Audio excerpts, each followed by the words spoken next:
No! Get out of the way! A desperate shout tore through the chaos, jolting a drifting consciousness back to reality. The next moment, Lynch's eyes snapped open. His head throbbed as he took in his surroundings, his vision blurry and his mind reeling. Where am I? He rubbed his temples, struggling to piece things together. The last thing he remembered was sitting in his room, watching Avengers Endgame. Now he was here, wherever here was. A prank? Kidnapping? Or am I dreaming? Asterisk asterisk. The questions tumbled through his mind, but they were quickly drowned out by the cacophony around him. Screams, cries for help, and the deafening roar of explosions. Lynch's heart raced as he glanced around. The setting came into sharper focus, a street in chaos. Smoke billowed from wrecked vehicles, and people scattered in every direction. Is this a terrorist attack? Or some kind of natural disaster? Asterisk asterisk. Before he could process further, his attention snapped to two rapidly moving objects hurtling his way. The first was a car, careening out of control with terrified passengers inside. The second made his breath catch, a figure in red and gold armor clinging to the car's underside. Sparks flew as it scraped along the asphalt. No way. Is that Iron Man? Asterisk asterisk. Lynch froze, his disbelief mingling with mounting dread. The armored figure looked exactly like the Mark III suit from the Marvel films. This can't be real. Did I transmigrate into a movie? Asterisk asterisk. His thoughts spiraled, but the imminent danger yanked him back to the present. The car was speeding straight toward him, less than 10 meters away. I have to move. Instinct kicked in, and Lynch dove to the side. But halfway through the motion, a sobering realization hit him. At this speed, I'm not going to make it. Is this how it ends? Hit by a car right after transmigrating? That's too tragic. Asterisk asterisk. Desperation surged through him. Come on, this is the part where I get some kind of cheat ability, right? A system? A mysterious old man? Anything. As if answering his plea, a cold, mechanical voice echoed in his mind. Ding. Superman system successfully installed. The young Superman template is now active. Please click to view, asterisk asterisk. Lynch's heart skipped a beat. Superman system? A flood of possibilities filled his mind. Does this mean I'm invincible? But before he could delve deeper, the car loomed over him, moments from impact. Lynch took a deep breath and forced his panic aside. With new confidence coursing through him, he planted his feet firmly and braced himself. The next few seconds felt like an eternity. The car crashed into Lynch, but instead of being crushed, he stopped it dead in its tracks. The screech of metal on metal echoed as the vehicle came to a jarring halt, leaving deep skid marks on the pavement beneath his feet. Silence fell. The chaos of the street stilled as every eye turned to Lynch. He stood there, hands gripping the crumpled front bumper of the smoking car, seemingly unharmed. What the hell? Someone whispered. Nearby, Tony Stark, clinging to the underside of the now immobile vehicle, stared in stunned silence. He had seen the car barreling toward the young man and fully expected the worst. Instead whatever this was, had happened. Jarvis, Tony muttered. What just happened? The AI's calm voice responded. The individual stopped the vehicle with his bare hands. Tony blinked. That's impossible. But there it was, plain as day. In the distance, the massive silver-gray ironmonger suit came to a halt. Inside, Obadiah Stane frowned as he took in the scene. Where did that freak come from? His initial shock gave way to disdain. No matter. Flesh and blood are no match for real steel. Meanwhile, Lynch slowly released the car, shaking out his hands as if testing his newfound strength. The power coursing through him felt unreal, limitless, invincible. So, this is the young Superman template? He mentally summoned the system screen. Superman system. Template, young Superman, 100%. Next template, teen Superman, 0%. Justice points, 8. The abilities available to him, super strength, super speed and heightened senses, were enough to make his head spin. Before he could celebrate, the ground trembled as the massive ironmonger suit approached. Lynch narrowed his eyes. This is straight out of Iron Man 1. That means Obadiah is inside, asterisk asterisk. A wicked grin spread across his face. System, do I get justice points for taking him down? Yes. That was all he needed to hear. As Obadiah charged, Lynch stepped forward. Ironmonger, huh? Let's see if your steel can handle this. With a roar, Lynch surged forward, his speed blinding. In an instant, he leaped into the air, his fist aimed squarely at the towering suit. Take this. The impact was thunderous, like a freight train colliding with a wall. The ironmonger suit flew backward, crashing into a building and crumpling under the force. The street erupted in cheers, but Lynch barely noticed. His gaze shifted to his hands, his thoughts swirling. Life as I knew it is over. From now on, nothing will ever be normal again, ***. Landing gracefully, Lynch felt an overwhelming sense of satisfaction surge through him. Just one punch. That single strike had been more than a display of power. It was a release, a venting of all the emotions bottled up since his bizarre transmigration. From grappling with the sudden arrival of a mysterious system to surviving near-death encounters, Lynch had endured enough to fill a lifetime. And now, for the first time, he truly understood the extent of his power. Even as a fledgling young Superman, his strength was immense. His abilities lacked the iconic extras like flight, heat vision, or freeze breath, but at the end of the day, Superman was still Superman. Even at this infant stage, taking down a behemoth like Ironmonger was child's play. The street, which moments ago had been a scene of chaos, transformed into something resembling a carnival. The fleeing bystanders had stopped, their fear replaced by awe and curiosity. Phones were whipped out, recording every second of the action. "Hey buddy, smash that tin can. We're rooting for you," a professional-looking woman shouted, her demeanor completely abandoned. Lynch's enhanced hearing caught the comment, and he smirked, barely stifling a laugh. "Take him down, and I'll buy you a drink," a sultry voice chimed in. Out of the corner of his eye, Lynch caught sight of the speaker and thought with a mix of amusement and bewilderment, "Women here sure are bold." But before he could dwell on it, a booming, familiar voice broke through the din. "Hey! Watch out!" Lynch turned just in time to see Iron Man, Tony Stark, rushing toward him, concern etched on his face. "Jarvis detected a missile, incoming right now." Tony's voice was sharp. Lynch barely had time to react before a streak of smoke appeared from behind the rubble where Ironmonger had fallen. A missile shot toward him with deadly precision. Instinct told Lynch to dodge. With his enhanced reflexes, evasion would have been effortless. But as the thought crossed his mind, he froze. If he dodged, the missile would veer into the crowd. Innocent people would die. And besides, do I even need to dodge? Lynch clenched his fist, his decision made. No longer bound by the instincts of an ordinary human, he charged forward to meet the missile head-on. Boom! The explosion rocked the street, fire and smoke erupting in all directions. Onlookers gasped in horror. "No! What just happened?" someone cried, clutching their head in despair. "Did he sacrifice himself to protect us?" a tearful voice asked, trembling. "He has to be okay," another whispered, their gaze fixed on the smoke, hoping for a miracle. Tony Stark rushed closer, his heart pounding. "Jarvis, report, did he make it?" "Sir," Jarvis hesitated. "No need to answer," Tony muttered, his gut telling him this guy was far from ordinary.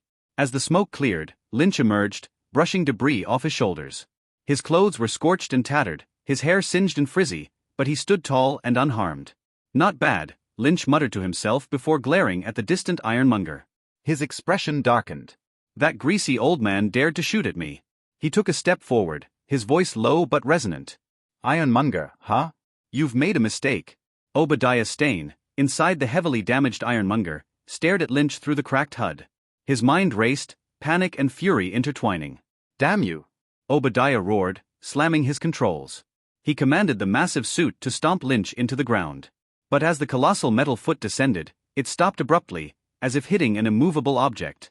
Obadiah's eyes widened in disbelief as Lynch casually held the foot in place with a single hand. "Max power. Crush him!" Obadiah screamed, but the Ironmonger's hydraulics strained uselessly. To his horror, Lynch began to lift the suit's massive leg. "So," Lynch said coldly, his voice dripping with disdain, "you thought you could crush me?" With a grunt, he flipped the Ironmonger onto its back, the massive machine crashing to the ground with a deafening clang. Lynch leaped onto its chest, raising a fist. "You shot at me. You tried to crush me. And now you're going to pay." His punch caved in the reactor housing, sparks flying as alarms blared inside the cockpit. Obadiah scrambled, trying to activate the emergency flight system. "You called me a monkey?" Lynch growled, ripping off the suit's remaining helmet. "Let me show you what this monkey can do." Obadiah's desperation peaked as he activated the flight mode. Flames erupted from the suit's back, propelling it into the air. Seeing Ironmonger retreating, Lynch hesitated. Should I finish him now? But a glance at the crowd, and the approaching sirens of law enforcement, made him reconsider. For now, it was better to leave things unresolved. Turning to Tony Stark, Lynch smirked. "Enjoying the show, Iron Man?" Tony, still catching his breath, raised his hands in mock surrender. "Hey, I'd love to help, but the Mark III's power's almost drained." I had to save some juice for the grand finale. Lynch rolled his eyes. Then let's finish this. Take me up there. Tony hesitated for a moment, then nodded. Grab on. Let's end this. Lynch stepped forward, gripping the shoulder of the Mark III armor. Flames burst from the suit's thrusters as they soared into the sky, chasing after Ironmonger. Below, the crowd erupted into cheers, their phones capturing every second of this incredible, surreal battle. For Lynch, this was only the beginning. If this is my new world, everyone, it's time to carve out a name for myself. And welcome to another video of FanFic Canon. Before we dive in, I want to remind you to subscribe to the channel if you enjoy our content. It really helps a lot. Also, don't forget to share your thoughts in the comments section below. Let's get started. High in the sky, two figures quickly shuttled through the city, high in the sky one after the other, heading towards the ocean. Tony, it's a little slow, are you already flying at full speed? Lynch estimated the speed in his mind and asked with a frown. In fact, I don't use the enhanced super brain much. The Iron Overlord in front was almost paralyzed and struck by himself, and at this time, being able to barely fly was already considered to be of excellent quality, and he couldn't tell how long he could fly. At this speed, maybe you can't catch up with your 11th road? And Tony's Mark III is in much better shape at the moment, even if he still carries a person. But with the speed of the Mark III, it is impossible to say that several minutes have passed and still can't catch up, right? Tony, are you still paddling? This is your own boss? I helped you fight so much damage, and you still have to drag out a wave of time. What is your intention? Please, Mark III has a lot of damage in many places, and there is still a person. This speed is already very good. Tony's helpless voice sounded. Good guy, it's still damaged. You haven't seen Iron Man? Your steel suit can still be used if it is dried into parts, let alone just damage some parts. Something is wrong, Tony Stark, you are very wrong. You have bad intentions. Lynch's eyes narrowed slightly, and he complained madly in his heart, but did not debunk it, and continued to ask, how long will it take to catch up? 5 minutes to 10 minutes. Tony scanned a message in front of him and replied. In front of him was a message from his military friend Rode. In 5 minutes, the gunship would arrive at the expected location. Shortly after liftoff, Tony felt things out of control and secretly contacted Rode to request fire assistance. As for why apply for fire support? Can it be because of the bereaved dog in front? Please, even if you don't care about it, how far can it fly? The reason for the fire assistance. Of course, this monster on his own. So far, Tony can't figure out where this guy came from. He inquired himself, but there was no result, and he entrusted the military to check, and the result was that there was no such person. So who exactly will he be? Why do you know who you are? Why did it happen to appear in the position of the Great War? What purpose does he have? Rationally analyzed, the other party may be a superpower kidnapper? After all, people all over the world know about their own money. Or did he come for his Mark III? Or the arc reactor? After all, this seemingly inconspicuous little thing is likely to be the key to opening the new energy era. Anyway, this guy won't always be passing by, right? What a clever thing. Although the two will be united fronts and have a common enemy. But what about later? After that Obadiah guy is finished, will he smash my steel suit with a punch and take me away with the steel suit? I have to guard against needless to say, the speed of life and death that I experienced a few months ago. Not long ago, I was secretly calculated by Obadiah and almost lost my life. Thinking about this, Tony's chest felt a faint pain again. This wave, it will not be possible to wave again. It doesn't matter if this guy is really a good guy or some kind of bad guy, I have to pinch you today. Okay, try to hurry, or I'll have to go later. Lynch stared at the figure in front of him and said calmly, go, kid, this is dozens of kilometers from the coastline. I'm not a kid, you can call me linear. Swim tens of kilometers. Do you think I can't do it? Tony choked for a moment. Indeed, with the abilities shown by this guy, it seems that swimming for tens of kilometers is nothing. Thinking of Lynch's inhuman performance, Tony couldn't hold back his curiosity for a while, so he asked a little cautiously, Lynch, who are you? Are you serious? Tony? Lynch chuckled, are you sure you want to talk about this at this time in a place like this? Okay. Tony also seemed to feel uncomfortable, and then fell silent. Lynch glared at the Iron Overlord in front of him for a long time, as if he wanted to glare at him. In fact, Lynch really wanted to stare at this guy, or rather, shoot the guy with hot vision. But it was clear that Lynch had failed. It shouldn't be, Lynch muttered. He just remembered that it seemed that in a TV series or movie he had seen before, Superman had used perspective and heat vision as a child. Could it be that the versions are different? Or is the time to acquire abilities too short? Or haven't you sunburned yet? Unable to figure it out, Lynch closed his eyes and turned on the system. Superman system. Current template, Juvenile Superman 100%. Youth Superman 0% template redemption list, Youth Superman. Superman, Magical Superman, Gold Superman, Supreme Superman, Silver Superman. Justice value, 139. With a cursory glance, Lynch silently said in his heart, system, how can this juvenile Superman not use his ability? The hot I can't shoot, shouldn't it be a defective product? The juvenile Superman template is 100% loaded, and theoretically the juvenile Superman has all the same superpowers as Superman, to a weaker extent, so it needs to be exercised and developed. Please come on with the host. Well, what else can this explanation say? This is not to put it out and say, the template is no problem, the ability is there, is you yourself not very good? This will be free, Lynch with a little depression, with interest to browse the exchange price of the subsequent Superman template. I don't know if I don't look, but I'm shocked when I see it. Youth Superman template, 990,000, Superman, 99.99 million, Magical Superman, 199.99 million. Lynch Yu in the back glanced at his righteous value and did not dare to look any further. Fear of mentality collapse. Justice value, 139. This is the justice value obtained by fighting the Iron Overlord just now. How do you get your justice points? Although Lynch guessed a rough idea, he still wanted to hear the official explanation of the system. Values obtained through righteous activities, including but not limited to, fighting crime, rescuing others, and promoting justice. Ambassador of Justice? Lynch was a little awkward for a moment. Although Superman is very handsome when he beats the villain, Superman, who is often framed by ordinary people, is annoying. A god on Earth would be murdered by ordinary people? If Lynch were still an ordinary person, he might still be able to move Superman's mind from the perspective of an ordinary person. But now, Lynch has the superhuman system and the authority of the god on Earth. How does it feel to see Superman's actions at this time? Weak, naive, Our Lady? Has the power of God, but is played and teased by ordinary people? What a shame is this. Lynch couldn't understand it at all. Even if Lynch considers himself a kind, honest, caring, and responsible good young man. But like the kind of grievance encountered by Superman, Lynch can't bear it no matter what. Fighting evil can, helping others can, even sacrifices for this reason, but in the end, because the power is so strong that it is terrifying, it is framed for no reason, and the accusations and criticism for no reason are absolutely unacceptable. This kind of superhero, this Superman, who loves to be who should go. Lynch does not consider himself a perfect person and can only accept revenge. If strength is also sin, what is the use of that power? Protect those who accuse you of being too powerful? Strength is a tool used to implement one's own ideas and pursue one's ideal life, and it cannot be the so-called sin? It is impossible to endure that ridiculous humiliation yourself?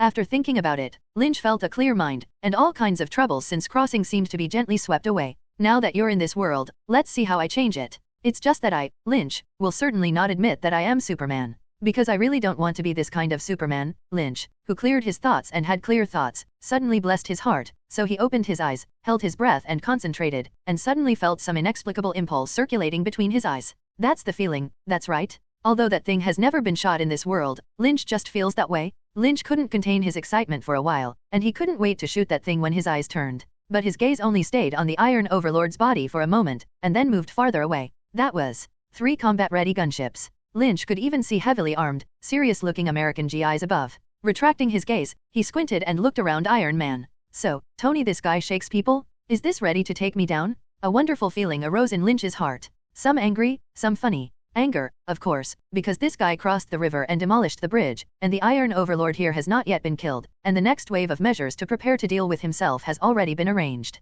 And it's funny because, maybe this is Iron Man, right? Although he has a bad temper, he loves stinky farts and loves to talk endlessly, and he will vomit if he has a groove. But he is the man who fought against the world-destroying purple potato essence with a mortal body in the Marvel Cinematic Universe, and saved half of the universe with a snapping finger at the cost of his own life. It is the man who saved the Marvel Cinematic Universe in the true sense and saved Marvel. But love to love, admiration to admiration, to let yourself bow to the military and surrender? Impossible? Weakness will only be oppressed, and toughness can be exchanged for respect. Even if you want to survive in this land in the future, you can't avoid dealing with various official forces, such as Tony Stark Industries, such as the military, such as the government, and even SHIELD. But before you can establish friendly relations, you must show your strength and posture. Otherwise, the custody will be controlled by these huge state apparatus in minutes. Do you really think that the various violent institutions of a superpower, the security services, are charitable organizations, and all good men and women? Predictably, if you foolishly believe them casually, there will definitely be no good ending. It's better to be tough at the beginning, express your attitude, and gain corresponding respect. Of course, this is also based on the fact that strength allows. Thinking about this, Lynch knocked on Tony's steel suit and said, "Hey, your friends have arrived." Inside Mark III, Tony already knew through Jarvis that reinforcements were in place. Hearing Lynch take the initiative to speak, he decisively threw the pot. "What friend? If you're referring to those 3 military planes, I haven't heard from them yet." "Really? Then it's better to shoot them down, right? You don't want to be taken away by them and let them study your steel suit, right?" This. Tony blinked twice. "I don't think it's a good idea, trust me, the military is not easy to mess with." Lynch smiled. "Is the military not easy to mess with?" I somehow thought of a certain green big guy. This will also be fighting wits with the military, right? The military is not easy to mess with, then am I easy to mess with?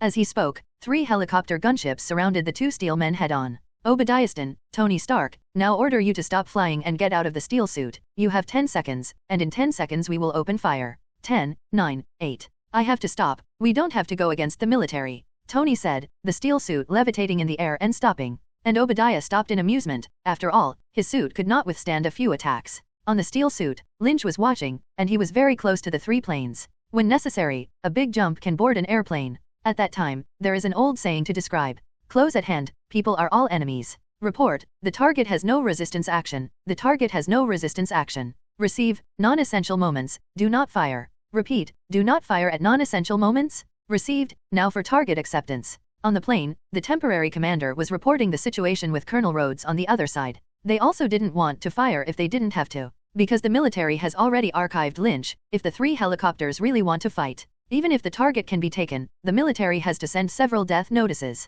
It's not necessary. So Rhodes, after communicating with Tony, was ready to contact and control him through more gentle means. Wait to take to the military base? Even if this guy is really a monster, it is impossible to turn this guy over. Really think it is a Hollywood blockbuster? When the US military base is your home, come and go whenever you want. At that time, whether it is friendly communication, detention interrogation, or even slice research, it will be easy. Don't fire. Lynch muttered in a low voice. Really coax children? Just want to take me away like that? Stay where you are, don't resist, get out of the steel suit. The plane shouted as it slowly approached Iron Overlord and Iron Man. Tony, are you really going to get out of the steel suit and be escorted back to their base? Lynch said quietly. You have to think clearly, even if you have friends in the military. In the face of interests, what is friendship? What's more, now that you've even closed the weapons department, do you think your friendship will be as strong as before? Lynch wanted to get Tony to take him back to New York. If you swim back by yourself, it is estimated that you have to face an unknown battle on the shore, and you may not be able to fight it. After all, although he is Superman, he is still a child.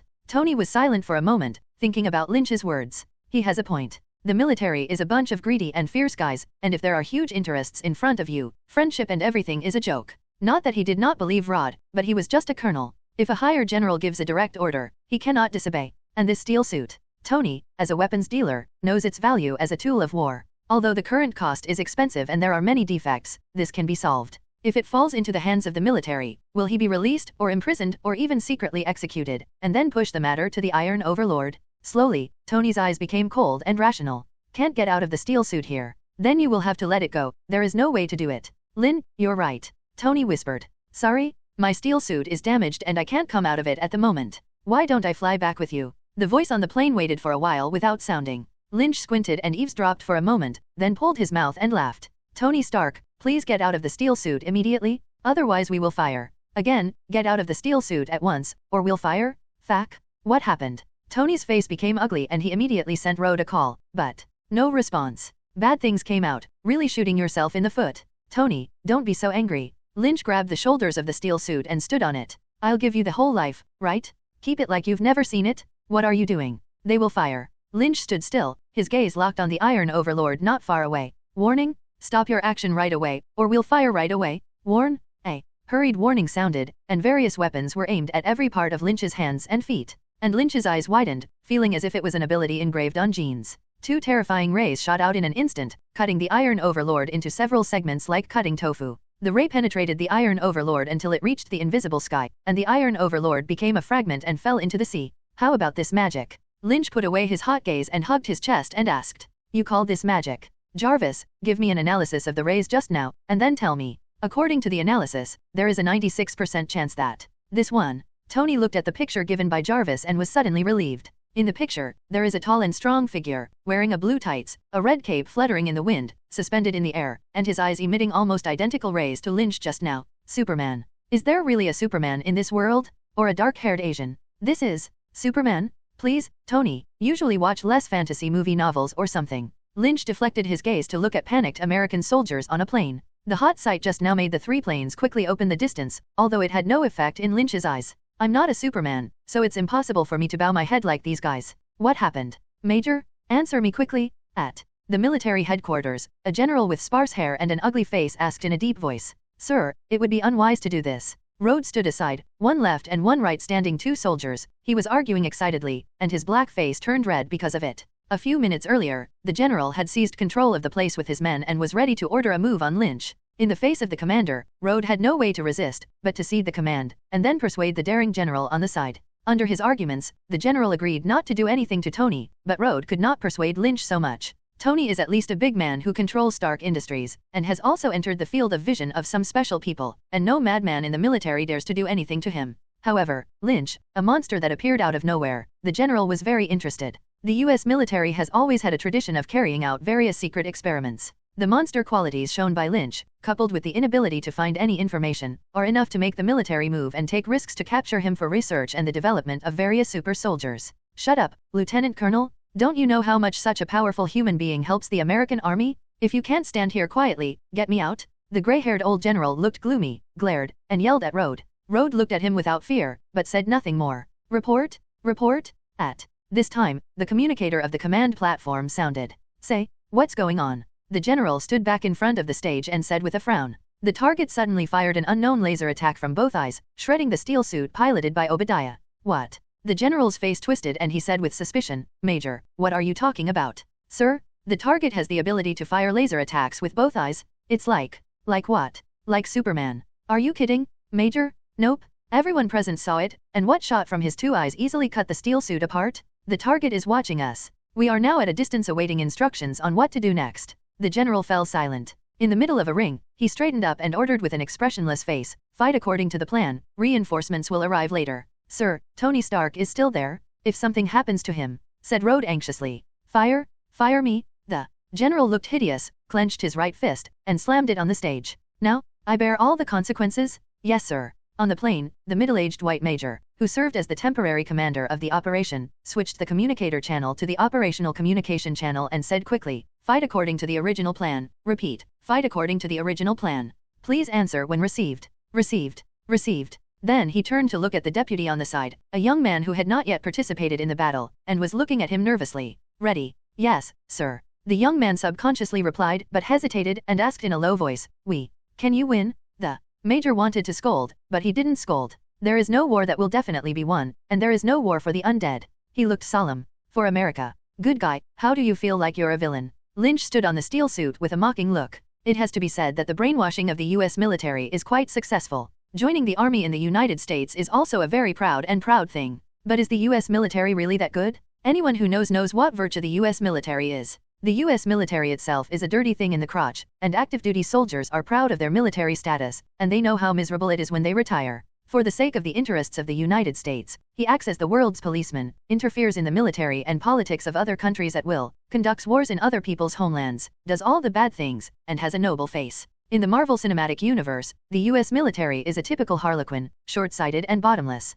Far from it, as far as the Hulk file is concerned, the stupidity and ugliness of the US military are at a glance. Today, the military seeks Lynch, and the Hulk story is of the same nature. In order to create super soldiers who can rule the world, wantonly harm innocent people, and finally self-defeating, cannot clean up the mess. Tony, they're going to do it. What? Are they crazy? Yes, if you want to perish man, you will make him mad. They are not far off. We have to get out of here. It's too late, you go, they shouldn't do anything to you. 3 helicopters surrounded the 2 machine guns, shells were already aimed. On the helicopter, the major ordered with a solemn face. Fire. Go. Lynch squatted slightly, then kicked hard. It's like an off-string arrow shot at a helicopter. He didn't use heat vision anymore, because he noticed that the heat vision was very draining to his physical strength. Just a few seconds of hot sight made him feel visibly tired, much more exhausting than the Great War against the Iron Overlord. Lynch guessed that the juvenile superhuman still had relatively little energy in his body and could not use the ability of heat vision at will. However, it is enough to use it without hot eyes.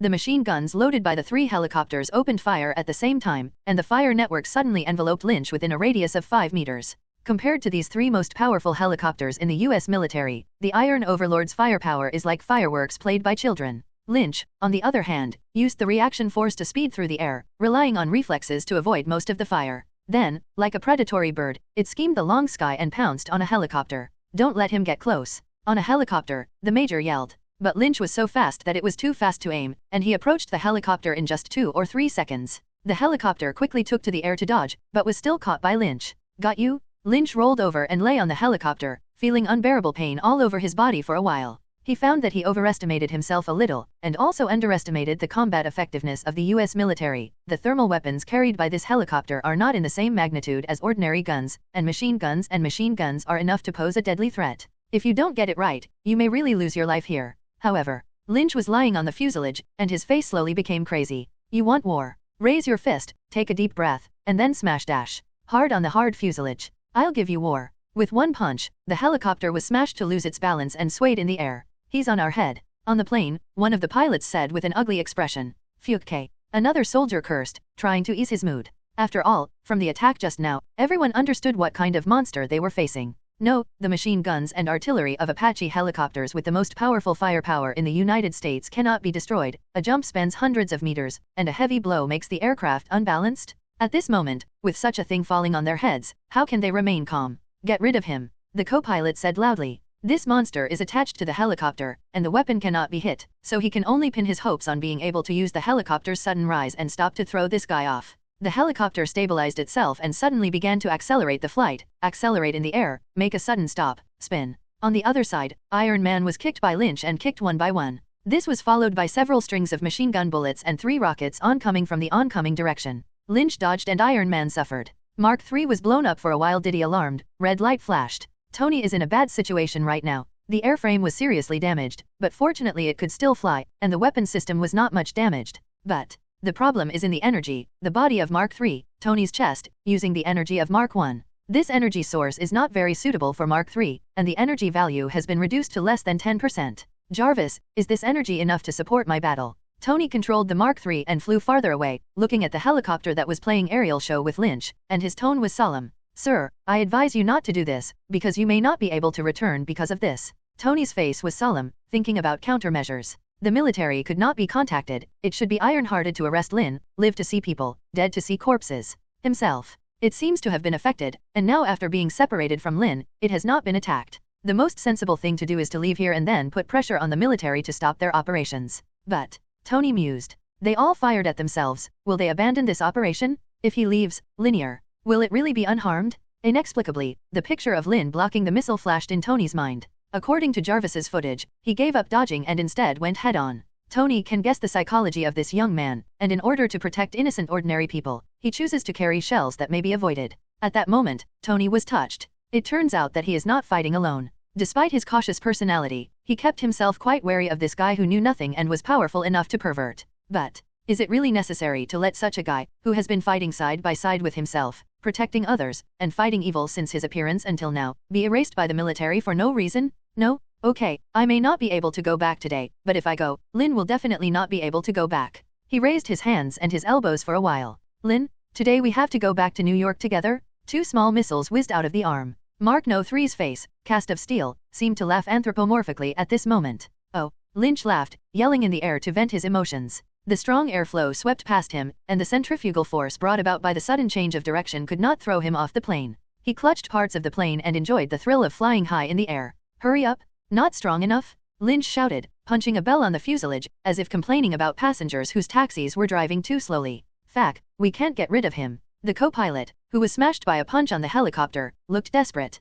Please fire missiles at the target immediately. We will cooperate with you. Leave us alone. Repeat. Launch missiles now. Kill this scrap for me. The main driver looked resolute and roared in a firm tone. Launching airborne missiles at targets means including helicopters in the range of attack. Once the missile hits head-on, there is a high probability that the 2 will be destroyed and killed, and there is only a very slim chance of escape. Received. Missiles are being launched. Received. Missile. Where did this missile come from? The main pilot looked at the plane suspiciously, and saw that a miniature missile hit the tail of the helicopter, and the flames engulfed half of the fuselage. He hurriedly looked at the other plane, which fortunately narrowly dodged. It's Tony Stark. He launched at us. We're going to crash. Blow this guy up for me. Lynch is happily experiencing the plane hanging ticket. Not that Lynch does not want to hammer down the plane, but the plane is solid, hit by more than a dozen iron fists, but the surface is potholes. Lynch is preparing to change strategy, wait for the plane to be more stable to break the cockpit. Unexpectedly, a helicopter suddenly exploded and caught fire, directly planted on the sea. Looking up again, Iron Man was breathing fire all the way and speeding towards him. He originally thought that the energy of the steel suit should not be enough, so he didn't want to implicate him. At that time, even if he is defeated and a fierce sun plunges into the deep sea, the US military will have nothing to do. If Mark III runs out of energy, he still has to bring a tow oil bottle, which is not worth it. But after the war, he found that he wanted to destroy 3 helicopters in his own ability, and he took it for granted. He does not have the most critical flying ability. As long as the helicopter pulls away the distance, he can only be passively beaten. So seeing the flying Iron Man at this moment, he suddenly felt that this guy was a little handsome. Of course, you still have to be close to yourself. Hey, Tony, I'm here. He waved at Iron Man. How did you come back? Can't find your way home? Iron Man flew next to Lynch, and then Tony's voice sounded. Please, I'm familiar with New York. I'm afraid you won't find the shore. Thank you. Go back and treat you to a burger, but you have to pay for it. Come on, we have to go back to New York together today. Iron Man held out his hand, and Lynch grabbed it. At this moment, a large missile roared with exhaust gases. Tony, walk. Lynch's eyelids jumped as he watched the missile flying. This diameter, you can't carry it, right? Take it easy. There will be no problem. Tony teased while urging Jarvis. Maximum power? Hurry up. Less than 9% energy? Less than 8% energy? Iron Man sped up sharply and fled with a smooth gesture. Then raised his palm. The palm lit up, and a cannon hit the missile in the back. Bang. The heat wave, the shock wave swept in, swallowed the helicopter behind him, and then shook Iron Man upside down. The second helicopter crashed, and Lynch opened his mouth, covered one ear, and constantly sprayed fragrant words that could not be heard clearly. Good guy, this kind of power, if you take one now, it is estimated that the story will be rewritten as the death of Superman. But fortunately, he dodged himself, and the enemy, there was only one helicopter left. Tony, are you okay? Knocking on Iron Man's iron head, Lynch shouted with his head close to his head. It's fine. Tony quickly swept the message across his face. There is just 2 bad news. Say, Mark III is running out of energy, and a fleet is approaching 3 kilometers away. Take it easy, Tony. Lynch smiled. Can your Mark III dive? What? I mean, how long can you be in deep water? An hour or 2? What do you mean? Oh, the energy is exhausted. The flames from the steel suit slowly extinguished, carrying Lynch headlong towards the sea. I know. Well, the game is over. Lynch rolled his gaze and stared at the surviving helicopter. 2 lines of heat shot out, piercing it in an instant. The last helicopter crashed. While the 2 fell into the sea, Lynch glanced at the fleet from a distance. Well, it's an unbearable look. Tony, can you point in the direction? We went back to New York. With one punch, the helicopter was smashed to lose its balance and swayed in the air. He's on our head. On the plane, one of the pilots said with an ugly expression. Phew. Another soldier cursed, trying to ease his mood. After all, from the attack just now, everyone understood what kind of monster they were facing. No, the machine guns and artillery of Apache helicopters with the most powerful firepower in the United States cannot be destroyed. A jump spans hundreds of meters, and a heavy blow makes the aircraft unbalanced. At this moment, with such a thing falling on their heads, how can they remain calm? Get rid of him, the co-pilot said loudly. This monster is attached to the helicopter, and the weapon cannot be hit, so he can only pin his hopes on being able to use the helicopter's sudden rise and stop to throw this guy off. The helicopter stabilized itself and suddenly began to accelerate the flight, accelerate in the air, make a sudden stop, spin. On the other side, Iron Man was kicked by Lynch and kicked one by one. This was followed by several strings of machine gun bullets and 3 rockets oncoming from the oncoming direction. Lynch dodged and Iron Man suffered. Mark III was blown up for a while. Diddy alarmed, red light flashed. Tony is in a bad situation right now. The airframe was seriously damaged, but fortunately it could still fly, and the weapon system was not much damaged. But the problem is in the energy, the body of Mark III, Tony's chest, using the energy of Mark I. This energy source is not very suitable for Mark III, and the energy value has been reduced to less than 10%. Jarvis, is this energy enough to support my battle? Tony controlled the Mark III and flew farther away, looking at the helicopter that was playing aerial show with Lynch, and his tone was solemn. Sir, I advise you not to do this, because you may not be able to return because of this. Tony's face was solemn, thinking about countermeasures. The military could not be contacted. It should be iron-hearted to arrest Lynn, live to see people, dead to see corpses. Himself. It seems to have been affected, and now after being separated from Lynn, it has not been attacked. The most sensible thing to do is to leave here and then put pressure on the military to stop their operations. But Tony mused. They all fired at themselves. Will they abandon this operation? If he leaves, Linear, will it really be unharmed? Inexplicably, the picture of Lynn blocking the missile flashed in Tony's mind. According to Jarvis's footage, he gave up dodging and instead went head-on. Tony can guess the psychology of this young man, and in order to protect innocent ordinary people, he chooses to carry shells that may be avoided.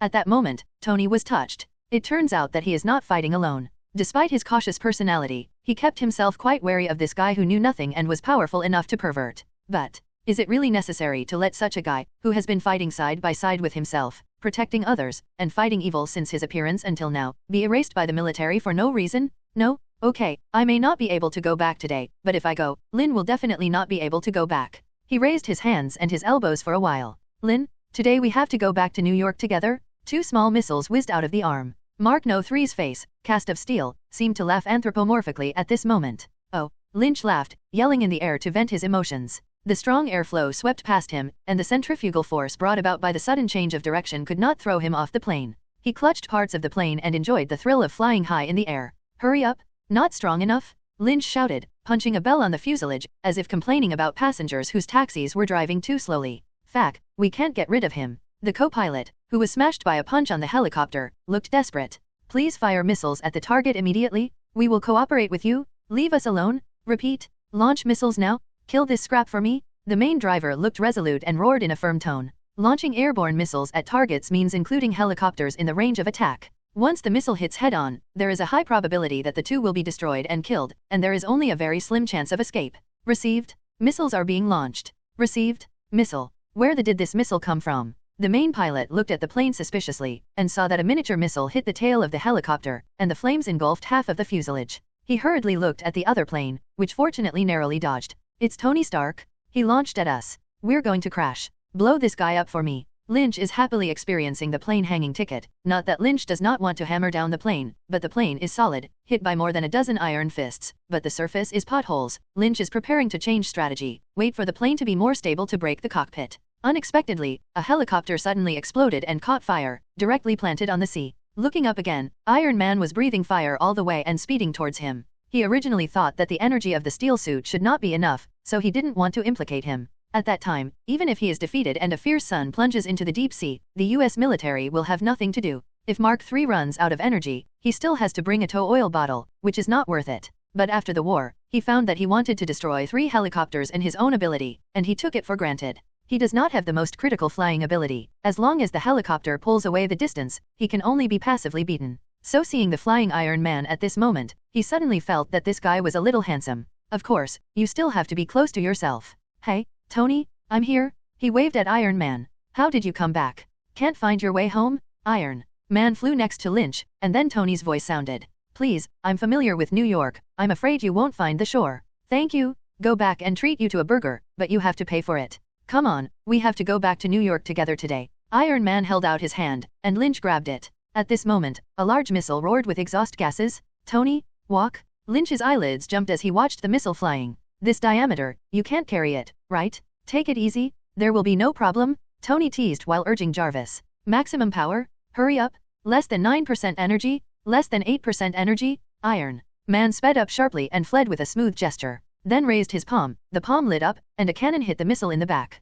Bang! The heat wave, the shock wave swept in, swallowed the helicopter behind him, and then shook Iron Man upside down. The second helicopter crashed, and Lynch opened his mouth, covered one ear, and constantly sprayed fragrant words that could not be heard clearly. Good guy, this kind of power, if you take one now, it is estimated that the story will be rewritten as the death of Superman. But fortunately, he dodged himself, and the enemy, there was only one helicopter left. Tony, are you okay? Knocking on Iron Man's iron head, Lynch shouted with his head close to his head. It's fine. Tony quickly swept the message across his face. There is just 2 bad news. Say, Mark III is running out of energy, and a fleet is approaching 3 kilometers away. Take it easy, Tony. Lynch smiled. Can your Mark III dive? What? I mean, how long can you be in deep water? An hour or 2? What do you mean? Oh, the energy is exhausted. The flames from the steel suit slowly extinguished, carrying Lynch headlong towards the sea. I know. Well, the game is over. Lynch rolled his gaze and stared at the surviving helicopter. 2 lines of heat shot out, piercing it in an instant. The last helicopter crashed. While the 2 fell into the sea, Lynch glanced at the fleet from a distance. Well, it's an unbearable look. Tony, can you point in the direction? We went back to New York. With one punch, the helicopter was smashed to lose its balance and swayed in the air. He's on our head. On the plane, one of the pilots said with an ugly expression. Phew. Another soldier cursed, trying to ease his mood. After all, from the attack just now, everyone understood what kind of monster they were facing. No, the machine guns and artillery of Apache helicopters with the most powerful firepower in the United States cannot be destroyed. A jump spans hundreds of meters, and a heavy blow makes the aircraft unbalanced. At this moment, with such a thing falling on their heads, how can they remain calm? Get rid of him, the co-pilot said loudly. This monster is attached to the helicopter, and the weapon cannot be hit, so he can only pin his hopes on being able to use the helicopter's sudden rise and stop to throw this guy off. The helicopter stabilized itself and suddenly began to accelerate the flight, accelerate in the air, make a sudden stop, spin. On the other side, Iron Man was kicked by Lynch and kicked one by one. This was followed by several strings of machine gun bullets and 3 rockets oncoming from the oncoming direction. Lynch dodged and Iron Man suffered. Mark III was blown up for a while. Diddy alarmed, red light flashed. Tony is in a bad situation right now. The airframe was seriously damaged, but fortunately it could still fly, and the weapon system was not much damaged. But the problem is in the energy, the body of Mark III, Tony's chest, using the energy of Mark I. This energy source is not very suitable for Mark III, and the energy value has been reduced to less than 10%. Jarvis, is this energy enough to support my battle? Tony controlled the Mark III and flew farther away, looking at the helicopter that was playing aerial show with Lynch, and his tone was solemn. Sir, I advise you not to do this, because you may not be able to return because of this. Tony's face was solemn, thinking about countermeasures. The military could not be contacted, it should be iron-hearted to arrest Lynn, live to see people, dead to see corpses. Himself. It seems to have been affected, and now after being separated from Lynn, it has not been attacked. The most sensible thing to do is to leave here and then put pressure on the military to stop their operations. But Tony mused. They all fired at themselves. Will they abandon this operation? If he leaves, linear. Will it really be unharmed? Inexplicably, the picture of Lynn blocking the missile flashed in Tony's mind. According to Jarvis's footage, he gave up dodging and instead went head-on. Tony can guess the psychology of this young man, and in order to protect innocent ordinary people, he chooses to carry shells that may be avoided. At that moment, Tony was touched.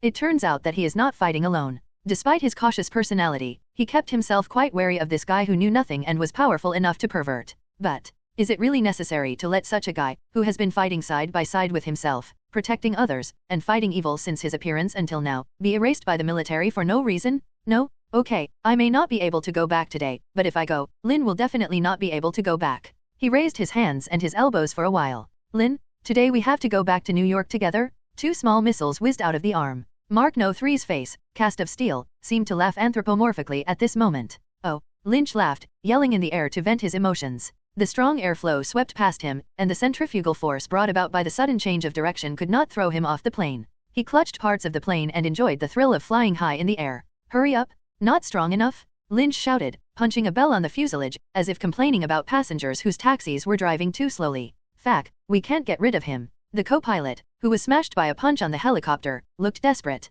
Please fire missiles at the target immediately. We will cooperate with you. Leave us alone. Repeat. Launch missiles now. Kill this scrap for me. The main driver looked resolute and roared in a firm tone. Launching airborne missiles at targets means including helicopters in the range of attack. Once the missile hits head-on, there is a high probability that the 2 will be destroyed and killed, and there is only a very slim chance of escape.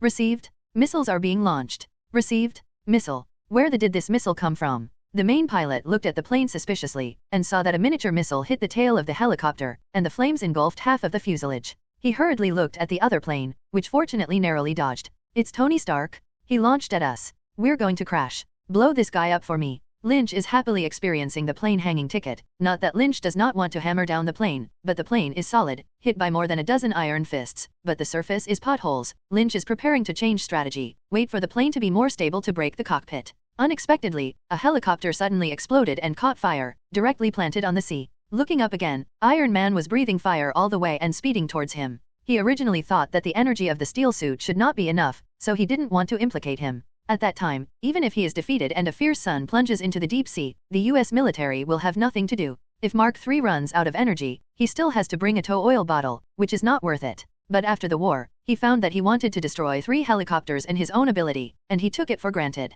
He does not have the most critical flying ability. As long as the helicopter pulls away the distance, he can only be passively beaten. So seeing the flying Iron Man at this moment, he suddenly felt that this guy was a little handsome. Of course, you still have to be close to yourself. Hey, Tony, I'm here. He waved at Iron Man. How did you come back? Can't find your way home? Iron Man flew next to Lynch, and then Tony's voice sounded. Please, I'm familiar with New York. I'm afraid you won't find the shore. Thank you. Go back and treat you to a burger, but you have to pay for it. Come on, we have to go back to New York together today. Iron Man held out his hand, and Lynch grabbed it. At this moment, a large missile roared with exhaust gases. Tony, walk. Lynch's eyelids jumped as he watched the missile flying. This diameter, you can't carry it, right? Take it easy. There will be no problem. Tony teased while urging Jarvis. Maximum power? Hurry up.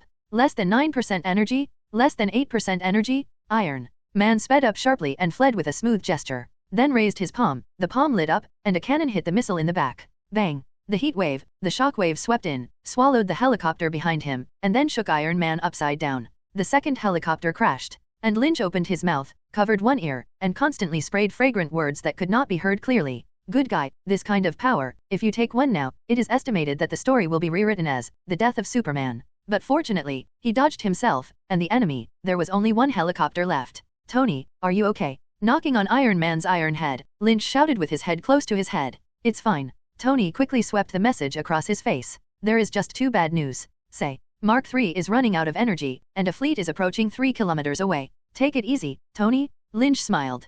Can your Mark III dive? What? I mean, how long can you be in deep water? An hour or two? What do you mean? Oh, the energy is exhausted. The flames from the steel suit slowly extinguished, carrying Lynch headlong towards the sea. I know. Well, the game is over. Lynch rolled his gaze and stared at the surviving helicopter. 2 lines of heat shot out, piercing it in an instant. The last helicopter crashed. While the 2 fell into the sea, Lynch glanced at the fleet from a distance. Well, it's an unbearable look. Tony, can you point in the direction? We went back to New York. On one of the ships, a soldier stood up and said excitedly, Sir, the target has been found. Oh. When the captain heard this, he quickly walked over, leaned in front of the radar and asked, Are you sure it's those 2 guys? Yes, sir. The radar shows that the target is confirmed. Is the torpedo deployed? He turned his head and asked again. It's ready to launch. Another soldier replied. The captain nodded, and suddenly asked, Can it hit? Can the target be assured? The soldier in charge of torpedo firing glanced at his commander suspiciously, somewhat confused.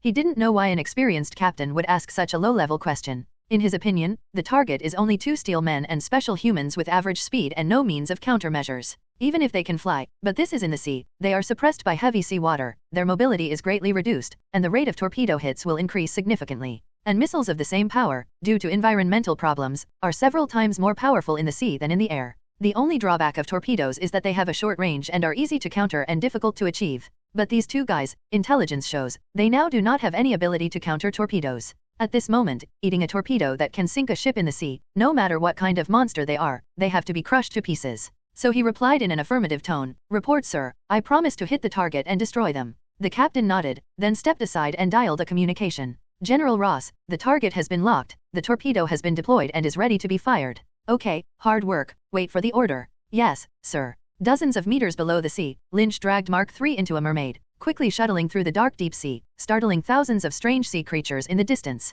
His speed is fast, even dragging a heavy tin pimple, comparable to any swimming champion in human history. But, Lynn, can you be faster? Otherwise we're going to have to be kicked in the ass by them. Tony's voice sounded exceptionally low and depressed in the sea. Lynch rolled his eyes. Big brother, I also want to hurry up, but the problem is that my gold finger is a children's Superman template, not a Aquaman template. This speed is already very good, okay. When it comes to swimming, I was only a dog gouge in my last life. Tony. Lynch spoke, and a string of bubbles spat out of his mouth. Aren't you a big arms dealer? Can't you just contact friends in the army? Don't tell me you can't help at all. I'm trying. Tony looked annoyed. He was a little numb. Mark III runs out of energy, but fortunately Jarvis can use some low-energy functions, such as communication. But after so long, Rhodes still couldn't get in touch, and it was estimated that he was controlled. Instead, she contacted her assistant, Potts, who is now working to start a dialogue with the military. It's just that it may not be too late depending on the situation, and it is estimated that the destroyer will have to drive to the faces of the 2 in a while. In this extraordinary period, only some extraordinary means can be used. Jarvis, help me connect to Rod's communication. Yes sir. Half a minute later, Jarvis succeeded. I'm Tony Stark. Which general are you? Why attack me? Where is Rhodes? Tony said quickly, worried about the other side shutting down communications. I am Lieutenant General Thaddeus Ross. Mr. Stark, my soldiers are on a mission. If you want to hinder them, you will do so at your own risk. On the other side, General Ross was expressionless and responded faintly to the communicator that suddenly made a sound. If your mission is to persecute a young man who has protected American civilians and fought crime, I will have a hard time following it. Oh. General Ross braced his hands on the stage and spoke in an icy tone. I only saw a dangerous, unaware non-U.S. citizen who posed a great threat to U.S. security. Please, don't use such stupid excuses, okay? Tony immediately hacked into military systems and inquired about General Ross. Lieutenant General Ross? I happen to know a little about things you've done, like the Super Soldier program. It's like dealing with Linear. Stark? I warn you not to obstruct the operation, otherwise you will be regarded as a threat to the security of the United States and bear the consequences. Seriously? Your plan to make such a big accident, to come up with a big guy, for the sake of American security? Trust me, I can make you a global celebrity in one day. Stark? Someone has to make sacrifices, for the big picture. Farkey Squid, I will make you pay. You will definitely go to a military court. I promise. Goodbye, Stark. You better worry about yourself. The torpedo is already aimed at you. You still have a minute to say goodbye. For the big picture. Lynch sneered, and endless disgust and anger suddenly rose in his heart. General Ross? Sure enough, it's this idiot? A super soldier plan that created the Hulk and spawned Abomination and destroyed a mad general in a New York district. And what is even more frightening is that this guy caused a but he rose all the way, and even became the US Secretary of State, and even this guy was present at Iron Man's funeral. It's ugly to think about. Why do you say that? The reason why this Ross can rise all the way is because he is a very patriotic and loyal person to the country. What is this concept? He is a figure with the core of Captain America. So this explains why he was able to appear at Iron Man's funeral. Because of Captain America, Iron Man is also an equally patriotic person. They are heroes, they save the world, they save the universe, but they are all patriotic Americans at heart. Team America was a war hero during World War II and inspired countless young people to join the war. Iron Man manufactures arms and weapons for the US military to help the United States in its war, and General Ross, even carrying out the super soldier plan, even if he makes a terrible abhorrent to make a big deal in New York, he can rise step by step, because he acts for the interests of the United States, and no matter how many tragedies he makes, he will not be punished. So Ross and Tony talked about the big picture and about American interests, and Tony was speechless. But should I sacrifice because of the big picture? What a joke! If he was to sacrifice, why didn't Tony hand over the steel suit? Besides, I'm not an American. The United States loves it, unless Thanos comes to snap his fingers, even if the United States is destroyed. What does it matter to me, Lynch? Lynch let go of his steel suit. He knew it was time for him and Iron Man to part ways. Tony, they're coming at me. Lynch shook his head. You don't need to follow me anymore. Then he sped up sharply, and he was going to flee. Torpedoes, such a big killer. I don't know if I can live. System. Torpedoes can be fired. Yes, sir. A death torpedo quietly chased Lynch. Lynch looked back, endless resentment in his eyes. Bang. The dull shock wave spread out from Lynch's origin. Is it over? Report? Find the target? Target. And vital signs? The target was seriously injured and unconscious and did not die. Recycling? Report? Found Tony Stark. Recycling. Take that guy back to base and drop Stark ashore. Inside the military base, the lights of a laboratory suddenly came on. The general, dressed in military uniform, and researchers in white uniforms stand in front of a transparent cage to observe their new subjects. Inside the cage, it was Lynch, who had lost consciousness and had instruments all over his body. He closed his eyes tightly, his face was gray, and his whole body was covered with bloody wounds. If he wasn't still breathing, his heart was beating, and everyone thought he was dead. In fact, no one expected that Lynch would survive. It's incredible that you can survive a torpedo explosion in the sea at such a close distance. The middle-aged man in white standing next to the general pushed his thick glasses and looked at Lynch with a feverish look and muttered, "He's more like that big green guy." General Ross interrupted with some dissatisfaction, "I am not here to listen to you talk nonsense." He glanced coldly at this guy who reacted greatly, with disdain in his heart. "Tell me, what the hell is this guy? Was it helpful for your research?" The man in white converged, turned around and took a report, and said quickly while browsing, "His muscles are stronger than any known Earth creature, so that they can withstand bullets and missiles, and there is some kind of unknown part of his cells that stores energy, although most of them are now in a state of energy depletion, but this means that he can rely on this energy without eating or breathing." General Ross stared at him. "Do you think he was the product of some lab, or did he mutate and evolved by chance?" No. The man in white raised his head, and his eyes became feverish or crazy again. "This is definitely not the product of some experiment, and it is unlikely to be an accidental mutation evolution. Because he is too perfect, too similar to humans, completely a high-level human life form. He's like.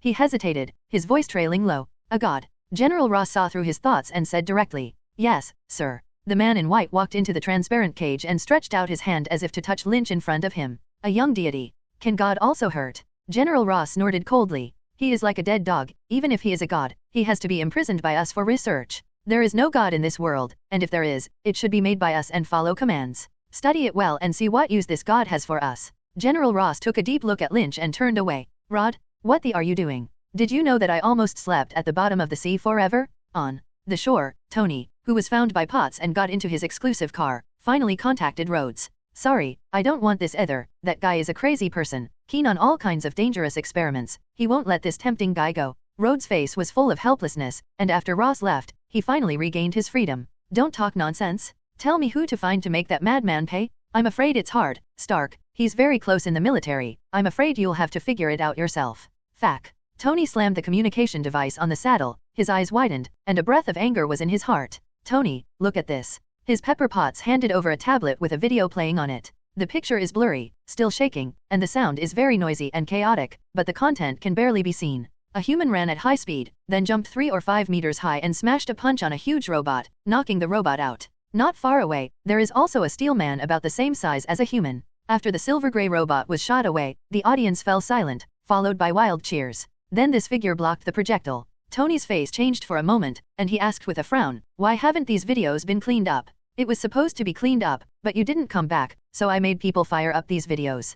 Potts looked at Tony worriedly. Tony was stunned for a moment, and immediately quickly slid the tablet. On the internet, on TV shows, on talk shows, everyone is talking about it. Almost all of New York knows that two heroes have emerged who defeated the large silver-white Iron Man who wreaked havoc in New York. They named the two Iron Man and Wonder Boy and enthusiastically discussed who the two were. Holy. Tony tossed the tablet aside and looked at Potts with warmth in his eyes. If Tony really falls into the hands of the military, then Potts' next move will be to uncover the true face of Iron Man and point the finger at the military, using public pressure to save Tony. "You're right, I have some clearer images here, keep up the effort, and I'm going to let everyone know who is protecting them and who is the hero." The car stopped and they arrived home. Tony got out of the car, only to see a surprised gentleman with a hairline approaching him, dressed in a suit and smiling kindly. "I'm Carlson, from the Homeland Strategic Defense Attack and Logistics Agency, and I made an appointment with you to visit." He stretched out his hand. Tony was stunned for a moment, then his face showed surprise, and he immediately held Carlson's hand. "You came at the right time, and I just have something I want to talk to you about." In the laboratory, one experiment after another is being carried out in an orderly manner. Experiment 3-1, prepare to release the current.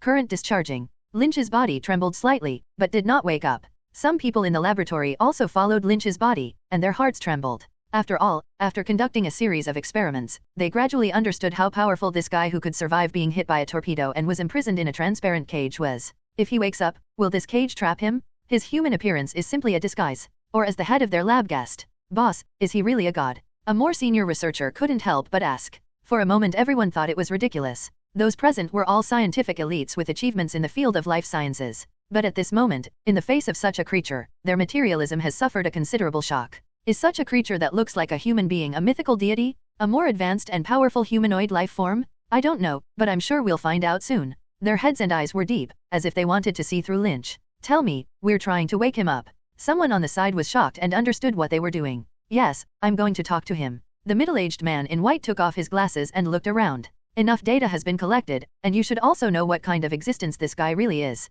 His expression gradually became crazy, and his tone was demagogic. "He is too perfect, too powerful, don't you want to know what he really is? Experimentation alone won't figure this out. You can only get an answer after communicating with him. You also want to know if he is a god or a devil, right? Or rather, the ultimate mystery of human evolution?" Everyone was silent. Who can refuse this? Increase the current. Keep it up until he wakes up.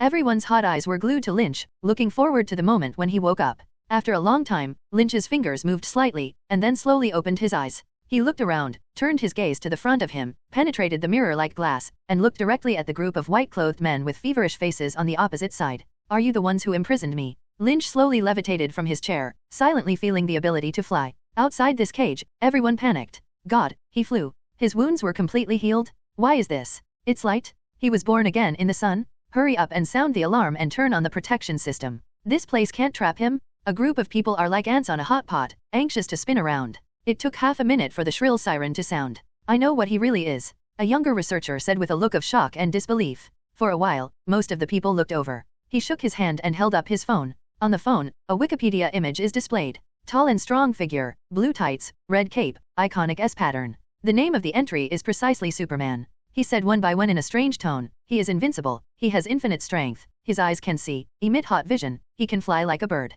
He can absorb sunlight and convert it into energy, so that he can quickly heal and use his ability." Thinking back, his face was already full of panic. Isn't Superman a fictional character? The man in white seemed to have found the answer, but this answer made him unable to believe it at all. "Are you Superman?" he murmured, approaching Lynch, pleading for answers. His thirst for knowledge defeated his desire to survive, and at this moment, he just wanted to figure out Lynch's identity. Lynch glanced at him lightly and replied, "No, I'm not Superman." Looking at this guy's confused and stunned look, Lynch said, "But I am indeed a Kryptonian." After that, Lynch felt that his condition was almost restored. So he raised his head, and two more fiery and powerful heat eyes gushed out. He maintained his heat vision for a full 10 seconds, destroying almost everything overhead, and a passage that allowed him to fly out of here appeared. So he put away his hot sight, twisted his body, and flew to the sunny sky. Flying high in the air, Lynch felt so comfortable that he involuntarily closed his eyes. The warm sunlight made him feel like he had returned to the warm little bed he had when he was a child. It's just that his good memories did not last long, and a rocket disturbed his yaxing. Lynch opened his eyes and scanned the barracks below. It was a makeshift military base that occupied a small area and could have hundreds of people, and the most powerful weapons were just small missiles. Looking at the slightly chaotic soldiers below, anger and hatred brewed on Lynch's face. He hadn't forgotten that these guys almost killed him, and if he hadn't reacted quickly, he would probably have become a cold experimental specimen in the lab at this moment. He just swept his gaze, and the hot side hit the rocket, unleashing brilliant fireworks. With endless resentment and anger, Lynch, who was high above, spoke. Blood for blood, are you ready to bleed? Urgent assembly? Urgent collection? Bring your gear and assemble urgently. This is not a drill. Repeat, this is not a drill? What's that? Is there something wrong with the lab? God? Another monster? Don't panic. General Ross hurried to the open space of the barracks while ordering the soldiers around him with a calm face. Give me all ready to fight. General Ross yelled at the panicked soldiers. At this time, a short officer with a gloomy face ran out from the side, approached General Ross and said, Sir, what is this guy? General Ross did not respond to his gaze, and said as he walked around quickly, an experimental object that has just been discovered, just captured today. New experiments. A hint of dissatisfaction flashed in the eyes of the diminutive officer. Now there is an accident? Do I need to fix it? General Ross did not speak, walked to the center of the clearing in one breath, and looked up at Lynch. He stared at Lynch expressionlessly for a moment, then turned his head and said solemnly to the officer beside him, Of course you need, if you can. In the air, Lynch looked at the army lined up below. Lynch didn't start first. He wanted to let these guys understand what kind of existence he provoked, so as not to annoy himself with any cats and dogs in the future. Liwei must be crushed with dignity. Rose, are you surprised to see me again? Lynch's indifferent voice came from high in the sky, which made General Ross's soldiers feel strange. Someone couldn't help but look at General Ross and found him with a wooden face. What do you want? General Ross said in a stiff tone. Lynch chuckled. What else would I want besides your life? General Ross was not surprised. It was not the first time he had dealt with such a thing. Those persecuted by his experimental plan wanted his life. But he was never afraid, because he was loyal to the country and did not act with a little selfishness. Even if he dies, he sacrifices his life for the country and dies where he wants, and in his mind, he should be so. Everything puts the country first, everything focuses on the overall situation, and in front of this, all personal gains and losses are unimportant. Therefore, those experimental processes that seem inhumane and even anti-human to others, he has done without guilt. Because if one day the country needs him to dedicate himself, he will not hesitate to give his all. If you can. General Ross replied with his chest straight. Lynch looked at the fearless Rose, and for a moment he was a little bored. He felt that killing such Ross would completely not wash away everything he had suffered. How can he be punished as he deserves? While thinking, Lynch noticed the familiar short officer beside Ross. So he had a plan in mind. Lynch snorted coldly, and two hot eyes suddenly shot out, pointing directly at Ross. Fire! Back! There are officers shouting. But the hot sight did not hit Ross, but in the chaos, drew a circle around Ross. I can kill you at any time if I want. Lynch stood in the air, oblivious to the attacks that fell on him, like a god and demon. In the sun, he smiled, like a big boy in the sun. It's just that everyone below feels a chill to the bone. But not now, not here, it's too cheap for you. Lynch stared closely at the ugly face without fear. Before I fell into a coma, I vowed to let you die with endless regret and pain. Lynch's gaze deflected, and a hot gaze representing death erupted in his eyes. Let me let you feel it a little ahead of time. He turned his head slightly, and with a hot gaze, he kept streaking through the barracks, and everywhere he passed, both buildings and weapons turned to char. General Ross's soldiers were initially morale high and fought back with a variety of weapons. Rifles, machine guns, bazookas, man-made missiles. When they discovered that none of the most powerful weapons could hurt Lynch a little, they collapsed. Everyone dropped their weapons and desperately fled to dodge the two death rays. In just a few minutes, no one dared to attack Lynch. Large numbers of soldiers shivered and hid together, raised their hands, and signaled surrender. Lynch retracted his hot gaze and spared the soldiers who surrendered. The hot sight didn't kill too many people, and most of the people who wanted to dodge dodged it. Those who died under Lynch's hot eyes were all ironclad and wanted to kill Lynch. Now, in the huge barracks, hundreds of soldiers have completely lost the will to fight. Lynch was victorious and single-handedly defeated the formed modern army. He landed slowly, wanting to get back to the ground and admire Ross's reaction. Bang! Suddenly, a bullet hit him in the face. Lynch's eyelids jumped, and anger rose again in his heart. Turning his head to look, he suddenly became happy. It turned out to be an acquaintance, that short officer, Brunsky. Do you want to die? Do you want to die? Lynch leaned over and flew in front of him, saying from 3 or 4 meters in the air, full of oppression. But this guy still looked disdainful and uncaring, but instead continued to shoot at Lynch with his muzzle. Bang bang. He finished firing the bullets in the pistol magazine and threw the pistol aside with a defiant look. That's it? That's what you can do? The bullet hit Lynch precisely in the face, but everyone knew it didn't help. The only effect is to provoke Lynch, so that Lynch, who originally wanted to play with this guy, has cold eyes and killing intent. As well as showing the officers tenacious will to fight, inexplicably reminding Lynch of the phrase continue to fight even if you break your hands and feet in front of the enemy. This guy is not just a broken hand, but even a crushing fracture all over his body. Lynch's perspective unleashed and saw the steel on this guy's spine. His name is Brinsky. He underwent General Ross's transformation, injected with the same super soldier serum as Captain America, and was crushed and fractured in his whole body because his head iron was kicked by Hulk during the battle with the Hulk. Subsequently, his spine was implanted with steel bars, and he was injected with gamma serum in Mr. Ian's laboratory in New York, turning into Abomination and making a fuss in New York. Abhorred gray skin, hideous face, with roots and thorns on his body size and strength are stronger than the Hulk, and he suppressed the Hulk all the way during the battle with the Hulk. In the end, because of the needs of the plot, he was killed by the Hulk. This guy has repeatedly lost battles, repeatedly defeated and fought, and has faced the Hulk head-on many times, which is actually Marvel's first iron-headed baby. And now, this guy has a steel frame in his body, which has obviously been crushed and fractured by the Hulk. But look at what he said. That's it. Lynch straight good guys.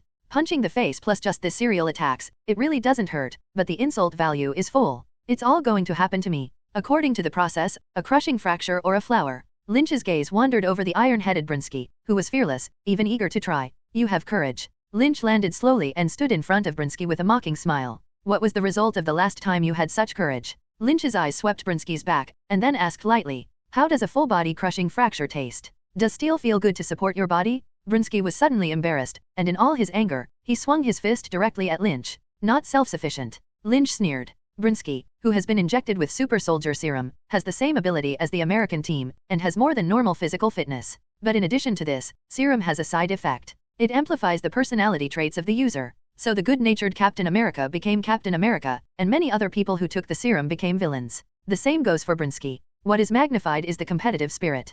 Brinsky, who has been injected with serum, is incomparably competitive. That's why he will harden the Hulk in a posture that is difficult for ordinary people to understand in the Hulk's story, and say the words just like this to Lynch. He is eager to defeat strong enemies, even in the face of enemies that are too strong to resist, and his competitive spirit makes him never take half a step back. Finally, also out of a strong sense of competitiveness, he forced Mr. Land to inject him with gamma serum, incarnating hatred. Therefore, in the face of Lynch, even if he has seen Lynch's invincibility, he is not afraid to strike directly. Even though he had learned this lesson, the entire spine was filled with steel nails, and a row of prints appeared behind his back as soon as he tried hard, like a monster. But, so what? I, Brinsky, even if I die, will die in the battle with the enemy, and never retreat and run away. Brinsky was obviously much stronger than ordinary people, and his movements were so fast and sharp that many soldiers who secretly observed the situation secretly had absurd fantasies. Can you defeat that monster? The beautiful fantasy lasted only a second. In Lynch's eyes, Brinsky's movements were like 80-year-old grandmothers, slow and weak. He didn't have any desire to fight. So Lynch reached out and slapped Brinsky in the face at the speed of light. Brinsky didn't seem to understand what was happening, only felt the sky spinning, and then fell slowly. All around, the heads of the soldiers were buried lower, like ostriches burying their heads to hide themselves, which was very interesting. Lynch stepped forward and dragged Brinsky like a dead dog to General Ross. And then, like a casual throw, Brinsky was thrown in front of the ugly-looking General Ross. General Ross stood in a strange circle, like a Tang monk who had been drawn by Sun Wukong, afraid to move. That's your big picture? The super soldier program that you painstakingly researched? Lynch flatly seems to be saying that the weather is good today. It's not bad, the courage is very strong, maybe it is very effective to form a death squad. General Ross was silent, embarrassed to maintain the last shred of decency. I said, did you get water in your brain? Lynch sighed unteachably. People study high-tech weapons, you study transhuman soldiers. He then said even more exaggeratedly, you don't really think that you can create super soldiers flying in the sky, do you? Ross's expression fluctuated for a moment, and finally took the initiative to look at Lynch and said, you think it's impossible. So what are you yourself? Me. Lynch shook his head. I can't make it, and even if you can make it, how should you control it? Mental brainwashing? Implanted control chip? Or pray that he will consider you his creator and obey you? General. Ross stopped answering, saying that you don't understand. I don't look like you kid are all the way. Okay. Lynch clapped his hands, and then his body gradually rose. End of conversation. Now, make a choice. Lynch slowly rose to the heights, and his voice became ethereal and elusive. Don't you like to make decisions? When the soldiers below heard this, they couldn't help but raise their hearts to their throats. Option 1, the lives of your soldiers. Some soldiers looked at Lynch in horror, but the distance was too far and the sun was too dazzling to see Lynch's face clearly. Option 2, your own life. Lynch paused, and faintly laughed. 1 minute, I'm fair, and your time is also a minute. If there is no answer, then you all die. General Ross finally changed color, staring at Lynch with anger and shame, his breathing getting heavier. On one side is himself, on the other is hundreds of soldiers. How to decide? 10, 9, 8, 7.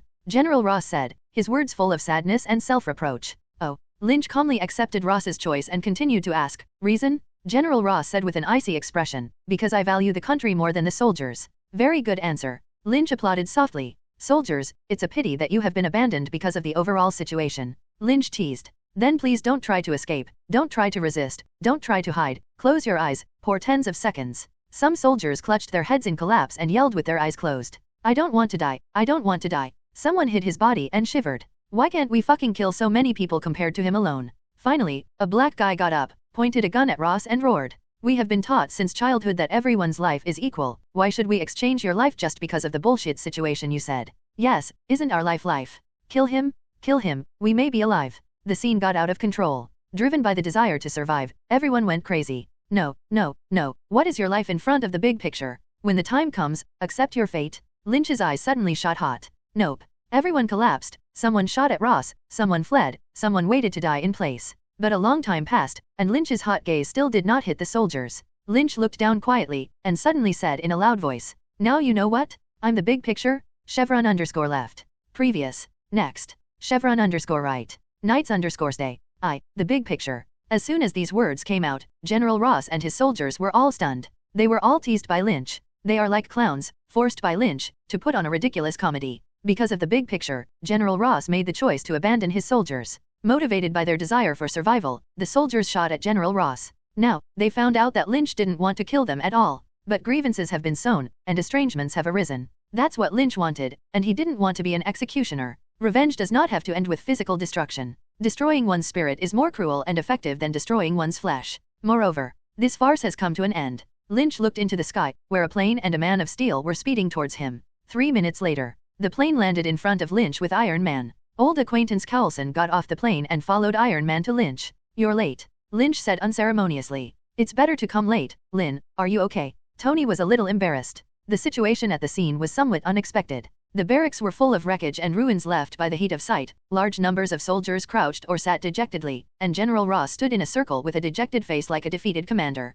And Lynch, Tony saw him flying in the air from a distance. So the situation was clear, and the situation was completely opposite to what they expected, and Lynch forcefully suppressed the entire camp with his strong ability. As it sounds, the truth is right in front of you. This made Tony, who was anxious to come to Lynch's rescue, a little embarrassed. If he hadn't brought Coulson here, Lynch could have done whatever he wanted here and run away. But he took Coulson with him, and he might have stopped Lynch from doing so. Because no matter what you say, Ross is a general of the motherland. Even if they disagreed, they couldn't watch Lynch kill Ross to vent their anger. I think you should ask General Ross, his feelings should not be wonderful. Lynch hugged his chest and glanced at Rose. At this time, Coulson walked up with a harmless smile and enthusiastically extended his hand to introduce himself. My name is Coulson, from the Strategic Defense of the Homeland. Lynch did not reach out and looked at Coulson coldly. So you guys have a plan for me? Appease? Fool? Or are you ready to gather people and prepare to kill me? Your director still has a big hole card, right? Coulson was stunned by Lynch's informative words, or some of the Brine Bureau chiefs he was secretly communicating with. After half a ring, Lynch heard the command of the Brine chief coming from Coulson's headset, calm him and ask him what he wants. Lynch sneered, and before Coulson could speak, he rushed to answer, you are mistaken, not what I want, but you should think about what to do to satisfy me. Little by little, Lynch soared into the air, but the voice still reached Nick Fury's ears through the headset. I'm so angry right now, I almost got killed by this guy, and you may regret why he failed to kill me, because you have nothing more to restrain me. Maybe you can try dropping a nuclear bomb on New York and see if you can destroy me. And you can try to contact that old friend, maybe she can kill me. Other than that, any attempt will only irritate me. I can do anything in New York to calm my anger if I wanted to, Lynch said as he ascended into the air. It's not enough to punish this guy, and I don't want you to meddle. Goodbye, and hopefully the next time we meet, you'll already know what to do. After that, Lynch discerned the direction and turned around to fly towards New York. After a pause, he turned back and added, I am more disgusted with older and male agents, and I suggest that you send someone who can make a better first impression next time. Then Lynch flew away quickly without looking back. Watching Lynch go away, Coulson smiled wryly and whispered into the headset, what should we do now? The SHIELD office frowned deeply, his desk full of materials about Lynch and Superman. Deal with that side first, and then come back to discuss the next plan. Hanging up the communication, he irritably pushed away the information on the desktop, then pulled open the drawer of his desk, and after a while of tinkering, pulled out something. It is an old communicator. He hesitated to rub the small communicator, but after a long time, he put it back in its place. Staring at Lynch's photo on the table, he said to himself, it's not time yet. Coulson ended the communication and glanced at Tony, rather looking at each other. How can he still fly? Coulson looked innocent. Please, how do I know? He wasn't going to before. Tony was also very depressed. but after thinking about it, it seems that it is quite normal for Superman to fly. Well, I still have to clean up the mess here. Do you want to go back? See you next time, then. I had to go back and get a good night's sleep. It was a crazy day. In the laboratory, the man in white and Coulson had just finished talking, and all the research materials about Lynch had been taken away by Shield. But he didn't look much upset or sad. When Coulson left with the people, he immediately went to General Ross's office and knocked on his door. Then he told the expressionless Ross with a look of trust, "General, the sample was not taken away." General Ross nodded and asked, "How long will it take to make serum?" The man in white was taken aback, and then said in embarrassment, "General, this thing is not quite the same, maybe. I'm not asking if you can make it." General Ross said angrily, "Don't forget that I haven't settled accounts with you about letting him go." Ross pressed the fire. If it weren't for this guy's usefulness, Ross really wanted to destroy this fool with one shot. 1 week? I want to see the results, or you can die. In a secret gangster den, a beautiful woman with wavy blonde hair wearing a black tight suit that blended in with the surrounding darkness suddenly felt the communicator vibrate. She frowned and reached out to connect the communication. "Chief, is there something wrong? I'm on a mission. Give up this task and rush to New York right away. You have a major mission." "Major?" She pursed her lips slightly, revealing a hint of a smile. "How significant? The safety of New York is so important." Hearing this, she replied squarely, "Understood, I'll be right back. The information has been sent to you. You can take a good look and think about how to complete this task." A moment later, she sat in the receiving car and opened the mission information. After a quick browsing, she couldn't help but doubt life for a while after a long training. WTF? Superman? In New York's Chinatown, Lynch walked on the road with interest, looking at everything familiar and unfamiliar around him. With his extraordinary hearing, the Cantonese language that burrows into his ears from time to time makes him feel quite familiar. But Chinatown, which blends American culture, also gives him a lot of strangeness and freshness. He had never been to New York, but he just flew all the way and happened to be here, so he decided to visit here. Suddenly, he saw a Cantonese restaurant and remembered that he seemed to have not eaten Cantonese food for a long time. So he stopped wandering around and walked towards the Cantonese restaurant. In New York's Chinatown, a young man with flip-flops, a chicken nest on his head, and a posture that his 6 relatives did not recognize was swaying, walking rhythmically on the road. Suddenly, he stopped, reached out and touched his head with a puzzled look, and touched a hot thing. When I took it down, it turned out to be a chicken bone.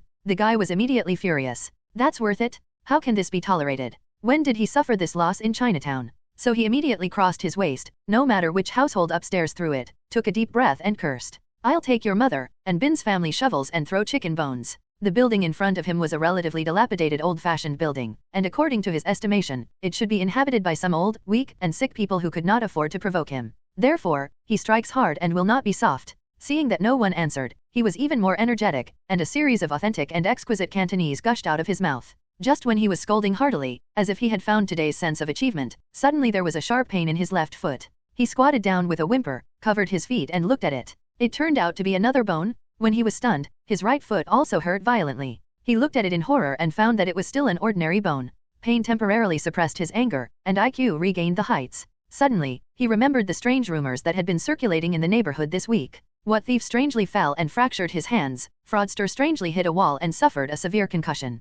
Could it be? He swallowed his saliva and looked at the building with a look of horror. Ghastly? Terror? There is definitely something unclean. The more he thought about it, the more frightened he became, and he fled the street without caring about the severe pain in his feet. Lynch casually threw the bones in his hand into the trash, picked up a cup of Coke next to the seat, and took a large sip. Ugh. Lying back in his recliner, Lynch had a fat house happy expression on his face. Chicken odd touch. What could be more comfortable than eating fried chicken, drinking Coke, and sunbathing? Oh, by the way, I also taught the passing wanderers idle, young people who do not learn and have no skills. It's been a week since Lynch came to Chinatown. After Lynch walked around, ate and drank, and then rented a rooftop to live in. For several days, Lynch sunbathed during the day, ate and drank, and exercised at night, helping others by the way, and then collecting a small activity fee from the bad guys. How about it? Doesn't Superman eat? Physiologically speaking, I really don't need it. Kryptonians living under the yellow sun do not need to eat physiologically. However, Superman is needed, because he has considered himself an Earthling since he was a child and psychologically needs to eat, so Superman needs to eat. The same goes for Lynch. Anyway, don't worry about money, then you can't eat with an open stomach? Lynch, who has a body of steel and is not afraid of eating a bad stomach, has to sigh. American junk food, so fragrant? Of course, Lynch didn't do anything but cook. He delved into the system and current capabilities. On the system side, he studied the acquisition of justice values and template redemption. First, Lynch explores the problem of obtaining the value of justice. The system at that time was like this. Superman system current template, juvenile Superman 100%, youth Superman 10%. Template redemption list, youth Superman. Superman, Magical Superman, Gold Superman, Supreme Superman, Silver Superman. Justice value, 49,135. Lynch later discovered in Chinatown the reason for the skyrocketing value of justice. He was considered a hero. Although he revealed relatively little information, it still allowed him to achieve a lot of justice points.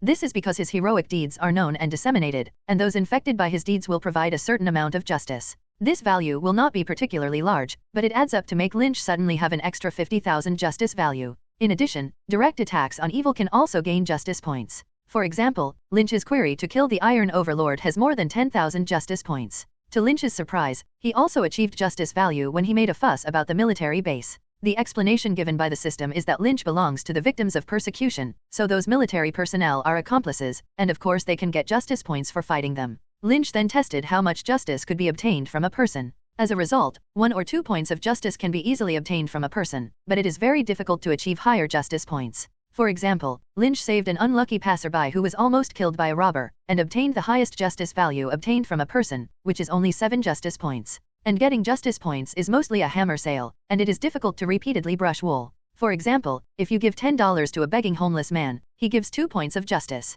The next time Lynch gave another $10, he didn't give any justice value. When Lynch gave him $100, he gave 3 points of justice. This means that a person's justice value can only be given higher and higher, and if it is low, it cannot produce a justice value. And the number of justice values that the entire Earthlings can give can be easily calculated. Take the middle point of 5 points. According to the global 6 or 7 billion calculation, the maximum is more than 30 billion. But in fact, it is difficult to achieve so much justice. Because not everywhere is like New York, the appearance of a superhero immediately became known to everyone in the city. There are many places where even if Thanos snaps his fingers, they can't figure out what happened. So Lynch can achieve a lot of justice on Earth, but not enough. If it goes well, it can be exchanged for an invincible level template like Silver Superman, and if it is not smooth, it can only be exchanged for an ordinary Superman template. Only the Youth Superman and Superman templates can be redeemed in stages, and the others can only be redeemed at once. At the same time, the template exchange price will be reduced according to the current template. For example, Lynch, who owns the Juvenile Superman template and the 5% Youth Superman template, redeems the Superman template and displays the price of the Superman template minus the Juvenile Superman and 5% Youth Superman template.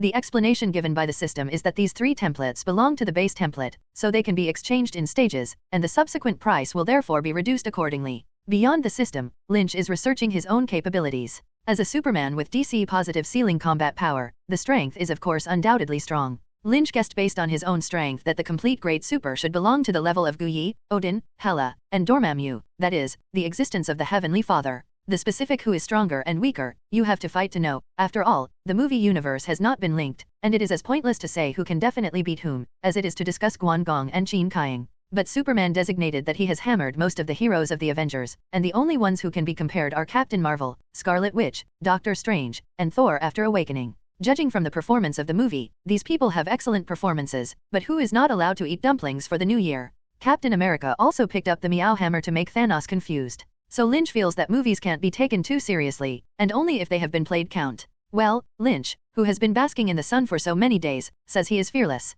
The reason why the big guys did not appear during this period is also because they gradually realized their strength. Under the yellow sun, Lynch felt that he was getting stronger every minute. Strength, speed, endurance, 5 senses, brain. Lynch's phrase unlimited is not false, but true. Unless SHIELD uses some killing weapon that Lynch does not know, in New York, with the level of technology on Earth, there is basically no threat to him. It was only then that Lynch understood what Superman meant by living carefully in a certain work. Lynch often laments that if it weren't for Superman's own metaphysical life force field, Lynch might have ruined everything around him. At this point, there should be a BGM song. Invincible? How? Lonely? Knock knock. A knock on the door interrupted Lynch's sunbathing, and he turned his head through the door and saw a beautiful figure. Lynch smiled slightly and threw away the Coke. After waiting for a long time, did you finally come to me? Who? Sir, the meal you ordered has arrived.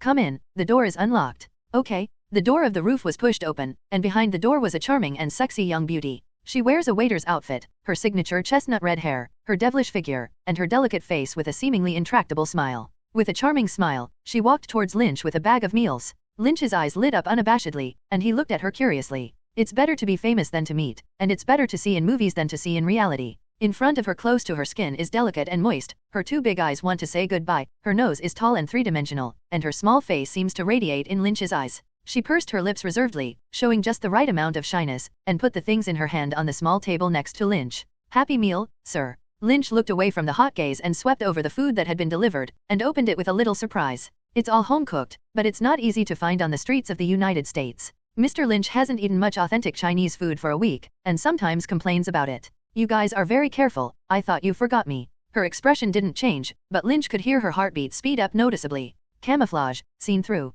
Lynch laid out the dishes one by one and pronounced their names. White-cut chicken, plum vegetable buckle meat, steamed sea bass, and black chicken soup, right. She continued in less standard Chinese. Do you speak Chinese? Lynch was really surprised. A little. He seemed surprised, and a little happy. There will be quite a lot. Lynch nodded. Natasha, seriously, you should play another role. As a waiter, you are a little too beautiful. Thanks for the compliment. Natasha ruffled her hair. You seem to know a lot. I have better hearing, so we can be honest. What's your plan? Lynch picked up his chopsticks and tasted the good-looking buckle meat in disbelief, and asked casually. Well, the meat is rotten and fragrant, fat but not greasy, delicious. Natasha sat down and looked a little helpless and said, what if I say there is no plan? Like you said, we can't limit you to anything, so let me talk to you about how we can make your stay in New York a little more enjoyable. Lynch swallowed a large mouthful of meat, and waited until he chewed and swallowed it carefully before pouting and squinting at Natasha. So your plan is a beauty scheme. Turning his head to take a sip of soup, Lynch then complained, since you all found out that I know a lot, why do you think I'm interested in you?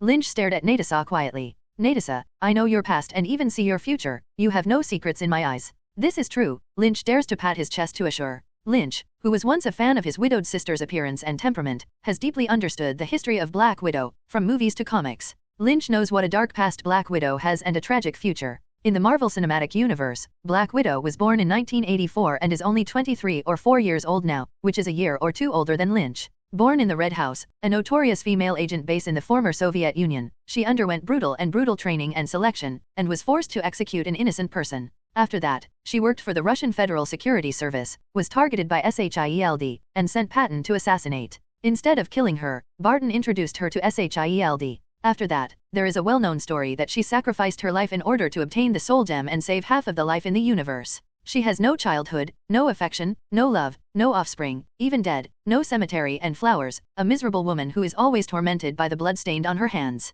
So, you don't like me? Natasha raised her eyebrows. Do you want to change one you like? Huaxia girl? Cute type? He said he knew his future? It doesn't look like it's lying. What does it mean? Nope. Lynch smiled and reached out. I love it. Nice to meet you. My name is Lynch. Natasha was slightly stunned, then smiled, and held it. My name is Natasha Romanoff. The mission went pretty well, so he had a crush on me, even though he knew my past. So soft, so hot. So we're friends now. Natasha remained silent, still pulled by Lynch's hand. He was like a little boy who had never been in love. You think so? That's it. Lynch came to his senses, stopped his hand, and continued to cook. Natasha chuckled and decided to take advantage of the atmosphere to test it. You seem to be familiar with Huaxia. Lynch responded waited for a while and said, I am from Huaxia. Really? Natasha didn't expect Lynch to be so direct, and then said in a joking tone, we thought you were Superman. Lynch smiled and shook his head. How do you think I look like Superman? Based on your observations, am I more like a college student? Natasha couldn't help but agree. After so many days of observation, the result of Lynch's psychological analysis is that of an ordinary Chinese college student.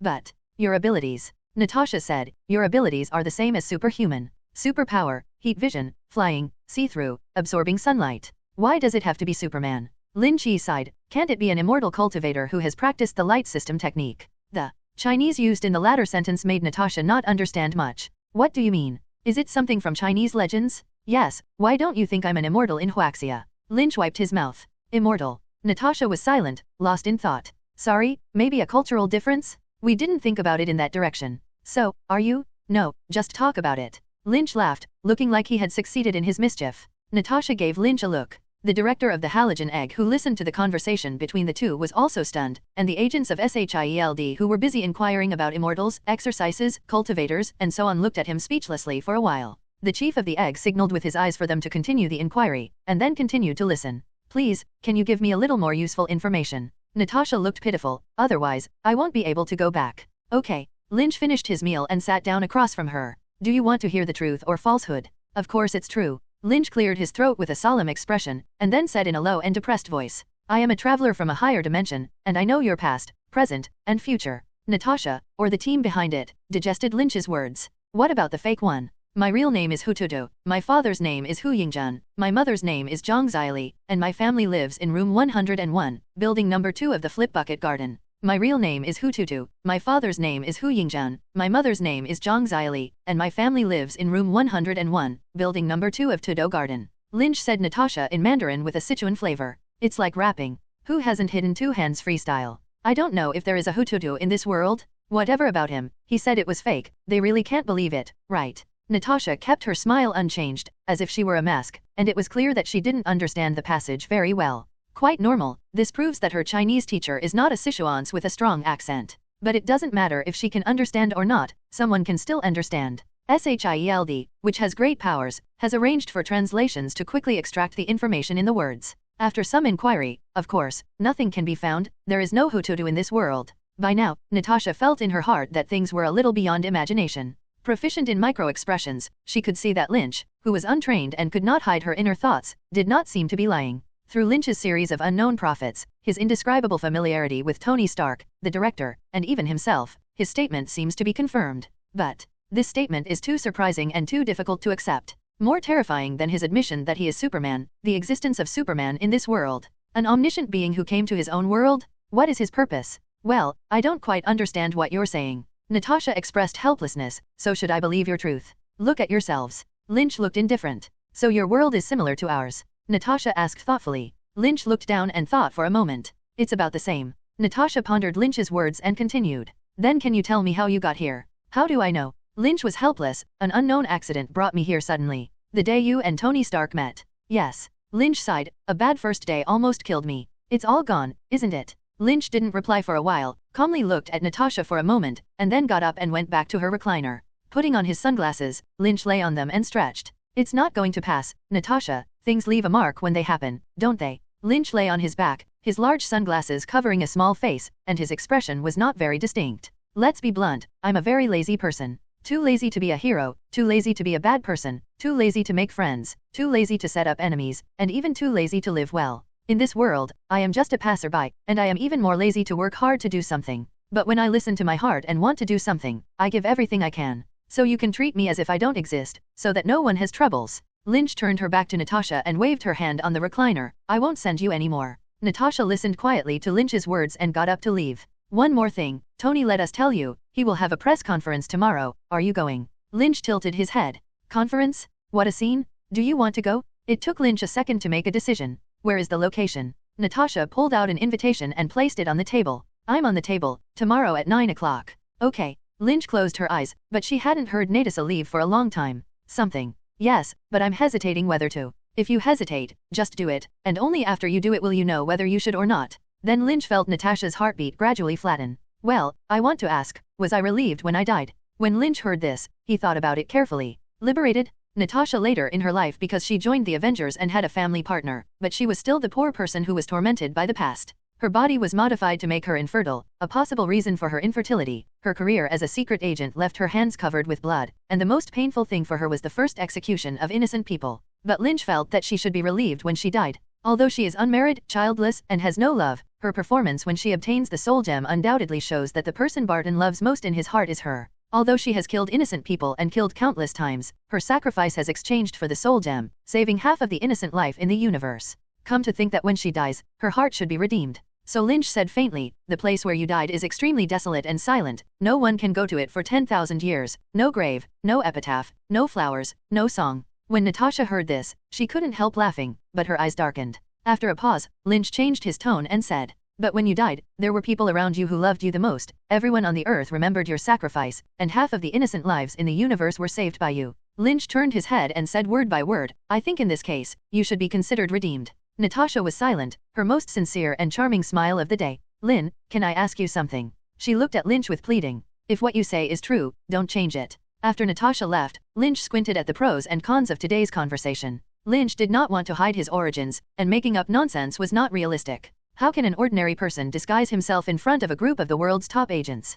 Can't do it. It's better to be honest, so that Lynch can waste brain cells. What if they could guess something? What if you one day learned that your world was a story created by someone else, and that you were just a fictional character from another world? Sadness, despair, pain, or find a way to escape, break free from the shackles? Think too much, of course. What to do? Think about your flower borrowed and returned? Do you have a house and a car? Is the object there? Is the brick in your hand not hot, or is there a lack of worksheets? Even if you know these things, what is the meaning of most people? Life itself is a more silent and tearful existence than these brain-burning and irrelevant things. If you have time to worry about people, it is better to work harder for life. Moreover, even if they know these things, how can the people of this world pose a threat to themselves? The bigwigs who can pose a threat to themselves are all bound by rules. Guyi, only responsible for protecting the earth from the invasion of demon gods in other dimensions, does not care about the struggle of human beings themselves, and what people play is called defending the earth, not defending mankind. Odin, life is coming to an end, it is easy to use divine power, one mind to find a reliable new king for Asgard. The attitude towards humans is the same as that of Ancient One, as long as you don't come to find fault outside the 9 domains. How do humans like to play and play?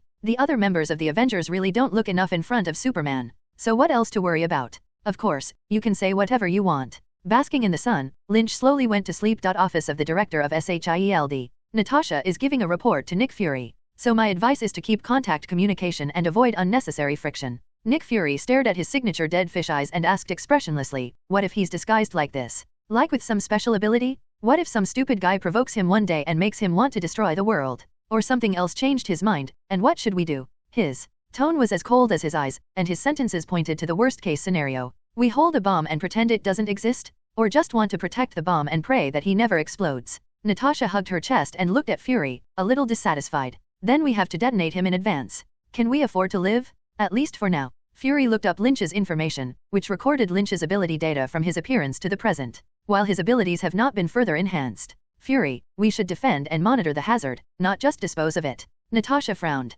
That's what I meant, so we always have to be prepared to deal with him. What kind of preparation? Like he said, you have a summoner to bring in an old friend who can take him down? Natasha said suspiciously, but you see, even if you really have such a thing, he knows it, so why do we think it must be useful? Fury's face finally changed subtly, and he shook his head and told Natasha in a firm tone, I won't use that, unless the earth is really going to die. The atmosphere gradually stiffened, and the two fell into an awkward silence. Nick Fury put on a face that others owed him a lot of money, and after a long time, he compromised and said, if you believe that he is not a threat, then give him to you. Then he said in an uncertain tone, can you tell me what Lin means by high dimension? Natasha pursed her lips and said, do you think I understand? The expression responded silently to him. Okay, it looks like we'll have to find someone smart to explain. Fury's words sounded like a sigh of relief. Is everything you said true? Is Lin's original words like this? In the video call, Tony was rarely serious, shrugging a face to confirm with Natasha. Natasha and Fury looked at each other and nodded affirmatively. Okay, a bit of a surprise.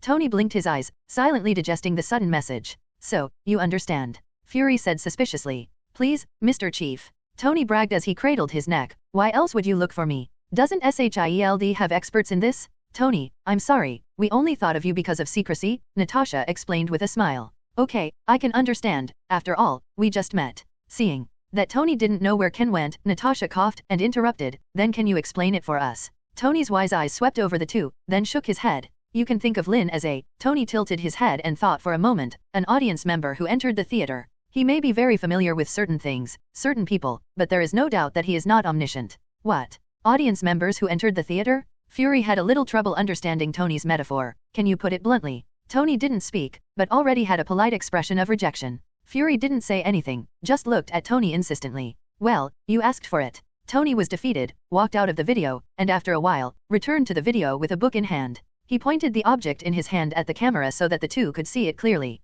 Is a Superman comic. What if one day, you accidentally went to Superman's world? Under Tony's profound gaze, the two finally understood. You mean, our world is a fiction of Lin's world. The two people who reacted were a little unacceptable. From a certain point of view, it is possible that it is. Tony nodded, but for us, this is the world that is real, belongs to us. Yes. We know it or not, believe it or not, it doesn't make sense. Because it can't be verified, it can't escape. So, let it be. If you have this time, you might as well go for a drink, if this beautiful lady Natasha wishes. Tony gags with a playful smile in the blink of an eye. Natasha came back from the silence and smiled at Tony. Of course, if you don't mind if I have a nickname Black Widow. Tony sneered. Okay, Mr. Chief, Black Widow, then I'll hang up first, I still have some things to deal with. Thank you for your help, Mr. Stark, and I hope you keep this matter a secret. Fury said positively. You know how amazing this thing is. I will, then, goodbye. Tony was about to hang up the communication after speaking, but then as if remembering something, he raised his head again and solemnly said to the two, don't try to get future information, because once you get future information, the future will change and it is likely to get worse.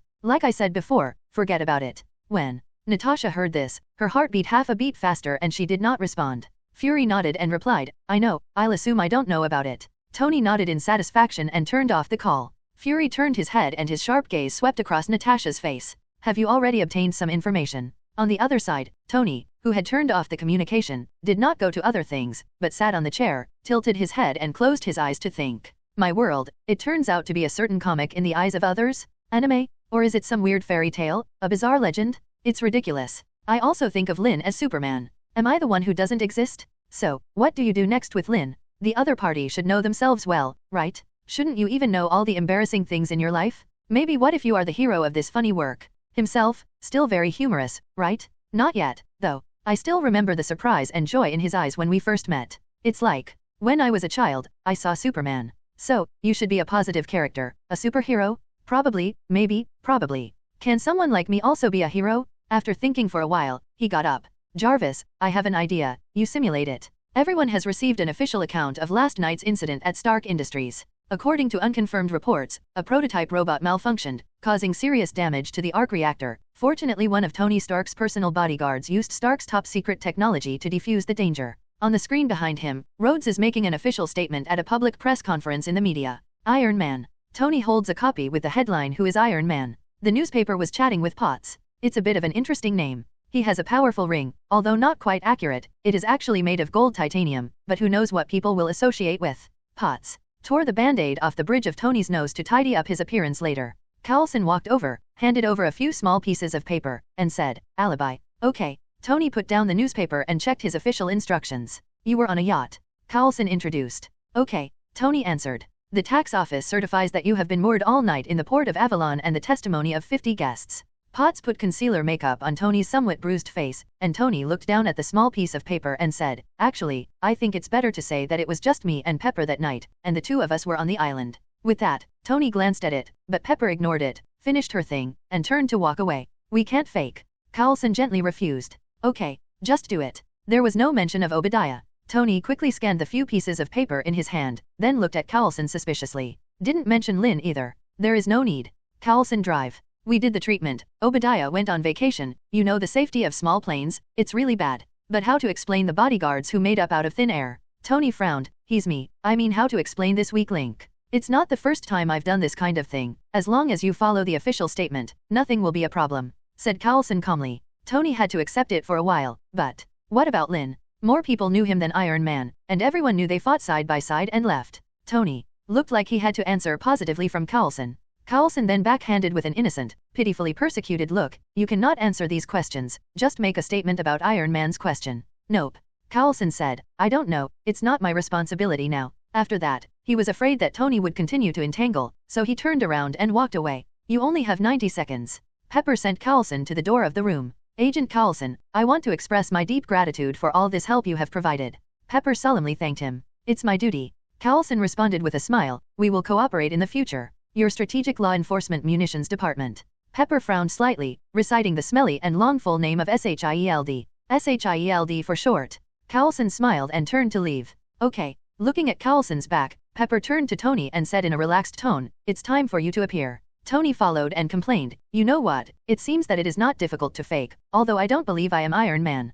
Pepper was holding the suit, and Tony put the piece of paper in his mouth, turning his back for Pepper to help him put it on. You're certainly not Iron Man. No, I am. Tony, with a piece of paper in his mouth, retorted vaguely. You're not. Well, whatever. Tony compromised. Then you know, if I were Iron Man and had a girlfriend like you who knew my details, she would have to worry that I would die sooner or later, but she would also be proud of me, and she would be very conflicted, because then she would love me more. Tony turned to face Pepper. He did not know at this time that this prescient word had been written many years later, but perhaps his IQ is superior, and he was prepared for this when he made today's decision. That's what kind of person he is. Thundera, poisonous tongue, difficult to get close to, and some small belly, but these small shortcomings make him more full and vivid, highlighting his transcendent wisdom and responsibility. Oh, it seems that I didn't come at the right time. At this time, an apologetic voice came from the corridor. The two turned to look. Lynn, are you really coming? Tony said with surprise and joy. Then he gestured with his eyes for Pepper to leave the two of them alone. How are you doing? Of course. Lynch smiled.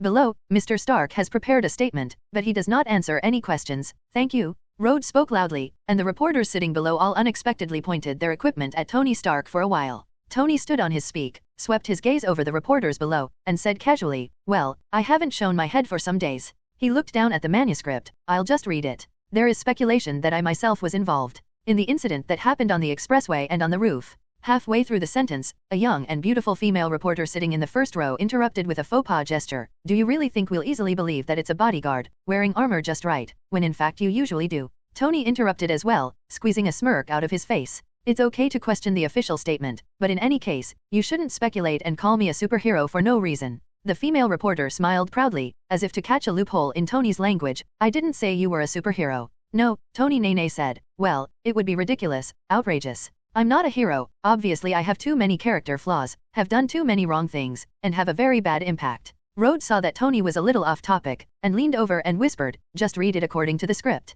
"Okay, I know." Tony picked up the manuscript again. Actually, he held it up, but choked down his throat for the rest of his speech. He looked away and quietly looked at everyone in this room. Journalists, security guards, Rhodes, Pepper and Lynch. It's coming, and the famous scene is about to be born. Lynn, who was standing in an inconspicuous corner, was a little excited in his heart. Despite his superhuman might, he does not consider himself a hero, and this one in front of him is a real superhero who is immortal and a god side by side. Today, it is the first page of his well-known legendary chapter. How can Lynch not be excited about such a famous scene? But after a while, Lynch was acutely aware that something seemed wrong with the script. "Why does Tony keep staring at me? Say your lines, hey?" Tony stared at Lynch for a full 10 seconds, causing many people present to look at Lynch frequently. "Can I be a good superhero?" He recalled the last conversation between the two just now. "Of course, you're the best one." Case. Tony made a decision in his heart, put down the manuscript with a relieved face, and said the classic line, "I am Iron Man." The whole scene was boiling. "Wait a minute, I have big news."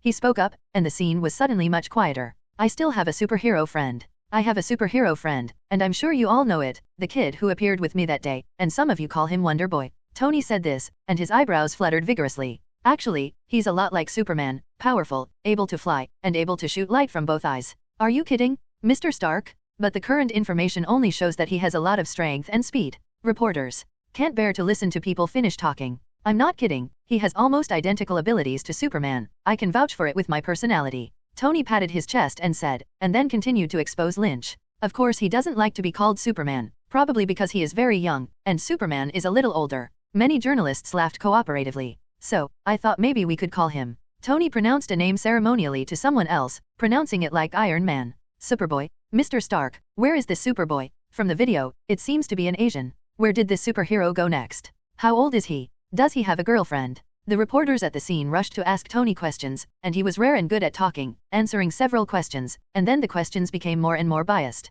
"Okay, I can't answer a lot of questions for him, but..." Tony lengthened his tone, then glanced at Lynch. Lynch lowered his head at this time, feeling panicked. Tony's maneuver made him want to jump out of the window and fly away right now. "Well, you Tony Big, I'm coming to give you the hero debut, but you are calculating to make me perform? I took you as an idol, helped you fight the Iron Overlord, took you home, and even helped you do ideological work just now, cheered you on, and you repaid me like this? That's it? When I first met, I was wary of me, and now you want to pull me to debut as a superhero. Damn it, one day it will give you a crooked head." Lin Xiu hated in his heart, while paying attention to Tony's movements with afterlight, and silently prepared to slip away. "Don't look at it. You still look at me?" Lynch met Tony's gaze with a murderous look. "He's actually here today." Tony was very good at stirring up emotions, and as soon as this remark came out, the reporters talked like a pot, looked around, and continued to ask Tony where he was. And Lynch had rubbed closer to the door. "Don't say don't Tony didn't say it, just smiled arrogantly and said, "I won't point it out to you, otherwise he might blame me. He doesn't like people to know him."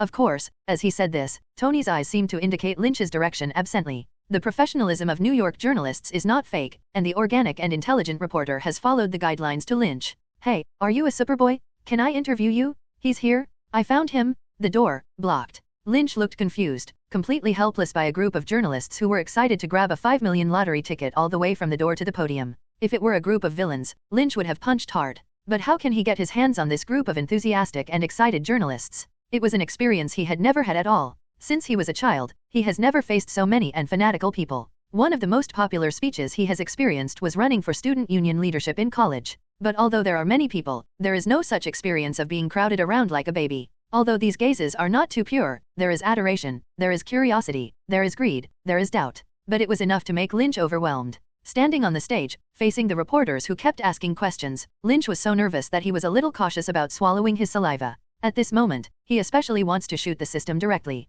I had a showdown. I can't do this. Let me go. You see, I'm still a kid.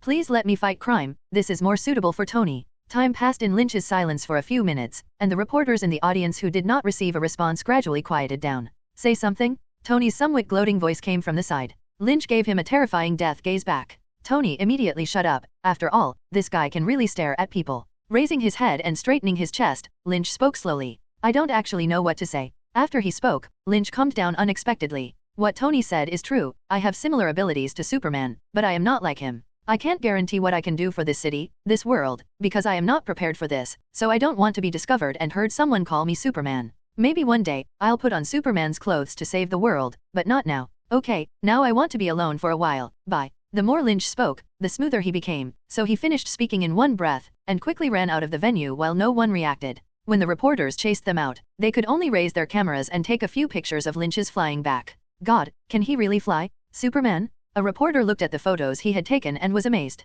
Superman? Didn't you hear Stark say he was called Superboy? Don't be mistaken about tomorrow's headlines? An older reporter reminded. Why so scared? In the air, Lynch asked himself silently. Why are you so afraid of being treated as Superman?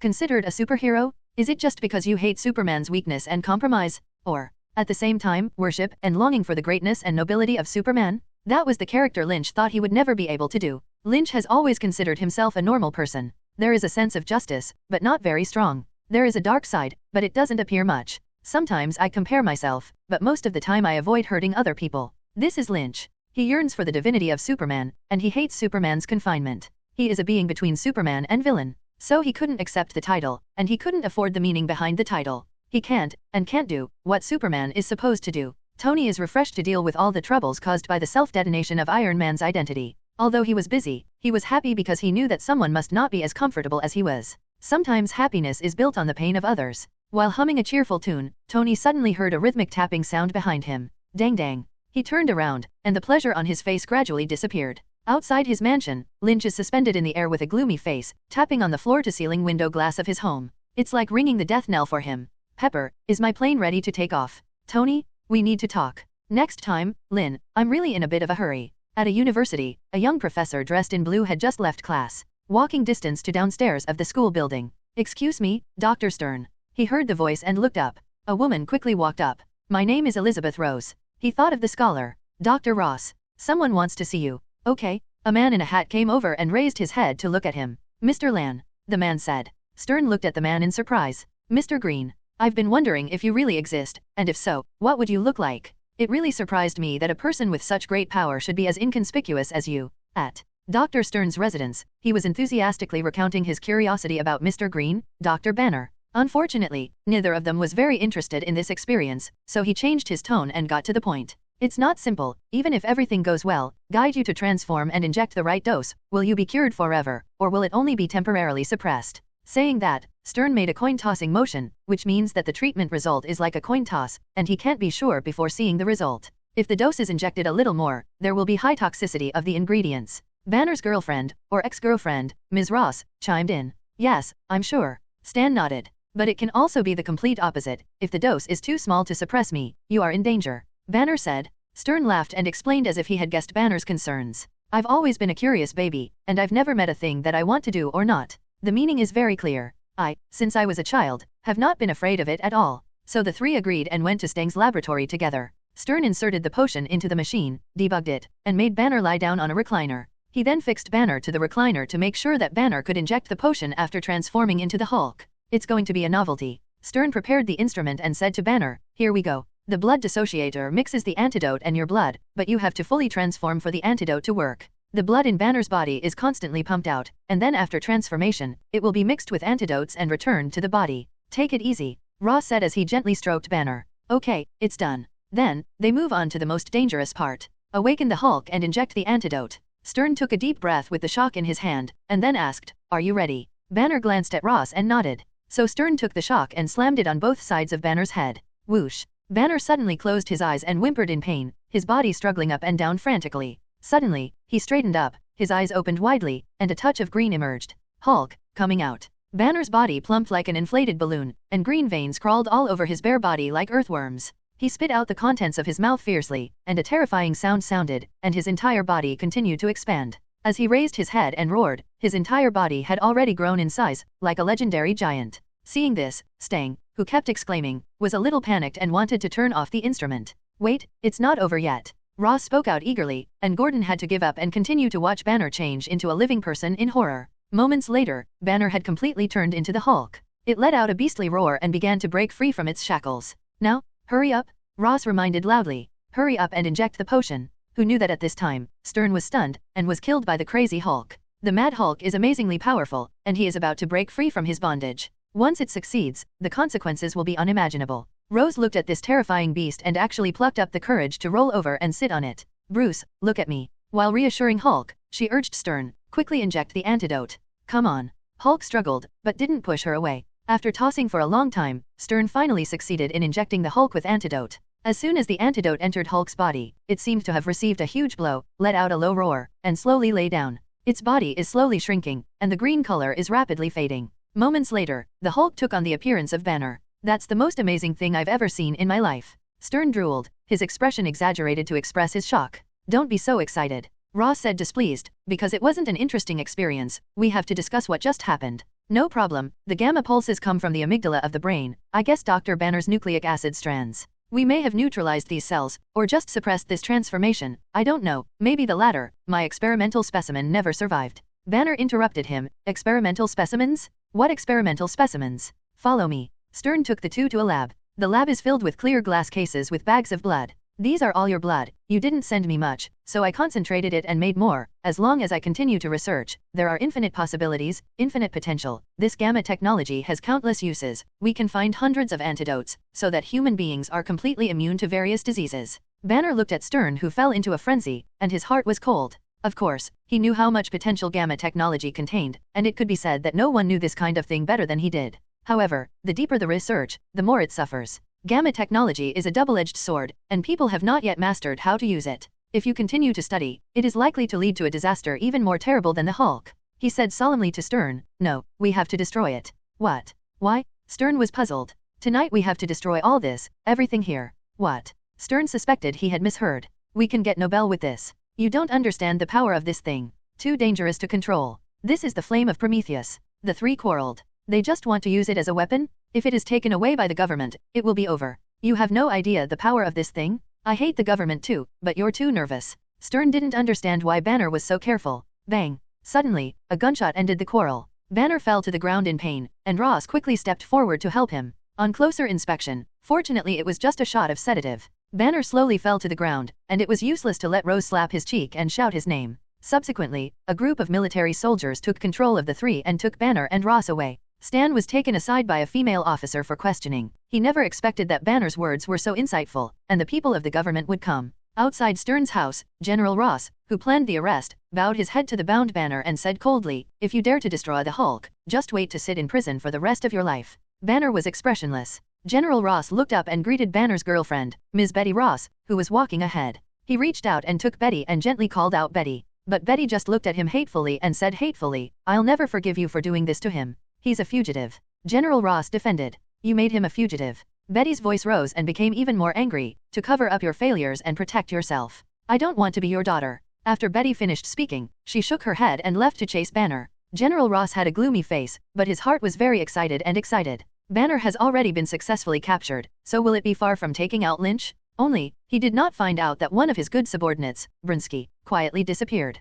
Time goes back a few days. General, the serum has been completed, but because of the scarcity of materials, only one copy has been made. In General Ross's office, his chief researcher held a small bag in both hands and handed it to General Ross. However, I'm not sure about its safety and efficacy, said the man in white hesitantly. Well, you don't have to worry about this. General Ross opened the bag and took out the serum to examine it carefully. The serum is dark red and as beautiful as agate. Compared to its appearance, the power that may be contained in this is more fascinating. So are we going to use it on Brinsky? It could kill him, but in terms of success rate, he should be the most suitable candidate. General Ross shook his head. We have more suitable candidates. Having experienced Bronsky's 2 defeats, Ross has been very disappointed with him. He thought of the big green guy, Hulk. If it was for him, he would definitely be able to defeat Lynch, right? Defeat Lynch by injecting the Hulk with serum, so that you can get more serum material. Capture the Hulk, inject serum, and take out Lynch, and in this way, the ultimate soldier plan he dreamed of is completely successful. And himself will also completely wash away the shame brought to him by the two. General Ross's eyes lit up with fanaticism. Bruce Banner, where exactly are you? Lynch, this time must make you die with pain and regret. Toilet. Brynski was naked and stared at himself in the mirror. Emaciated, gloomy, hideous-faced. Like a monster. Not long ago, Brynski once again went to General Ross to apply for the use of the precious serum. However, once again, he was rejected. Although General Ross said that he was thinking about his own safety, his indifference and disappointment made everything unabashed. General Ross doesn't believe me anymore. Brynski thought hatefully. Damn Ross. He even thought I wasn't qualified to use serum? Damn Hulk and Lynch. Damn everything. Gradually, Abomination twisted Brynski's psyche. He hates Hulk and Lynch, hates them for beating him over and over again, mercilessly crushing himself like an ant. He hates his comrades and Ross, who do not believe in themselves, do not help themselves, and now often look at themselves like monsters. He hated himself, hated his weakness and powerlessness, could not resist at all in the face of strong enemies, and let his self-esteem be trampled and torn apart again and again. Brynski clenched his fists, his thin body slumped, and a terrifying line of steel spine was clearly visible on his back. Monster? If you can gain the power to destroy everything, what about turning into a monster? Enemies, comrades, Ross. If I could, I would destroy it all. Diddy, drip. The communicator rang, and Brynski took a look at it, squeezing a smile out of his gloomy face. That is the call to action message. They found Hulk, a PhD who studied gamma technology. During the arrest, Brynski, who came to Dr. Stern's residence, suddenly thought, if this scientist can cure Banner and eliminate the Hulk, can he also make the Hulk? If I could get that power. For a while, the thirst for power overwhelmed Brynski's mind, and he disobeyed the order and rushed directly into the room where the three of Banner were. Seeing Banner, he couldn't suppress the anger in his heart, rushed forward, pushed Ross away, grabbed Banner and roared fiercely, making Banner transform into Hulk. But Banner was sedative, unable to incarnate the Hulk at all, so he could only angrily knock Banner unconscious, and his comrades then came in and received Banner. And then, bang! The guns rang out, and Brynski stood up from behind his fallen comrades. Why are you always hitting people? Stern asked frantically. Brynski impatiently pointed a gun at his head. What the hell did I do to annoy you? Stern is still chattering unknowingly. It's not what you do, it's what you're going to do. Brynski said coldly, I want what you refined from Banner. Stern looked at Brynski and gradually discovered something. Looks like you've injected something. I want more, and you see him transform into the Hulk. Yes, it's so perfect, like a god. Steng's look of obsessive adoration. I'm going to be like that too? I want you to turn me into that? I don't know what's inside you. Mixing together could become. Stern hesitated, a big scourge. Brynski was angry in his heart and grabbed Stern and lifted him above his head. I didn't say I disagreed. Stern was lifted in the air, breathing hard, and said with difficulty, I just need your consent, and you agreed. Stern.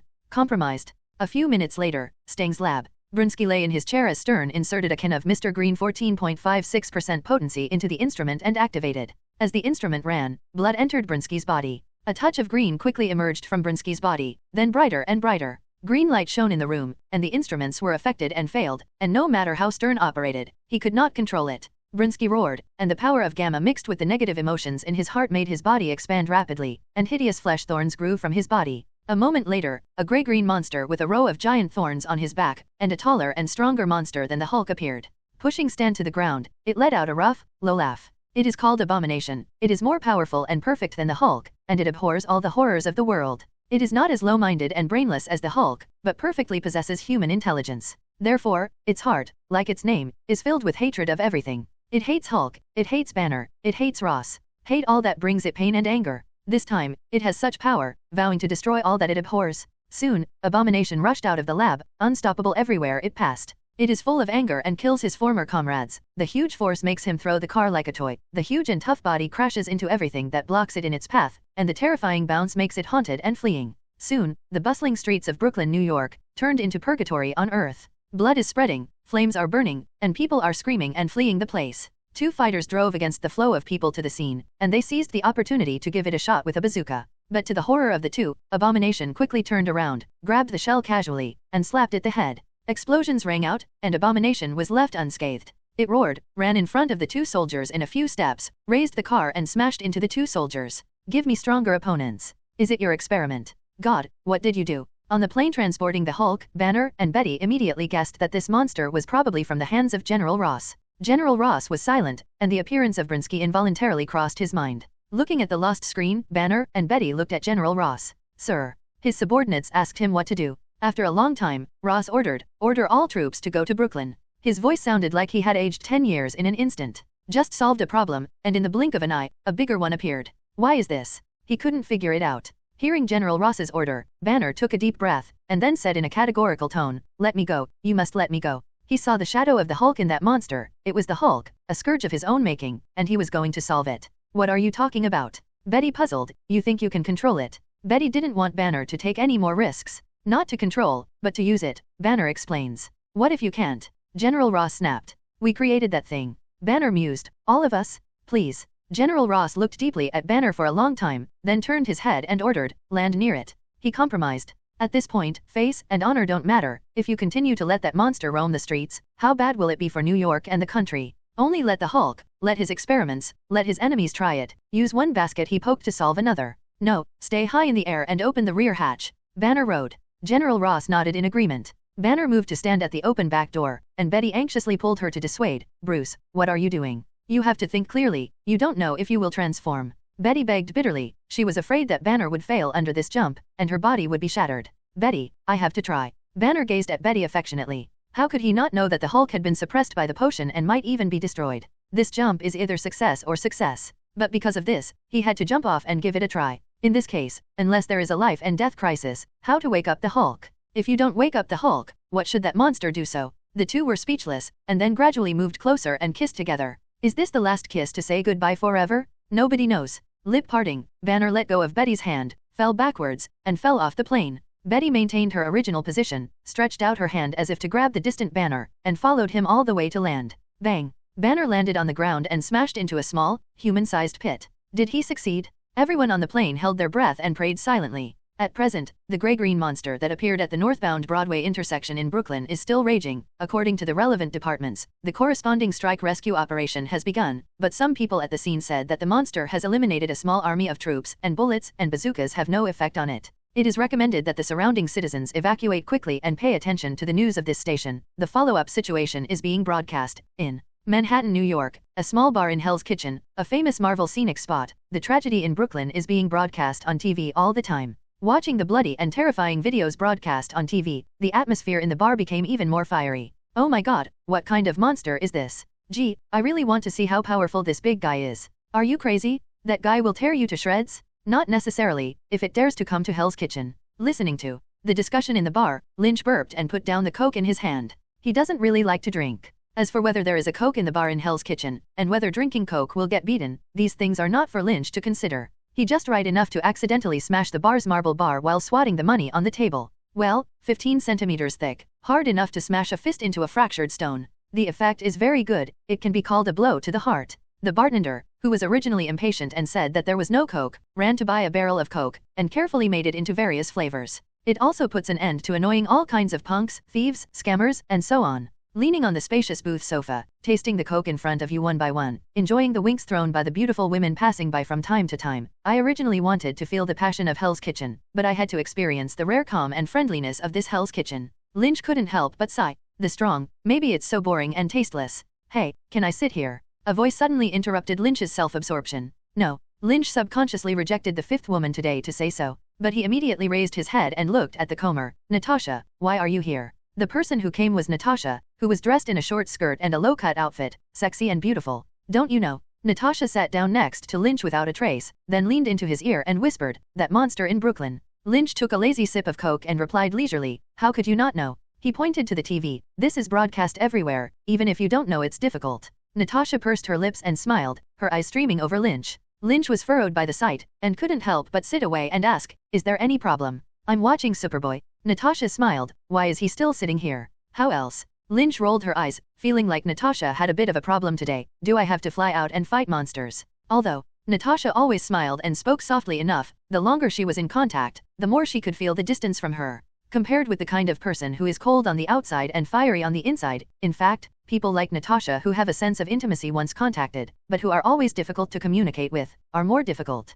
But today, Lynch could feel that Natasha's distance from herself seemed to have widened a lot. Still, Lynch's answer was no. No, dame, I'm not working, so I have to go to work if something goes wrong? Why? Natasha picked up a Coke and took a sip. Can you tell me why? First, this thing was made by Ross, and I said I would make him die with remorse and pain. Second, this matter also has nothing to do with me, and I am not interested. Why shoot? Lynch replied lightly. Natasha sighed and said softly, the culprit is Ross, but it is the innocent citizens who pay the price. Why do you say that it has nothing to do with you? Do you know how many people are asking why their superheroes are? Yes, Brooklyn needs superheroes, New York needs it, but there are many more people in the world praying to the gods. Who do you say I should listen to? Do you know how many people pray every day that you will one day perish? Lynch replied bluntly. Natasha was speechless. She was silent for a long time, and then put down the cup in her hand and got up.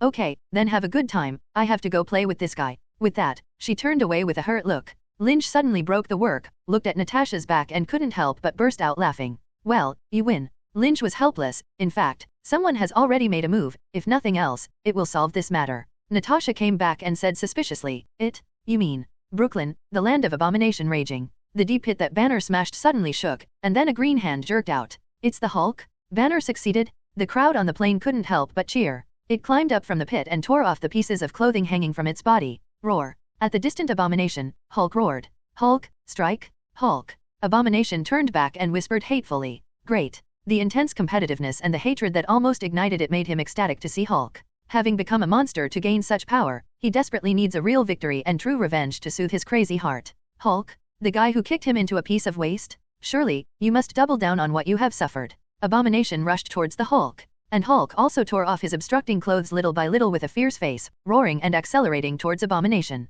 In just a few breaths, the two gamma monsters came together. For a time, the two jumped high in unison, raised their respective fists full of explosive power, and smashed towards each other. Boom! An almost visible wave of chi was generated between the two, and the surrounding lights and glass shattered in response. In the fight, the taller, stronger, and in good condition Abomination clearly wins, and the Hulk affected by the potion is violently knocked to the ground. Then, Abomination took advantage of the Hulk's weakness to fall to the ground, grabbed Hulk's body and threw it out vigorously. The Hulk was like a baseball thrown out, completely unable to control his huge body, flying upside down tens of meters away before stopping in front of a police car. It lay on the ground, shook its groggy mind, barely got up, and fell to the ground again. Abomination followed, triumphantly stepping on the flames, proudly letting out a low and terrifying laugh, and greeting the Hulk as if teasing, keep coming. Hulk glanced at Abomination, as if he knew that he could not fight Abomination with his physical body, and looked down at the police car. So it smashed its fist into the police car, split it in half like a watermelon in hand, and put it on each hand, looking like a pair of fists.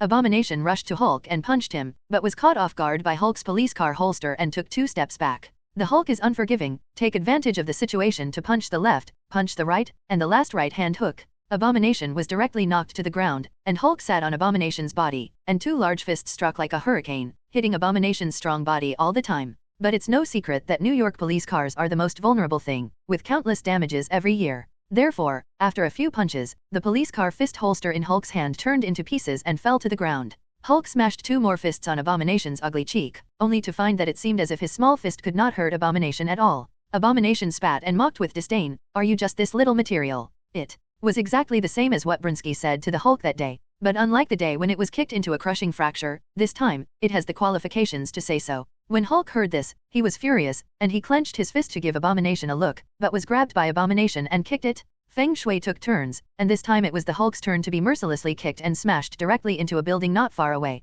Abomination roared and continued to pursue, jumping directly into the Hulk building and peeking inside through the large hole that was smashed by the Hulk. At this time, seeing that the Hulk and Abomination were at a disadvantage in battle, the helicopter that was originally hovering at a high altitude lowered its altitude and came to the air not far from Abomination. "Help it with a machine gun," General Ross ordered to the helicopter pilot. "Help which one? The green one? Finish off the other?" Ross roared. The helicopter suddenly ejected a tongue of fire, and a series of machine gun bullets drifted and hit the Abomination. Abomination turned back and saw General Ross on the helicopter and was immediately furious. "Ross!" It roared at the bullet and decided to put down the Hulk and kill Rose first. Abomination climbed down the building to the roof, leaving a series of potholes on the building. The helicopter quickly followed Abomination into the air, and bullets poured on Abomination in the fast running. Abomination pretended to escape, leading the helicopter all the way through the rooftops. Hulk wakes up from the trash can under the other side of the building, looks up after the gunshot, and just in time to see Abomination and helicopters flying between the 2 buildings. With a low growl, the Hulk anxiously jumped onto the house in front of him and quickly climbed up to chase after Abomination and the helicopter.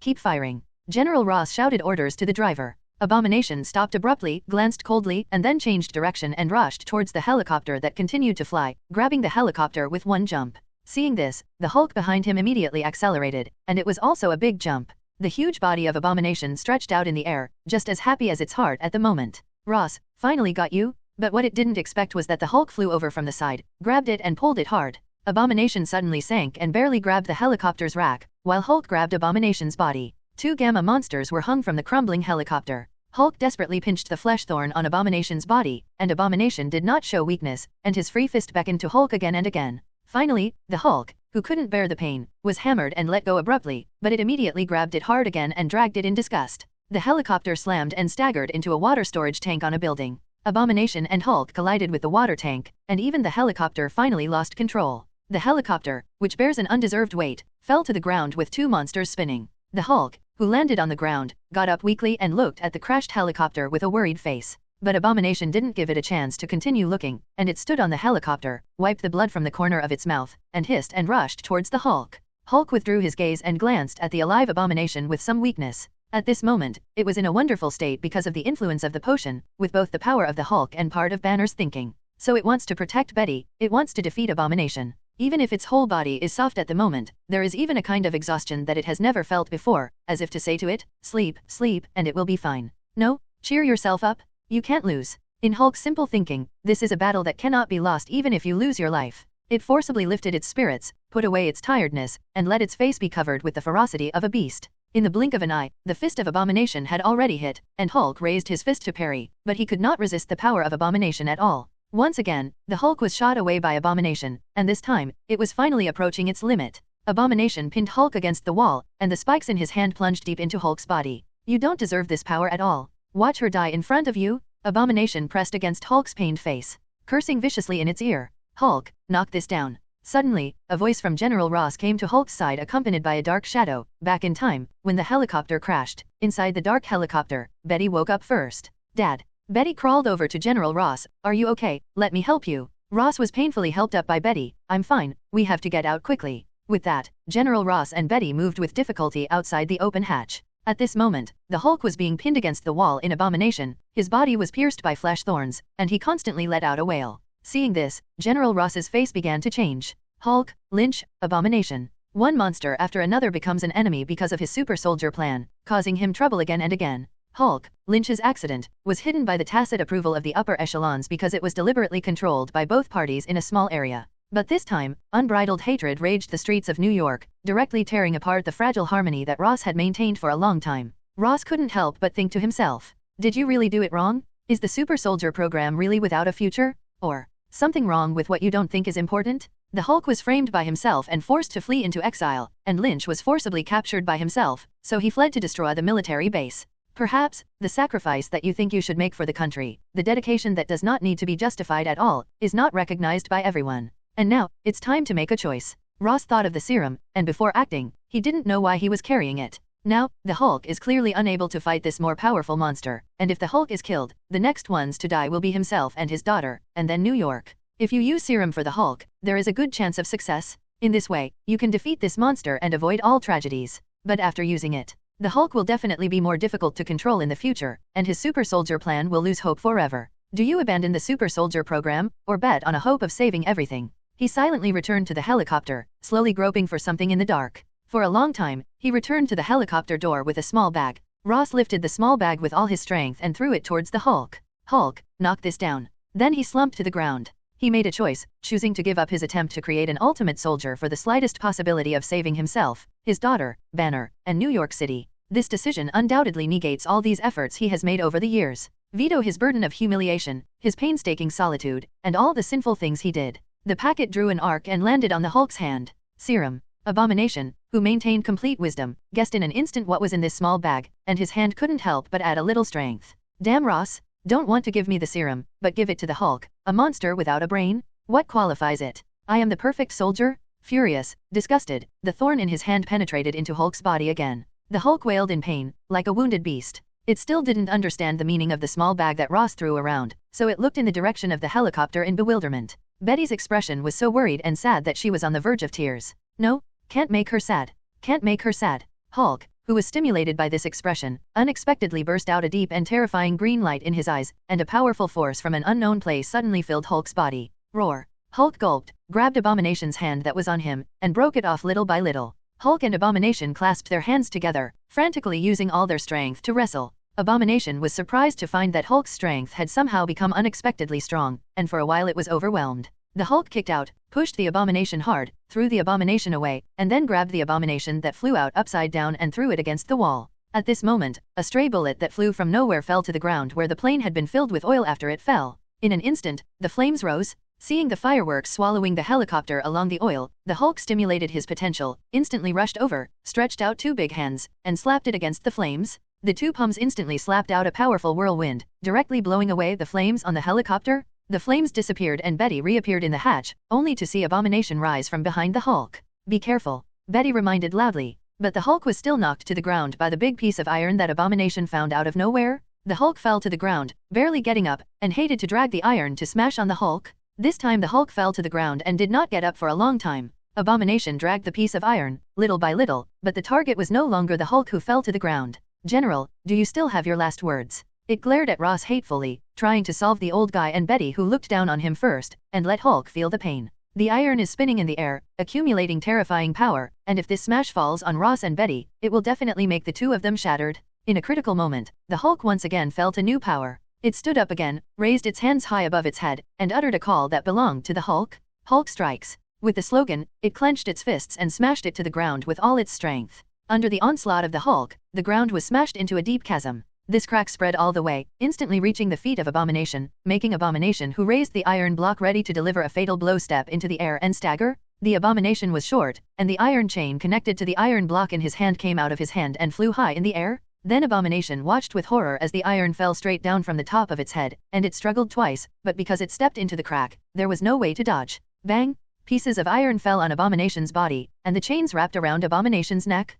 For a time, Abomination's feet were bound by cracks, his neck was also entangled in chains, and he fell to the ground in pain. The Hulk seized the opportunity to grab the chains from behind and strangle Abomination's neck. Abomination struggled frantically, and his foot finally pulled out of the crack. The Hulk refused to miss the opportunity, and the two became entangled and rolled on the ground in hand-to-hand combat. After a few rounds, Abomination gradually lacked oxygen due to the locked throat, and his strength gradually decreased, and he was firmly controlled by the Hulk from behind. Abomination felt the chains around his neck tighten and tighter, everything in front of him gradually began to blur, and his hands waved involuntarily. Suddenly, it felt like it had touched something. Picking up this thing, it just wanted to smash it at the Hulk, and it suddenly realized what it was. "Hulk, don't let it use that." Ross's anxious shouts of horror came from the side. "It's late." Abomination laughed maniacally, crushed the bag in his hand, touched the potion inside, and directly stabbed it into his leg. "Nope." General Ross was shocked and furious. "Kill it, Hulk." When Hulk heard this, he dragged the chains with a hideous face to end his abomination.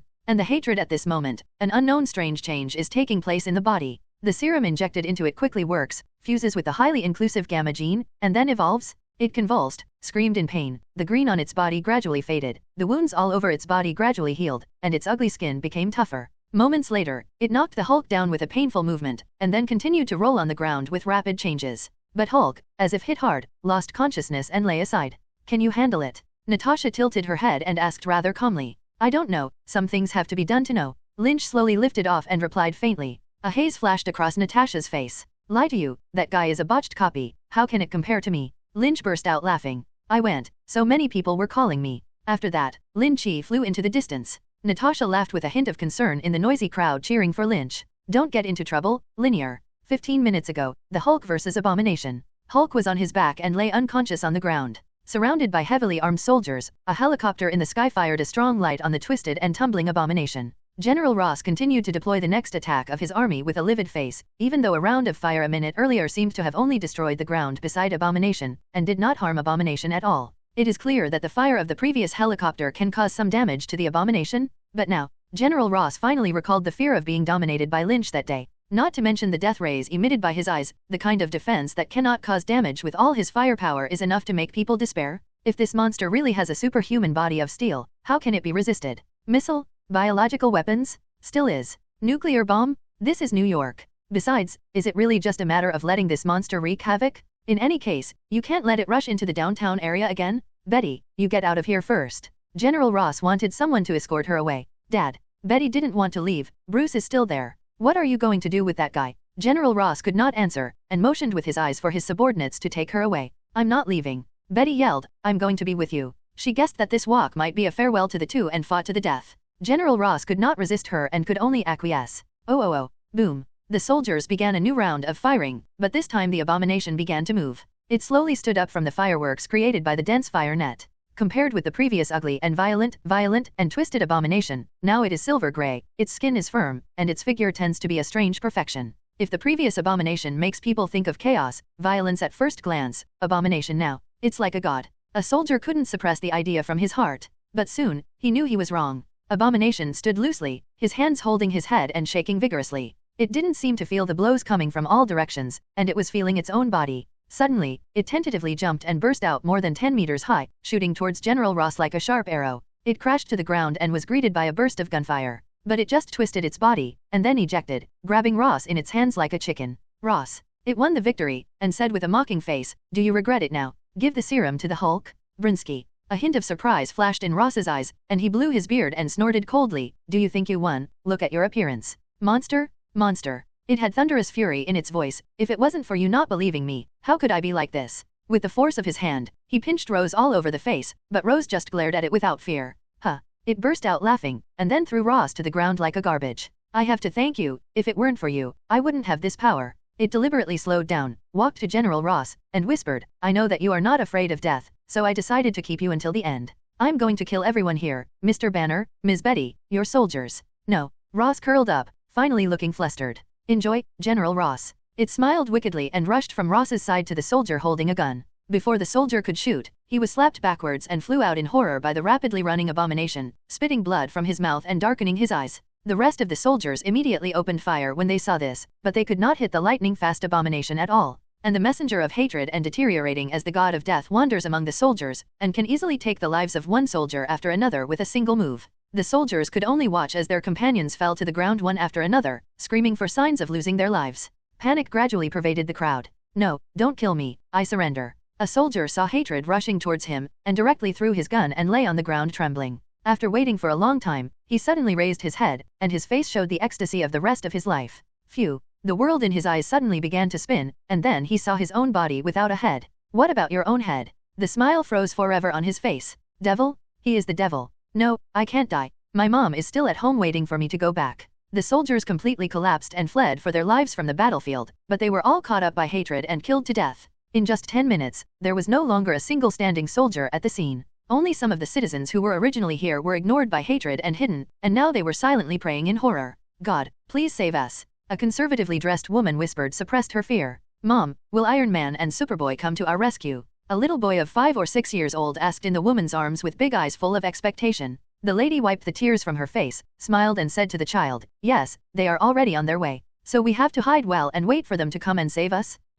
Then let's not talk, otherwise we will be discovered later," the little boy said, running his right hand across his small mouth and closing his mouth like a seam zipper. Looking at her cute and innocent child, this lady couldn't help but grieve. "God, if you really exist, please save my child. Just this once?" If Abomination knew what she was thinking, he would have scoffed. "God? It is better to pray to the gods than to me. At this moment, I am God. Rose, are you still alive?" Abomination walked towards Ross step by step. Betty crouched beside Ross and drew her gun and shot when she saw this. "It's annoying." Whispering in disgust, he ran towards Betty. "Hulk strikes." A familiar roar suddenly came from behind Abomination. It was Hulk. It woke up strong again at some point, and when it saw Abomination doing something to Betty, its body was suddenly full of strength, and it roared and rushed up to block. Abomination turned around, facing the amazing Hulk, did not dodge, just stood in place with a mocking face. When the Hulk saw that it was about to shoot on it, it moved quickly and violently. The Hulk snorted directly and flew away faster than when he came. Falling to the ground, Hulk actually convulsed, and in a moment changed back to the naked Banner.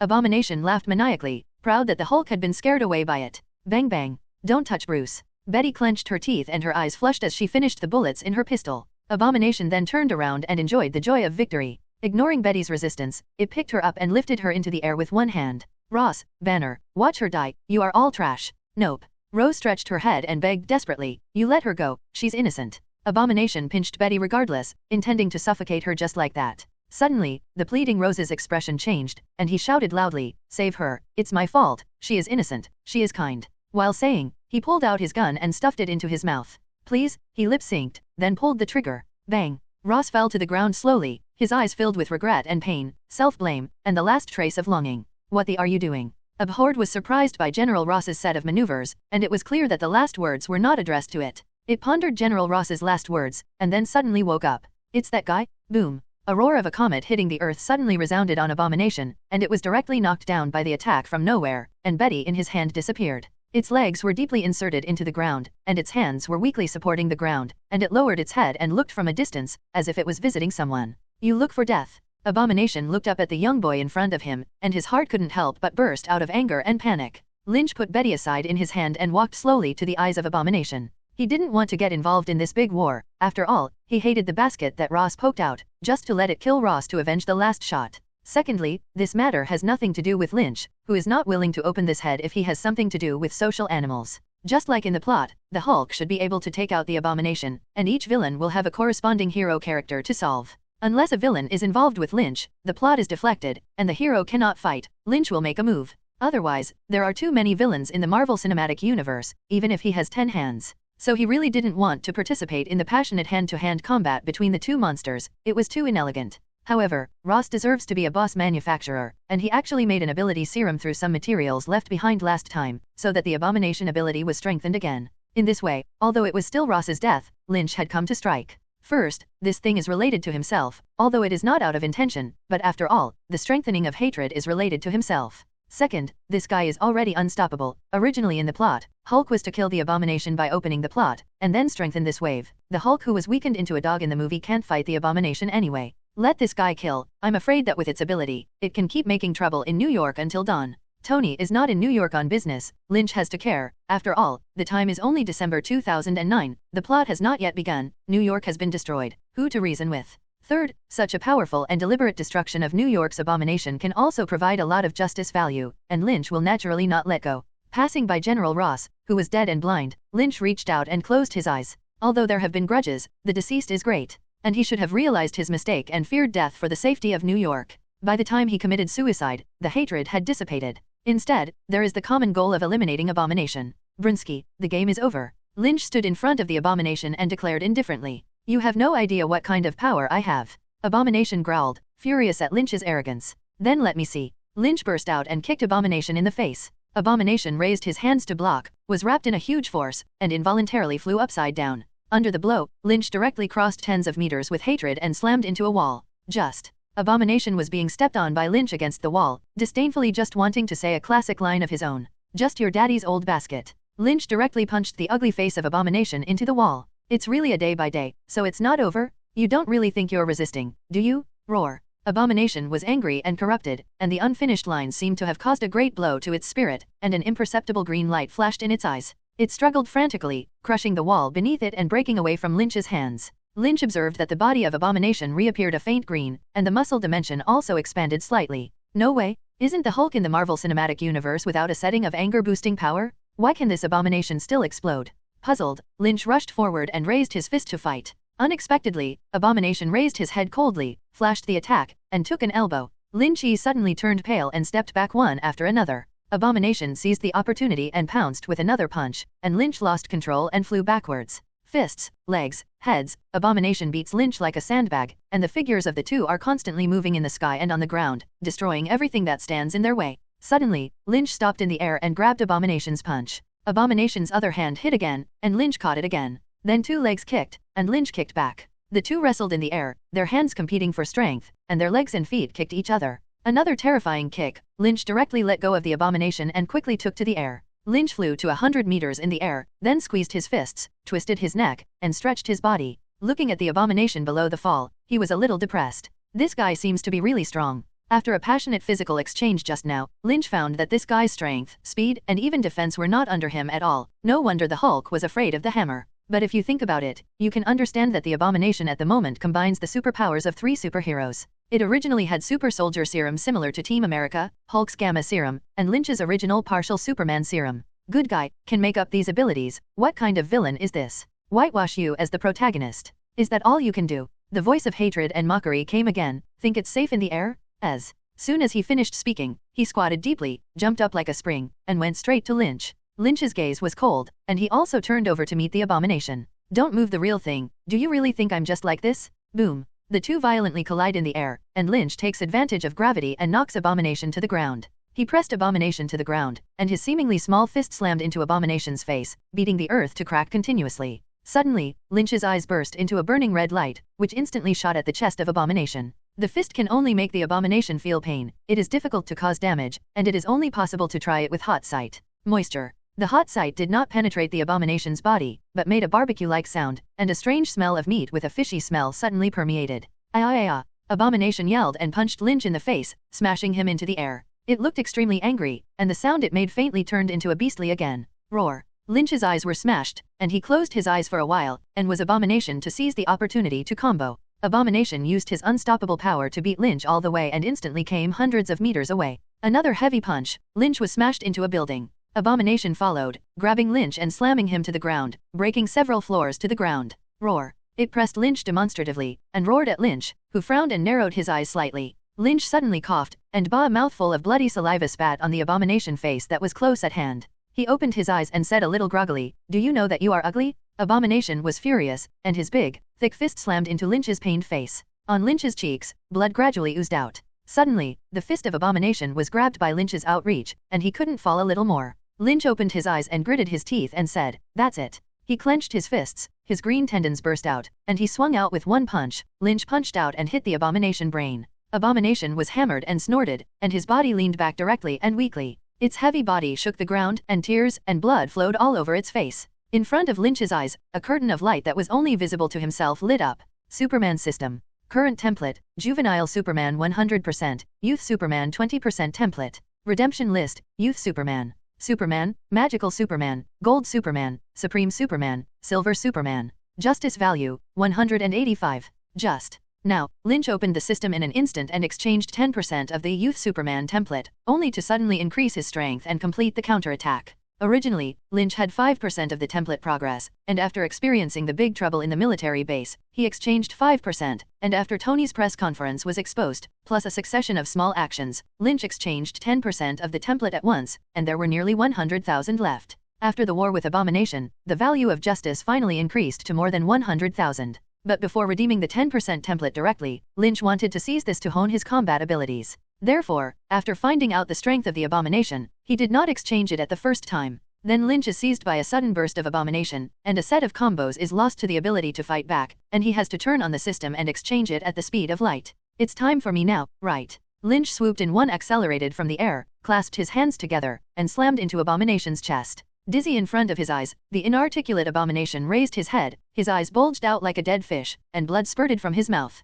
Then Lynch dragged Abomination and flicked it like a spinning top, gently letting go, and Abomination was fired like a cannonball, breaking several walls in a row and losing track. Lynch followed the trail left by the Abomination and found that it seemed to have changed again. Abomination grinned, saliva continued to drip down, low roars continued to come out of his throat, his eyes were already blood red, his eyes were confused and he couldn't see his pupils clearly, and his body was lying on the ground and shrugging slightly. This is bestiality? Seeing Lynch's arrival, it kicked on all fours, instantly shot in front of Lynch's eyes, and slapped it over. It's a lot faster again. Catching this palm, Lynch was alert in his heart and understood that he could not delay it any longer. Lynch no longer kept his hand, his fist was as fast as the extreme, and he quickly bombarded the Abomination's whole body. Then he locked his hands against the hatred that he was powerless to resist, and soared into the sky. Coming to the air, he threw his Abomination into the sky, and two thick and terrifying rays between his eyes directly pierced the Abomination's body. The strongest? The Abomination that was struggling painfully in the hot sight suddenly looked sharp, the falling body stopped abruptly, and two hot eyes were even emitted between his eyes. Abomination's hot gaze collided with Lynch's, and the intense light of the moment made the entire night sky seem like day. For a time, people within a radius of several kilometers looked up at the two like gods. "No, you're a botched copy," Lynch mocked coldly. "Go and die, Brinsky." In an instant, Lynch's eyes widened by 3 points, and a long-standing energy rushed out from his eyes, and the two hot eyes became thicker and more explosive, engulfing the hateful hot vision along with its body. For a long time, Lynch put away his hot sight, and there was no longer a figure of hatred in the air. He closed his scalding eyes and waited for them to improve, the overloaded heat burning his eyes. Quietly staying in the air for a while, Lynch discerned his direction by sound and flew towards the original battlefield. The place has been surrounded by police and paramedics, as well as reporters, and people are constantly carried away with white cloths, and the noisy and chaotic sounds have reached Lynch's ears, making him feel inexplicably irritated. He descended slowly from the air, and the people here had already noticed his figure, and when they saw him land, reporters flocked to him for a while. "Superboy, did you destroy that monster? What do you think about this incident? Why did you come so late?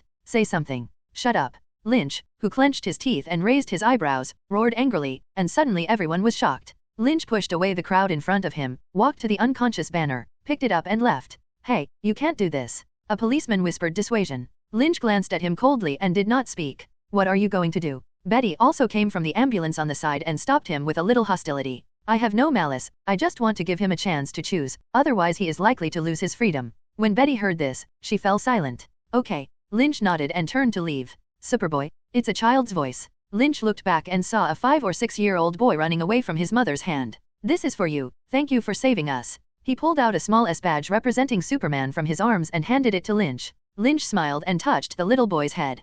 Thanks, but I'm not Superman. I know, you're a Superboy. The little boy had a I understand expression. Okay, good boy, go back quickly. Good. The little boy was happy and ran back to his mother. Lynch grabbed banner and took off. Superboy, will you show up next time? Knock knock. Come in. Natasha pushed open the roof door and walked in. Lynch was lying in his chair, his head in his hands, and was gazing at the stars in the night sky. Can't sleep again. Natasha sat next to her and whispered. A little. Lynch moved his butt. Natasha glanced at the starry sky and asked with a little curiosity. Is there any difference between what you see and ordinary people? Lynch blinked his eyes twice and replied, it's similar to ordinary people using binoculars. That's right. Natasha's expression changed. Do you have the ability to see? Lynch was stunned. The super brain was running wildly. Natasha smiled and said playfully, okay, I understand. Lynch's face was slightly red. Oh conscience of heaven and earth? Don't be rude. As a Chinese man who understands etiquette, how can he do such a dirty and shameless thing? Unless, of course, you ask for it. Lynch's gaze shifted slightly. Tired, huh? Natasha suddenly turned her head. Lynch looked away, and the night sky seemed to be reappearing with the same things that he had experienced tonight. Blood, wailing, death. The point is that it seems that they are okay with what they say, and if they had appeared earlier, these seemed to be avoidable? Lynch found himself caught up in a strange circle. He subconsciously avoids participating in the original plot, both because he is uncertain about his ability and afraid of affecting the development of the original plot. Because the original plot is a link and a link, each link has its corresponding meaning. But suddenly appeared in this world, with superhuman power, how can he completely avoid participating in the plot? His existence itself affected the original plot. Without him, Abomination would only have been taken out by the Hulk, not so powerful as to cause such a tragedy. So what should he do to be right? Lynch was confused. It's okay, just a little confused and don't know what to do.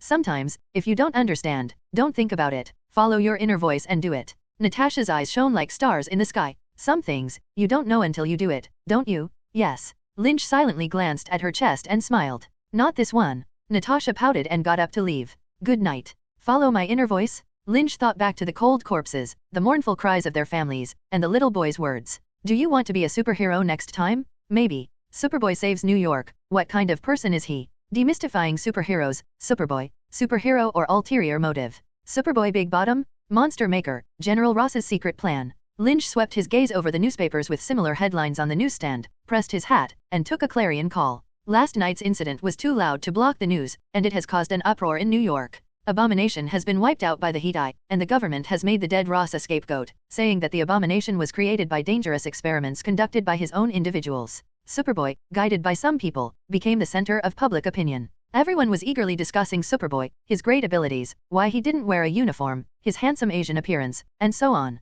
But Lynch found that most of the discussion was positive and irrelevant, and did not talk about where Lynch came from, why he suddenly appeared, or even deliberately looked for him. You know, with the ethics of New York journalists, if such an unknown superhuman really appears, they will definitely swarm like vultures that smell blood, and dig 3 feet into the ground to dig out all about his identity. Lynch guessed that SHIELD came forward to stop the guys from probing him. Therefore, journalists praised Superboy in various reports, embarrassing Lynch himself. Their plans are also very clear, and they want to use the identity of Superboy to promote themselves as a superhero. In this way, if Lynch appeared any more moths, it would be impossible to make a move on those who cheered him on, right? But Lynch is also happy to see it, and this war and this wave of publicity have increased his justice value by more than 200,000. In addition to this, Lynch has avoided many possible troubles. Unlike Superman, Lynch did not deliberately hide his identity. Speaking of which, Superman is indeed a good hand at hiding identities among superheroes. The so-called big hidden in the city, Superman has never covered his head, but he has never been recognized. The explanation given in the manga is that Superman deliberately disguises. When he was a reporter in a newspaper, he would disguise himself as a cowardly, clumsy, silly brat through his hairstyle, demeanor, and movements. Coupled with the contrast between Superman's status as high as a god, let the average person see the newspaper office, he will only think, this kid looks like Superman. But no one will suspect that this ordinary person is Superman. Lynch didn't bother to do such a disguise. After the battle with the Iron Overlord, some of his blurry images have been transmitted, and the impact will be average, and after a few days, the forgetful New Yorkers will almost forget about it. Then, after experiencing the exposure of Tony's press conference, Lynch had to wear a hat and mask when he went out. However, Lynch slept during the day and haunted at night, plus his 5 senses were sensitive and moved quickly, so he did not experience the taste of being a big New York star. But after many people witnessed the hateful incident with great impact, now because of some connections, no one has bothered him, and it is difficult to guarantee that there will be no crazy reporter who wants to be famous to find out his traces in the future. This Chinatown, I am afraid that he has not stayed for a long time, and many people here have seen his appearance. Lynch leisurely returned to the rooftop. With Ross dead and Abomination completely extinguished, Lynch felt relieved for a long time. It's December 2009, and according to the timeline, the next episode in this world is Iron Man 2, which won't unfold until next year. In the following time, no villain jumps out to destroy the world, and you can enjoy life with peace of mind. So, where to go? Let Tony give himself a whole place to stay? It seems that the Stark building has not been built yet. Or let SHIELD get one. Forget it, SHIELD really got one for itself. Who knows if it will provoke Hydra? Or is it? Lynch held up the newspaper in his hand, and he suddenly found a piece of information. The owner of the house where the monster first appeared, Dr. Samuel Stern, mysteriously disappeared. Mr. Lan? No, it's the big boss. Lynch's mind suddenly appeared. The guy in the movie who created hatred, fell to the ground, showed a weird smile, and his head was swollen. Yes, how did you forget him? In the comics, Big Boss and Abomination are one and the same, and they are both Hulk's nemesis. Corresponding to the abhorrence of the strong desire to win, this guy's thirst for knowledge is also very strong. He is also like a hater, because Gamma has become a guy with superpowers. He has strong intuition, computational thinking, information storage, logical and philosophical structures. His intelligence can be said to be almost limitless. Theoretically, he is able to transcend normal human thinking abilities to gain knowledge and understanding. He has the ability to master every specialized subject of the world, and he is able to fully accept concepts outside his environment. In the Marvel Cinematic Universe, although he did not appear in the back, he has left obvious foreshadowing in the movie. He fell to the ground covered in blood, and the gamma serum coming out of the shattered instrument touched his head, causing his head to begin to swell strangely.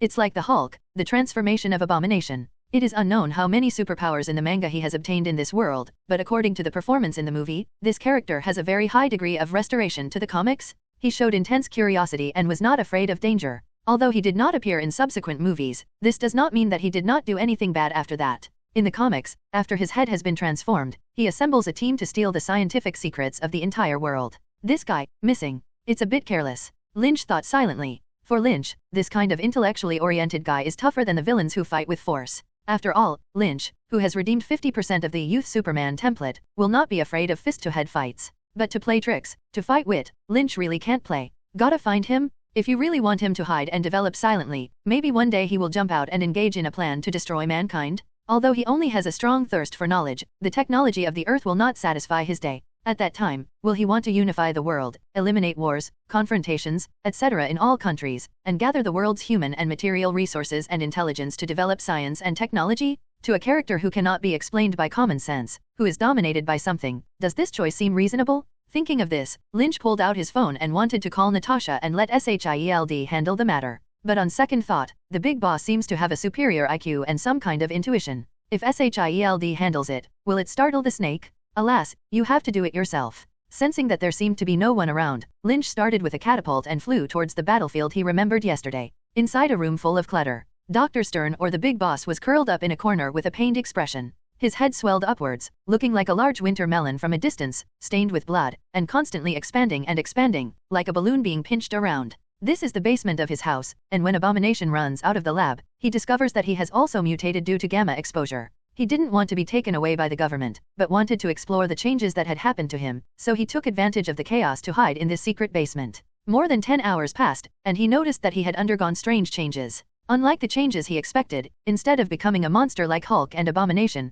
his brain has evolved. He felt his thinking speed grow wildly, and the problems that used to take hours to calculate now came up with results in the turn of his head. There are also some abilities that he did not figure out, and in the absence of conditional experiments, he could not tell what it was. However, this evolution did not come without cost. His head has become irreversibly larger, and his skin has changed to the green of Hulk and Abomination. At the same time, faster thinking means a huge increase in brain energy expenditure. As soon as he started thinking, his head began to ache and even his body became weaker and weaker. So he can only stop thinking, empty his thoughts, and force himself to sleep. When his policemen and others leave, he can quietly go back and think about his next plan. Squeak dash. The sound of the door opening sounded violently in the silent basement. He woke up. Then he saw the figure of a young man. Dr. Stern, are you okay? Lynch observed him and exited to greet. Who are you? He sat up against the wall, covered his head and looked at Lynch, and quickly analyzed Lynch's identity and intentions from Lynch's appearance, clothing, demeanor, and movements. Then some judgments were drawn: self-confidence, vigilance, non-government personnel, knowing my message.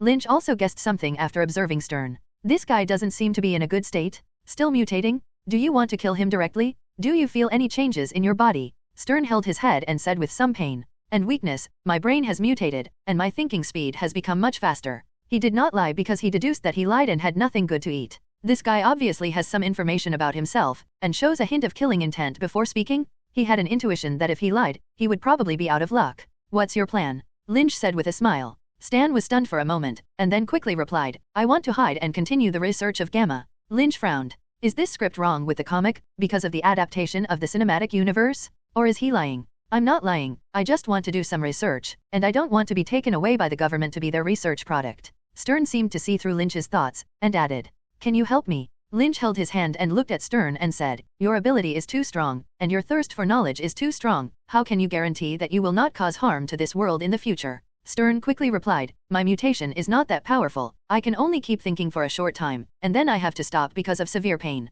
Saying that, he made a painful expression, and then said, I have no interest in this world, I long for knowledge and unknown things. As long as there is something that can be studied, I will not cause harm. Lynch nodded absently. This guy has a strong desire to survive, and his IQ is also high. But it's still that question, if a guy with such a high intelligence, if he really keeps absorbing knowledge, will he reach a level where he can easily destroy the world in the end? Even if he does not have the will to destroy the world, this world is fragile compared to advanced technology, and it may inadvertently cause tragedy. Are you afraid of my evolved brain? Stern spoke up at the right time. I have no choice, you can't eliminate me because I might be in harm. He looked at Lynch and suddenly grasped a key piece of information in his memory. Just like Superman, people would be suspicious of him because he is too powerful. That would be stupid. Lynch's heart moved slightly, and he looked at Stern with a dangerous gaze. He knew that Stern had guessed his identity. This is not surprising, after all, he has already had a certain exposure. So, Lynch wanted to hear how he was going to convince himself. Powerful, excellent, and extraordinary existence is certainly not a sin, even if it is inevitable to be incomprehensible and criticized by ordinary people.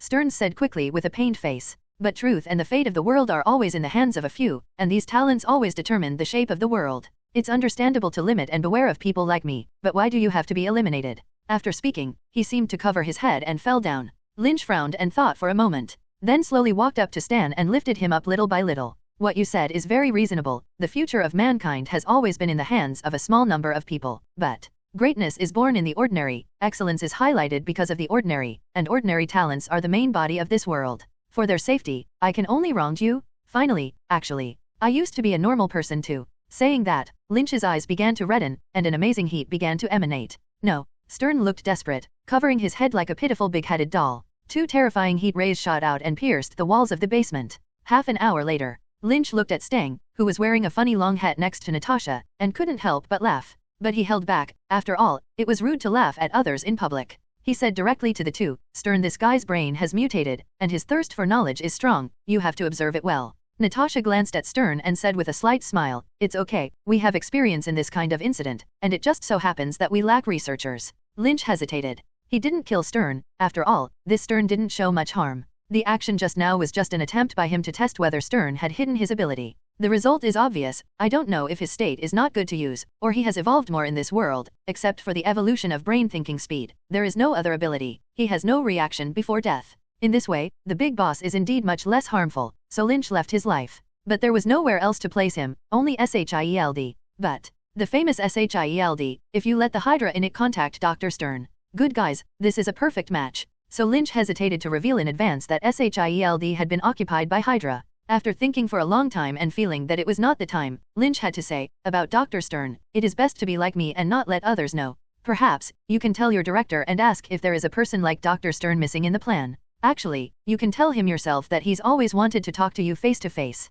Natasha replied. Lin Chi pondered for a moment and nodded, okay, then set a position, see you later. Restaurant. Lynch entered the door and was caught by an oily bald head, which was as effective as a navigator, and Lynch followed it straight over. Walking to the table, Fury's classic black suit, his face covered with an eye patch, and his hands supporting the table with a serious expression. Natasha on the side wore a short skirt, her long hair was sultry, and she leaned back in a chair with a relaxed expression. Hey, Lynch spoke up and sat down across from him. Fury glanced at Lynch and greeted in his rather magnetic voice, Lynn, finally met. Natasha nodded and didn't speak. Lynch picked up the cup in front of him and drank, waiting for Fury to continue talking. I heard you sent us a different scientist. Fury observed the words and continued. Yes, but that guy is more troublesome. Lynch said bluntly. What's the trouble? Fury asked. Putting down the cup, Lynch organized the language before replying. His brain has mutated, and in addition to the accelerated thinking speed already mentioned, he may also have mind control, increased intuition, telepathy, and other abilities. Hearing this, Fury and Natasha looked at each other.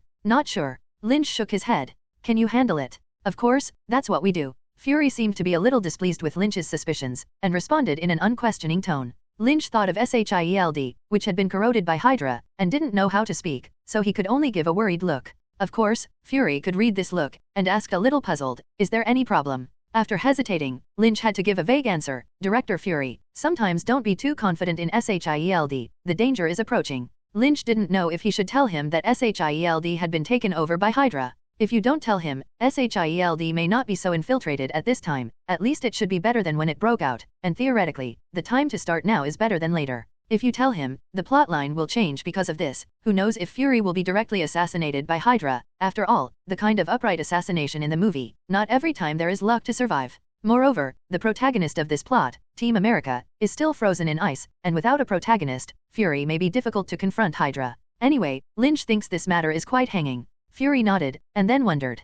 I know, so I'm preparing that plan, you know. Lynch shook his head, indicating that you were mistaken. Fury would finally realize that they didn't seem to be talking about the same thing. What do you mean? Lynch thought for a moment and asked, if there is a crisis that SHIELD may disappear as a result, will you risk a high probability of death to save it? After asking, Lynch felt like he was talking nonsense. Sure enough, Fury was a little surprised, but immediately said without hesitation, of course, I can't let it be destroyed in my hands. Okay. Lynch got up, you chose it yourself. He walked over to Fury, and suddenly reached out and took an invisible headset from his ear and crushed it. What are you doing? Fury was puzzled, but showed no anger, knowing that Lynch didn't need any bells and whistles to deal with him. Lynch leaned over to the two and whispered, the enemy, inside. Fury's eyes instantly sharpened, and he stared at Lynch and whispered, you mean, there are enemies lurking in S.H.I.E.L.D.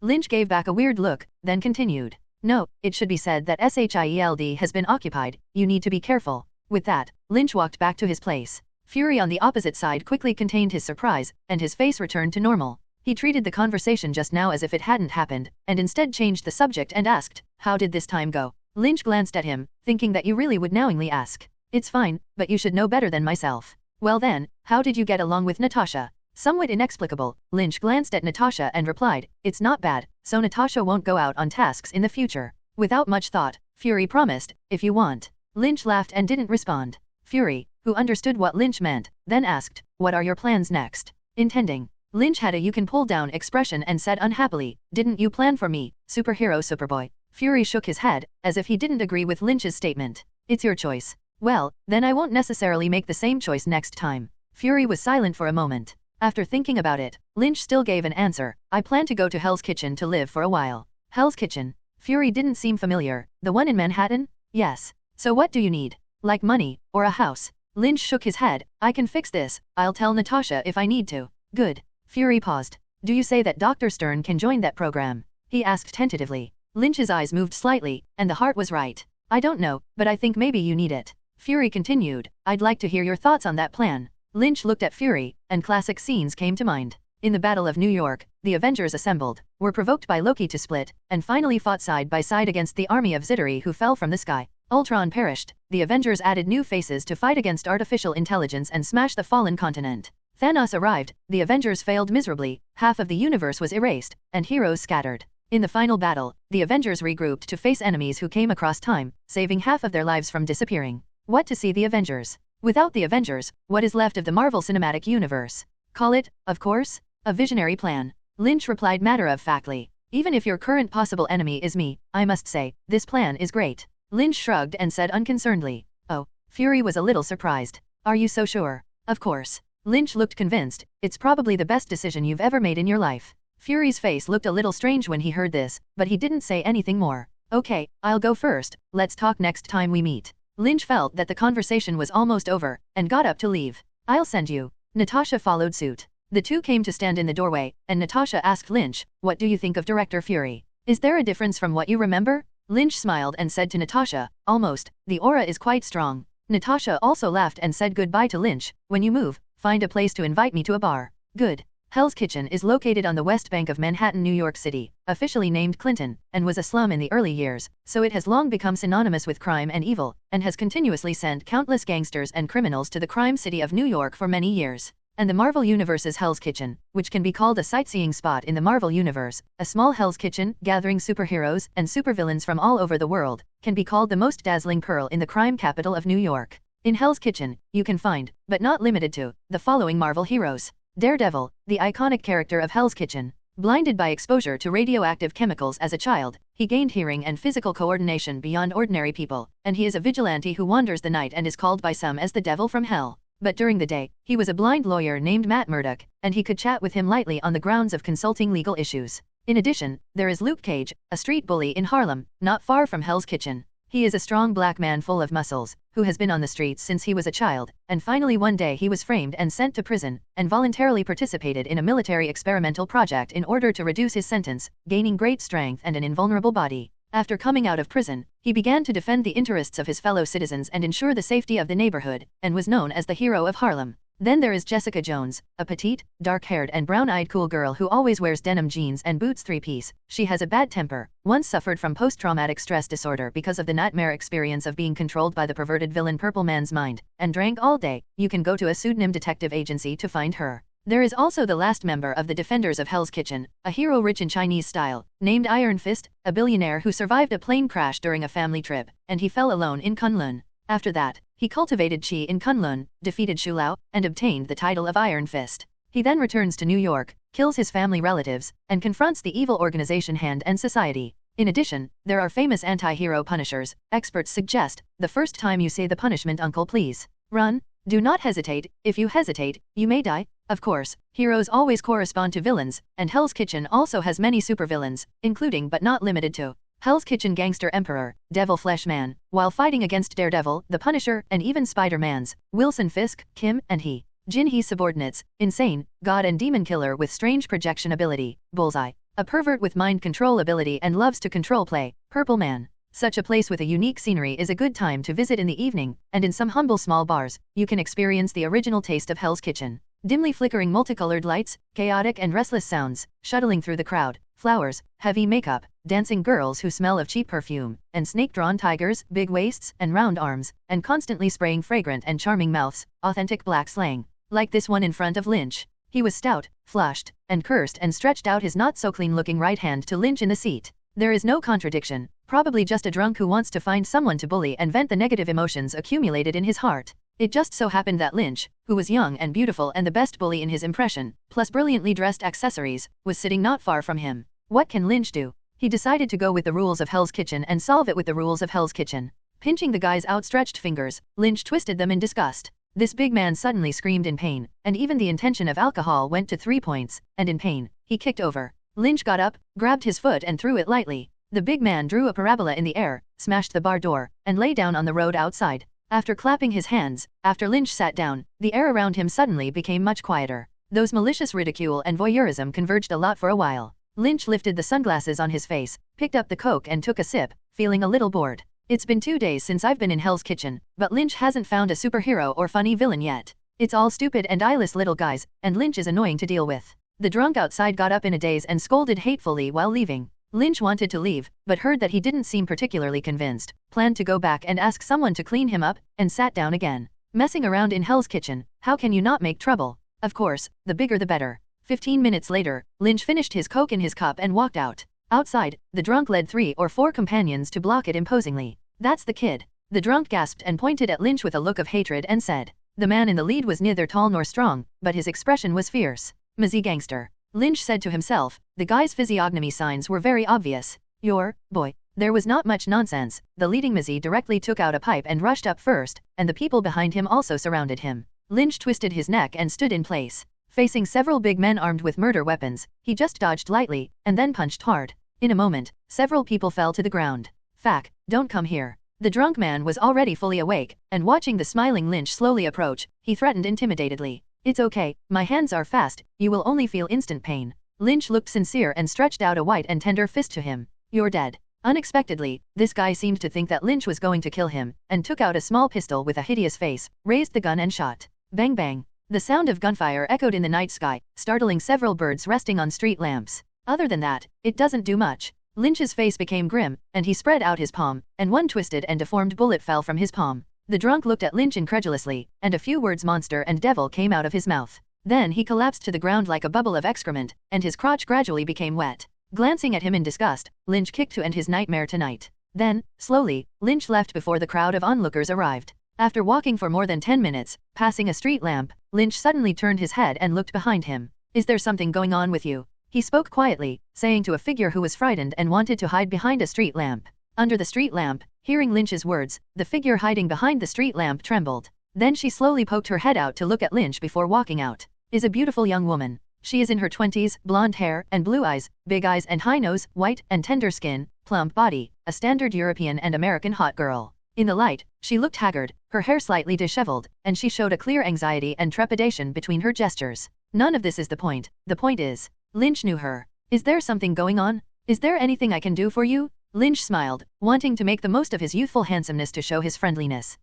She lowered her head and hesitated to speak, but after saying one word, she struggled not to know how to say it. "It's okay, you can speak slowly, can you tell me your name first?" Lynch guided her as he guessed her situation. Now she replied, "My name is. You can call me Karen." Karen. Lynch was really right in the secret passage in his heart. "Okay, my name is Lynn. Did you encounter any difficulties?" Lynch said as he walked towards Karen. "No, thank you, I still can't say. Who knows?" Karen seems to be in a very bad mental state at the moment, noticing Lynch's approach, and instantly turned his head and fled like a frightened deer. Lynch didn't catch up, standing in place and watching her galloping back, secretly chanting a name in his heart. Karen Page. Karen ran all the way home, sitting in the doorway and gasping for air, as if she had just escaped death. All this time, she has been in a state of anxiety and panic, because she seriously suspected that she had been being watched, and some people even wanted to kill her. This is by no means a persecution paranoia, but well-founded and reasoned. She suspects that she has discovered her boss's secret, so she will be killed by the boss. Not long ago, when reporting to her boss, as a company accountant, she overheard her boss's call outside the door, and found that there was a big problem with the company's accounts.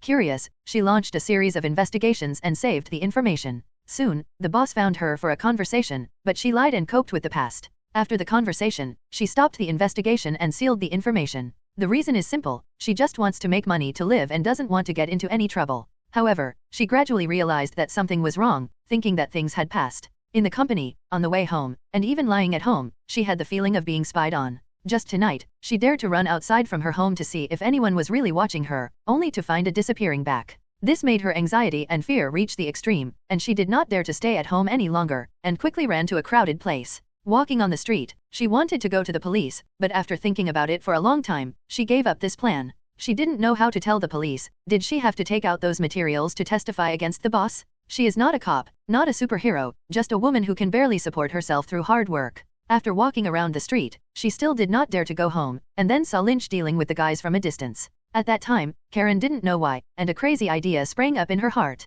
He's so powerful, he should be able to help me, right? She was so scared that meeting Lynch was like a person who fell into the water and saw a life-saving straw and couldn't wait to grab it. So, she quietly followed Lynch. But after following Lynch for a long time, she did not dare to speak. What to say to him? My boss wants to kill himself. Can you protect me? Who would believe it? Why should he help me? And who knows if he's a bad guy? Just as she hesitated, Karen heard Lynch's words and was so frightened that she quickly hid behind the streetlights on the side of the road. Looking at Lynch's younger face than herself, Karen felt like she was really crazy. How could she come up with this bad idea? Find random people on the street to protect yourself? So, she ran all the way home. Sitting in the doorway, she constantly comforted herself. It's okay, Peggy, I'll go confess to the boss tomorrow, nothing will happen. Just then, Karen suddenly heard a faint voice. Karen knew that it was from an inconspicuous piece of iron in the hallway. In the hallway at night, the lighting is dim, and if not very familiar, there is a high chance that you will touch that thing. She couldn't help but cover her mouth, and a terrified expression appeared on her face. Someone's coming?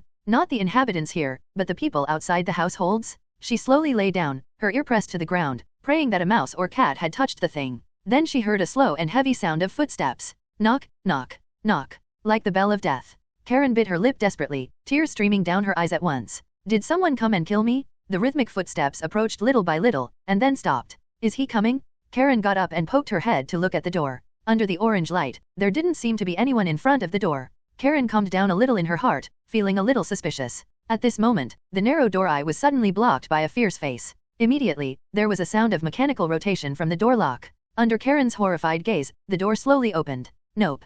Karen exclaimed and ran towards the room, but apparently the ill-intentioned man moved faster. He rushed up and held Karen down. His gloved hand shoved something into her mouth so that she couldn't scream. Then his left hand grabbed Karen's two struggling hands, pressed her back with his knees, and quickly pulled out a silencing pistol from his waist with his right hand and aimed it at Karen's head.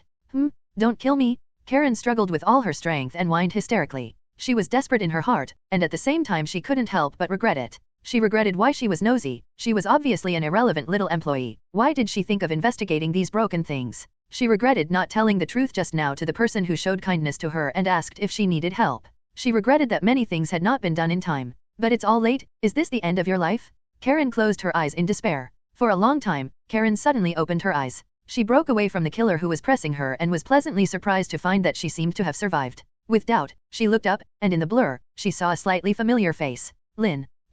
Karen exclaimed. SHH. Lynch put his finger to his mouth and motioned for Karen to be quiet. Karen glanced at the killer who fell to the ground, unknown whether he was alive or dead, and nodded rationally to show understanding. I'm here to help you. Don't make a noise. Close the door and we'll talk again. With that, Lynch gently closed the door. The two left the killer where he was and went back to the bedroom to sit down. Who are you?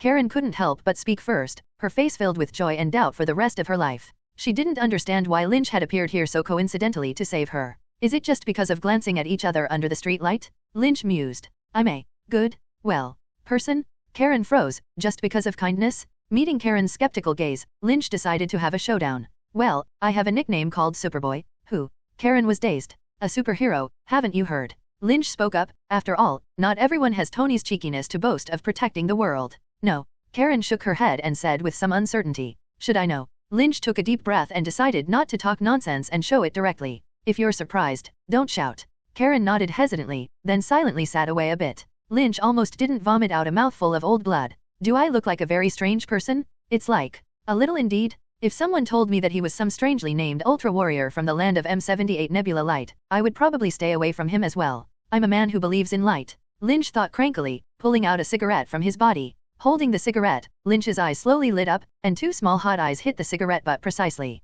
Instantly, the cigarette butt flashed and began to burn. Putting away his hot gaze, shoving the cigarette into his mouth, and taking a sip, Lynch's body that maintained a sitting position gradually floated again. Karen glared, her jaw dropping in shock. Is this magic? Karen couldn't believe it. No, I can fly and emit rays. Is it for performance? Nope. Used to destroy the enemy. Didn't you watch the news some time ago? That monster in Brooklyn was what I killed. Lynch was helpless. Karen seemed to finally recall some of the big news before, so she looked at Lynch with surprise on her face and said, You are the little Superman? Lynch was silent for a moment. Yes, I am. Now can you tell me what happened to you? Karen thought for a moment, and then slowly began to speak. 10 minutes later, Karen stopped talking, and Lynch craned her chin in thought. Karen Page is a Marvel Universe woman that Lynch liked in his previous life. Second only to Natasha, Wanda, Jessica, Carter, and many more. She appeared in the Daredevil episode of the Marvel Universe, was framed for killing her colleague after discovering criminal evidence about Kim Hee, was rescued by Daredevil Matt, and later became an assistant at Matt's law firm. She is good-looking, has a good figure, has a relationship with Matt, and has been paying rent for Matt's apartment for Matt after he disappeared and was considered dead. However, they don't have a good outcome because Matt's ex-girlfriend Erica returns later in the plot. What is this wave called? This is called the former one out, the current one must lose. After eating the bitterness of life and the bitterness of love, she is really a bitter woman. The current situation is that the plot is similar to the original and different, but it should be certain that this matter is inseparable from Kim. Think about it. Kim and claim to be related to 40% of criminal activities in the United States. Hell's Kitchen has something to do. Can it have nothing to do with Kim? If you want to help her solve the problem, you must definitely touch Kim Hee. Help, it must be to help. After all, in this way, I saw a beautiful woman who was persecuted and assassinated by underworld forces, regardless of whether it was worthy of his own system. Touch, it must also be touched. After all, come to Hell's Kitchen. Can't you touch the ultimate villain of Hell's Kitchen? But how to help and how to touch still needs to think about it. It is impossible to fly directly to Jin and directly bake to death with two hot eyes. Because in Lynch's impression, Kim does not belong to a relatively stable supervillain. According to the game camp, it is probably a orderly and evil look. He is not like other supervillains, who want to destroy the world at every turn, but focuses on the development of his illegal and criminal career, and confronts various superheroes for this purpose. In some ways, he's the one who maintains some sort of order, and the superhero is the one who creates chaos. Although this order is dark, even the worst order is better than chaos. He had an unfortunate childhood, when his father often fisted and kicked mother and son. Later, he also had a happy family, cherished lovers and children, and a home. He has the most powerful strength among ordinary people, and his seemingly fat body is actually basically muscle. He also relied on this terrifying muscle, leaving a good record of fighting with Spider-Man and overturning the American team. And all this was achieved by him through hard work, punch by punch. In this way, he is more inspirational than many superheroes who suddenly gain superpowers. After all, not everyone has the luck of mutating, and not everyone has the money to play with tech. But hard work is something that everyone can do, and Wilson Fisk is one of them, a perfect example of ordinary people fighting back. Of course, this is not to encourage everyone to be confused and sinful, but this spirit of struggle, hard work is worth learning. So Lynch thought that treating such a character and destroying his flesh so easily was too insulting to his efforts. How to fight against Jin-hee? You have to mention the Daredevil Matt Murdock. He belongs to the other side of Kim-hee, and although his life was poor as a child, his father left him a lot of valuable things. He suffered an accident when he was a child, lost his eyes and developed his sense of hearing, improved physical coordination, and gained good strength through hard training. After his father's murder, he studied hard and became a lawyer at Columbia University, using the law to fight crime during the day and punishing evil at night as a demon. He has been bohemian all his life, and he has many girlfriends but no home. He and Jin are mortal rivals, and Jin is not only his father's murderer, but also the source of evil. So to deal with Jin-hee, you must definitely bring Daredevil. The point is, how to find him. Lynch pondered for a long time before he ordered Karen, tomorrow you go to the police and say that you suffered murder last night, and a man in black saved you.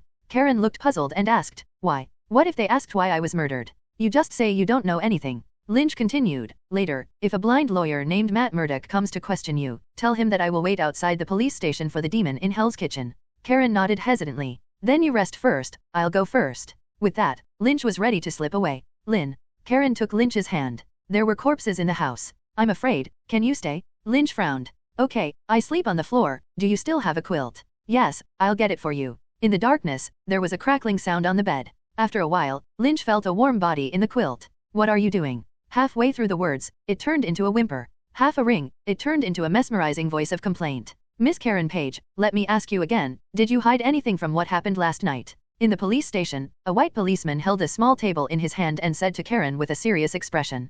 Karen looked slightly nervous, but it was much better than last night. She chose to believe Lynch, so she vetoed. No, I have said many times, yesterday I was sleeping, someone was going to kill me, and a man in black saved me. I knew so much last night, can you help me find a lawyer? The white cop looked at another black cop and walked out. At the door, the black policeman said to another, do you think she's lying? Another white policeman nodded, withdrew his sharp gaze, and said in an affirmative tone. She must be hiding something, why was she murdered? Who saved her? She probably knew all that. She was so calm that she didn't look at all like someone who had just been murdered and knew nothing. Yes. The black policeman said, but the deceased man was indeed dressed as a killer, with a silenced pistol, a night suit, gloves. I feel like we're in trouble. He shook his head and was silent for a moment. I'll go find a lawyer first. The black policeman said and turned away, while the white policeman standing in place looked at Karen in the interrogation room, his eyes gradually becoming gloomy. Fudge, fudge, fudge. A phone rang, waking up the sleeping man in bed. He followed the voice, touched his phone, and answered the call.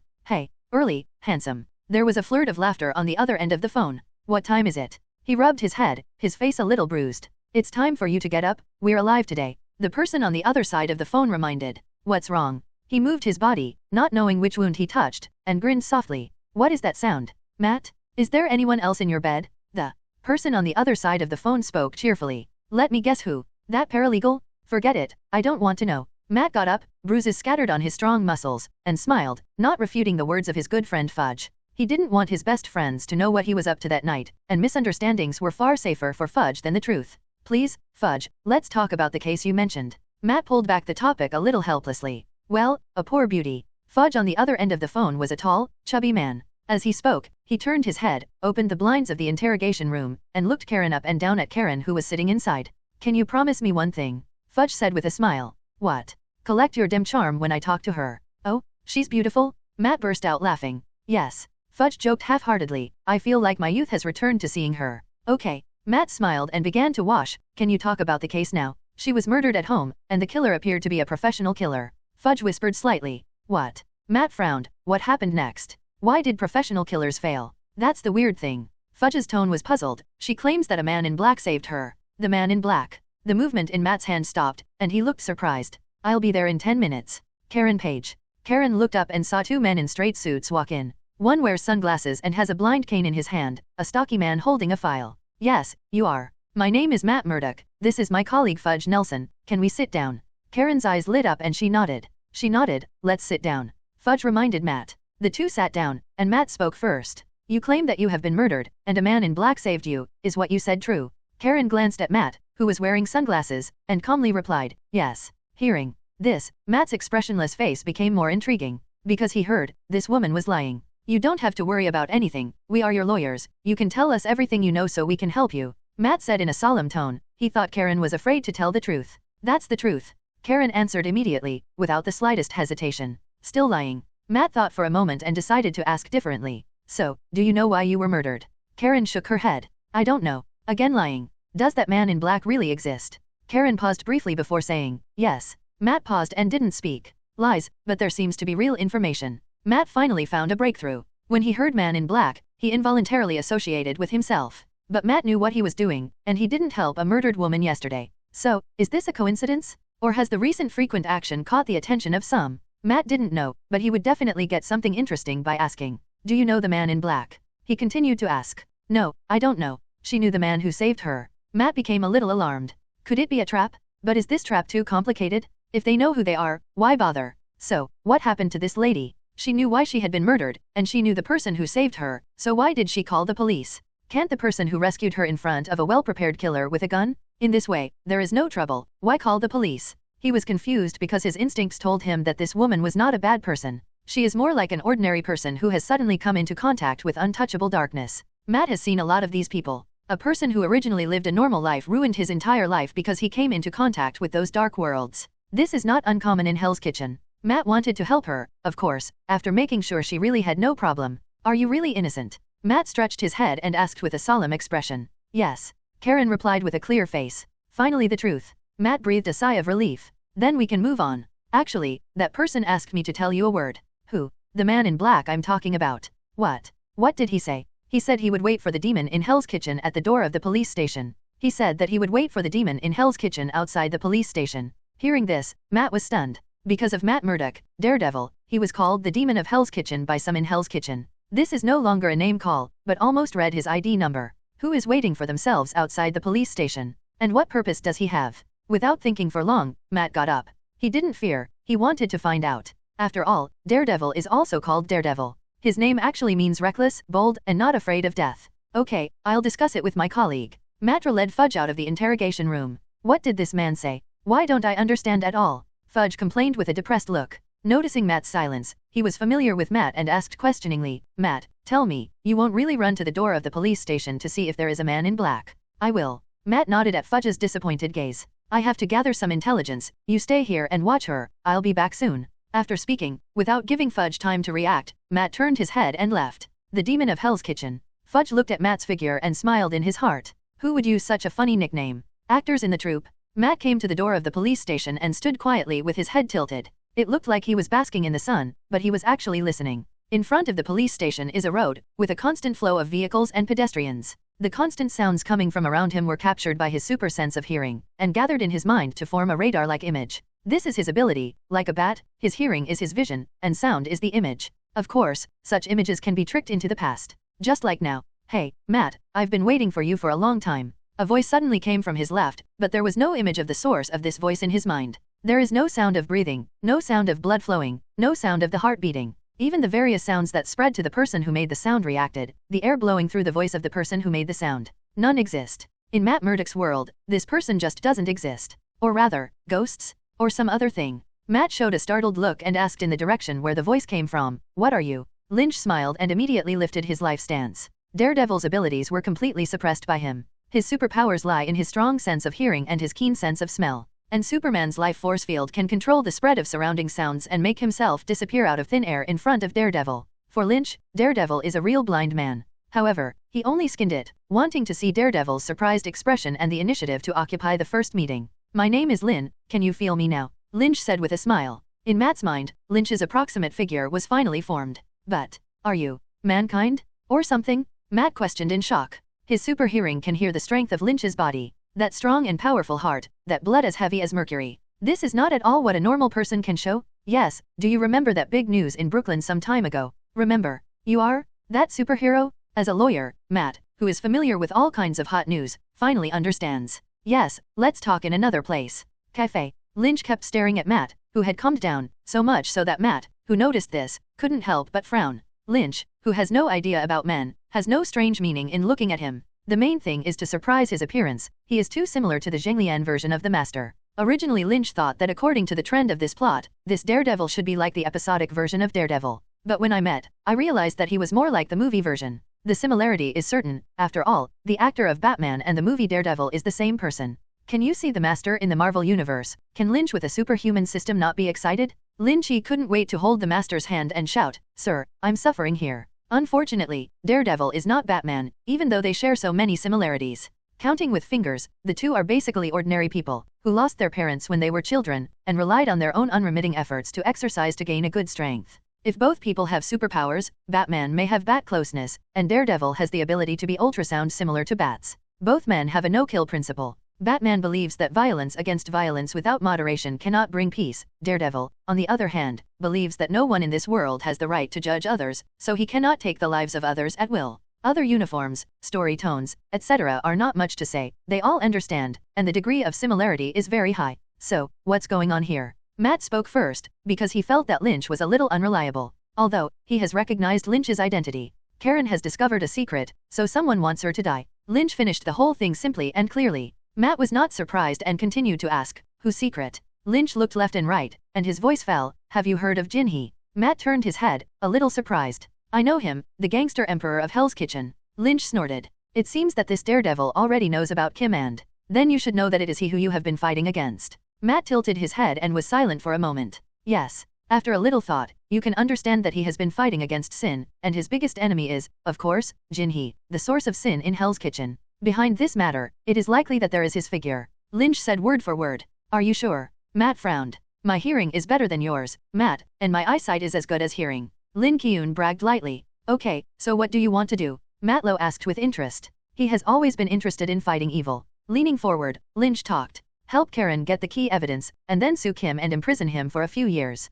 When Matt heard this, he slowly shook his head with a solemn expression. It's not that simple. I know, Hell's Kitchen is full of his people, and he is the master of this. Lynch interrupted him. So I came to you, you're familiar with Hell's Kitchen, aren't you? Leaning back, Lynch's gaze drifted into the distance, and his tone began to explain faintly. You and he are natural enemies. He took away the most important people from you and will continue to take away those around you. If you can't make up your mind to deal with him sooner, give up your activities. What do you mean? Matt was a little puzzled. Maybe you found out a little that your father was murdered for not cooperating with fake punches, and that person is Kim Hee's subordinate. Lynch stared at Matt and said word for word. What? Matt's face finally changed. The death of his father was a big blow to him. He could never forget the memory of a strong, tenacious man who guided him forward and grew up in a world where he could not see the light, lying in his arms, without a sound and cold all over his body. Are you sure? Matt's voice sounded cold and depressed. It's like the devil of Hell's Kitchen. Yes. Lynch replied briefly. In front of Daredevil, there is no need to explain much, and there is nothing to hide from true or false.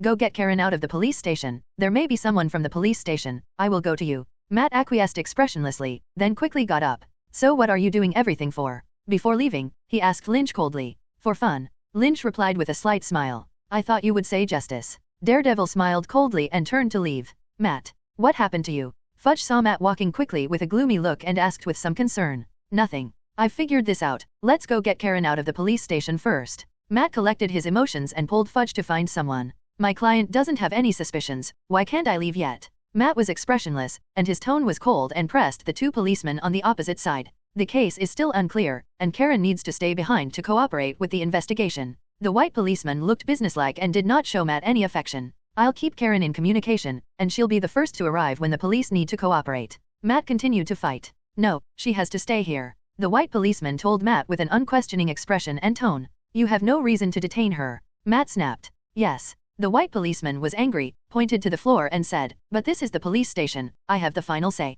You are not qualified to dictate here. So you have to wait until it's time for detention to let Karen go. Matt continued to question without fear. This is my power. The white policeman glared. Do you have any opinion? I didn't. but I can't guarantee that my cute client won't go on some talk show to complain about being detained for no reason. Matt tilted his face and threatened without emotion. Fact squid. The white policeman stood up, and the black policeman next to him pulled him. He stretched out his finger, pointed at Matt and cursed, "Don't think you're blind, I won't smash your face with my fist. You give me a little care?" With that, he huffed and walked away. "What does that mean?" Fudge asked disgruntled to the black policeman who remained. "Fudge, just shut your mouth." He also stood up a little unpleasantly. "He's not usually like this, I'll go see what's going on." The two people left behind looked at each other a little. "It seems that your bribery is of little use." Matt stabbed Fudge. Fudge immediately spread his hands and said helplessly, "Who knows what is wrong with that guy? I must complain about him?" Matt turned his face in the direction where the police had left, silently not speaking. "Perhaps, he has a little problem. Brown, what's wrong with you today?"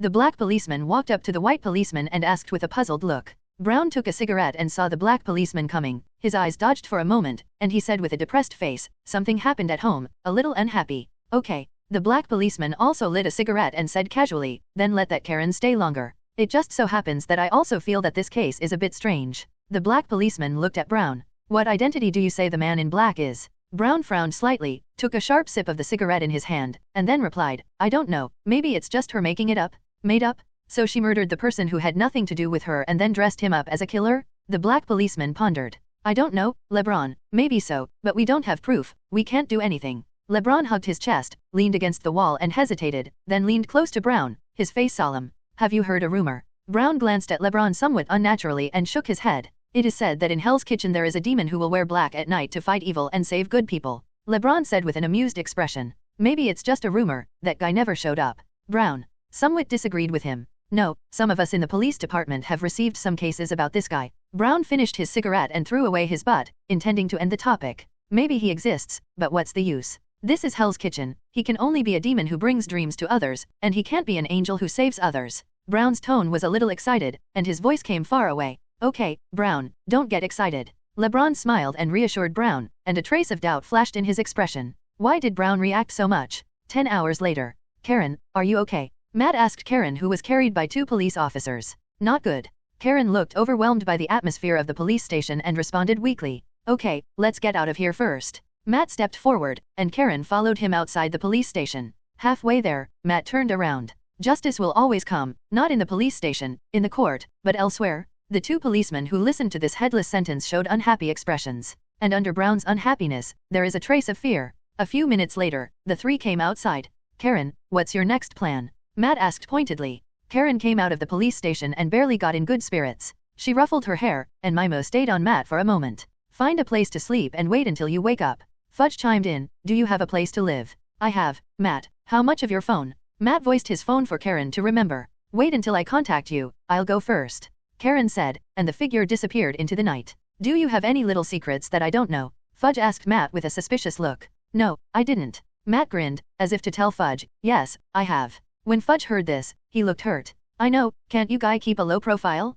With you, I don't have a chance at all," he complained dissatisfiedly. "Please, Fudge, we can't have personal feelings with customers, this is our professional ethic," Matt retorted. "Come on. Matt, you're the least qualified person to say this," Fudge complained. "I'll go back first, see you tomorrow." Then he turned to leave, looked at Matt without moving, and asked more, "Aren't you going back yet?" Matt nodded and said, "I have something to do." "It wouldn't be going to find Karen, would it?" Fudge said suspiciously, "You're too anxious." No, I'm vouching for it with personality, it's something else." Matt put away his joking face and said solemnly. Fudge was silent for a moment and whispered, "Well, you always have something else." He also looked at Matt quite seriously and said, "Matt, don't fight too hard, protect yourself." "I will." Fudge left, and Matt watched him walk away with some concern. Did he finally discover something? As the 3 left, it was time for the 2 policemen to leave work. In the police station, 2 policemen packed up their things and prepared to leave. "Brown, do you want to go for a drink later?" The black policeman finished cleaning up and asked. The black policeman was not old, looking like he was in his 20s and 30s. Working as an errand in the Hell's Kitchen is not a good day, and the police are far less powerful than the criminal gang members, so for the young, jealous black policeman, the work here is not easy, and every moment is accompanied by danger. And the old police officer Brown, who has been in Hell's Kitchen for more than 10 years, can be said to be very experienced in this regard, and black police officers often hear in the police department how Brown was witty and brave to fight against the evil forces of Hell's Kitchen when he was young, so he has always maintained respect for him and always consulted and learned from him. Brown was already 50 or 60 years old, the short hair on his head had long been infected by the years, and the wrinkles on his face were becoming clearer, and he laughed happily when he heard the invitation with a little concern. Kevin, I'm already an old man, you should find a beautiful and charming big beauty to spend this wonderful night, instead of sitting in an old bar listening to the dance music of the last century and thinking about how to comfort a bad old man. Kevin smiled cheekily and touched his head. Actually, I don't like that kind of life very much, but I prefer to listen to you tell stories about the past. Brown shook his head helplessly. There's nothing to talk about, Kevin, no matter how powerful the guy is, he will grow old, and the future is yours young people. Seeing that Kevin was unmoved, he could only continue, let me go, in fact, there is something at my house today, I said. This way, then you take care of it first. Kevin suddenly realized, and then patted his chest, if you need anything, be sure to tell me. Okay, I will. Brown smiled gratifyingly. I have to go home, boy, see you tomorrow. See you tomorrow. Brown's car slowly pulled up under a building. It's an old building, about the same age as Brown, and a bit out of place in New York, a world-class city. Who would have thought that in this bustling and rich city, there would be such dilapidated and dirty buildings? Just like Brown, who had just been transferred to Hell's Kitchen when he was young, he couldn't imagine that in this Big Apple city, there would be such a place as Hell's Kitchen to hide dirt. Born poor, tenacious, youthful, and strong, Brown begins his fight against the dark forces. On his first big victory, he was awarded a medal and received the house as a reward. At that time, he naively thought that he would one day sweep away the sins of Hell's Kitchen, and he would also make peace. However, things changed completely after that. He stopped the car, coughed and walked into the building. He is 56 this year, and because of his lack of pity when he was young, he fell into a problem. There was no elevator in the building, so he could only walk slowly up the small, dark stairs, panting to his home on the 6th floor. When he came to the door, he laboriously pulled out the key and inserted it into the lock, turned it, and pushed the door in. Stephen, is that you? The moment the door opened, a woman's voice came from the room. Yes, I'm back. How do you feel today? He instantly put away his exhaustion and responded angrily as if he was 10 years younger. I'm feeling good, why are you back so late today? Out of the bedroom came a woman in pajamas, about the same age as Brown, with a very haggard face and an abnormally obese body. Brown smiled softly and said, Are you hungry? What did you eat today? I'll get you something to eat. The woman shook her head and said no, and said to Brown with some distress, Don't be too tired, you are so old, let the work be done by young people. I know, lie back and rest. Brown led the woman back to the bedroom and told her to lie down. The woman sighed and said, Don't do it. It's always like this, don't blame me for leaving you alone in the future. Brown heard this, his cheeks twitched, and then he forced a smile and said, How is it possible? You'll have to take care of me for the rest of my life? Can't handle it? I don't have much time left. The woman's voice gradually lowered. Don't say stupid things, Petunia. Brown stroked her face, everything will be fine. I know, I've always believed in you. Living room. Penny fell back asleep, and Brown sneaked up to smoke in the living room. The fan spun over Brown's head, making a crunching sound, which made Brown's mood even more irritable. Cigarette after cigarette burned out, just like Brown spent more than a decade of life. In front of him, there was a bunch of medicine boxes. These are all medications for Penny's diabetes, and most of them are empty. This small, dilapidated house without elevator air conditioning was supposed to be just a starting point in his good life, but it ended up being the end. From the time he acquired this house, he continued to fight crime bravely. But gradually, he realized that something was wrong. Those criminals began to be guarded, and he frequently missed. The promotion in the police station has waited for several years without his turn, and the people who have been promoted are some guys who are sloppy and easy to work with. Later, his wife developed diabetes, lost her job, and had to pay for long-term medical expenses. And after more than 10 years, he finally understood that in Hell's Kitchen, there should be no justice. The inhabitants here are unemployed vagrants, illegal immigrants, wanted criminals, and more or less inextricably linked to criminals. If justice is really needed, then all people here should be judged,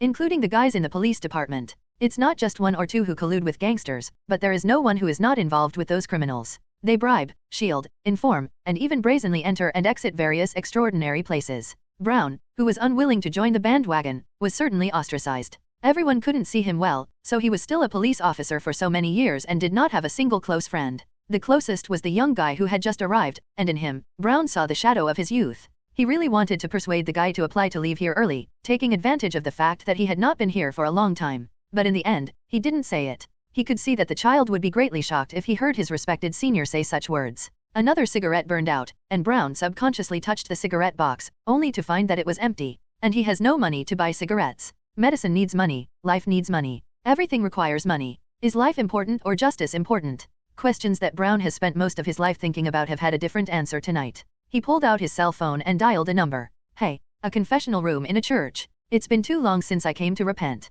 Matt took off his sunglasses and began to talk to himself. When I was little, my dad would bring me to this church. He slowly began to recall the past. He was a traditional boxer with more defeats than wins, with a 24-31 record. Speaking of which, he blurted out a little excitedly. But he is very resistant. God, he's really resisting. Watch the wording. The priest on the side reminded loudly. Sorry, father. Matt eased his mood and continued. His former opponents said that hitting him was like hitting an oak tree. He described his father sentence by word, as if the strong and tall man had reappeared in front of him. When he was defeated, my dad's strategy was to hit any opponent until they broke it. Matt paused, a heartfelt smile on his face. He never got knocked unconscious, my dad. He continued. Of course he was knocked down, but he always got up again. When he loses, he always stands firm. But sometimes, he gets beaten for a while. Matt's voice was low, and then it exploded. Then he changed the subject. My grandmother, she's a devout Catholic and in awe of God, and you'll love her. She said, beware of the Murdoch man, they have demons. Sometimes, you can see it. Matt's eyes became cold little by little. Right in the boxing ring, his eyes suddenly turned cold. I started to walk forward slowly, with my hands on my sides, as if I wasn't afraid of anything. His opponents saw his expression and wanted to run away from him. My dad would grab the opponent, trap him in a corner, and unleash his inner demons. I don't know when. Matt's tears dripped silently. I didn't understand it at the time. I didn't understand what he felt deep down, at least not at the time. Matt finished speaking and fell silent. So do you understand now? The priest answered. If you tell me what you did, maybe it would be easier. Matt put on sunglasses. I'm not trying to repent of my sins, father, but I want your forgiveness. His face returned to expressionless. What I'm going to do? In a small alley, Brown wore a mask and hat and looked around a little sneakily. He was waiting for someone. Soon, a middle-aged man with a well-behaved face and a frivolous posture walked in. Brown. He looked at Brown and said, what about things? Brown observed the visitor cautiously and shook his head. What about the money? He spoke hoarsely. Here. The middle-aged man showed a mocking smile. Aren't you quite capable of carrying it? I heard that you are the only hard bone in this piece. How did you learn to behave today? He taunted smugly, throwing a plastic bag to Brown. What about the stuff? Brown ignored the man's taunts, took the bag, tore it open and took a look. After confirming that the money was okay, he took out a file bag from his arms and handed it over. Why do you want to kill this woman? While the man was checking the documents, he couldn't help but speak. The man frowned and spoke indifferently. This is not something you should manage. I'm a cop. Brown replied low and serious. Hearing this, the man laughed happily as if he had heard a big joke. Yes, you are a policeman. He clapped his hands, pointed at Brown and said mockingly, a good cop who colludes with gangsters and sells other people's information. Brown's face turned blue, and he suppressed his urge to pull out his gun and said hatefully, just this once? You give me a little more care in the future? Once. The middle-aged man sneered. Once will be followed by a second, a third. You know that, right? Brown, something is only zero and countless times? He continued with disdain. Or do you think that if you take the money, you can still be your good policeman? He laughed arrogantly. Remember that your handle has fallen into our hands? See me in the future to hide away from me? Fark squid. Brown angrily took out his saber directly, pointed at the man and said angrily, you give me a little respect. You shit guy. Huh. The man was undaunted, but raised his head. Do you have the ability to shoot? See what happens? Brown's hands trembled with his face, but he still didn't fire the shot. He no longer has the courage to shoot. The years eroded his fighting spirit and ideals, and he was no longer the enthusiastic and indomitable youth. Life crushed his spine, and in old age, he had decided to put aside his persistence and give his wife a dull and happy old age. The man sneered, turned his head and prepared to leave. At this moment, a black shadow suddenly flashed. The man let out a muffled snort and fell to the ground. Who are you? Brown pointed the gun at the man in black in front of him, and a panic could not help but rise in his heart. I am belated justice. The man in black spoke. Sure enough, it's him. That devil in Hell's Kitchen, the devil who punishes all evil? Brown, who had been in Hell's Kitchen for many years, certainly knew that rumor was true. He even used to admire this guy's behavior. Although it is a shame to have a favorable impression of a vigilante as a police officer, it means that someone is doing what they are supposed to do. But this is Hell's Kitchen, and police justice cannot unfold in this land of sin. Only demons can punish sin. But now, Brown only felt a chill all over his body, because he has abandoned the justice he has adhered to for most of his life and has gone to the darkness from which he cannot turn back. Bang bang. Brown shot. He had to take out this guy. He can't fall here. His wife is still waiting for him at home. But Daredevil reacted quickly, and a few dodges came close to Brown's body. With a bang, the body was not as good as that. Brown was knocked down by Daredevil. What are you going to do? Brown gasped and asked. Daredevil lowered his body and his voice was low. Tell me, who are you working for? I work for money. Who? Daredevil punched Brown hard. Brown screamed, his expression complicated. I can't say, you know, this place is full of his people. Brown finally spoke slowly. King of Hell's Kitchen? Kim and? Daredevil said directly. Yes. Daredevil slammed his palm on old Brown's neck, only to hear a muffled snort, and Brown fainted. Kim and, the next day. Knock knock. Matt knocked on the door of a senior apartment. This is the address Lynch gave him. Listening to the sound of the room, Matt's face gradually became strange. After a while, the door opened. Karen. Matt asked a little uncertainly. Yes, Matt, come in. Karen greeted lazily in her loose pajamas. After a while, Lynch, Matt, and Karen sat down at a table and began to discuss their next steps. Karen, tell me where you put the information. Lynch asked with a yawn. Karen also had two big black eyes and glanced at Lynch when she heard this. I copied the data to a USB stick and am now in the company. Lynch nodded, and then said. Then, go get the information first, Matt, you protect Karen at night. Matt tilted his head and said a little puzzled to Lynch. Why don't you go? Lynch spread his hands, looking innocent. I didn't say I wasn't going. It's just that I'll be in the dark. He explained, now they can only know that you are protecting Karen. If they had known it was me, it might have turned out differently. Okay. Matt reluctantly accepted, but was a little puzzled. Are you so relieved of me? Of course, I trust you. Lynch frowned back, but unfortunately Daredevil couldn't see it. But, Matt changed the subject, does that information have to be useful? He was a little skeptical. Maybe we're just happy for nothing. It's possible. Lynch didn't shy away from agreeing. If it works, we will charge Karen's boss with murder and other crimes. Matt continued with a nod look, but it is very likely that only Karen's boss will be punished, and there is almost no chance of involving Karen. Yes, but it's not useless. Lynch looked at Karen. At least we can save Karen, can't we? Hearing this, Karen showed a shy smile in her emotion. Well, you're right. Matt said with some helplessness. When things are settled, you just have to wait until night falls. Lynch looked at Matt, a little excited. So are you going to wait here until night? How about we practice our hands? I'm no match for you, you better practice with Karen, I'll come back in the evening. Matt immediately shook his head and stood up. The moment he turned away, he finally felt what it was like for his friend Fudge to stay with him. It's a little bit of acid. On the top floor of a building, in front of the huge floor-to-ceiling windows, a man with a cane and a cigar in his mouth, quietly looking at the city at his feet. There was no fat on his big face, it was now full of depth, and his body was thick and huge, burly not like a human. As the city grew into the night, his back was pulled taller by the sun. After nightfall, the city belongs to him. He is the emperor of the dark world of this city, Jin-Hee. In the room, there is also a man with a unique temperament and a crooked sitting posture. The man has target marks on his head, his expression is maniacal, a little nervous, and he is constantly playing with darts in his hands. He is Kim Hee's #1 killer, the mysterious Bullseye.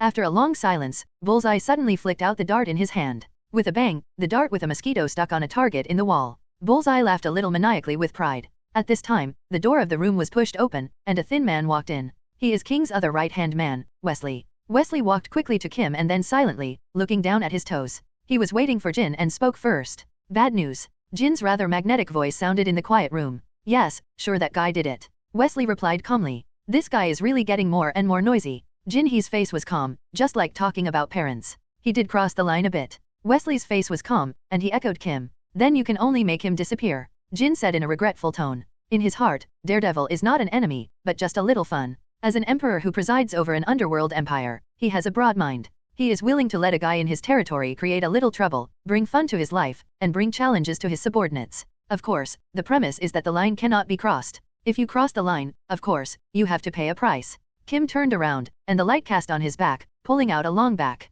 With the cigar in his mouth in his hand, his face turned to his #1 killer, the Bullseye. Although this guy's nerves are a little abnormal, because of this, Jin-Hee can firmly hold this sharp knife in his hand without harm. Any idea what to do? He said to the Bullseye. Bullseye grinned, smiled cruelly, turned the dart in his hand twice and replied. Of course, find him, and then let his head blossom. Kim was satisfied with Bullseye's answer, but did not approve of his approach. No, you don't have to go to them, just wait for the rabbit, they will come to you. Bullseye suddenly complained with some dissatisfaction. Why bother? Kim wasn't angry at his confrontation, Bullseye had always been so straightforward. You have to be a little patient, you just have to wait until nightfall. He comforted the Bullseye like a child. Go down and let Wesley teach you how to do it until dark. Bullseye was very useful to Jin's appeasement and went out obediently. Seeing that the Bullseye finally left, Kim picked up his cigar again. He moved slowly around the room, and Wesley stood aside without speaking. Wesley, unlike Bullseye, is Kim and a true confidant. Unlike the abnormal Bullseye nerve, Wesley is normal, so there will be caution with a companion like a tiger.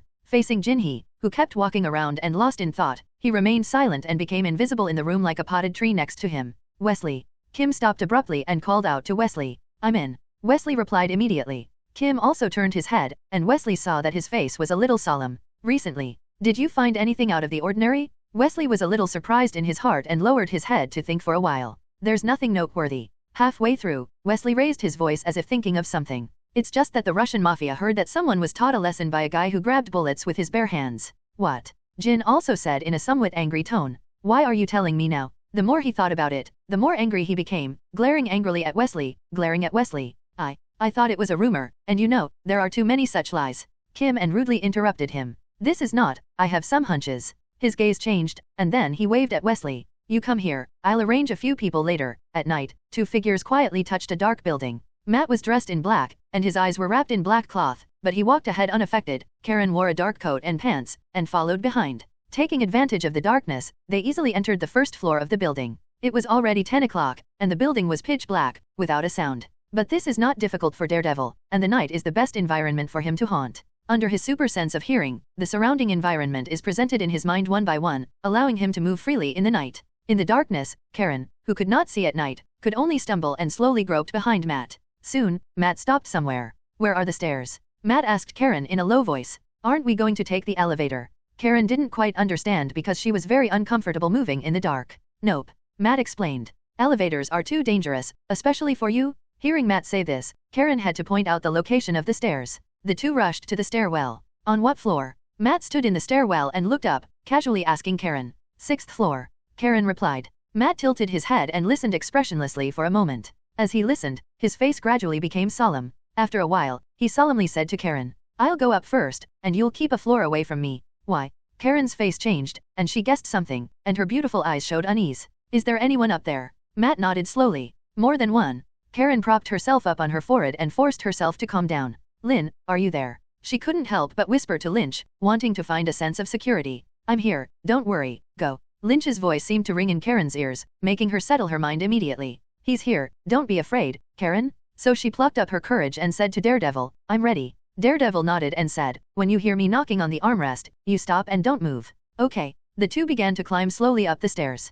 1st floor, 2nd floor. Separated by about 1 floor, the two had already arrived at the 4th and 5th floors. Everything is fine, nothing happens. Just walking to the 4th floor, Karen, who was a little too cautious because of Daredevil's reminder, felt a tremor on the armrest coming from upstairs. She immediately stopped and looked worried. Are there really enemies? Daredevil stopped the movement of his hand, took a deep breath, and let his mind clear. This is also done to maximize one's own capabilities. Under his hearing, there were no less than 10 breathing sounds on the 6th floor. Although these people are very well hidden, their biological signs cannot be hidden. As long as the heart is beating, the blood is flowing, and the person is breathing, he can catch the clues. Their people really ambushed here long ago. Just, ambush in this dark and narrow terrain? Daredevil sneered. Then see who ambushes whom? He hunched over and walked briskly in the stairwell. The distance of 1 floor flashed by in a second or two, and he was going to catch them off guard. He's coming. Daredevil heard someone remind. But it doesn't do much. His figure dangled down the corridor. Oh. When the gunshots rang out, the situation was instantly reversed.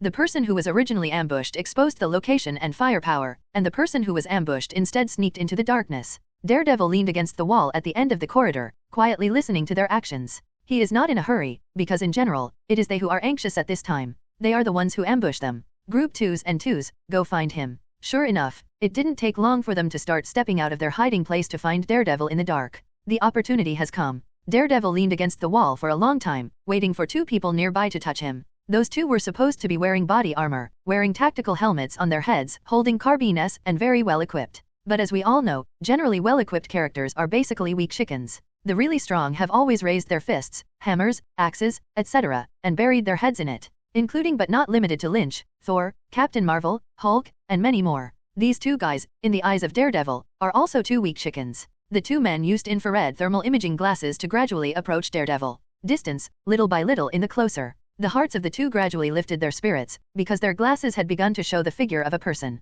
D3 found suspected target. Repeat, D3 finds suspected target. It's coming, the D3 will be verified right away. Received. Listening to the sound that was about to ring in his ears, Daredevil finally began to move. Daredevil, who is proficient in martial arts, knows one thing. At this distance, the fist is faster than the gun. Swish. He flashed straight out of the darkness, his speed undiminished. Shoot. Oh. The exclamations and gunfire lasted only 2 seconds before the 2 lost their voices and fell to the ground. Daredevil turned his head and moved. After taking out the 2 guys, there were holes in their encirclement. At this time, it is time to take the initiative. 15 minutes later, Daredevil gasped and relaxed a little. After his induction calculations, there was a squad of 10 people in total, and now there were no enemies who could move. You can get Karen to come up and get the information. He thought to himself and walked towards the stairwell. Suddenly, an extremely subtle sound broke the silence. Daredevil suddenly dodged with a drastic change in his face. An extremely fast dart streaked past his face and plunged deep into the white wall next to him. Who? The Night Devil's cheek was cut, and dripping blood continued to ooze out. But what is more troublesome is that he can't sense the sound of this person at all. The dart is also of special material, exquisite workmanship, and the sound of breaking the air is extremely small, and it is almost directly inserted into his brain. Another guy who knows what he is capable of? Daredevil leaned expressionlessly against the wall, letting the blood drip from his face, and was engrossed in sensing all the sounds around him. He didn't feel despair, and monsters like Lynch were always rare. This guy can't be with Lynch without making a sound at all. At this time, the bullseye face in a special uniform walked out slowly from the side frantically, and several throwing knives were rapidly rotating in his hand. Leaning on the glasses on his face, he locked Daredevil again. I saw that as soon as he raised his hand, a dart with a handle silently shot towards Daredevil not far away. Here it comes. Daredevil's spirit lifted, and his body immediately began to dodge quickly. His body twisted at an abnormal angle and dodged a dart. But the last dart shot at half the speed of its predecessor and went straight to Daredevil's head. Can't hide. Daredevil's heart was cold. Bullseye showed a smug and cruel smile, as if he had seen the picture of Daredevil's tragic death. But a moment later, his expression changed. What was originally proud and cruel turned into surprise and anger, because he saw that the dart was held in the hands of a person who suddenly appeared. Good. Lynch praised unsaltedly, and then with force in his hand, he kneaded the hard and sharp dart into a lump of scrap iron. But it didn't work. You're looking for death. The nervous Bullseye was stimulated by Lynch to fall directly into madness, and did not think about the weirdness shown by Lynch, directly felt a sharp weapon from his body and quickly threw it out. Lynch floated in the air, looking indifferently at the Bullseye madness. Two hot sights suddenly projected, quickly rotating around the room, turning all menacing flying props into flying ash. Retracting the heat vision, Lynch knocked down the Bullseye in an instant. Now, tell me. Lynch levitated in the air, looked down at him, and said in an icy tone, "Where is that guy Jin?" Inside a newspaper office. A middle-aged journalist wearing a rustic beret and old-fashioned glasses on his nose is sorting through the materials on his desk. These materials are all cases and news about some Hell's Kitchen demon. All this time, he has been tirelessly pursuing that legend. Diddy. The phone on the desktop rang, and he picked it up casually. "Hey, what's going on?" "Yulik, there's something I think you'll be interested in." Yurik put aside the information on the table, covered the phone and asked in a low voice. "What? Don't fool me again. You'll know when you come here." The person on the other side of the phone didn't say much. After hesitating for a second, Yurik agreed. "Hey, bro." Ulrich slapped $1 in his hand on a fat man at work, and then said, "Better be a good thing, Kobe." Bryant turned his fat face and blew a bubble with candy in his mouth. He took the money and promised, "You know my Yulik, and what I show you has always been good." With that, he stood up and led Ulrich to a room. Bryant put on his white gloves and then said to Ulrich with some seriousness, "Are you ready to watch something very, very cool?" Ulrich urged a little impatiently. "You hurry up." "Okay." Kobe responded and lifted a white cloth in front of him. A special stick or walking stick. It is short, the stick is black-red in color, the ends are silvery white, and two small wings grow on one side. These two small wings are densely jagged and look like very sharp blades. But Ulrich just glanced at it and shook his head and stretched out his hand to Kobe, while saying disappointedly, "Give me back the money." Bryant defended his innocence. "Please, man, I'm throwing gold at you. Isn't that stuff interesting?" Ulrich was still unmoved and said, "I've seen this thing, don't try to lie to me." Kobe continued helplessly, "Well, then you must not have seen this." He picked up the stick, put away the sharp weapons on both sides, and then gently turned one end of the stick twice. The stick was immediately extended, directly about to poke Ulrich in front of him. Seeing that Ulrich finally got a little interested, Kobe said, "You said something strange to make me pay attention, right?" Ulrich looked at the deformed stick carefully, gradually lost in thought. "This stuff is really weird, right?" Kobe said with a smile, "Look at the money today." Unexpectedly, Ulrich stroked the stick with deep eyes, and said to himself, "You don't know what this thing represents." At this moment, the excitement in his heart was beyond words. Because after such a long search, he finally found that guy, inside Kim Hee's office. "So, you watched him take people away." Jin Hee grabbed his cigar, his icy gaze sweeping over the few dejected subordinates in front of him. None of them, who failed in their actions or even watched the bullseye being taken away, dared to answer at this time. The people, who knew Jin and were cruel, were afraid of being caught as scapegoats. "Wesley, you know what?" Jin suddenly spoke to Wesley on the side. In ancient times, subordinates who failed to act would commit suicide because they did not have the face to see the boss. He took a sharp sip of his cigar, turning the head red, spit out a puff of smoke, and he suddenly reached out and pinched one of his subordinates in front of him with a hideous face. "So why don't you die?" The subordinate struggled in horror, his hands and feet constantly slapping on Jin's thick arm. But the size gap makes his punches and kicks as weak as a 3-year-old beating an adult. Ridiculous. Jin held him in the air like this, watching his men lose their life little by little.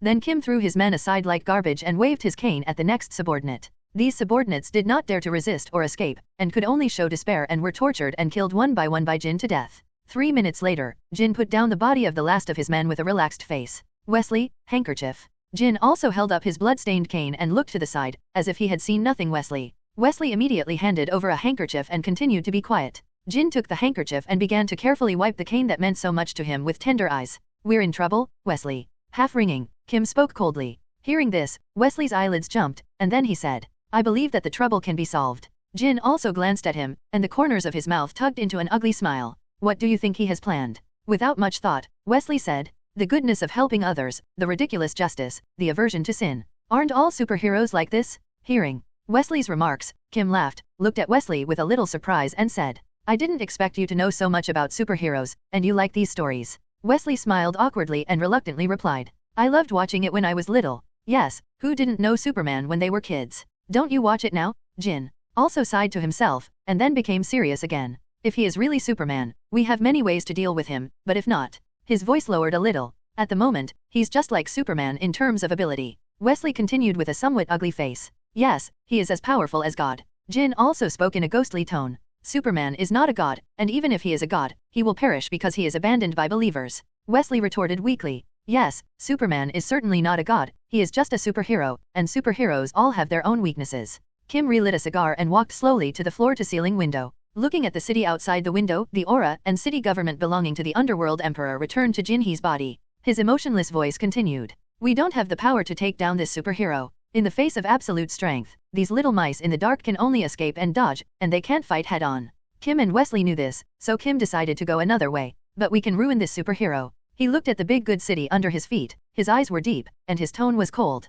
I'll let him know that I'm the master here. For a while, Jinhee's face was full of domineering and confidence. But after a long time, Jin changed his tone of uncertainty. The premise is that he's the kind of superhero we imagine, like Superman. In Lynch's apartment, the two were hugging each other on the bed. With her eyes closed, Karen was lying on Lynch's chest, and her red face had a trace of afterglow after madness. For a long time, she opened her eyes and hesitated to speak. Lynn, I think we should not continue to pursue this matter, those people are too terrible. Lynch glanced at her unexpectedly, knowing that last night's events had a great impact on her, so she comforted. It's okay, I'll protect you. Karen was about to continue talking, when Lynch's mobile phone next to the bed began to ring. Lynch frowned and picked up the phone. His number, few people should know. Hello, Lynn, come and save me. I'm in. Is Daredevil's voice? Lynch's face changed. Night Devil's distress call? I'll go out. After that, Lynch quickly dressed and went out. 3 minutes later, Lynch arrived where Daredevil had spoken. He unfolded his perception and began to look for Daredevil's traces. For a moment, the face became ugly.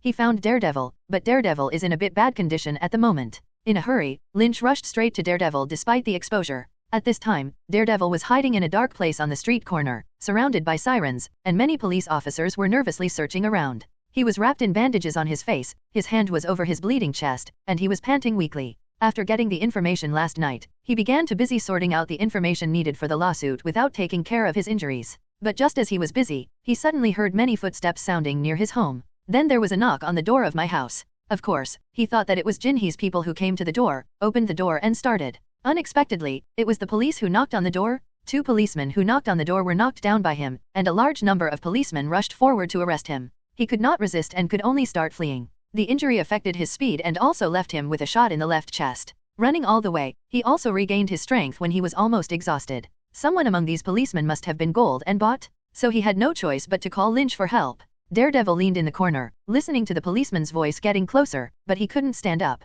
His breathing became heavier and heavier, as if the oxygen in the air was getting thinner and thinner, and the strength in his body was constantly draining along with the blood. No, I'm going to sleep. Daredevil found his head getting heavier and heavier. Hey, dead. Lynch slapped Daredevil in the face, giving him a stirring blow and coming to his senses. You might be late. Daredevil said weakly. Bear with me, help you deal with it first. Lynch tore open Daredevil's clothes, controlled his hot vision and began to help him stop the bleeding. During the conversation, several policemen finally found the two and immediately called all the police officers through the walkie-talkie. The 2 people in front immediately lay on the ground with their heads in their hands. The police shouted from afar. Lynch narrowed his gaze and glanced at the policeman lightly. Can you hear how many of them are Jinhee? He asked Daredevil coldly. A lot. Daredevil said in a complicated tone. Most of them have a little. Lynch interrupted Daredevil. Wait for me for a minute, and I'll take you to the hospital right away. After speaking, Lynch rushed to the police with a snort. A minute later, the police were all on the ground. Lynch held up Daredevil, his eyes sweeping around. He sensed something was wrong, but time did not allow him to think more, and he had to rush to the hospital. Half an hour after Lynch went out, Karen received a call and went out to a cafe. Now, Karen is looking at an eldest sister in front of her with tears pouring down with a look of embarrassment. Peggy, you know what I do to you in the company. The eldest sister held one of Karen's hands tightly and spoke to Karen with a handful of snot and tears. You said it yourself, if it wasn't for me, wouldn't you even have a place to live? She stared at Karen and continued to play the emotional card. If you really want to sue the boss, this company is over. We will all lose our jobs, what will we gain then? Seeing that Karen was silent, the eldest sister directly took out a check from her body and slapped it on the table, persuading. The boss said that he has realized his mistake, let me apologize to you for him, and this check is compensation. She observed Karen's expression and felt that there seemed to be a play, so she took the check and handed it to Karen. Peggy, take a look. That's a check for 5 million. How long do you have to work to make 5 million? Karen's expression moved, picked up the check, glanced at it, and put it down again. Continuing to listen to the nagging of this big sister, Karen's heart also began to waver continuously. In fact, she didn't want to do more pursuit. She doesn't have much pursuit of justice, unless disaster befalls her, because she's just an ordinary person. A woman who can barely live with self-respect in New York. That kind of pursuit of justice must be a high-level spiritual pursuit that a person who can eat and wear warmth deserves. What she wanted was never a stable, peaceful life. And now, as Lynch enters her life, that stability and peace are shattered forever. Do you want to continue or give up? She eventually picked up the check. Ulrich, come to my office. Hearing the supervisor's call, Ulrich walked into the supervisor's office. You're still tracking down that Daredevil. The supervisor is straight to the point. Yes, and recently I have made a new discovery. Ulrich said to the supervisor with some excitement. Excuse me. The supervisor waved his fat hand, a treacherous smile on his face. We already have it. He took out a file bag and slammed it on the table. Ulrich opened the file bag for no apparent reason, and after a few glances, his expression changed drastically. What does this thing mean? Ulrich looked incredulous. The file bag is full of photos of the police chasing Daredevil and Lynch killing the police. Daredevil and Superboy versus Cop? How's that? Surprise? The supervisor sneered. Don't care where this thing came from. Since you know Daredevil better, I'll leave it to you to write this manuscript. He stood up, patted Ulrich, and encouraged with anticipation. I believe you will be able to write it. In 2 hours, I'm going to see this story. Ulrich's eyes widened, and he objected ignorantly. This must be fake, they won't do these things, there must be something wrong with some link. The supervisor shook his head and said with a profound face. True or false has nothing to do with us, we only care about sales. Seeing that Ulrich reacted a little strangely, he took back the file bag in Ulrich's hand and placed it on the table. Ulrich, if you don't write, someone will always write, you choose for yourself. After that, the supervisor leaned back in the boss's chair and looked at Ulrich. Okay, I'll write. The home of an unknown nurse. Lynch put down the phone in his hand and glanced at Matt on the bed. He was still asleep, frowning, as if he was fighting in his dreams. Without disturbing him, Lynch pushed open the bedroom door and went out to see a woman cleaning up her room. Claire, when Matt wakes up, tell him that this is over, Karen has given up. Good. After Lynch said to the woman, he walked out without thinking about himself. Yes, Lynch just got a call from Karen. She said that she had been compensated financially and did not want him and Daredevil to pursue the matter again. She flinched. Lynch wasn't surprised because he knew Karen was a normal woman. An ordinary woman who really lives in this world and will withdraw and give up because of pressure and difficulties. How do you think that people like them who have no life, only know how to fight and kill, and turn over in their heads are all punishments for evil, and it is not normal to promote justice? Normal people will think about their own lives, what to eat today's meal, where to go to play tomorrow after rest. So Karen's abandonment, Lynch can understand. Normal people, who doesn't have to worry about firewood, rice, oil, and salt, rent, water and electricity. If you have the strength to risk these things, it is better to take money and start a new life. But understanding does not mean acceptance. Lynch felt uncomfortable. Karen's abandonment means parting ways with Lynch, and Daredevil means that Lynch's rescue and Daredevil's injury are all in vain. No, at least it gave Karen a new life, and if you think about it this way, Lynch's original intention can be regarded as achieved. But walking aimlessly down the street, Lynch suddenly became upset. With his audio-visual senses, he can clearly hear what the people around him are discussing. Kim fires up their story with the police, and everyone in Hell's Kitchen curses them and rejects them. Walking down the street without concealment, his eyes slashed across Lynch's face like knives, and whispers seemed to surround him. Monster. Butcher. Yellow-skinned monkey. Once again, Lynch felt out of place with this world. This estrangement was not caused by any country or region, but because there was no one he knew well. Although Lynch's personality is hot and cold, he still cares a lot about familiar people. The classmates, friends, and even the anime novels that gave him spiritual encouragement that helped him and grew up with him, these things are not available in this world. To the world, he is an outsider, a superfluous person. A cold wind blew and Lynch tightened his clothes. He is not afraid of the so-called cold in his physiology, but this coldness emanates from his heart. Before you know it, Christmas has arrived, and the streets of New York are already full of Santa Claus and colorful lights, and the festive atmosphere is very strong. A couple walked opposite, they hugged each other tightly, their faces full of happiness and calmness, against the coldness of this world. Lynch's gaze drifted away. Once upon a time, I also had such beauty. Those past events are irrepressibly coming to my mind from the back of my mind. The glance when I was divided into high schools was the first sight. After getting the contact information, chatting all night was the first time that the first acquaintance roamed the town in the cold winter, and it was the first meeting. In college, the two finally came together. Every late night of sleeplessness, every moment of collapse and despair, she is always by her side. But later, everything slowly changed. She is also just an ordinary girl. Like all girls, I yearn for a beautiful, stable, and happy life. Just like Karen, women have never appealed differently than boys. Boys always want to see the world, always want to change something, leave something, but girls just want a stable happiness. When Lynch can't walk into life from his own world, the two begin to have a gap. The disadvantages of different places are gradually reflected. Two people quarrel more and more, chat less and less. Finally, the two broke up peacefully. Letting go of the other person is also letting go of yourself. After walking down a small street, Lynch looked up unexpectedly ahead. In front of the brightly lit mall, Nada hugged her chest and smiled like a flower.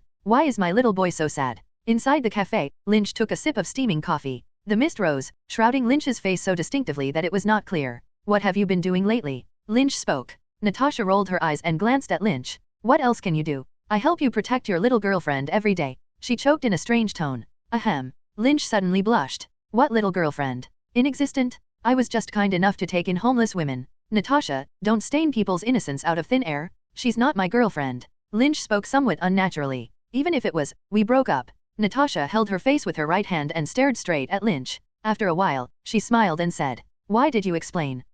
Lynch's words choked on his mouth. "Yes, explain what yourself?" "Lynch, she's a senior SHIELD agent. Don't look at her beautiful, she is a black widow who is tricky and kills countless people. Resist? This is the obvious beauty meter. Lynch has been a straight man of steel for 20 years. I don't know how many young sisters who are angry and chatty. I have always been afraid of all kinds of beautiful temptations in this life. But she's so beautiful. The eyes are as bright as jewels, the skin is fair and delicate, the long hair is like a waterfall, the chest. Maybe it's because I care about you." Natasha was stunned for a moment, and a trace of panic flashed in her beautiful eyes, but quickly covered it up. "Really? Truer than pearls?" Natasha was stunned for a moment, unable to grasp this Chinese that suddenly appeared. But she just pouted slightly, looked disbelieving, and then pulled out a bag of things. "I see that you were stunned to be played so pitifully." Pushing the bag in front of Lynch, Natasha smiled proudly. "Take a look." Lynch opened it with some confusion and quickly flipped through it. For a moment, his expression changed. These bags are all information about Kim and some people and events that happened to Lynch and Daredevil before. There is Karen's bosses, Karen's lobbyists' big sisters, there is the policeman Daredevil met who betrayed Karen's information. Even the reporter who published a false report in the newspaper but updated his blog supporting the articles of the two men. There are detailed information here. "Lynn, this world is this, there are good and bad," Natasha said quietly. "The difference is how you want to see the world." Lynch nodded silently, but not because of this rather inverted information itself, but Natasha has been silently caring about him, otherwise how could these materials be delivered to him in the first place? Can this sentiment be explained by a simple task? "Thank you, Natasha," Lynch said softly. "You have an idea now." Natasha laughed, and suddenly the sound of fireworks sounded outside. The two looked together, and saw the gorgeous fireworks blooming in the night sky. Lynch and Natasha looked up at the starry sky, their heads gradually approaching. In the midst of the fireworks, the two people suddenly looked at each other, and felt the throbbing in their hearts. They involuntarily closed their eyes and kissed together naturally. For a long time, the fireworks gradually disappeared, and the two were immersed in the short-term beauty without speaking. Suddenly, Natasha laughed, and then said a little jokingly, "Lynn, is that Karen prettier than me?" "No, you're more beautiful." "Really?" Natasha pursed her mouth with a smile. "Then why did you only take her in?" Lynch suddenly couldn't resist, so he grabbed the information and ran out. "I'll go do something, you wait for me for a while." Natasha looked at Lynch's fleeing back, laughing quietly, and the moonlight quietly shone down, which was incomparably beautiful for a while. A high-end Western restaurant. He raised his glass and touched the temperamental beauty on the opposite side. The temperamental beauty took a sip, smiled and said to Jinhee, "Have things been busy lately?" Jinhee's eyes were full of tenderness, and he replied softly, "I'm done, I can accompany you recently." The two looked at each other and smiled, indescribably sweet happiness. It's just that a person who suddenly appeared broke the atmosphere. Jinhee looked at Lynch who suddenly appeared, and his eyes instantly became extremely cold. "Can we go out and say? Don't freak out the ladies." Endured his anger and irritability, he pleaded in a low voice. Lynch glanced at the panicked beautiful lady, knowing that this Vanessa was the anti-scale of Jinhee, and couldn't help but snort coldly. 30 seconds, I'll wait for you outside." With that, he turned around and went out. "Wilson, what happened? That gentleman looks terrible." Vanessa looked at Kim worriedly. Jin he squeezed out an ugly smile and comforted. It's okay, something happened in the business, I'll let you go home first. Well, you have to stay safe. Jin quickly ordered his subordinates on the side to say a few words and quickly walked out and stood next to Lynch. What are you going to do? Jin he gritted his teeth, his face was bruised, and asked word by word. Being caught while dating Vanessa stimulated his fragile nerves. Vanessa is the wife he identified in his heart, his counterscale, his weakness and his only weakness. Lin Chi glanced at him lightly and sneered. I'm not as mean as you. Hearing this, Jin He's face was slightly better. Vanessa she doesn't know anything, everything has nothing to do with her. Jin said with a frown. So you're ready to die alone? Lynch said indifferently. Jin He looked gloomy, and sneered. You can't kill me, I am in charge of this place, once I die, Hell's Kitchen will fall into chaos, and countless people will die in the chaos. He threatened while observing Lynch's expression. But alas, Lynch remained unmoved by his words. Is that all? Lynch spoke with an indifferent expression that King couldn't understand. Do you think I'll care about this? I think you might be mistaken, Fisk. You probably think I'll be wary of your words, afraid that innocent people will die. He sneered twice, and Lynch spoke indifferently. Do you really think I care about people who have nothing to do with me? Besides, most of Hell's Kitchen is scraps. Do you think I'm talking to you about justice and evil, right or wrong? Lynch's body gradually rose with the words until it was in midair. You're wrong, there's only one reason I'm here to kill you. That is, I'm not happy, I hate you, I want to kill you. I've been worried about all kinds of things all this time. I'm afraid that this thing won't be done well, and I'm afraid that there will be any bad consequences for that thing. But now, I find out. None of that matters. It's me, and for so long, I've never even thought about how I'm feeling. Lynch slowly closed his eyes, and one image after another appeared in his mind. Starting with that runaway car. Battle against the Iron Overlord, hunted by the military, studied in the laboratory, exposed by Tony's backstab, hated beaten, and now calculated by Kim and calculated. Which time is not an injury to yourself? Which time is not full of deep malice? If it weren't for the system, I would have been gone a long time ago, right? For so long, I have not enjoyed a day of the rotten life of capitalism. It's all because I think too much and worry too much. Even if you travel to another world, you always think about others involuntarily. You are always worried. You are always worried that the world will become worse because of yourself. If so, what is the point of rework? Where does crossing come from? In this world, you should act recklessly and have no scruples. In this world, you should live for yourself. Do what you love. Whoever likes it catches it. Get what you like. Eliminate what you don't like. Those who don't like it, kill it. Dislike things, ruin. The world is meant to be that simple. Lynch, who had been thinking for a long time, opened his eyes, and his eyes shone terrifyingly. Kim tilted his head, his eyes desperate. Knowing that he could not escape in front of Lynch, he immediately revealed his heroic temperament, forced himself to endure his panic and despair, and calmly pleaded with Lynch. After I die, can you help Vanessa? Don't worry, I'll raise your wife and children. Jin barely understood Lynch's strange words, so he put his mind down. But he wasn't prepared to sit still. Kim and even if you want to die, you have to die in battle? He pulled out the pistol on his body and quickly aimed at Lynch in both eyes, and then dodged the heat line of sight with a flexibility that did not match his body, and rushed to step on a billboard and rush towards Lynch. And Lynch just floated coldly in the air, not even bothering to move his eyelids. As Jin's astonishing pounce fell, a hint of joy appeared on his desperate face. Then he saw the light. On the light side, there is his amiable mother, who misses day and night, and his gentle and understanding fiancée, Natasha. Lynch knocked on the CAF's glass and shouted inside. Come out. Natasha looked at Lynch and was slightly stunned. With her keen observation, she can naturally find that Lynch at this time is very different from before. More free-spirited, more confident, and more handsome. Two people strolling the streets of New York on Christmas, laughing happily. Suddenly, a huge balloon with fancy decorations floated over the heads of the two. Lynch looked at the balloon and his heart moved. He looked at Natasha and said, Have you flown by? Of course, I often. Natasha said without hesitation, but looked at the smiling Lynch and reacted. There is no such flying. It is worthy of being the head of the female secret agent, and she really speaks hard. Grab me. Lynch put her arm around Natasha's soft and delicate little waist. Let's go. In an instant, the two flew into the sky. Oh. Natasha flushed and her tone was excited. It doesn't feel the same. Of course. The cold hit her head on, and Natasha involuntarily hugged Lynch tightly. Rise high into the sky and enjoy an unobstructed view of the entire night view of New York below. The two were attracted by the night scene for a while, and hugged each other speechlessly. For a long time, Lynch couldn't help but kiss Natasha's fragrant lips.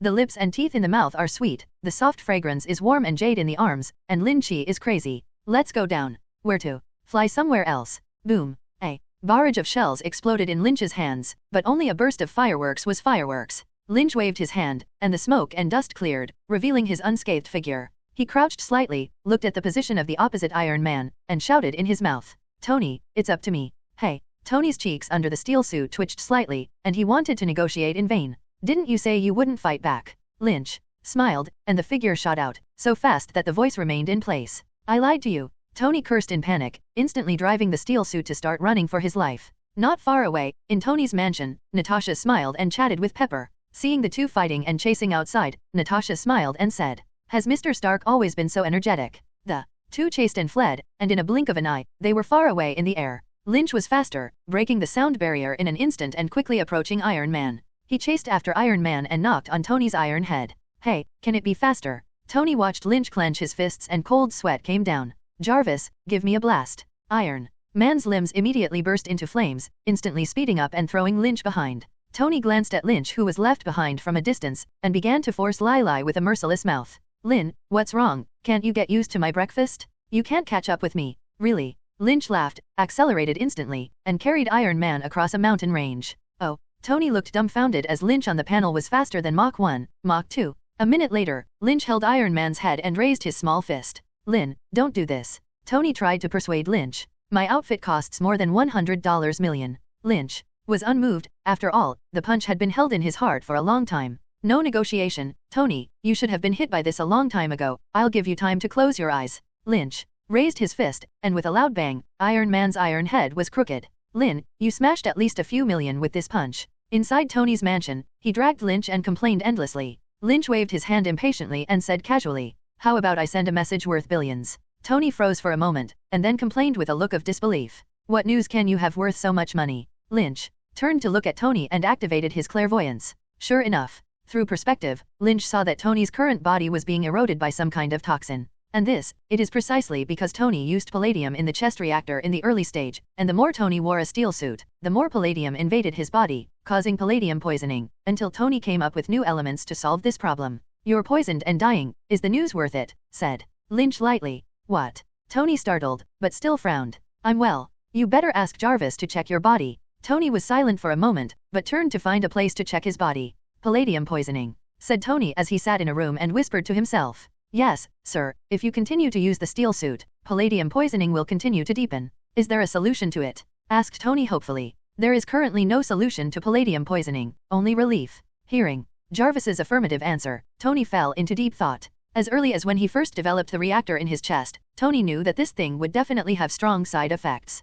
To be reasonable, such a large energy device inserted into the chest, is everyone can see that there must be side effects. But at that time, the conditions were limited, and it was good to be able to make it to escape, but I didn't expect the side effects to come so quickly and could not be solved. If you continue to use the steel suit, the poisoning will irreversibly deepen. But at the recent hearing, I vowed to protect the world. Can Iron Man still be called Iron Man without his steel suit? Can he still protect the world? Maybe you can replace the palladium element with something else? Maybe Lynch knows something. Tony thought to himself and walked out of the room. Lynch watched Tony walk towards him with a heavy face, knowing that Tony had discovered about palladium poisoning. How? Lynch glanced at Tony with some curiosity. "Is the poisoning serious?" Tony took a breath, then said calmly, "It's fine, just a few percent, not that serious." Lynch nodded, thinking that it would be early, that the poisoning had just begun, not yet to the extent that he had discovered it himself. "Do you have any suggestions?" said Tony seriously to Lynch. Sensing Tony's nervousness, Lynch smiled slightly. "Do what you want, like finish the World's Fair, propose to your little secretary or something, don't leave any regrets."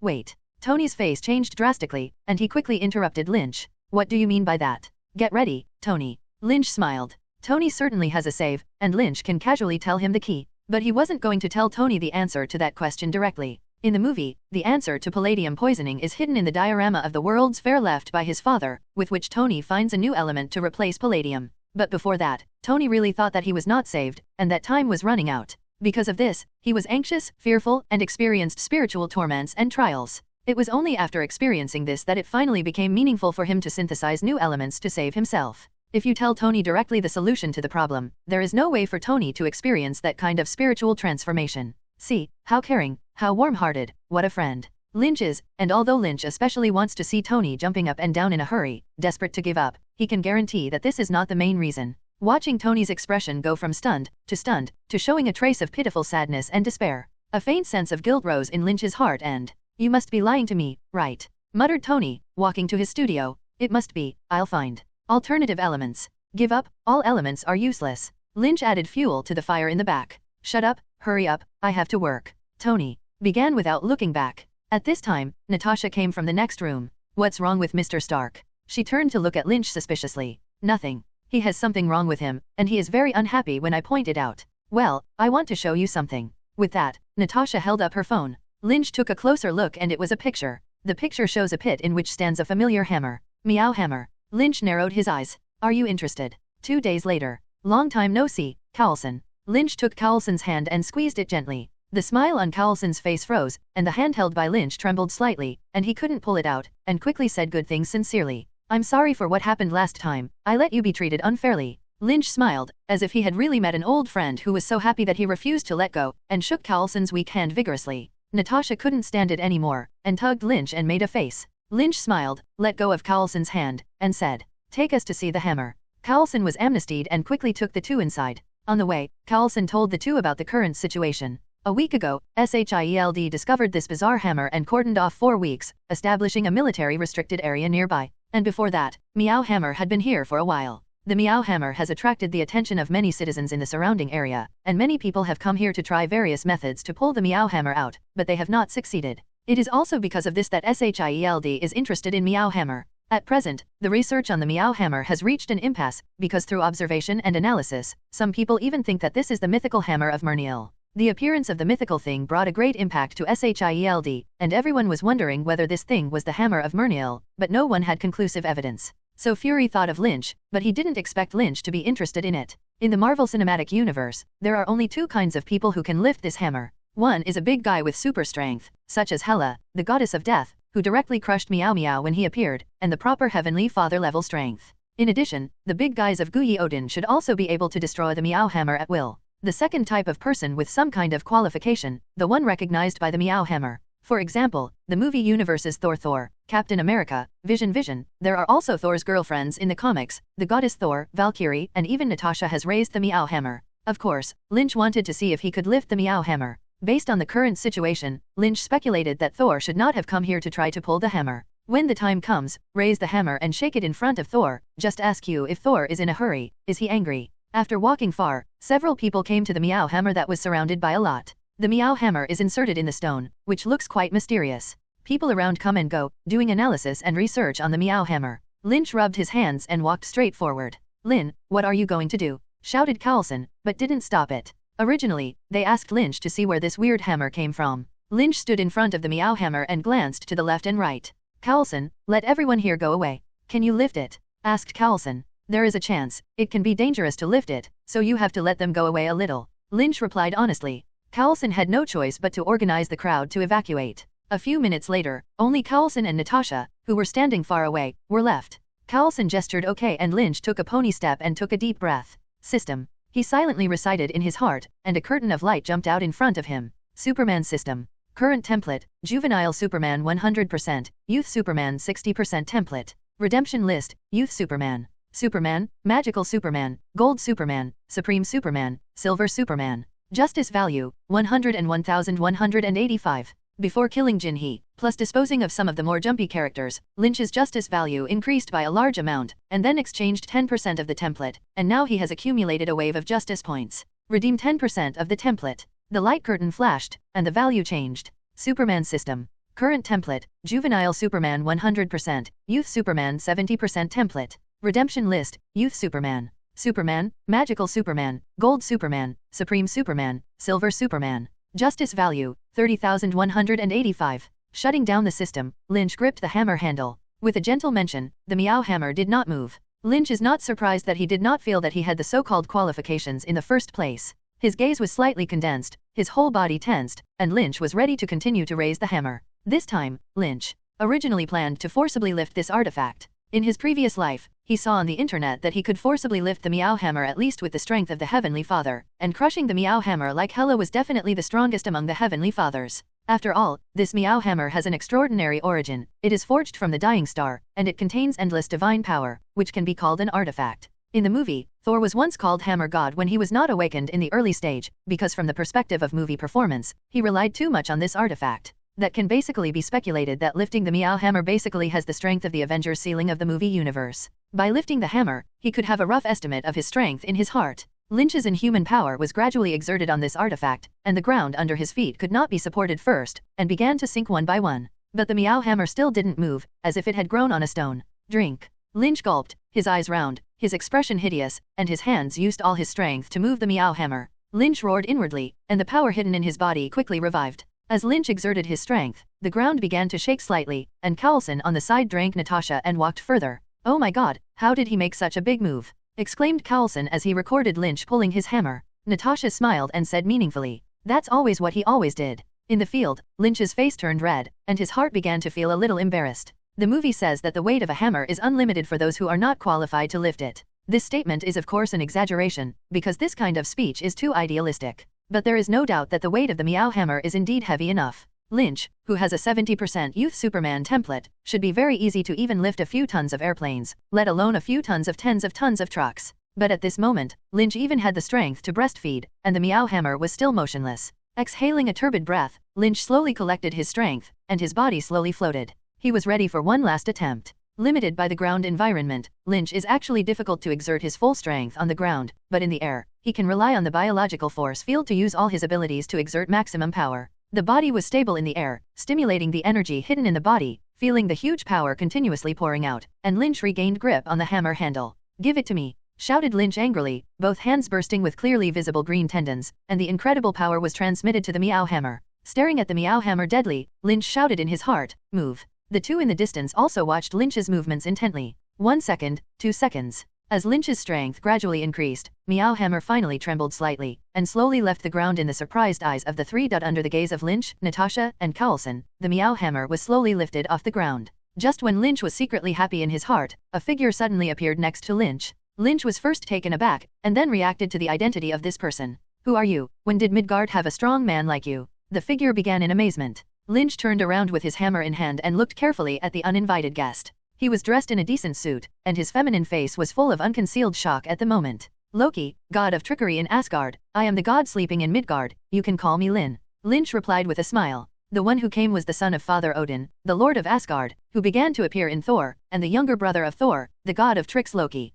In the plot, Loki once took the throne after Thor was banished and Odin fell into a deep sleep. And after Thor's failure to steal the Mew hammer, he told Thor that Odin was dead and that their mother did not allow Thor to return to Asgard. Not only that, after Loki discovered that Heimdall was in disobedience, he also sent the Immortal Palace, the Destroyer, to hunt down Thor, and colluded with the Frost Giant to invade Asgard. In the end, Thor regained the approval of Meowhammer at the cost of death, bathed in thunder and reborn, restored his divine power, defeated the Destroyer who was greatly reduced by unmanned power, destroyed the Frost Giant, prevented Loki from destroying the Frost Giant realm, and finally caused Loki to abandon himself and fall into the dark abyss. Loki also saw Thanos, served as the vanguard of the purple potato essence, and tentatively launched an invasion of Earth, triggering the New York War of Avengers 1. Therefore, Thor's plot has a far-reaching impact, and Lynch is also quite interested in mixing it. Loki, the god of trickery. See if I don't fool you? Hearing Lynch's self-introduction, Loki was visibly stunned. He didn't believe Lynch's claim in his heart, because he had never heard of Midgard having such a god. But at this moment, Lynch is floating in the air with the hammer of Mjolnir in his hand. His strength is beyond doubt, and he can hand over his name. Is it not a god or what? Lynch slowly put down the meow hammer, and then continued to flicker. I sense that a great chaos that has swept the 9 realms and even the entire universe is about to come. When the 9 realms will be destroyed, the gods will be silent, and everything will return to nothingness. Lynch's gaze was deep and his voice was suppressed. Your Asgardian priest Odin should also have noticed, otherwise why would he fall into a deep sleep and rush to put you 2 little ones on the throne? Loki was stunned by Lynch's set of big words, and his face became extremely gloomy. Lynch's words show how deep he knows Asgard. Even the god King Odin fell into a deep sleep. You know, no one in all of Asgard, or only a handful of people, knew that Odin was just sleeping, not dead, as everyone knew. But he said that he and Thor were not qualified to inherit the throne, and that fool of Thor was all over his mind every day, and if he really let him inherit the throne, Asgard would be destroyed in war in a few years. But how could Loki, the god of fire and mischief, the god of evil and trickery, not be qualified to inherit the throne?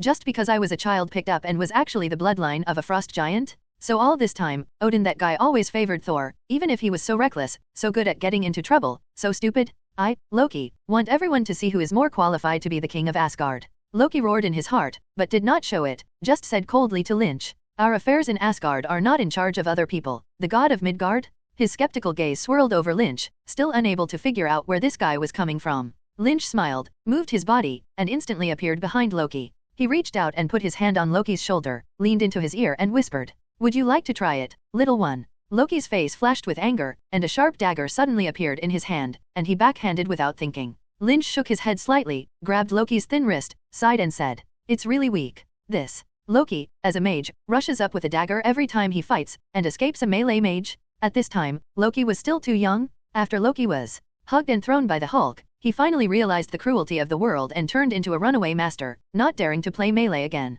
Now, Lynch intends to let this naughty second princess feel the cruelty of the world in advance. Lynch grabbed Loki's hand and threw it hard, and Loki suddenly couldn't control his body and was thrown heavily on the ground. Loki was a little confused by the fall, and probably all in his mind, who am I and where am I? Lynch grabbed Loki and threw it again, and Loki took off again. Bang, and smashed the ground. Natasha and Carlson on the side didn't know what was going on, and they both wondered what caused Lynch to engage in a passionate hand-to-hand fight with this weird guy who had just appeared. Asgard? Midgard? Loki? Odin? Carlson looked at Natasha blankly. Do you know what these things are? Natasha shook her head in confusion. Isn't Loki the name of a legendary deity? She glanced at the miserable Loki, still very puzzled. It's just. Let go of me, roared Loki as he lay on the ground furiously. I'm the son of Odin, the god of trickery. Lynch pouted. I know. He grabbed one of Loki's feet with one hand and let Loki hang upside down in the air, restoring the classic scene. Son of Odin. Lynch threw hard. Thor's brother. He threw his back hand again. God of trickery. The last one to break off.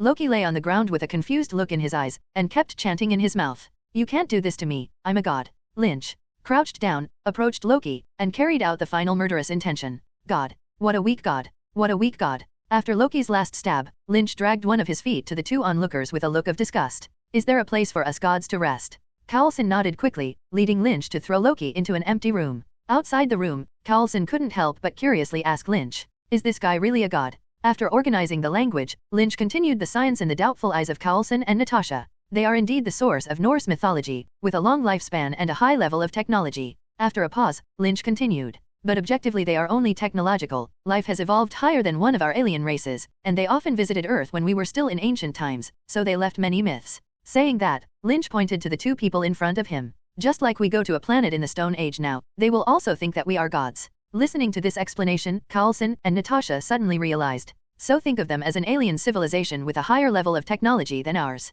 Concludes Carlson. The level of technology. Lynch silently compared, then shook his head. In fact, their current level of technology is not necessarily higher than that of the Earth, but just what? Many of them are indeed as powerful as gods. Carlson's smile froze slightly. As powerful as you, he said with hesitation. Nope. Lynch and Natasha looked at each other and smiled confidently. There should only be 2 or 3 stronger than I have now. Hearing this, Carlson's thinning hair seemed to have fallen out a few more in an instant. 1 Lynch is enough for SHIELD headaches, 2 or 3 of this. That's great news. Take it easy, Carlson, they have no ill will towards Earth. Lynch comforted intimately. Oh. Carlson was fooled, looking at Lynch hopefully, wondering what he had said. Lynch smiled and said, they are in a different dimension from Earth, regard Earth as one of their territories, and have always defended Earth from invasion. So they won't pose any threat to the Earth, except for what? Hearing the previous words, Carlson's face originally improved slightly, but under Lynch's turn, Carlson couldn't help but ask eagerly. After thinking for a while, Lynch pointed to Loki in the room, and introduced with a suppressed voice.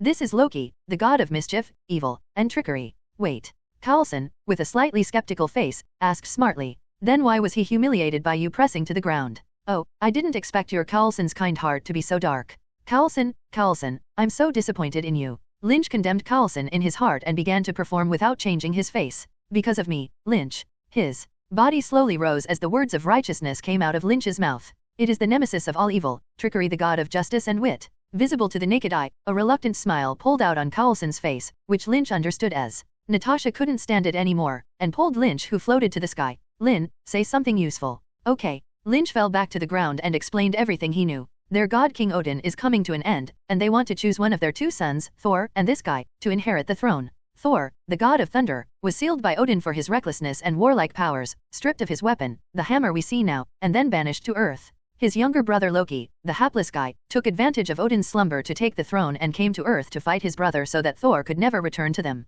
Seeing that Lynch didn't look like he was laughing, Carlson and Natasha looked at each other and fell into deep thought. God King Odin, Thor god, Loki. These characters are all famous gods in Norse mythology, and now they really appear in this world, and they are not far from the myths. According to this logic, what about other mythological characters? Do they exist? Or even those mythical beings that represent disaster and destruction? Are they also real? Lynn, do these gods really have the legendary ability? Carlson said in a heavy tone, his face unsmiling. Well, Lynch, who was uncomfortable with Coulson's seriousness, did not tease him anymore, and after a moment of consideration, he replied seriously. God King Odin is very powerful, much stronger than me in his heyday. He once led an army to conquer the 9 realms, and Earth is one of them. However, he is now on the verge of lifespan and there is no threat. After waiting for Coulson to record, Lynch continued. Even more threatening is Odin's daughter, Hela, the goddess of death. She is close to Odin's strength and has a long life, cruel and murderous, ambitious, and now I am not an opponent. However, she is suppressed by Odin, and she has to wait for Odin to die to get out of trouble.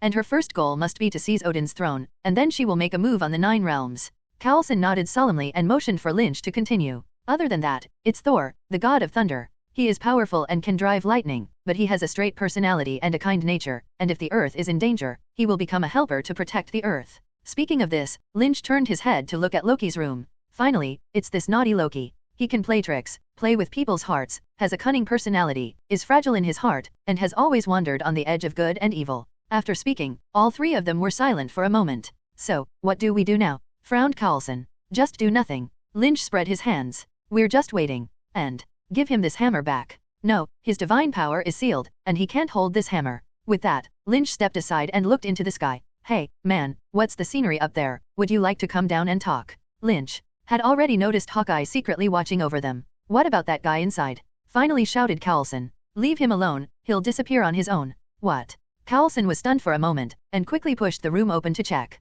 Loki, who was lying on the original ground, is long gone. Loki, run away with the drop god? A pet shop welcomed a special guest that afternoon. He has handsome and sexy blonde hair and a burly body, which is, the brain may be a little bit difficult. We don't have horses here. Only cats, dogs, birds. The clerk squinted his eyes and secretly looked at the big man, thinking in his heart, where did this guy come out of nowhere to make me happy? How can I have a big guy like a horse in this little shop? The clerk was speechless. At this time, a voice came from outside the door to relieve the siege. Do you want a ride? The big man ran over with a stumbling fart. On the car. I've never done anything like this. Jane said to Thor a little shyly. She had never had this experience in her life of talking to a man and walking away because of something crazy. Have you ever done something like this? Thor smiled understandingly, then nodded. Many times. This kind of thing is really common in Thor's long life. Robust? Non-existent. My Thor life creed is one word, reckless. Thor looked at Jane with appreciative eyes. He knew that although this woman was mortal, she had wisdom and courage beyond others. But you're brave, Jane said with some hatred. They stole my life's blood and sweat research, and I have nothing to lose. Not long ago, Coulson of SHIELD took the negative role and took all the research materials of Jane and his group for themselves. Yes, but you're smarter than anyone in this land. Thor continued to praise Jane, who turned her head and smiled at Thor. Homeland. Jane thought the word was inexplicably funny, as if the two had traveled back to medieval Europe. You think I'm weird? Thor laughed self-deprecatingly, knowing that his choice of words were incomprehensible to ordinary people here. Yes. Jane was amused by Thor's strange words, causing Thor to turn his head frequently. Strange good or bad? Asked Thor with a smile. I don't know much yet. Jane was honest. The car just rolled into a rock on the desolate road at this time, and swayed a few times uncontrollably. After calming down again, the two laughed because of this little episode. An indescribable wonderful touch rippled in the hearts of the two. For a long time, Jane looked at this handsome, strong, and mysterious man she had a good impression of, and asked seriously, who the hell are you? You'll find out soon. Soon. Thor looked at the road ahead. Soon he will be able to retrieve his hammer of Mjolnir and regain his divine powers. At that time, Thor naturally does not have to speak at length to Jane and prove that he is Thor, the god of Thor. You promised you would tell me. Jane was a little unhappy. Thor changed the subject. Are you looking for a bridge? Like the Einstein-Rosen bridge? It's more like a rainbow bridge. Hearing this, Jane shook her head, a little incredulous. God, I hope you didn't go crazy. Night had fallen, and two uninvited guests arrived outside Meowhammer's research base. The two stood on a small hillside, looking at Meowhammer with binoculars. Lying on the hillside ground to observe, Jane said, it's not a satellite falling. They should pull away the debris, not the siege. Thor had impatiently taken off his obstructive clothes and draped them over Jane, then stared at the eyes where Meowhammer was. You'll use this. Jane didn't understand what Thor was going to do. Wait, why? Laughed Thor. You stay here, and as soon as I get my hands on the hammer of Mjolnir, I'll give you back what they stole from you. Jane looked at Thor dumbfounded. She didn't think it was a wise choice for Thor to rush into a place with strict security and many guards.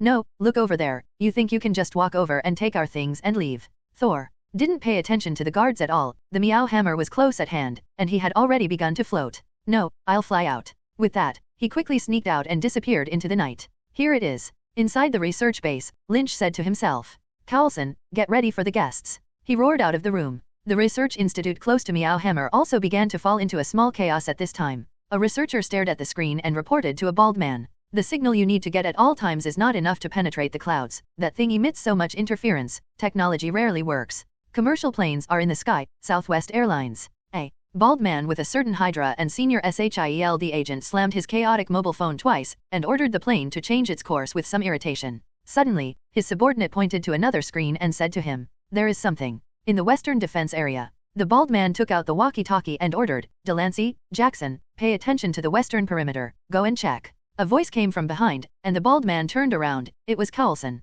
"Let them not go," Cowlson ordered directly. The bald man was stunned for a moment, and wondered, why? There is no why. A blonde man will rush in to find this hammer later. Let the guards block it a little, don't be too serious. Cowlson, what does that mean? The bald man was momentarily puzzled. "Brother, you're going to give this thing away. Good fellow, are you Hydra or am I a Hydra? I don't have to explain to you, I'm the person in charge here. Carry out the order, Agent Sitwell," Cowlson said calmly and turned away. Back at Thor, he had climbed over the barbed wire fence and was looking around. After a while, Thor moved. As soon as the patrolling guards walked by, Thor quickly rushed to the back of a car to hide. Then he kept repeating his tricks and approached the white tent set up around the Meow Hammer in the very center. A flash, Thor rushed into it. As soon as he entered it, Thor ran head-on into a guard. "Who are you?" The guard asked warily, and immediately began to report, "A target has been found at the entrance." Thor rushed forward with a big fist, throwing it to the ground with a punch and a back. The entire research base began to sound a rapid warning sound, and a large number of guards began to gather. "Don't shoot, repeat, don't shoot." Cole kept giving orders on the walkie-talkie, and waved at the Hawkeye on his head. "Do we really do nothing? Let's just watch." As soon as Cowlson's side was set up, there was a terrifying thunder in the sky, and the rain fell heavier.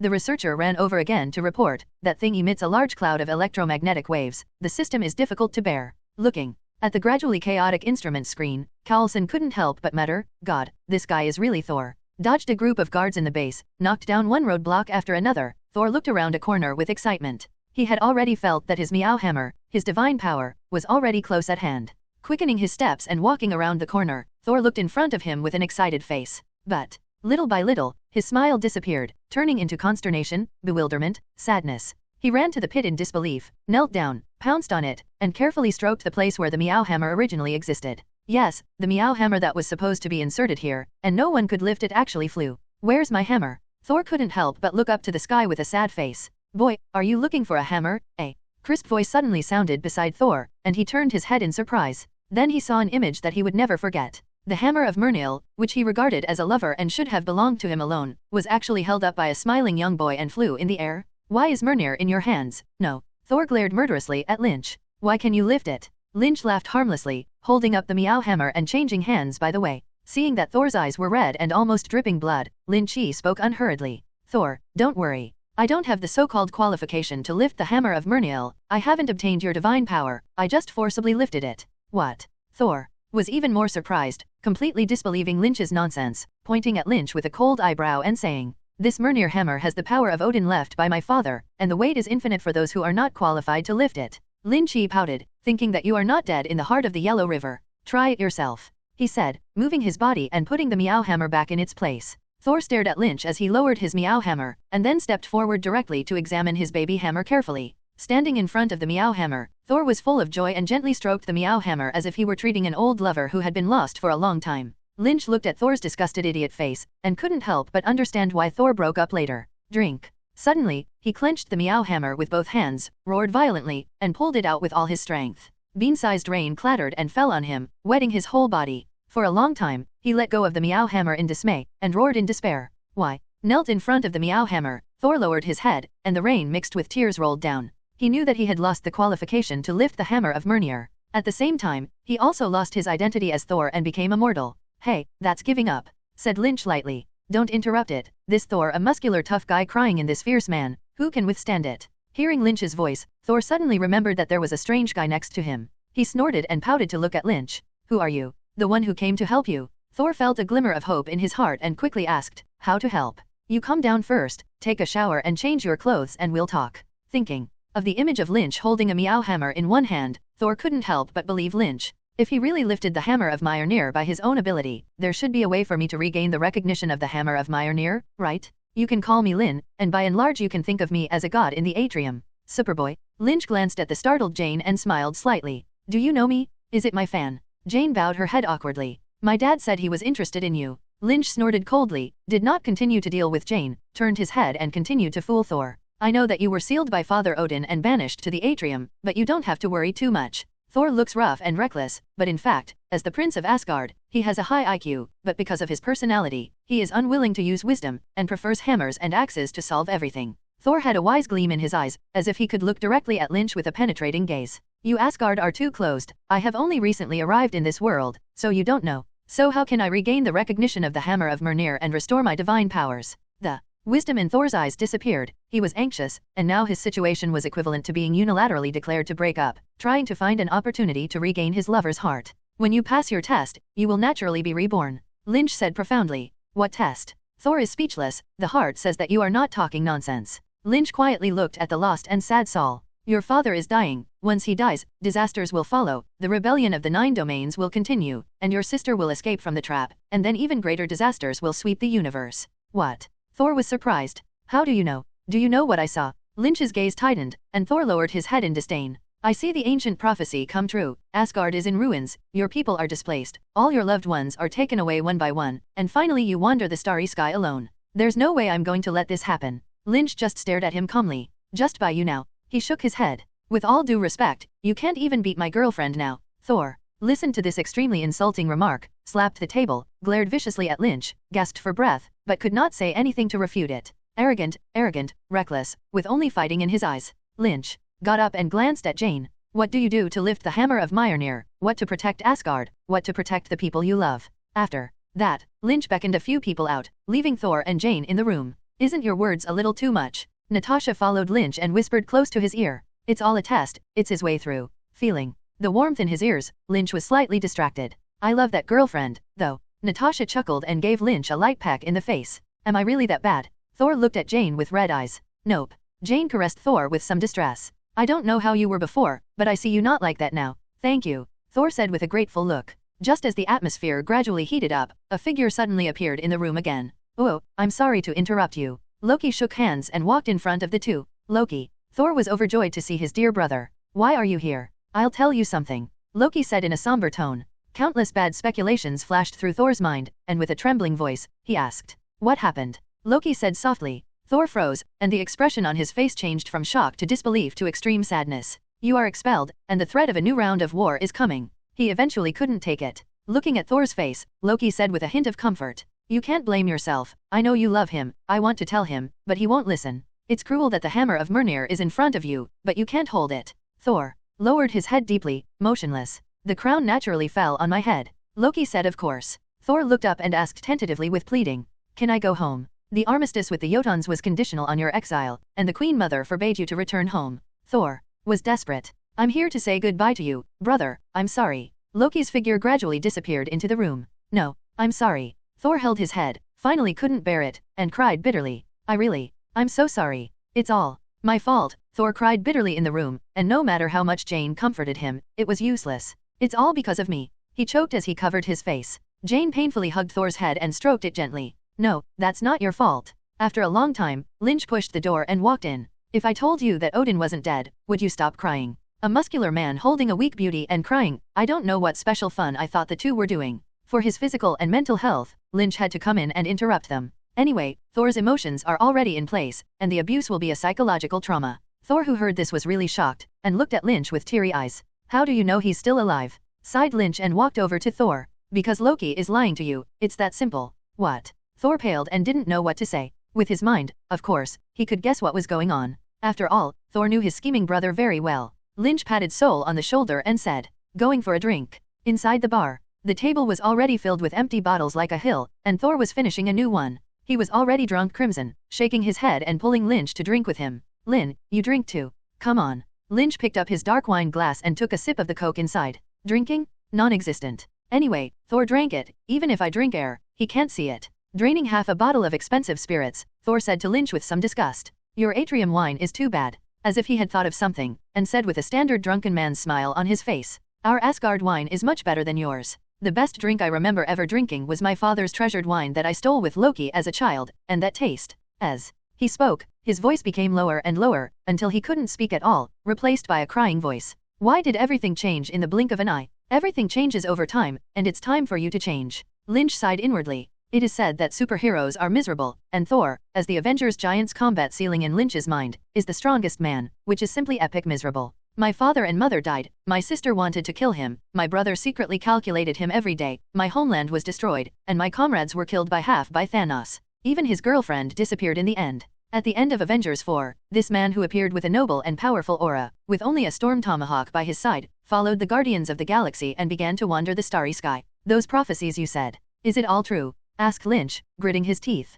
Lynch nodded and said, I've seen a future like that. Thor bent over, clenched his fists little by little, and asked unwillingly, can't it be changed? Even if you regain your divine power, there is no way, do you have 1/10 of Odin's strength? Lynch bet Thor would have cried more times in just one day than he did in the movies. It seems that knowing everything and not being able to do anything is more painful than simply losing everything. Suddenly, Thor raised his head and stared at Lynch with a hot gaze. You must be very powerful and so familiar with our affairs when you can lift Mjolnir, sealed by my father, right? He grabbed both of Lynch's shoulders and shook them vigorously. You must have a way, right? You come down first. Lynch grabbed Thor with both hands, holding him back from moving. This guy has lost his divine power and has such great strength. Outrageous. I can help you, but I can't change your fate. Indeed. Lynch has the ability to help Thor. He can help Thor beat up his brother, but these Thor can do it themselves. But change Thor's fate? Lynch can't do it. Thor's father Odin's life is approaching. What can Lynch do? Can he pull out a life-prolonging elixir? Lynch's ability only allows him to send old man Odin away early, and he can't afford to stay.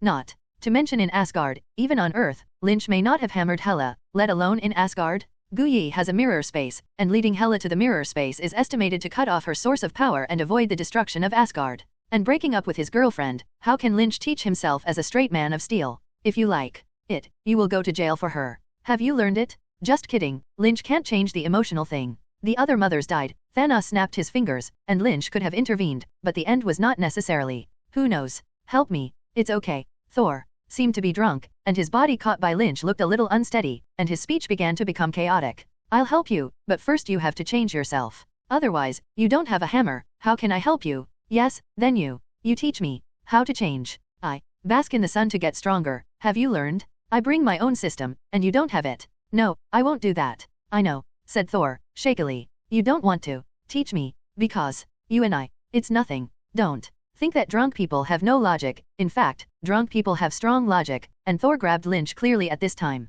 Then, trembling, he fell to his knees with a bang. His raised face twisted into pieces, tears welled up in the corners of his red eyes, and he said solemnly in his mouth, I, Prince of Asgard, Thor, God of Thunder, hereby swear that I will serve you for the rest of my life, as long as you promise to change my destiny. What is Thor doing? Such a self-respecting and powerful guy in the name of God, kneeling down and swearing, to be my servant? Servant? Man? Male servant? No, this is disgusting. You get up quickly. Lynch quickly grabbed Thor and threw him on the sofa. Thor got up and was unwilling, struggling to get up and doing it again. In desperation, Lynch had to hold Thor down and reluctantly agree to his strange request. You're going to be my apprentice, treat me like a teacher. Lynch didn't know how to get it right, fooling Thor over. It didn't take long for Thor, who had received Lynch's promise, to slowly go to sleep. Unable to help, Lynch made a phone call and sent Thor to Jane's house. Looking at Thor lying on Jane's bed, Lynch sighed secretly. Good apprentice, the master can only help you get here. Asgard. In one room, 4 neatly dressed Immortal Palace warriors gathered inside.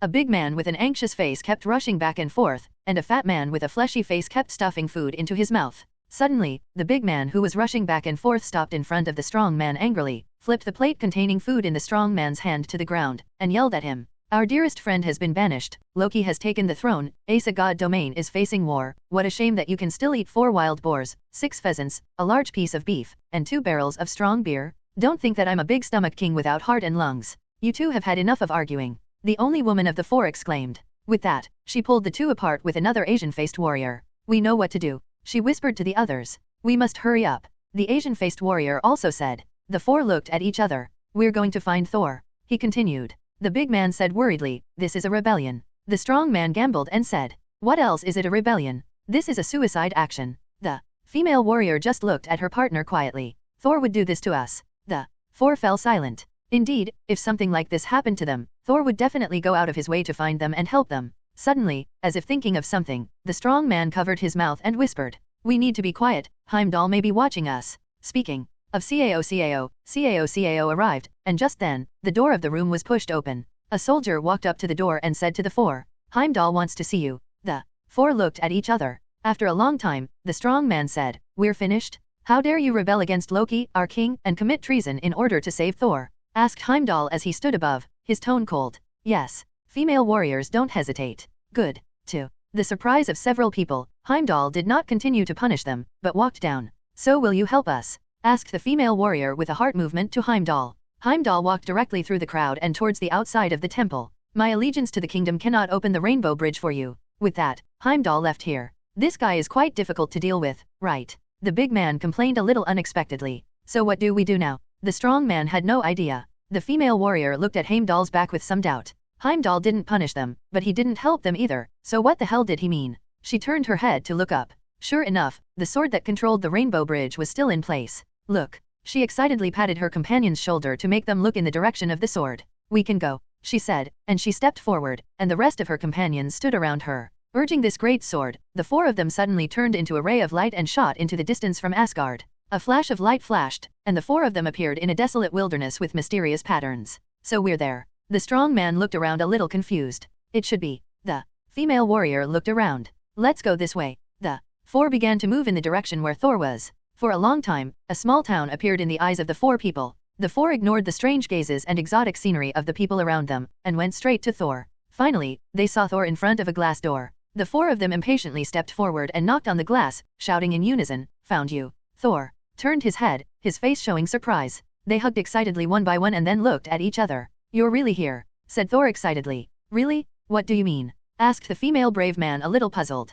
Nothing. How is my father now? Asked Thor with a long-lost smile on his face. Your father fell into a deep sleep again. Thor nodded as expected. You guys, who is it? Asked Jane on the side, dumbfounded. My friends, Thor said with a smile. Miss Sif and the three warriors. The strong man also said to Jane with a smile. This is Jane, this is Lynn. Thor also introduced the four warriors of the Immortal Palace. Lynch smiled slightly to show friendliness. So you're here? Asked Thor, a little puzzled. We'll take you home. The strong man said excitedly to Thor. I can't go back now. Thor's face darkened. I was expelled by my father and Loki occupies the throne. All this is Loki's trickery? Guys, if you have small talk, hurry up, there will be a big guy coming later. Lynch spoke up from the sidelines. Thor, who was about to say something, shook his head, turned to Jane and Lynch, and said, Or you guys leave first. Not long ago, Lynch told him about the arrival of the four warriors of the Immortal Palace. And, of course, the Destroyer. The Destroyer is a big thing, and Odin once wore it against the celestial gods. The celestial god group are all single-level super existences, and Odin relied on the Destroyer to fight them at that time, which shows the strength of the Destroyer.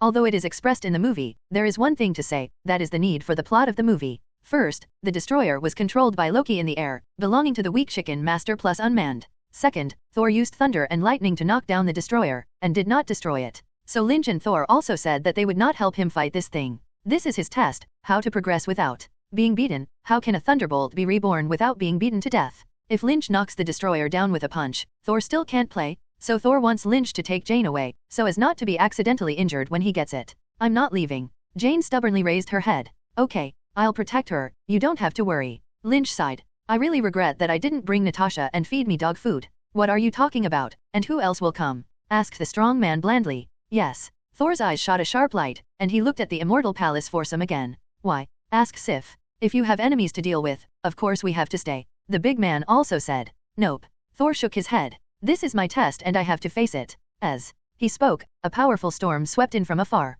For a while, everyone looked over there. Here it comes. A desolate land covered in ice and snow. Kill him. A tall frost giant looked at the guy in front of him and ordered his subordinates on the left and right. I've done a lot for you, haven't I? Said Loki lightly as he walked up to the giant without the slightest fear. The owner of this palace, the king of the frost giants, Laufey, carefully looked Loki up and down for a long time, and finally figured out some strange things before. That is, when the Thor movie opened, on the day that Thor ascended the throne, why the frost giants could suddenly invade Asgard. You brought us into Asgard. Loki waved his hand and said nonchalantly. Actually, it's just me trying to have fun. Make a fuss on my eldest brother's good days and protect the territory from the control of this fool like him. Saying that, Loki also showed a mocking smile. Laufey's face was cold and terrifying, his eyes were like two red onyxes. And his tone was as cold as the climate here. What do you want to do? Loki smiled, slowly saying his plan as he approached Laufey. I will hide your people and take you into Odin's secret room, and you will slaughter him in bed. Why don't you do it yourself? Laufey stared unkindly at his own son, without a hint of intimacy, because he knew that this guy didn't have any good intentions.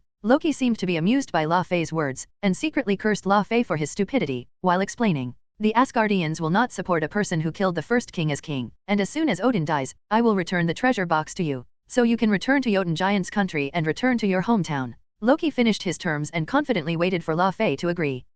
Laufey hesitated, even though he knew Loki must be upset and kind, but facing the temptation of the ice treasure box, he couldn't refuse. Accept. A flash of light flashed and Loki returned to Asgard from the pillar of light of the Rainbow Bridge. He glanced at Heimdall, who was staring at him seriously, and asked with some unhappiness, "Gatekeeper, what are you worried about?" Heimdall said coldly, "I tried to find you in the country of Jotun, but I can't see or hear, you are avoiding me, like a frost giant entering here." Loki didn't speak, just looked at Heimdall, approaching step by step. Heimdall's words are like pointing at Loki and saying that you are a frost giant that he picked up, making Loki angry inside. "Damn, I'm your king now. Speak to me like that. Maybe your senses have become insensitive after all these years," Loki said coldly. "Maybe someone is deliberately hiding it and doesn't want people to see it," Heimdall replied thoughtfully. Hearing this, Loki couldn't wait to poke Heimdall's eyes blind. This guy's eyes can see everything in the world, and all of Loki's intrigues and tricks are useless in his eyes. This is also a point that Loki is very worried about. Heimdall controls the Rainbow Bridge and controls Asgard's passage to and from Earth, and is an important figure. Loki paced in front of Heimdall, who wanted to be sure of Heimdall's loyalty. "Heimdall, you have incredible abilities. Has Odin ever feared you?" asked Loki. "Nope." Heimdall replied quickly. "Why?" asked Loki again. "Because he is my king. I swear allegiance to him." Heimdall said deservedly. "He was your king, and now you swear allegiance to me, right?" said Loki and laughed as he looked at Heimdall, who was silent. He knew that Heimdall could not give any other answer. After a long silence, Heimdall finally replied, "Yes." "Then don't open the Rainbow Bridge for anyone else until I mend the damage my brother has caused." With that, Loki, who got Heimdall's promise, left quickly. Soon, Loki watched expressionlessly as a pillar of light erupted from Asgard and pointed straight at Earth. Heimdall broke his oaths and promises? Loki turned his head, his heart almost filled with jealousy and hatred. Father, mother, Heimdall, and that Lynn who suddenly appeared. Why is everyone favoring Thor, that idiot? Why is everyone helping Thor, that idiot? That guy is full of muscles, knows to fight and kill, and has no talent for governing the country. That guy is arrogant, and has no noble qualities of the Asgardian heirs. Why does everyone betray me? Why doesn't everyone believe me? In terms of talent, I am obviously more qualified to be this king. I can easily clean up all enemies, reconquer the 9 domains, and let all the people live a good life. Just because I picked it up, is it actually a frost giant? Since you refuse to be immortal in the atrium, then you should die. Skalch, who are you loyal to?" said Loki, quietly looking at the black-armored warrior bowing in front of him. Skalch got up, first smiled flatteringly, and then replied in a sincere tone, "Of course you, the new king of Asgard." Saying that, he also bowed his head slightly to show respect. Loki's big eyes that could see through people's hearts hovered over Skalch's body, and a little fake smile pulled out of the corner of his mouth. He could see the ghost in the heart of this guy Skalch. But as things stand, there doesn't seem to be much choice, because there are not many people he can trust. After a moment of silence, Loki put on a satisfied smile and said to Skalch, "Are you willing to do something for me?" Thor was resentful after being banished by Odin, and his 4 companions had absconded from Asgard to the atrium. Loki said hatefully, and then looked at Skalch with expectant eyes, "Are you willing to kill these rebels for me, for Asgard?" Hearing Thor and the 4 warriors of the Immortal Palace, Skalch's face froze for a moment, and then weakly replied, "I would like to share your worries, but with my ability, I am afraid that I will disappoint you." Skalch said Loki, "This idiot, can I do that they will bow down to you as they do now?" But Loki didn't reproach him, just smiled slightly and waved his hand gently. A tall figure came out from the darkness beside it. Skalch looked over curiously. This, the divine weapon made by the Ancestor King, Destroyer. He looked at the tall silver robot in front of him in shock, muttering to himself in disbelief. "Yes." Loki glanced at him lightly. "Are you confident now?" Skalch still looked at Loki in disbelief, puzzled, "But with the power of this thing, you don't need anyone to finish them all off, right?" Loki's expression changed, and he said in a grim tone, "There is also a difficult guy, so I need you to use it." Meeting Loki's gloomy gaze, Skalch knelt down very sensibly and shouted, "I will definitely complete the mission. Here it comes." Lynch watched from a distance as the destroyer slowly advanced from one side of the town, his eye firing a destructive energy attack, destroying everything in his way. "Let's go." Vistog, the largest of the Immortal Palace warriors, patted his stomach and rushed out first. The others looked at each other a few times and ran over. Coming outside, the group looked at the destroyer who was approaching step by step on the opposite side, and their faces showed a surprised expression. Thor turned his head on the shoulders of his 4 companions and said in a serious tone, "I must tell you, my friends, that I am only a mortal now, and if you stay, I may kill you. Aren't we afraid of treason, or death?" said Vandal, also a burly man with blonde hair. That's right, let's go up. The Asian-faced Hogan also shouted with rare excitement. Thor looked at the 4 companions and nodded his head in emotion. Don't worry, I'll protect them. Lynch also assured softly from behind. So the 5 no longer hesitated and ran towards the destroyer together. You guys attract attention. The female warrior Sif turned to the side, looking for an opportunity to hit the nail on the head. The rest of the people met their eyes, and then looked at Vistag, who had thick skin, and wordlessly made a battle plan. Bang! The destroyer's head turned, and a devastating attack blew a small gas station on the side of the road into rubble. In the midst of the smoke and flames, it slowly but firmly walked towards the few people in front of it. For Asgard, in the blink of an eye, Vistag shouted and ran from a distance, accelerating wildly, and the other 3 took a position on the path he was running, striking at the same time the moment Vistag ran to his side, throwing him like a cannonball towards the destroyer. Vistag shouted loudly, the axe in his hand was raised high, and the superpower brought by hundreds of pounds of weight and extremely fast speed arrived in front of the destroyer's eyes in a blink of an eye, but the destroyer simply waved his hand lightly and slapped Vistag into a car like a fly. Vistag is fat and strong, and his ability to resist injury is the strongest among the 4, but he can't hit hard, but he was slapped to the ground fiercely, which also caused him to be seriously injured, and he couldn't move for a while. And the destroyer would not give him a chance to breathe, and stepped forward in a few steps. The armor in his eyes quickly opened, his whole body began to glow, and a destructive energy was about to shoot out and take Vistag away. At this moment, a shadow armed with a spear jumped down from the roof on the side and slammed the spear into the body of the destroyer. The yellow light that lit up on the destroyer's body was suddenly extinguished, and his body was also pressed down by Sif, motionless. Settled? Asked Vandal, somewhat unsure. The destroyer immediately gave the answer. Its body slowly began to change, the armor on its body kept spinning and moving, and finally it turned its head and hands behind it. Its head was aimed at Sif, and a fiery pillar of light shot out in an instant. Dodge this terrifying blow. Let's go. Vandal and Hogan quickly shouted and stepped forward to drag Vistag away, while Sif, who landed on the ground, rolled over and fled. The destroyer immediately launched a terrifying energy attack at several people fleeing on the road, and everywhere the rays touched, they exploded and destroyed.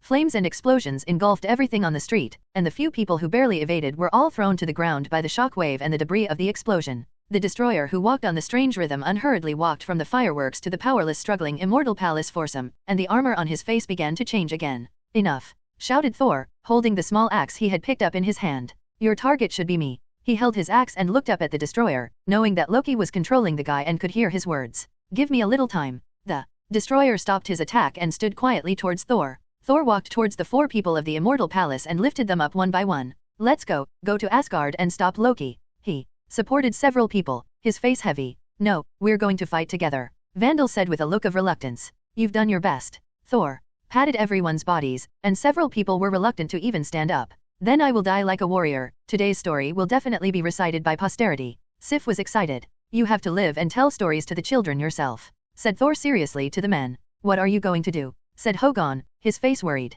Don't worry, I have other plans. Thor laughed, as if there was really something he could do. Before the words fell, the destroyer was another ray of destruction that fell beside several people. Let's go, roared Thor, and the 4 of Immortal Palace could only help each other and begin to retreat. He, on the other hand, gently dropped the axe in his hand on the ground and walked towards the destroyer with a complicated face. Thor finally understood what the test was, and also understood the mistakes he had made before. Brother, no matter how wrong I blamed you, no matter what I did wrong to anger you, whether or not I led you to what you did today, I apologize to you. Thor said as he said. All the things that had happened over the years with Loki gradually came to his mind. Loki has always been naughty, always playing tricks, and even often playing pranks to tease Thor, but Thor never takes these little things to heart. But I don't know when Thor began to understand his younger brother more and more. Between the two, an invisible gap gradually appeared. He did not understand, nor did he want to understand, this barrier. But what he experienced when he came to the atrium slowly made him realize that he had done a lot of wrong things in the past. So even if Loki came to the point of usurping power or even killing him, Thor only wanted to believe that it was his previous mistake.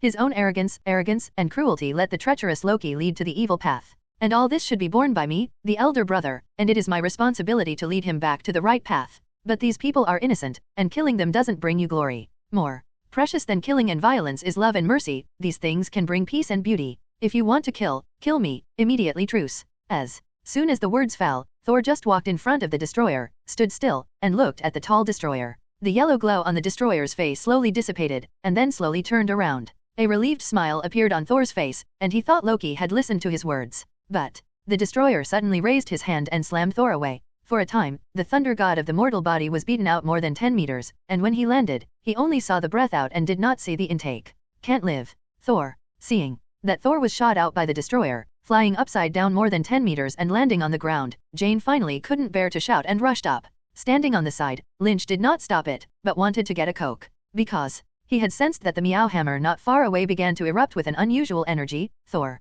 The destroyer glanced coldly at Thor, who was gradually losing signs of life, and turned away. Jane lay on Thor's body and cried bitterly. She didn't understand why this happened. Why did she let Thor die? Because of arrogance, and belligerence. Odin sealed divine power, expelled the god of thunder in the atrium, experienced various trials on Earth, being treated as a mortal, getting to know Jane, a companion and human friend, fighting side by side with his comrades. Lynch wanted to rehabilitate himself, and wanted to exchange his life for everyone's lives. A tear slowly flowed from the corner of Odin's eyes, and Thor's ears seemed to resound the curse promised by his father after the thunderous fury that day. No matter who holds this hammer, as long as he has the qualifications, he can have Thor's divine power. In the deep pit where the Meow Hammer is located, the researchers on the scene are already sweating profusely, busy with the powerful energy response of the Meow Hammer suddenly appearing. Pieces of dark clouds began to converge on Thor's head. Instantly, Meow Hammer sensed the call of the master in the underworld, immediately broke through all obstacles, and soared into the sky. Here it comes! Here it comes!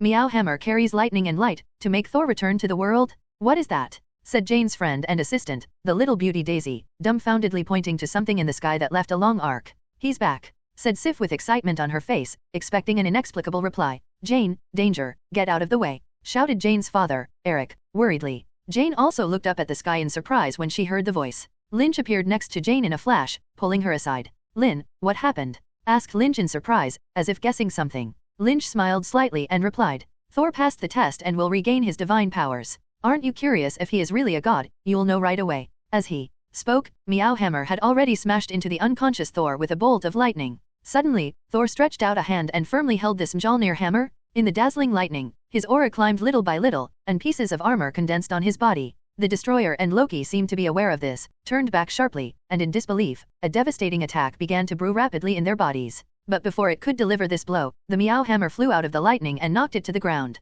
Oh my god! Jane looked at the Thor who appeared from the lightning, and her face was already shocked. Her father Eric and her friend Daisy have similar expressions. Lynch laughed expectantly. In terms of cards, Thor is still quite good. The scene is still clear and clear, not inferior to Lynch's own A Light in the Sky, and I am mad on the ground. Dressed in Thor's armor and wearing a red cape, Thor flew into the sky with a hammer like a shaker, creating a small tornado. The storm sucked the destroyer into the sky, and Thor seized the opportunity to hammer the destroyer with a hammer left and a hammer on the right. The destroyer emits a ray of destruction, and Thor holds a Meow Hammer against the light and hammers it down from above. Boom! A violent shockwave swept around, and the destroyer was directly killed to the ground by Thor's blow, and there was no more movement. In the immortal palace, Loki, who had a gloomy face, smiled grimly and said softly, It's now Earth. Thunder God held the Meow Hammer and landed from the air. He passed the test and regained the recognition of the Hammer of Mjolnir. Is this your usual dress? Jane pretended to be calm and looked at Thor carefully. Not much. Thor smiled softly and nodded to Lynch. Then he looked at his companions and said, Let's go to the Rainbow Bridge teleportation place. I'm going to find Loki.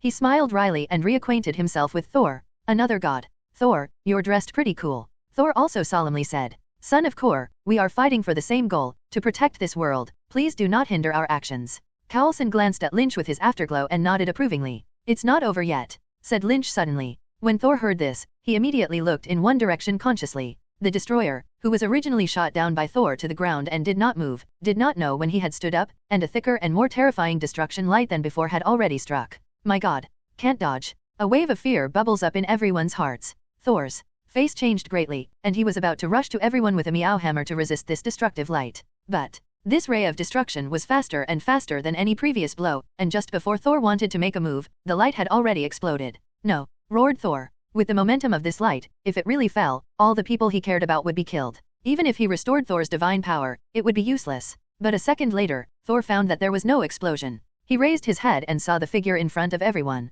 The man who prophesied everything, helped him pass the test, and regained his divine powers. The man who comforted and encouraged him when he was sad. The man who made a vow to serve him for the rest of his life. If the act of that day was made because of drinking, some impulse, with some irrationality, he still had a little pimple in his heart after he woke up. So at this moment, Thor was almost grateful to Lynch in his heart. Thor almost repeated his vow in his heart. Are you all right? Asked Lynch in the air, to the crowd behind him. He is also a little blind in his heart, who knew that Loki made a whole operation and directly assigned another driver to the destroyer. Just now, Lynch used his heat to bombard this ray of destruction and found that this light He is a 70% template young Superman. And he can only say that Mr. Odin has something. We're okay. The next few people replied aloud, their eyes not moving away from Lynch. This is the god of the earth? Their three views gradually collapsed, and their hearts were a little numb. Even if a white-bearded old man said that he was a god at this moment, they could believe 3 points. Loki, cried Thor, brandishing his hammer, and with a puff of smoke, he led the man directly to the destroyer with the hammer. But he flew back upside down at a faster speed, just like Vistag.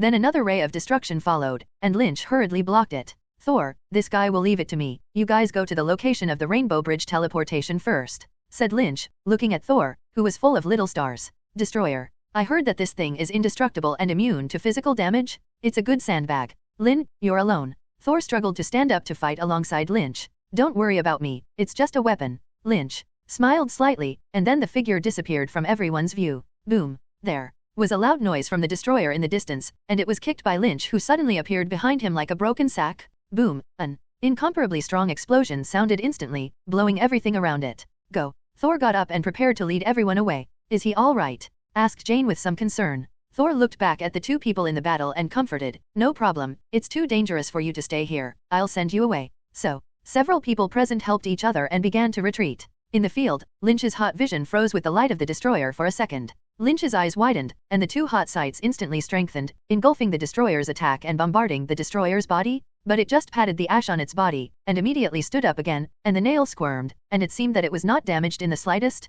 Odin is really a grandfather with many treasures. Even his vest is so powerful. Unfortunately, no matter how powerful the equipment is, it has to be used by powerful people. Entering this black-armored little brother, with Lynch's super brain, he only discovered his identity in an instant. It is the brother in Thor 3 who is in charge of the Rainbow Bridge after Heimdall leaves Asgard, and the goddess of death Hela invades Asgard and immediately defects. He is a weak chicken, and he even fights with 2 guns in the movie, which is simply a strange thing among the Asgardian warriors. Well, you are a Loki, really not a good intention. This guy on the other side is a human. He is a hard destroyer, and he can overwhelm the destroyer. Your brother may not have hammered this guy, right? What do I sculch beat? We are not your father Odin. If you are to be caught out, you must not die on the spot. Despite thinking so, he quickly manipulated the destroyer to get up and face Lynch. Because according to his own estimates, he can't run. The only chance is to fight a war of attrition with the invincibility of the destroyer. Drag it out until Lynch is physically weak, then he has a chance. Lynch doesn't know his intentions. If he does, it is estimated that the joy will bloom. Captain America often said to the enemy with a glass of food, I can fight you like this for a day. And in sunny weather, Lynch said I can fight you for the rest of my life. Lynch punched the hard shell of the destroyer, and the destroyer directly pressed the ground out of a deep pit, and the armor on his body trembled. Without waiting for the destroyer to get up, Lynch rolled over and sat on its massive body, his fists raining down. Lynch's fist gradually accelerated, even leaving a fist shadow. As the destroyer was hammered into the ground little by little without visible damage, Lynch gradually increased his strength. The power that is usually suppressed and converged is guided little by little, and it is unreservedly vented on this perfect sandbag. Knock knock. It was as if one meteorite after another hit the Earth, and a powerful force was transmitted to the Earth through the destroyer, causing a tremor like an earthquake. What is his origin and why is he so powerful? Said Vistag, touching his chest and looking shocked. Could it be the priest hidden in the other dimensions of the atrium? Said Sif in amazement. With the insights they have accumulated over a long life, Lynch is also very powerful, and he is definitely worthy of a strong person in the god system. Thor shook his head, he was still confused. He only knew that Lynch was strong and could lift a meow hammer, but how strong was it? Let's go, we'll be there soon, hold on a little longer. Thor encouraged several people to keep going. Lush an ascending dragon overlord. Lynch shouted violently, punching the destroyer in the jaw with a 20-foot punch. Then the destroyer suddenly got on the rocket and ascended directly from the pit several meters deep. Lynch quickly followed, clenched his fists with both hands, and slammed into the destroyer's stomach. In the air, Lynch did not immediately pursue, but twisted his neck. Lynch hasn't encountered something so resistant for a long time. Since the progress of redeeming templates has skyrocketed, and the number of days in the sun has increased, Lynch gradually felt that all the enemies in the world were boring. To say that all the villains on Earth are garbage, no one objects, right? Although Thor's combat power is a mystery, but the villain's dad is a giant guy, and there is an invincible villain's sister. Don't you make friends? Can you fight the whip with Tony? Tony doesn't feel ashamed, Lynch feels ashamed. Isn't this just old man Odin's random weapon so durable? How strong is I? Although his life is short, he can't easily use his power, but if it's Odin giant Lynch in his heyday, it's too late to hide. Just as Lynch didn't think about going to Gishi. That guy in Guyi has the time gem and can see the past and the future, and he must have discovered Lynch's strange appearance a long time ago. But Lynch couldn't figure out what kind of future guy I saw. Either way, after Lynch appeared, Furyuki must have noticed it, and even understood Lynch's origin. I just don't know how Lynch came from, unless Lynch himself reveals, otherwise Guyi doesn't know about the system. Therefore, Lynch was a little weak-hearted, so he did not dare to look for this supreme archmage who could be easily found. If Guyi doesn't come to trouble him, forget it, send it to the door himself. Lynch still wants to live a little longer? Marvel is coming, can you not go to Asgard Fairy Palace to check in? There will be no such place if you go later. Thinking in my heart, Lynch's eyes were blazing, and two powerful and terrifying heat eyes surged out. In an instant, the destroyer was swallowed by the heat vision. But a few seconds passed, and Lynch frowned. He saw that the destroyer had not even shown the slightest sign of melting and burning. It seems that the heat vision is not powerful enough. Put away the heat vision, and Lynch's super brain is running fast. After a moment, he thought of an ability that he had not yet used against the enemy.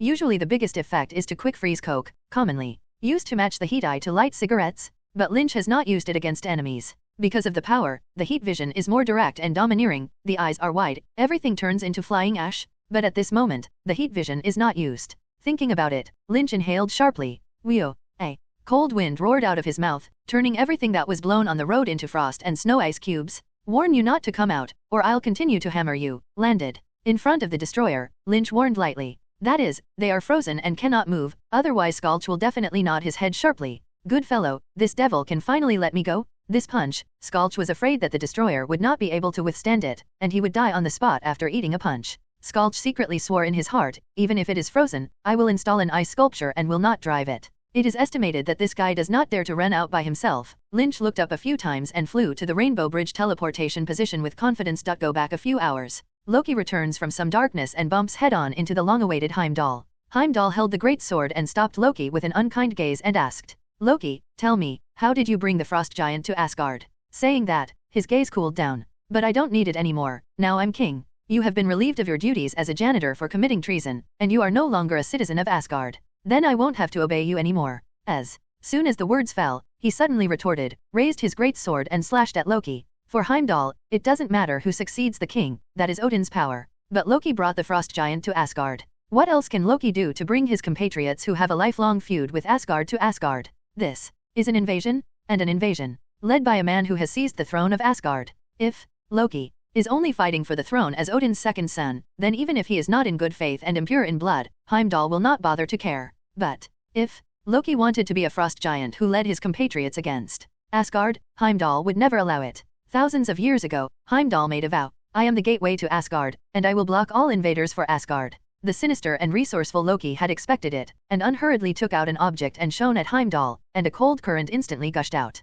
The defenseless Heimdall was hit at the moment, and a sword stabbed in front of Loki's face but could not advance a little, and the whole person turned into an ice sculpture. At this time, the skin of Loki's face and hands changed into a blue-gray color like the frost giant because of the use of the treasure of the frost giant, the ice treasure box, which looked very strange and penetrating. Seeing that Heimdall was restrained, he smiled coldly, and put away the ice treasure box with a slight movement of his hands. Finally, no one can stop me. I want to kill everyone who stops me. I want to become the true king of the 9 realms. After the destroyer was frozen into an ice sculpture by Lynch, Loki hatefully poked the ground twice with his scepter. Lynch? Damn this Lynch again. Damn it, I'm going to play you to death. He turned to a group of frost giants and said expressionlessly, Welcome to Asgard. Where's Odin? La Fei's eyes lit up as he took the lead. He had been waiting for this day for a long time. Follow me, Heimdall, bring us back to Asgard. Stepping on a bizarre pattern, Thor shouted into the sky. The rest of the people were looking forward to it, and Lynch was also looking at the pattern with curiosity. Heimdall called Thor a few more times suspiciously.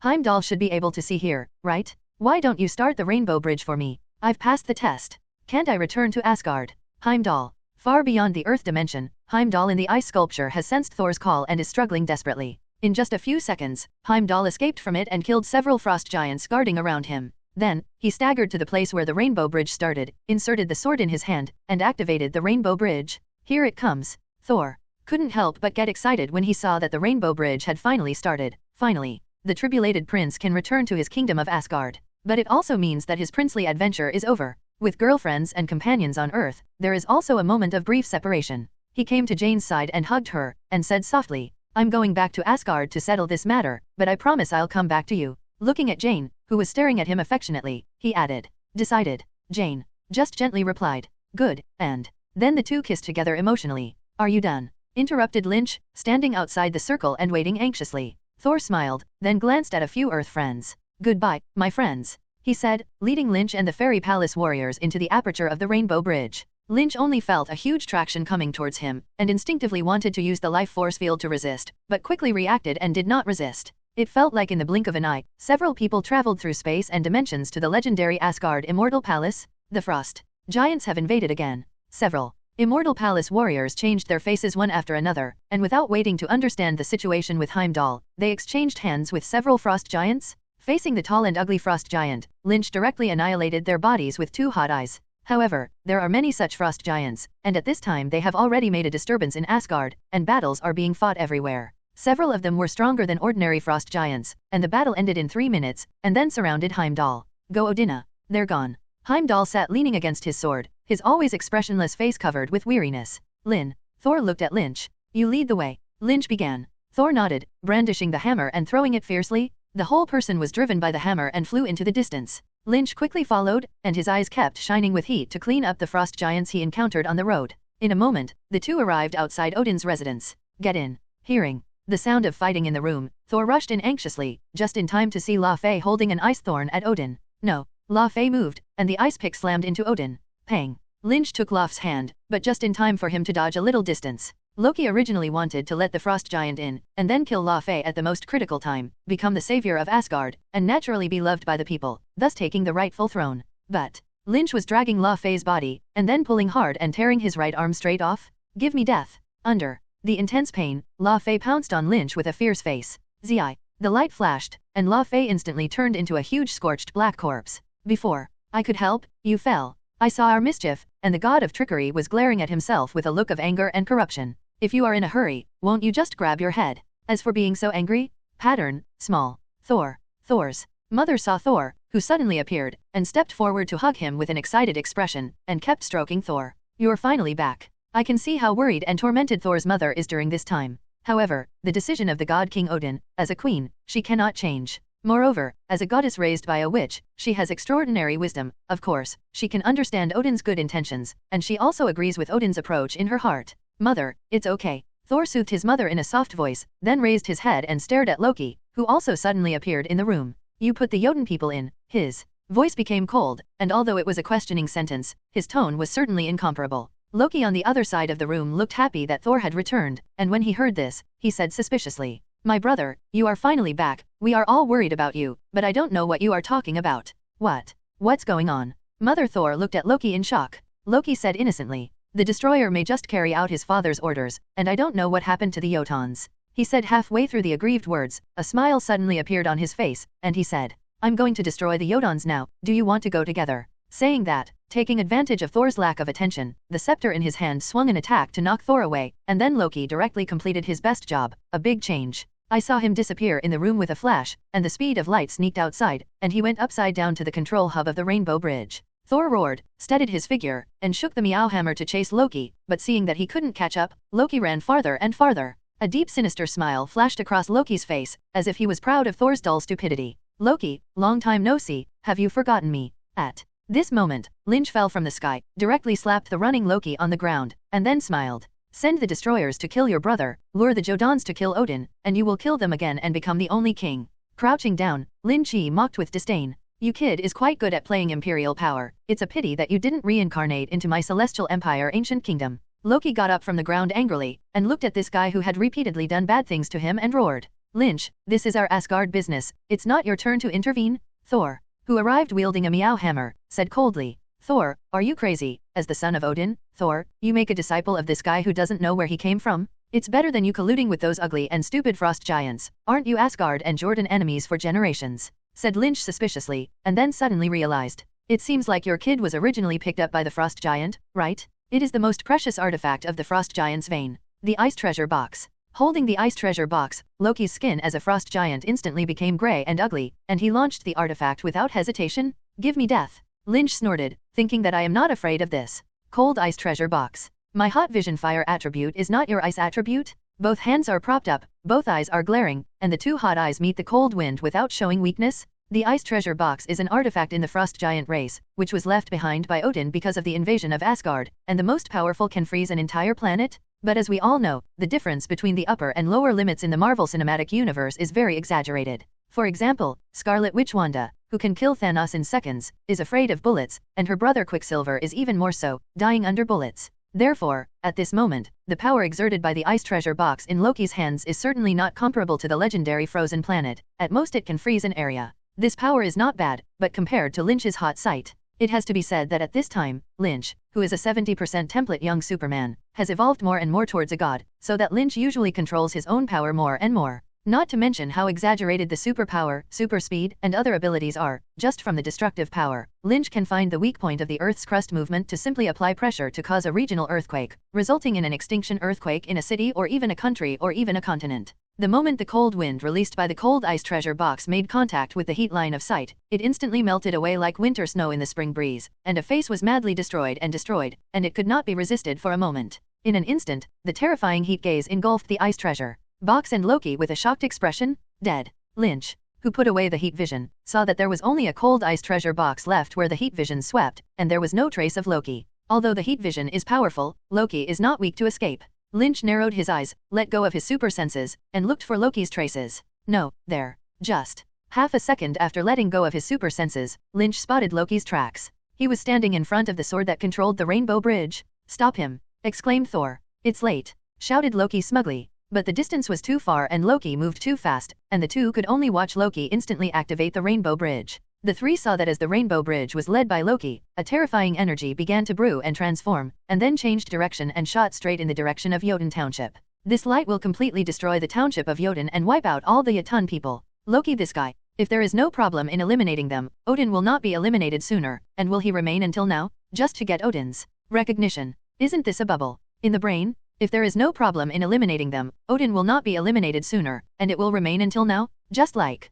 some mentally retarded people on the Earth. They will only throw nuclear bombs when they encounter problems. Can strategic weapons be used like this? Can killing solve everything? This is the Marvel Cinematic Universe. Hey, what is the purpose here? Love and peace? Let you be the king of Asgard, and the 9 realms must not wash you with a rainbow bridge? Thinking about it, Lynch didn't delay a little time, and rushed over with an ordinary punch to put a little star on Loki. Thor also followed anxiously, standing in front of the Rainbow Bridge control hub to observe. Can this be closed? Asked Lynch with a frown. If you start successfully, you can't unless. Thor looked at the Rainbow Bridge with a hesitant face. Seeing that Thor meant something, Lynch scratched his head. According to the development of the plot, it should be Thor who destroyed the Rainbow Bridge and prevented the destruction of Jotun Township. Thor has thus completed the perfect transformation from a belligerent reckless man who just appeared to a king who knows mercy at the end. But although Asgard has other black magic for teleportation, but who knows if it's reliable? What if you have to prepare for 10 or a half months? Thor stays in Asgard, he's a local. What am I doing here?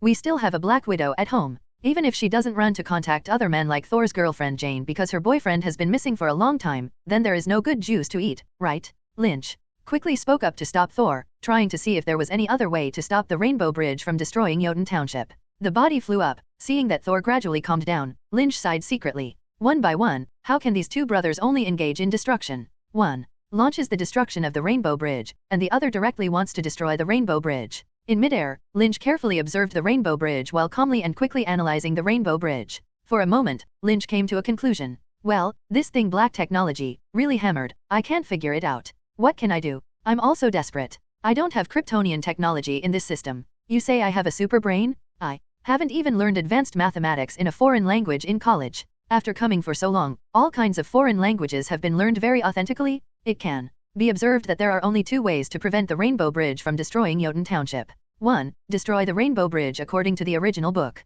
2. Offset this pillar of light in the Rainbow Bridge. But based on Lynch's feelings, it was estimated that the energy contained in this light was great. If you have a hard top, I'm afraid you can easily tear Lynch apart. But after thinking about it, it doesn't seem to have to be completely cancelled, just need to hit a slight offset. So Lynch held his breath and concentrated, and 2 thick hot eyes hit the Rainbow Bridge light pillar shooting towards Jotun Township in an instant. The pillar of light emitted by the Rainbow Bridge was disturbed by the heat vision, and immediately lost its original stability, and the pillar of light containing endless energy began to fluctuate visibly with the naked eye. But it seems that with the power of Lynch's hot sight, it is only that, and after only a few breaths, the Rainbow Bridge has returned to calm, still steadily exporting in its original direction. Lynch ignored the burning sensation coming from his eyes and frantically strengthened the power of heat vision. So the 2 hot lines gradually thickened, the breath became more terrifying, and the color also changed. Do you know that attacking the Rainbow Bridge with energy like this will cause the Rainbow Bridge to lose its target and shoot into an unknown place? Is what he said true? Lynch's eyes were red, already suffering the most unbearable burning heat from the high power output.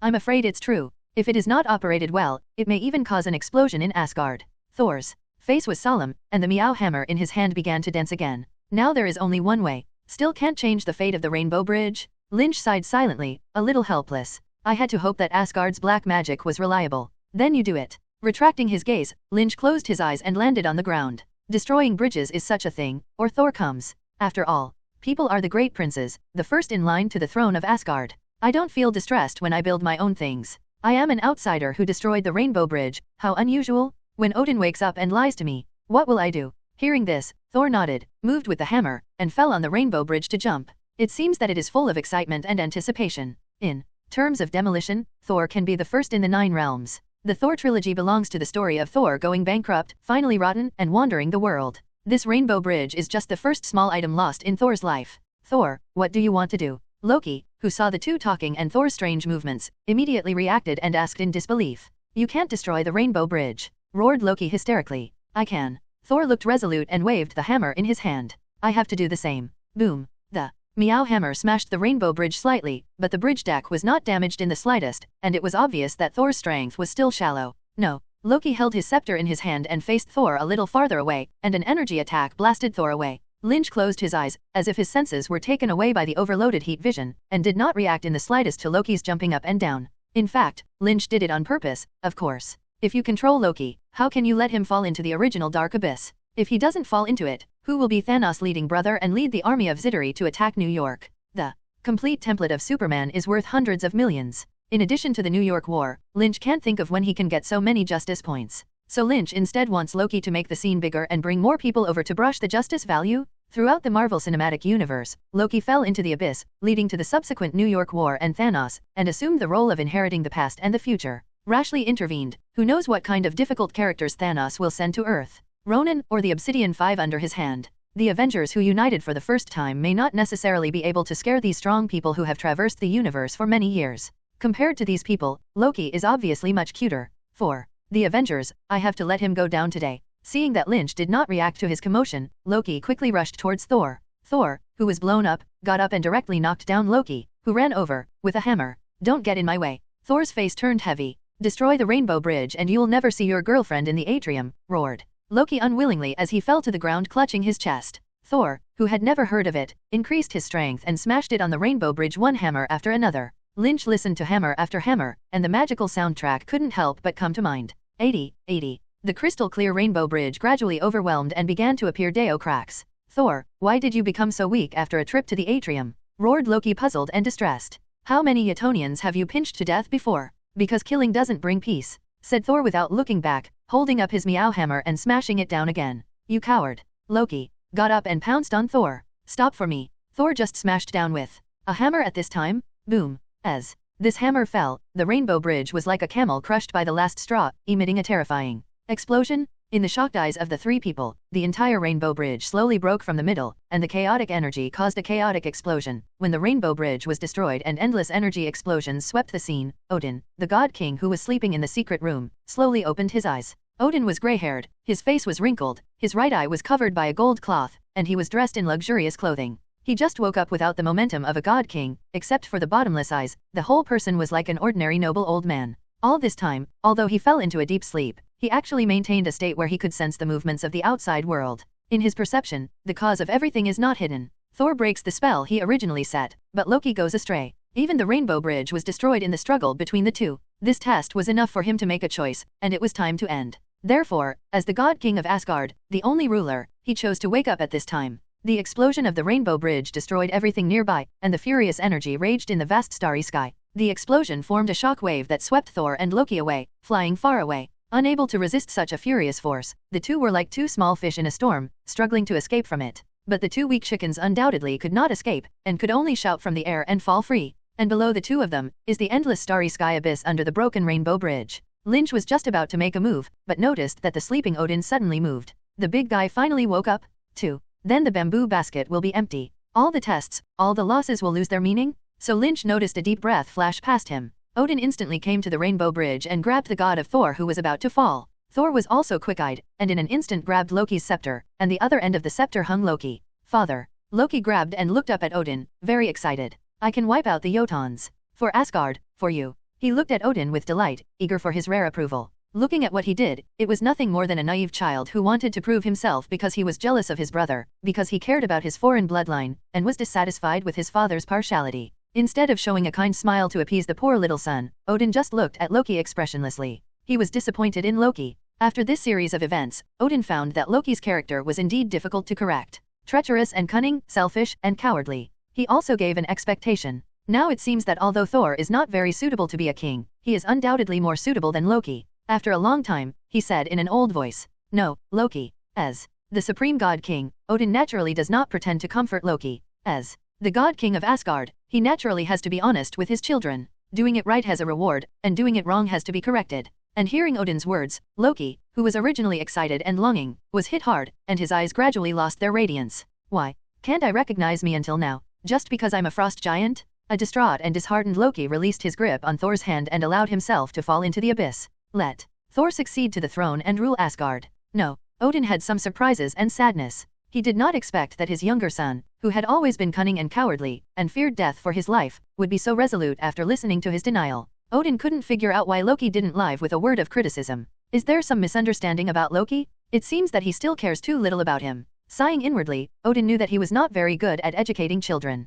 Otherwise, 1,000 years would not have passed, and the two sons, the candidate heirs to the throne of Asgard, would be so incomplete. Especially Loki, this child has not received much favor from Odin for various reasons. On the contrary, he is very close to his mother Phrygia, obeys his mother's words, and most of his mage skills come from his mother's teachings. Perhaps, he was too harsh when dealing with Loki? Thor looked at Loki, who had disappeared from view, with a painful and sad expression. He treats Loki like a brother, and his feelings are sincere, even after knowing that Loki is actually a frost giant. Even after Loki did so many messes, Thor did not resent Loki. Because when he is an older brother, he has an infinite tolerance and strong desire to protect his younger brother. Now that Loki has fallen into the abyss, life and death are unpredictable, and he can't do anything. Of course Thor is grieving. His heart couldn't help but think of Lynch's prophecy. Could this be the beginning of his tragic fate? And if he could, Thor would be willing to replace him with his own descent into the abyss of this world tree? When the two are caught up in different reflective griefs, one person feels that it is not necessary. Even when Loki fell in, he automatically added a classic line in his mind.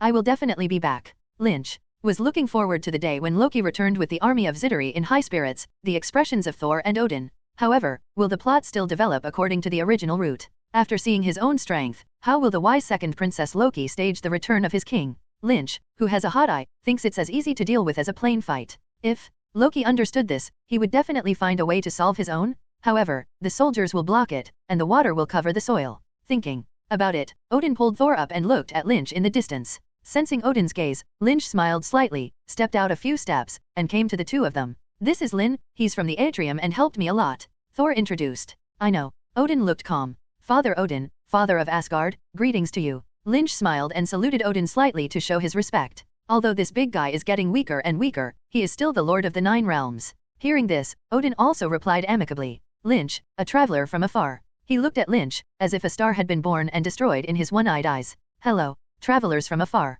Lynch's heart moved. Can you really guess a little bit of your origins? With that, Odin walked ahead slowly. Inside the splendid and magnificent palace, Odin sits high on the throne, and Lynch and Thor stand below. Thor, you've done a good job during this time. Odin praised, his tone relieved, like an old father who has seen his child grow. When Thor heard this, he smiled calmly and shook his head. I was too willful before. Odin nodded and continued. It would be great that you could grow, so that I can rest assured that if Asgard is handed over to you, you will become a wise king. Thor was silent for a moment and said, Father, there is no more wise monarch than you, and there is no better father than you. After a pause, Thor stopped talking, his face full of worry. Don't worry, I can hold out for a while. Odin saw through Thor's thoughts and said with a natural expression, I will hold out until the day when you can take the throne of Asgard. Hearing Odin's promise, Thor's face became slightly better. Okay, go down and talk to your mother first. Okay. Thor saluted respectfully, glanced at Lynch, and exited the palace first. Lynch calmly stared ahead, waiting for Odin to speak. Linear.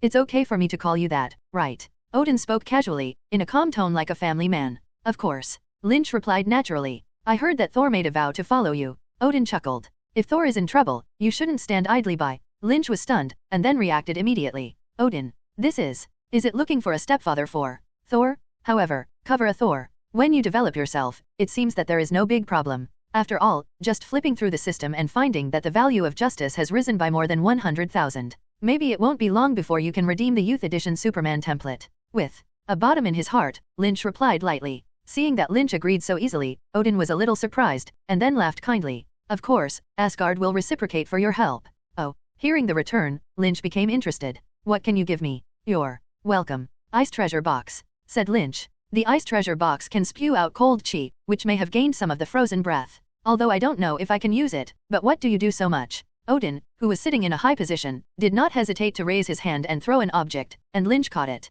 It was the supreme artifact of the frost giants that fell to the ground before and was put away by Odin, the ice treasure box. This thing is of no use to us, and those who own it are destined to be endlessly harassed by the frost giants. Odin was also outspoken about the trouble with the ice box. It's okay, their kings are already dead in my hands. Of course Lynch doesn't bother, it's just a frost giant. And what? Continued Odin. Wise and calculating, he knows the truth of taking people short, and he wishes Lynch more treasures. Eternal fire, infinity gauntlet. Lynch stopped asking for himself politely. Eternal fire, which appeared in Thor 3, Loki, after discovering that he could not fight Hela, used eternal flame to awaken Surtel, who was sealed in the crown by Odin. Soltel, who possessed the eternal flame, immediately transformed into a towering flame demon with a terrifying appearance, wielding a huge twilight sword, turning his hand to destroy Asgard, and finally suspected of dying with Hela, a ruthless character who triggered Ragnarok. Like the ice treasure box, Lynch wanted to see if it helped his hot vision. And the infinity gauntlet. There is indeed one in Odin's treasury. And it corresponds to Thanos left-handed.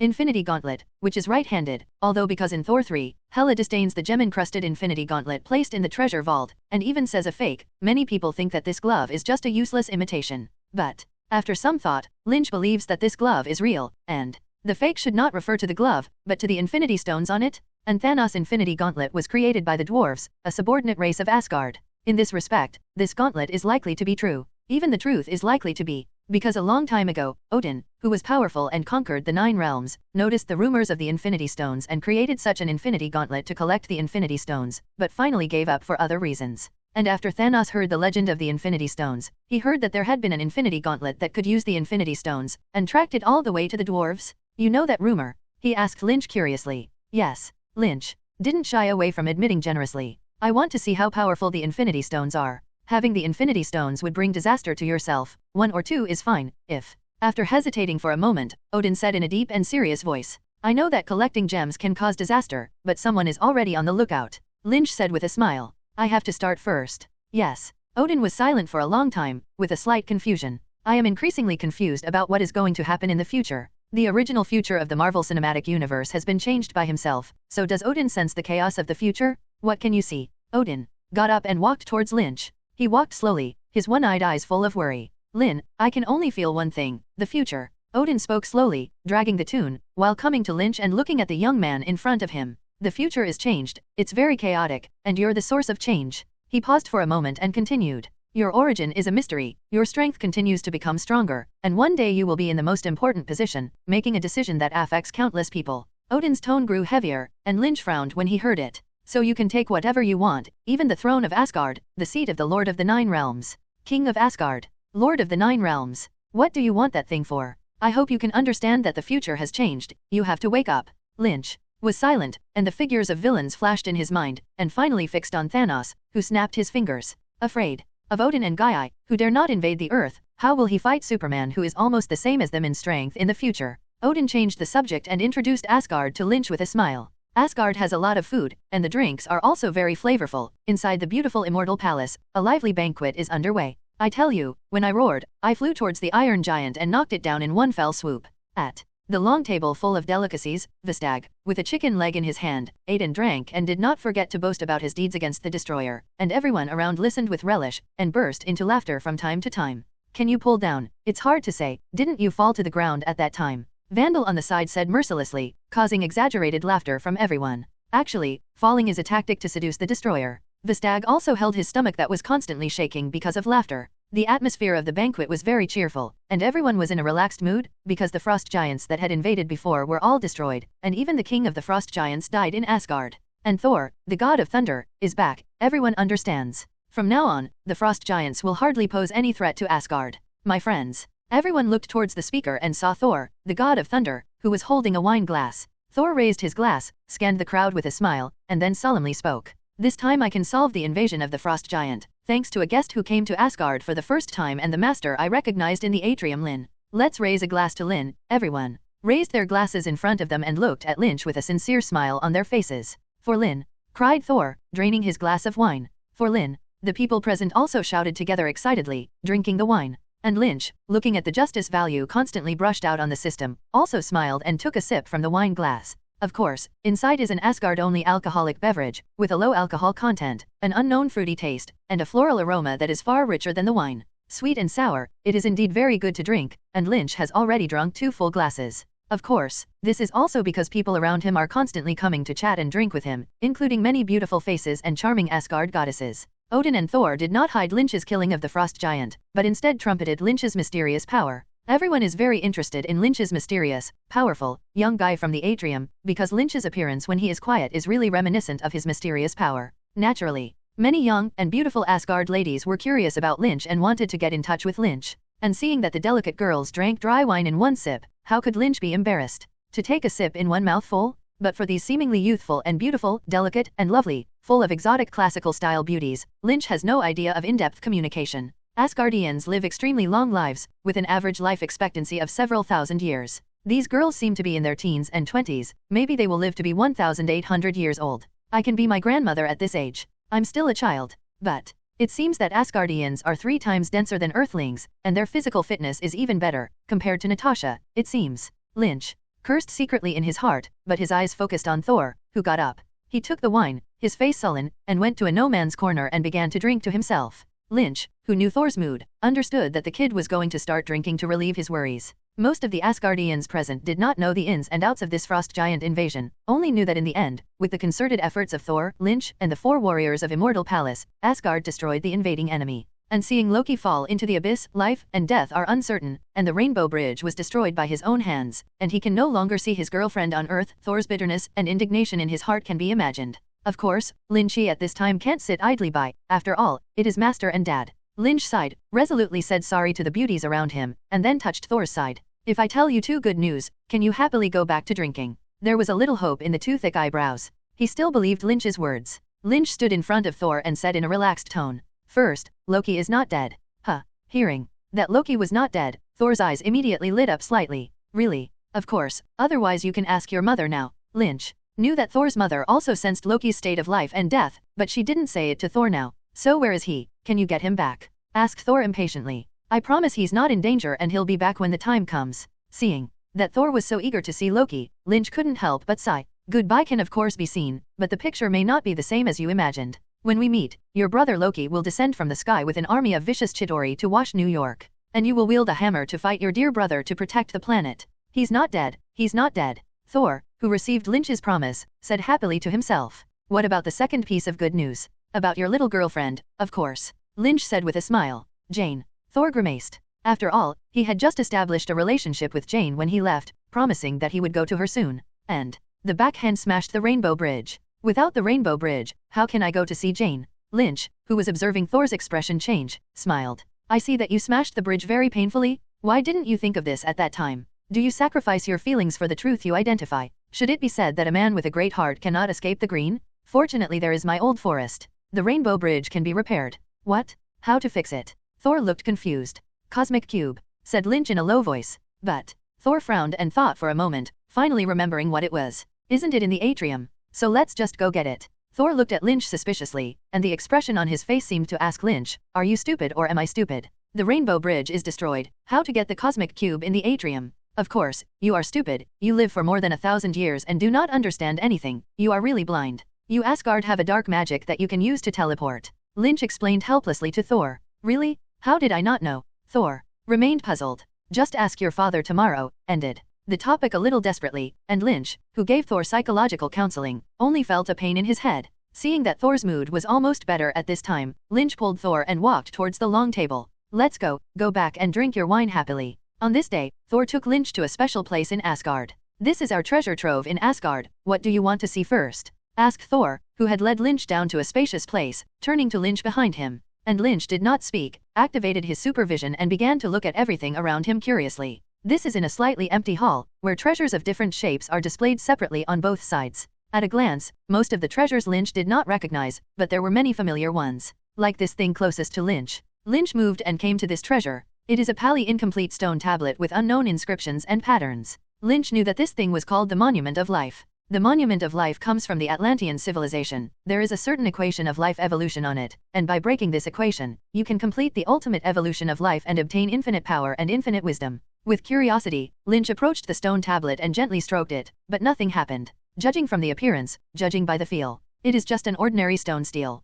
Lynch wasn't surprised. After all, he didn't have any illusions about these things. Are you interested in this? Asked Thor, curiously. If you like it, take it. Anyway, my father allowed you to take it as you like. Shaking his head, Lynch walked over to another treasure he knew. A large round ball that resembles a giant eyeball. This thing is more interesting than the Monument of Life, called the Warlock Eye, which is an artifact used by magical sides such as warlock wizards. Not only does it have abilities similar to mind control, but it can erase fantasy, darkness, etc., and even predict the future to some extent. It has the power of a part-time gem and can slightly counter the reality gem. Superman can't do magic. The most outrageous thing is his hot vision. Frozen breath is not a magic damage at all. Unless Lynch redeems the template for magical Superman, he can't play magic tests. Naturally, this thing Lynch can only be addicted to. After seeing the Warlock's Eye, he continued to walk around and came to another magical treasure. It looked like a clock, with hour and minute hands on its glowing face. It is the famous Eye of Agamotto. Doctor Strange, the inheritance treasure of the Supreme Mages including the Ancient One. The supreme treasure that can see the future and manipulate time? Of course, here is an imitation, or, there are no time gems inside. Therefore, even if this Agamotto Eye is as powerful as the Supreme Mage, it is far from comparable to the Agamotto Eye that contains the time gem. In a basin, an unquenchable flame is burning. This flame is called eternal fire, which is the source of power for the flame demon Surtel. In Thor 3, in Asgard, the invincible and powerful Hela was killed by the flame demon released by Loki putting the eternal flame and the horn crown together. Arguably, this eternal flame is the most important item that sparked the ancient legend of Asgard, Ragnarok. Lynch looked at this ordinary flame and thought, if he could collect it himself, it seems that there would be nothing to do with Surtel. Then Hela seems to have to clean up on her own. Forget it, let's take it first, and then return it to others. Lord Solel should have a large number of them, so he won't blame himself, right? However, how to collect it? First, he has not cultivated fighting chi, and second, he will not have cultivated immortals. After thinking for a second, Lynch directly reached out and grabbed the eternal flame in the basin.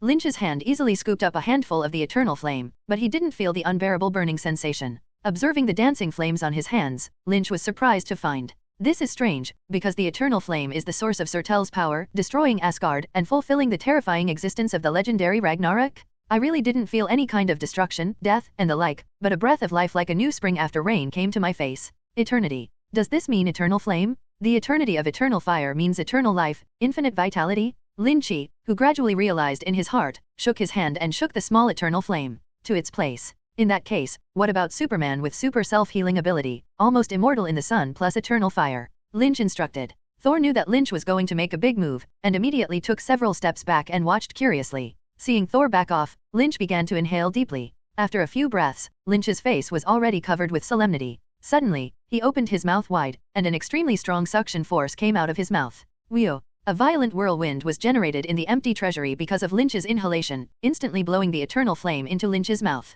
What surprised the two of them was how big was the whirlwind caused by Lynch. Within his control, the wind speed was comparable to a small tornado, and the eternal flame was blown by this storm like an ordinary flame, but it was not extinguished. But seconds passed, and Lynch had already absorbed far more eternal flames than he had seen at first, but the eternal flame is still burning in the basin, showing no sign of abating. It is really strange. It is worthy of the eternal flame? Lynch secretly admired, and his mouth continued to increase its strength. 5 seconds, 10 seconds. At this time, Lynch knew that it would not be useful to maintain another half an hour, and thought a little anxiously. At this moment, the eternal flame suddenly trembled, and slowly entered Lynch's somewhat surprised gaze. Lynch closed his mouth and silently felt the changes in his body. Seeing this, although Thor was very surprised in his heart, he did not dare to disturb Lynch at this time. After a moment, Lynch spoke, "I'm fine. How do you feel?" Lynch smiled and said in a relaxed tone, "This time is a big gain." "That's good." Thor was also happy for Lynch. After all, Lynch helped him a lot and made him always have the heart to reciprocate. And one last thing. Lynch looked at the item he cared about most in the entire treasury. It was a separate treasure, and it could be seen that Odin also understood the power of this thing. Grab the Infinity Gauntlet. And Lynch put it on his hand without hesitation. It's a pity. Now there is not a single Infinity Stone, only an empty glove. But there are plenty of opportunities to get Infinity stones in the future, such as the closest infinity stones, space gems, cosmic cube. Thanos didn't collect gems, I just collected all the gems in advance. High in the sky of Asgard, a figure holding a hammer is slamming another unmoving figure. Many Asgardians below are tilting their heads with relish, commenting with interest on the battle between the two. Boom. Thor hit Lynch with a blow that swung his meow hammer hard. But to everyone's surprise, Lynch seemed to be blown by a soft breeze, but his clothes fluttered twice, while the person was still smiling and did not move. The active Thor was like being shot away by a cannonball, and was held by the huge countershock force on the meow hammer and flew back upside down. Why did Thor fly out? Shouted a fancy Asgardian girl covering her mouth in surprise. It's normal. Vistag looked like an old brother, and stood in the crowd from the side and began to point. Lyn is a powerful and mysterious god in the atrium, his strength is far above Thor, so Soul can't hurt Lyn at all. Everyone around discussed it one after another. After all, they had only heard that this young-faced atrium god was very powerful, and they had not seen it with their own eyes. Now seeing that Soul, who is the strongest warrior in the whole of Asgard, can't shake Lynch, he naturally feels very unbelievable. This atrium god should also be a priest-like existence in their place, right? Said an older man. I think so, so much more powerful than Thor. Only a priest is as great as a priest, another strong man agreed with conviction. Vistag, do you know which god this atrium god comes from? Asked the old man, whose eyes flashed with wisdom, and Vistag, who was bragging about his battle with Lynch. He is thousands of years old, and although his status is mediocre, he has accumulated rich experience over the years, and he knows many things between the 9 domains. This Vistag was stopped by the old man, and he was a little troubled for a while. Because he also doesn't know Lynch's true origins, and after asking Thor, he was warned not to be nosy. From Lynch's appearance, this so-called atrium god looks like a passerby they can see everywhere in the atrium. From the perspective of ability performance, his body is unimaginably strong, he can fly quickly, his eyes can emit incomparably hot rays, and his mouth can spit out extremely low-temperature frozen breath, which is not very suitable for any kind of priesthood. And judging by the name, it is even more puzzling. Most people's names are words from a certain civilization, and many civilizations will give birth to exclusive words because of the name of a god. However, no matter what kind of common language of the 9 realms, it is difficult to find a corresponding word with a special meaning in the name Lynch. This means that Lynch is not from the god system they know, or even from a god system that has never appeared. I don't know, he didn't tell me much about his origins. Vistag also knew that the old man who questioned was well-informed and difficult to deceive, so he had to tell the truth. But neither Thor nor Wong expressed doubts about his origins. Is that so? The old man nodded, and stopped asking. After all, neither their king nor the future king had expressed doubts, so what right did he have to question it? Look, Thor is serious. An excited voice drew everyone's attention back to the mid-air battlefield. Thor began to use his big moves after trying several physical attacks that ended in failure. He held the hammer of Mjolnir high and activated the power of Thor on his body, and his long golden hair and red cloak began to dance with the surging wind and clouds. The originally cloudless sky suddenly floated with dark clouds, and thunder pythons and electric snakes faintly appeared among the dark clouds. Thor's eyes and cheeks continued to appear blue-white arcs, and his body continued to rise with the pull of the meow hammer. For a moment, he stood in the midst of the furious clouds, and the meow hammer pointed at Lynch. I'm coming, watch out. Thor's voice was as loud and majestic as thunder, echoing in this heaven and earth.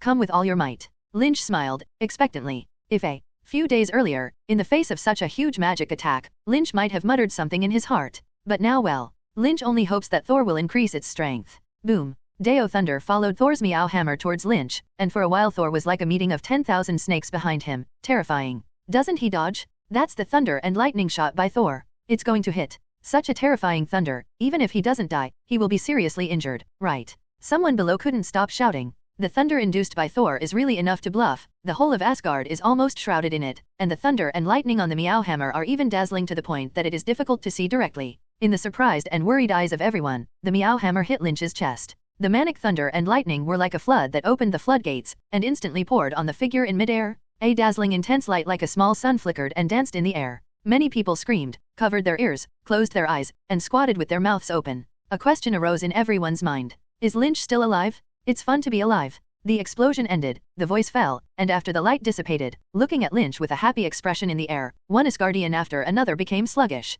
Ah dash. Lynch closed his eyes and couldn't help but make a soul-destroying sound in his mouth. Feeling the current running through his body, he stretched comfortably. He didn't suffer any injuries all over his body, not even a single eyebrow. Thor's magic damage move did not cause damage to Lynch, but made him feel inexplicably comfortable. Lynch had to admit that Thor brand electrotherapy was indeed powerful. Are you all right? The meow hammer-wielding Thor frowned. Although he was frustrated that his all-out blow failed to cause Lynch damage, he was more worried that Lynch was electrocuted by something wrong with him. After all, Lynch has a close relationship with him, and the stronger Lynch is, the happier he is. But what is the indescribable expression on Lynch's face? Thought to Thor secretly. I'm fine, said Lynch, and a curtain of light appeared in front of him that was invisible to others. Superman system. Current template, Juvenile Superman 100%, Youth Superman 100%, Superman template 0%. Template redemption list, Superman, Magic Superman, Gold Superman, Supreme Superman, Silver Superman. Justice value, 30,201. On the system page, the redemption degree of the Youth Superman template has reached 100%.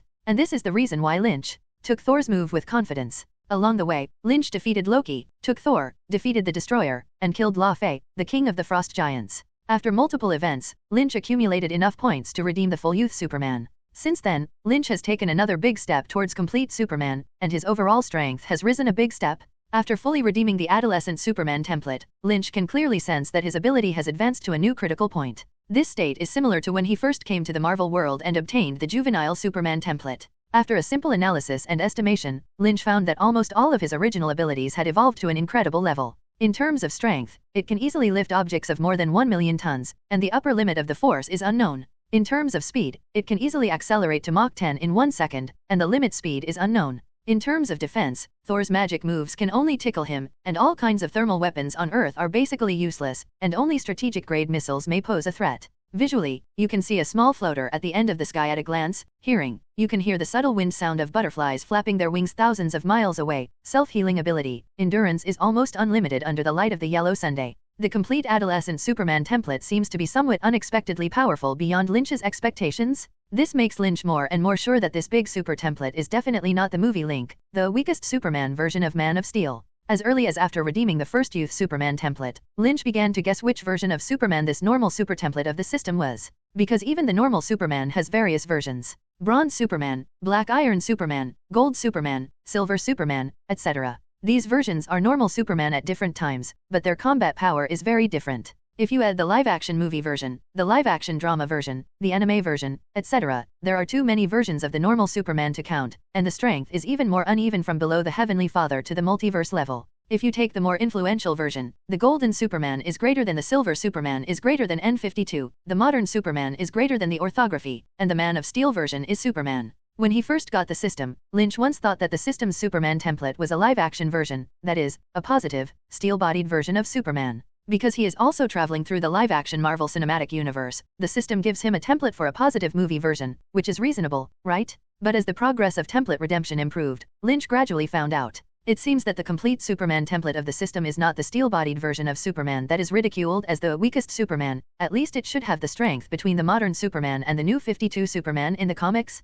Because after comparing and calculating, Lynch can easily find that just after redeeming the Youth Superman template, he can already match or even be stronger than the Steel Man version of Superman. Not to mention these exaggerated basic qualities, more importantly, Lynch accidentally found that he had a new ability, and this new ability. Lynch stood in the air and suddenly looked at Thor, who was dancing a hammer on the side. Being meowed by Lynch like this, Thor's thick brows frowned, and he felt an inexplicable chill. I saw that as soon as his brows furrowed, his body immediately began to move uncontrollably. What happened, Lynn? Asked Thor Lien, seeing that he was being dragged in the direction of Lynch by an inexplicable force. It's okay, don't worry. Lynch laughed and used his new ability to control Thor's movements, and was even in the mood to roll in the air. And this is Lynch's newly acquired, or newly developed ability, mental power, or mental power. This ability is not an ability that Superman does not have, but an ability hidden in the Superman setting but not clearly displayed. When it comes to superhuman mental power, willpower, and mental power, we have to mention his biological force field. Superman's ability to fly, the performance of moving objects at high speed without destroying them, is actually the embodiment of his biological force field.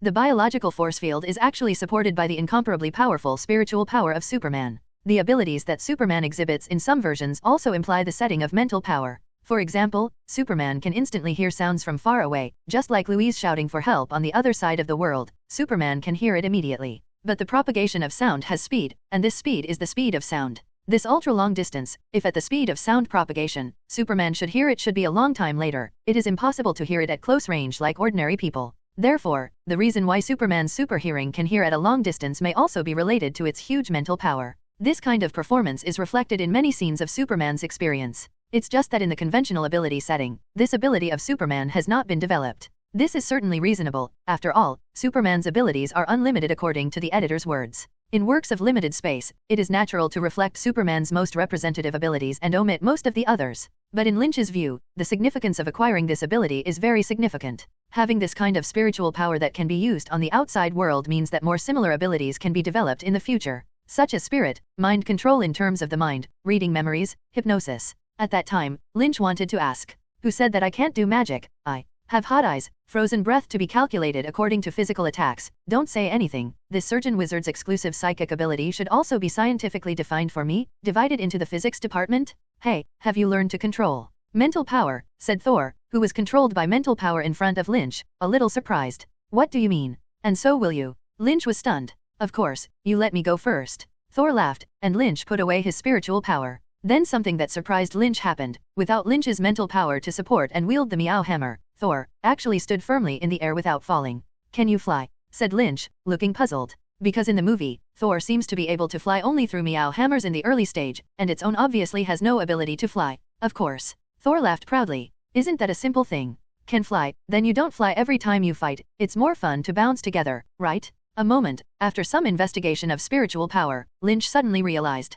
The god of thunder in the comics flies through flight magic. And the one in front of him obviously doesn't have any magic. He can fly, in fact, for the same reason as Lynch. Thor used his spiritual power to control the wind to lift himself up and achieve the effect of flying. Knowing the reason why Thor can fly in the air, Lynch also kept connecting pictures about Thor's flight in his mind, and finally came to the appropriate conclusion. In the movie, the reason why Meowhammer is on call, can fly from afar, can fly with Thor. Thor uses spiritual power to control the Meowhammer, and with spiritual power, it is obvious that it can also control the air, wind, etc. to achieve the purpose of flying, but the effect is certainly not as good as the weapon exclusive to Thor, the Meowhammer. Even that effect was obviously not as good as Thor's own big jump, so Thor never tried this kind of flight in battle. So that's it. But a wicked smile appeared on Lynch's face. Are you flying steadily? Thor's big face froze, and he was about to say something, but Lynch had already rushed up and pushed lightly. Dash no! Thor screamed, quickly falling down from the air. Bang! There was an extra humanoid pit on the ground. Seeing Thor diving into the soil, Lynch was delighted.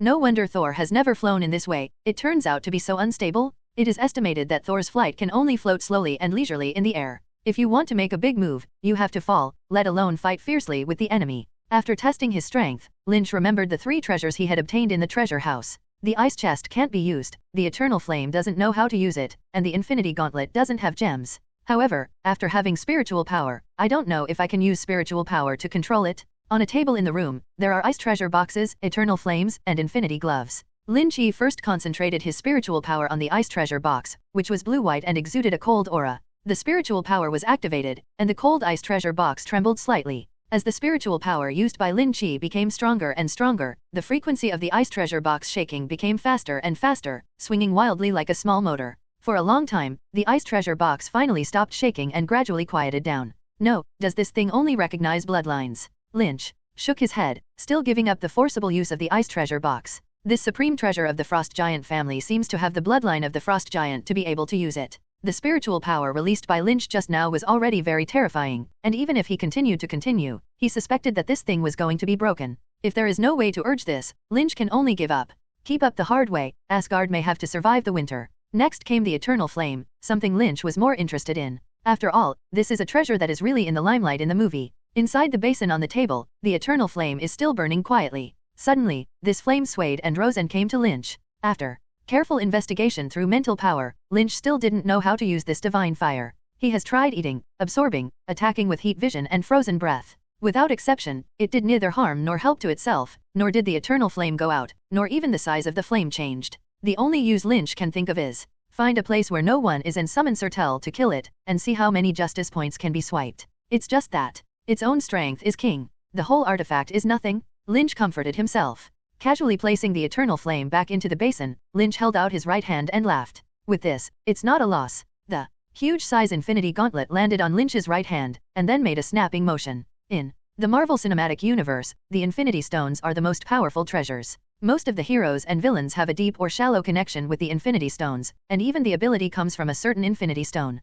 Can exert the power of the Infinity Stones, the Infinity Gauntlet is the strongest treasure in the Asgard treasury. After playing with the Infinity Gauntlet for a long time, Lynch put it down. The gains of this trip to Asgard have been sorted out here, and the next. Lynch looked into the distance, where it was the direction of the Earth, and unfortunately his eyes could not penetrate the dimensions of the two worlds to say the Earth directly. It's time to go back to Earth. This teleportation doesn't have the stability and ease of the Rainbow Bridge. Heimdall, who was a golden-armored giant sword, was expressionless, holding the rainbow sword in his hand, and instructed the two in detail. You have to be prepared. You may be uncomfortable after the teleportation is over, but with your physical strength, it should not be a big problem. Okay, we got it. Let's get started. Thor's face was full of nervousness and expectation, and Lynch thought he was going to rub his hands in a hurry. So anxious, no wonder he was dumped in the end. Are you ready? Asked Heimdall without saying more. Okay, both replied. Father of the gods, please grant me dark magic. Heimdall chanted a spell in his mouth, and with a wave of his big hand, a colorful pillar of light instantly enveloped the two. The pillar of light instantly sucked the two away and sent them to Earth. Earth. A different kind of rainbow quickly streaked through the air, and Lynch dragged Thor out of it. Are you okay? Lynch shook the Thor in his hand. Thor tapped the door of his brain a few times and replied, Are we okay? Are we there? Where are we going now? Said Lynch with a smile on his lips. Go find a hapless bastard. Inside a small shop. What? He snatched it. A one-eyed bald black man raised his hand and chattered to the man in the steel suit in front of him with an exaggerated expression. You're Iron Man. He just beat you up like this and snatched your steel armor. According to Mr. Stark's security screening system, unauthorized use can be avoided. Fury turned his head and spread his hands to look at Tony Stark. Stark lowered his head, his eyes dodged for a moment, and said, What do you want me to do? Fury immediately shook his head and snorted. What should you want me to do? You may be thinking wrong. My world doesn't revolve around you. Okay, I see. Tony responded with his eyes closed in embarrassment. Natasha just walked over, holding a medicinal needle in her hand. Call him. Fury pointed at Tony, and Natasha stabbed Tony directly in the neck. Oh my god, are you going to take my kidneys and sell them? Tony was startled by Natasha's sudden attack and complained weakly. Natasha ignored him, just grabbed his head and looked left and right. What did she just do to me? Asked Tony as he felt his body improve. That's lithium dioxide that can delay your symptoms, and we want you to go back to work, said Fury, angrily. Give me 2 more boxes and I'll get better. That's not an antidote, it only delays symptoms. Natasha explained. It seems that it will not be easy to cure you. Fury followed. Hearing this, Tony said in one breath of some frustration, Believe me, I understand the situation. I have been looking for alternatives to palladium. I have tried every combination of each element. Fury's one-eyed eyes stared at Tony tightly, and said word by word, I'm just here to tell you that you haven't tried them all. Tony couldn't help frowning when he saw Fury's troubled look. Hey, friends, long time no see. At this moment, a familiar voice came from outside the glass door of the small shop, and the three of them looked together. I saw a smiling Lynch and a strangely dressed man slowly landing from the air, and then walked towards the three. Lynn. Inside Tony's Moroccan mansion. So you mean, Odin, these gods really exist? Fury said to Lynch in a strange tone, glaring at the one-eyed one. Lynch pouted, raised his hand and pointed to Thor next to him. This is Thor in front of you. Do you want him to perform a discharge for everyone? Okay, I believe it. Fury said quickly. After all, he had read the report sent back by Coulson and knew that this bodybuilder was indeed extraordinary. Can I please sit down? Thor sat down again with a hammer. Tony, are you discussing alternatives to palladium? Lynch leaned back in his chair, took a sip of his drink, and looked at Tony. Yes, but I've tried everything possible and it doesn't work, said Tony a little depressed. Natasha, Thor, you guys go out first. Lynch continued to take a sip of his drink, dismissed the two of them and said, Since you have tried all the possibilities that already exist, it is good to create a new possibility. New possibility, said Tony suspiciously, lost in thought. Director Fury, let's talk to Tony next. Lynch made a look, put on sunglasses, and enjoyed the sun on this balcony. That thing in your chest is made of unfinished technology. Fury began with Lynch's words. No, it's a finished product. Tony apparently disagreed with Fury's disparagement of his work, and immediately retorted. I only worked wonders when I reduced it. Nope. Fury shook his head. Your dad said that the arc reactor was just a springboard for greater technology, and he was ready to start an energy competition that would leave all opponents in the dust. His dream was bigger, and the arc reactor would be as big as a number 7 battery. He danced and finished the passage, but Tony calmly poured himself a drink and said, Is it just him? For 20 years he has lived a life of drunken dreams and death, and he has not been very good at the growth of children, and it is his son that you meet in Morocco. So what do you mean by new possibilities that I haven't tried? Asked Tony, holding up his cup suspiciously. He said that only you have the resources and wisdom to complete his plan. Fury replied calmly. Did he say that? Said Tony, looking incredulous. Did he mean you? Huh? Asked Fury, staring at Tony. If it's you, you'll be able to unlock the secrets of your heart. Tony shook his head in silence, his gaze complicated. After a long time, he lowered his head and whispered. I don't know how you know these things, but he doesn't think very highly of me. He was cold, the city was deep, he never said he loved me, he never said he appreciated me. You tell me now, he says I can change the future, and I find it hard to believe. And he gave me this task, I don't understand. The more Tony spoke, the more ugly his face became, and his tone became agitated. I remember his happiest day was the day he dropped me off at boarding school. That's not true. Fury tilted his head to deny Tony's words. Then obviously you know my dad better than I do. Tony responded mockingly. Actually, yes. Fury said as two black-clad agents carried the box and placed it next to the two. He was a member of the founding of SHIELD. Fury glanced at his watch and got up to leave. I still have things to do at 2 o'clock. Wait, what is this thing? No, I don't know anything. Ask Lynn, he's still here. Fury said and turned away, leaving Tony with a confused look. Lynn, he called out tentatively, and Lynch didn't move. Please, are you asleep at this time? Sitting down in a room, Tony opened the box Fury had left behind. Inside were items that looked old, books, notes, newspapers, etc. He first took out a rolled-up piece of paper that read Stark Vanco.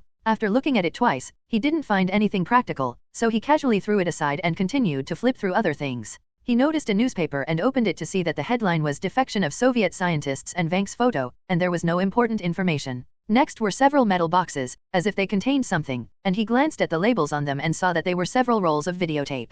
An ancient videotape was played, and the figure of Tony's father, Howard Stark, in a suit, appeared in front of Tony's eyes. Everything can be achieved through technology, a better life, a healthy body, and the possibility of maintaining world peace for the first time in human history. I am Howard Stark. Everything you need in the future is here. The city of the future, the capital of tomorrow, the city of the future. Howard chattered on the screen, behind a three-dimensional thumbnail of what he called Future City, while Tony looked down at his father's notes with some absent-mindedness. Wait a minute. Howard walked out of the screen, walked in again with a smile on his face, and said again, I'm Howard. Everything you need in the future is here. I want to work for Stark myself. Halfway through, a little boy suddenly appeared in the lower right corner of the screen, and Howard looked back. Tony, what are you doing? What is that? Put it back where it was. Hearing his father's words, Tony raised his head and looked expressionlessly at his young father and his young self on the screen. When little Tony was taken away, Howard turned around again and organized his language a little at a loss for the camera. I'm going to walk in, and then introduce.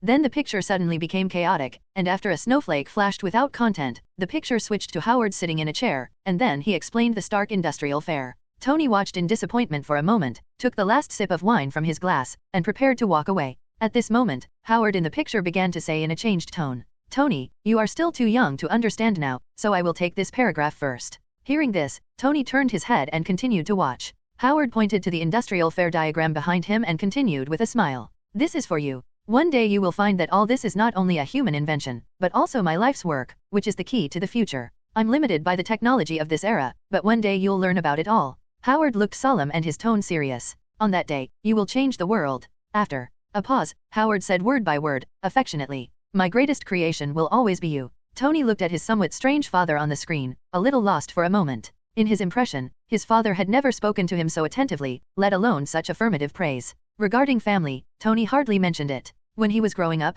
his father did not give him a single affirmation or praise, even though he had a superior intelligence and talent since he was a child, far better than his peers. Later, his parents died unexpectedly. It will always be a pain that he will not let go. Later in the film, Tony even creates a new technique to make himself forget the painful memory. However, at this moment, Iron Man suddenly realized after seeing his father confide in his heart and express his father's love.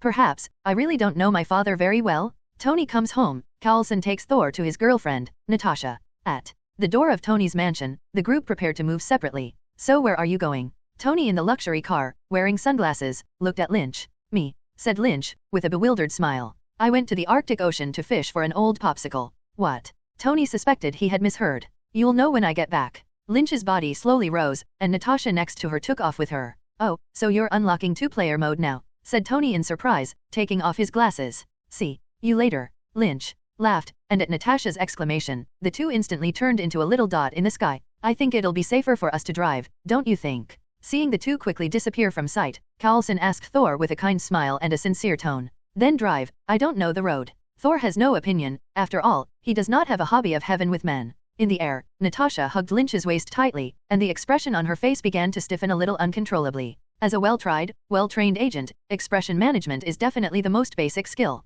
Under normal circumstances, she performs happy, angry, sad, etc., even more dramatically than an actress. Unless, of course, this is the case. Feel the fury and strength, as if the airflow like a knife passes not far away, and everything around you turns into a blurry shadow because of the high-speed movement. There was only one thought left in Natasha's mind. This is not at all what you said. Would you like to fly together, take you to see the water and sky? He did have something strange about Natasha's behavior. Obviously there is a biological force field protection, the speed is also very slow, why does she still have an uncomfortable expression? Isn't the sky blue, the sea is not clear, and it is not happy to rush in the air? Women are really difficult to serve? Do you think I'm good? Said Natasha through gritted teeth, and her hand pinched Lynch's waist hard. But alas, with Lynch's physical strength. Oh, Natasha's expression became even more ugly. Can't you just make me pinch properly? My fault? It's all my fault. Lynch decided not to reason with the woman. How could a veteran like me make such a low-level mistake? Can't get angry, control yourself. 5 minutes, replied Lynch immediately. You said that 5 minutes ago. Natasha broke a little. It's true this time. It's not because you're uncomfortable. I'm slowing down, I'm flying 10 seconds by myself. Women really affect my walking. Okay, what the hell are we going to do? Natasha decided to abandon the question and change the subject. Do you remember 70 years ago, a man disappeared here? 70 years ago, said Natasha, thinking slowly. 70 years ago, the Arctic Ocean, missing. These nouns gradually connected in Natasha's little head, and then a flash of inspiration suddenly flashed. Captain America. He's not dead. Lynch smiled reassuringly, Natasha's mind spinning quite quickly. Yes, the first superhero in history, a war hero of World War II, a symbol of the American spirit, Captain America, Steve Rogers. After a pause, Lynch continued. He fell into an iceberg after his last mission, was frozen in ice for more than 70 years, and did not die. This is incredible. Natasha was surprised for a moment. You're all flying in the sky, and you're telling me what else is impossible, laughed Lynch. So are we going to rescue him now? Natasha still felt incredulous. Yes, he slept too long, we need him? The world needs him, said Lynch meaningfully. Need him? Seriously? Natasha wondered. With the ability shown by Lynch, it is also said that Captain America is needed. Can 100 Captain America fight against Lynch? And Iron Man, the Hulk, and even the newly emerged Thor, which can Captain America deal with? This era is no longer the era of the technologically backward World War II. New things are constantly emerging, even ordinary criminals with high-tech weapons can cause huge damage. Do you want Captain America to debut again as an idol? Of course, that's Captain. Lynch seemed to see through Natasha's thoughts, and said with a smile. Don't underestimate people. Natasha didn't say anything. She thinks that she is not underestimating, contemptuous or so on, but just seeking truth from facts. After all, she herself is also a person who has been injected with super soldier serum similar to that of the American team, and she often has a deep sense of powerlessness when facing these strange guys. Sometimes she would pessimistically wonder, how terrible would the future of this world be if more guys like them appeared? Lynch reached out and stroked Natasha's silky hair, quietly comforting. Natasha smiled warmly and calmed down. I know. The world would be fine with him, right? Here we are. The two floated in the air, and below was a world of ice and snow with no end in sight. Lynch uses his supervision and perspective to carefully search for Captain America. Standing in the middle of this iceberg, Lynch can clearly see every strand of hair around him. Sweeping his gaze over the nearby snow and ice and the ocean below, Lynch spotted Captain America. He turned his head slightly and looked farther away. After more than 10 seconds, Lynch's eyes lit up.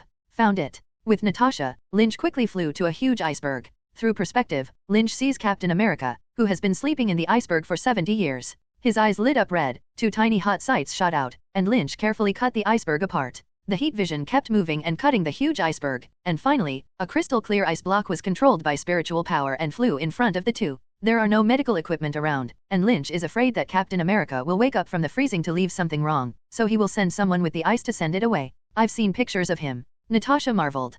Can I still lie to you? Lynch smiled, and then began to look for another thing, the cosmic cube. But a few minutes passed, and Lynch frowned slightly. The surrounding area was all back and forth by him, carefully using his super strength to investigate, and there was no shadow of the cosmic cube. At this point, he began to suspect that the information he had previously known was wrong. Lynch turned on his super brain, quickly recalled and analyzed the clips of the movie he had seen before, and finally came to a conclusion. The cosmic cube is indeed not in the place where Team America sleeps, but in SHIELD. Decades ago, Tony Stark's father, Howard Stark, should have salvaged the cosmic cube for research, and has been with SHIELD for more than 70 years. And the current point in time should be when Fury handed over the cosmic cube to Dr. Eric in Thor for study. After that, the cosmic cube was used by Loki to summon an army, and finally obtained by Thanos. Thinking of this, Lynch flew closer to Natasha and put her arms around her. Let's go. An arc ball flew past the batter, the Dodgers made it 4-4, and the spectators knew he could end the game by swinging the bat. An annoying commentary seemed to wake up the sleeping man on the bed, who moved his heavy eyelids.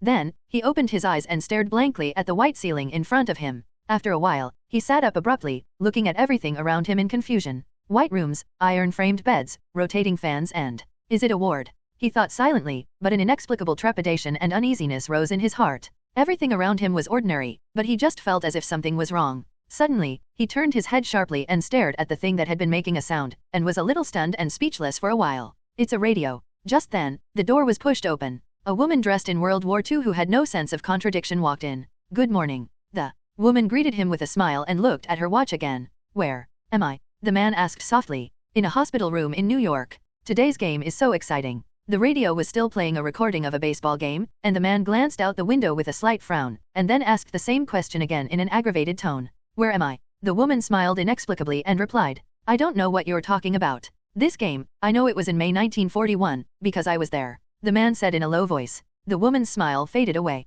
She knew that their preparation had been flawed. The man had sensed that something was wrong. The man stood up, stepped forward 2 steps and approached the woman, and asked in an unkind tone, let me ask you again, where am I? The woman calmly pressed a small button in her hand, and calmly soothed. Captain Rogers. Who are you? The door was pushed open, and 2 black-clad and heavily armed men rushed in. Captain America no longer hesitated, directly kicked the 2 who were not good at flying, and rushed out of the room in one breath. Outside the door, there is a spacious hall. The style of the hall made Captain America stunned for a moment, and the uneasiness in his heart quickly amplified.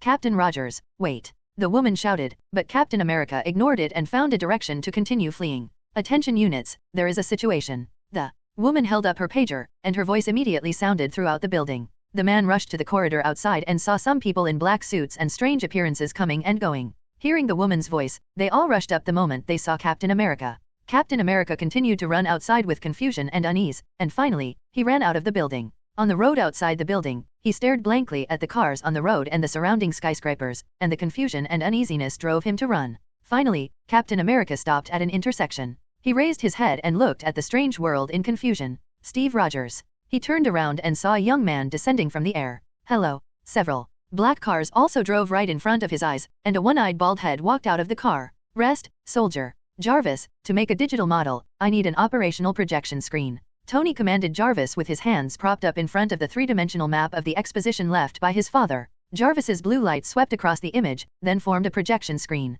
The model of the 1974 Stark Industrial Exposition is scanned. Jarvis's emotionless mechanical voice sounded. Tony held up the entire projection with both hands and stepped aside. How many buildings are there? Including the Belgian muffin stand? Asked Jarvis meticulously. I'm just asking, show me, said Tony, pushing the projection in his hand forward. He snapped his fingers at the projection, and the whole projection spun and stood up. Standing in front of the projection, Tony looked at it carefully, and said to himself, what does this look like? It's a bit like an atom, the nucleus should be here. Tony pointed to the circular building in the center, thought for a while and said, highlight the large sphere. Then, he grabbed the circular building with one hand, closed it with the other, and a large orb appeared. Take off the aisle, throw it all away. What do you want to accomplish? I want to find out. Well, correction, I rediscovered a new element. Looking at the projection in front of him, Tony continued to wave his hand and order, get rid of the landscape, bushes, trees, parking lots, exits, entrances. As the superfluous constructs were removed by Tony, the projection became more and more concise.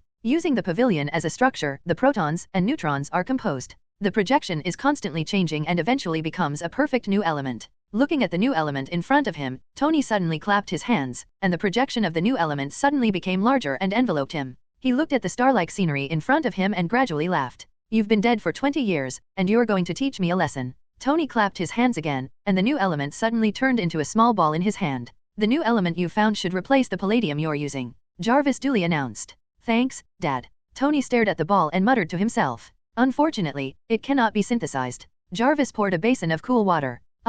Tony snorted without paying attention, then pulled out the phone. Lynn, I'm auntying. That's really going to congratulate you. Let's celebrate later. I still have something to do. Putting down the phone, Lynch walked over to Team America. I told you, you can't fool Rogers with that little trick. Lynch is somewhat gloating. After all, it is really funny that SHIELD rolls over on such a trifle. Fury said to Team America without changing his face. I'm sorry for that bad scene, but we will give you a little time. What details? The American team gasped slightly, and the uneasiness in his heart accumulated to the extreme. You've been asleep, Captain, and it's been almost 70 years since the gentleman next to me saved you from the iceberg. Fury said calmly. The American team heard this answer and was not too shocked. He just looked around this future world with a complicated expression and thought of an agreement. Are you all right? The American team looked up into the distance, and finally revealed a trace of sadness. I just missed an appointment. Finally gathered. Lynch on the side thought silently. Iron Man, Hulk, Thor, Black Widow, Hawkeye, Captain America. The original Avengers are fully prepared at this moment?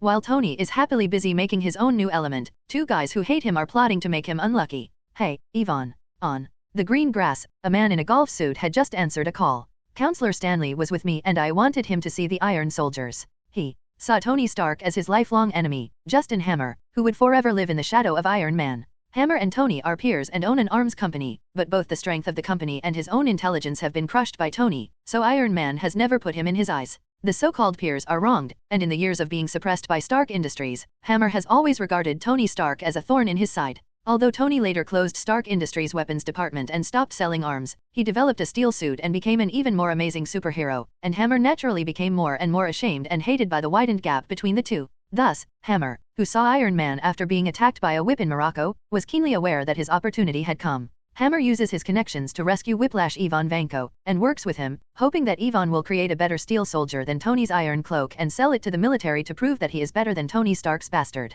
That's what Hammer most aspires to do, beat Iron Man hard in what he does best, and then taunt him hard in front of him. Some people scoff at Hammer's childish behavior, because his feud with Tony Stark, or the Stark family, is not enough to comfort his dead father. And this person is the Whiplash, Ivan Vanko. The Iron Soldiers are not ready. On the other end of the phone, Ivan, who was busy in the laboratory, said lightly, "What does that mean?" asked Hammer as he stepped aside, somewhat dissatisfied. "I can only show, not demonstrate," Ivan explained with some impatience. "What's the difference?" Hammer felt that Ivan might look down on his intelligence too much, otherwise why was he typing with him here? It's an arms show. Hammer really didn't know what Ivan had transformed his steel soldiers into during this time, and could only ask Ivan in bewilderment. "Can I get them to salute?" Hammer asked a little annoyed, and asked in a bad tone. "What do you mean, salute? What the do you mean? It's not a condition we agreed upon. Ivan, you promised me to be a steel armor, and then you said you would be an iron soldier. Man, everything will be fine. Old God." Ivan comforted on the ground.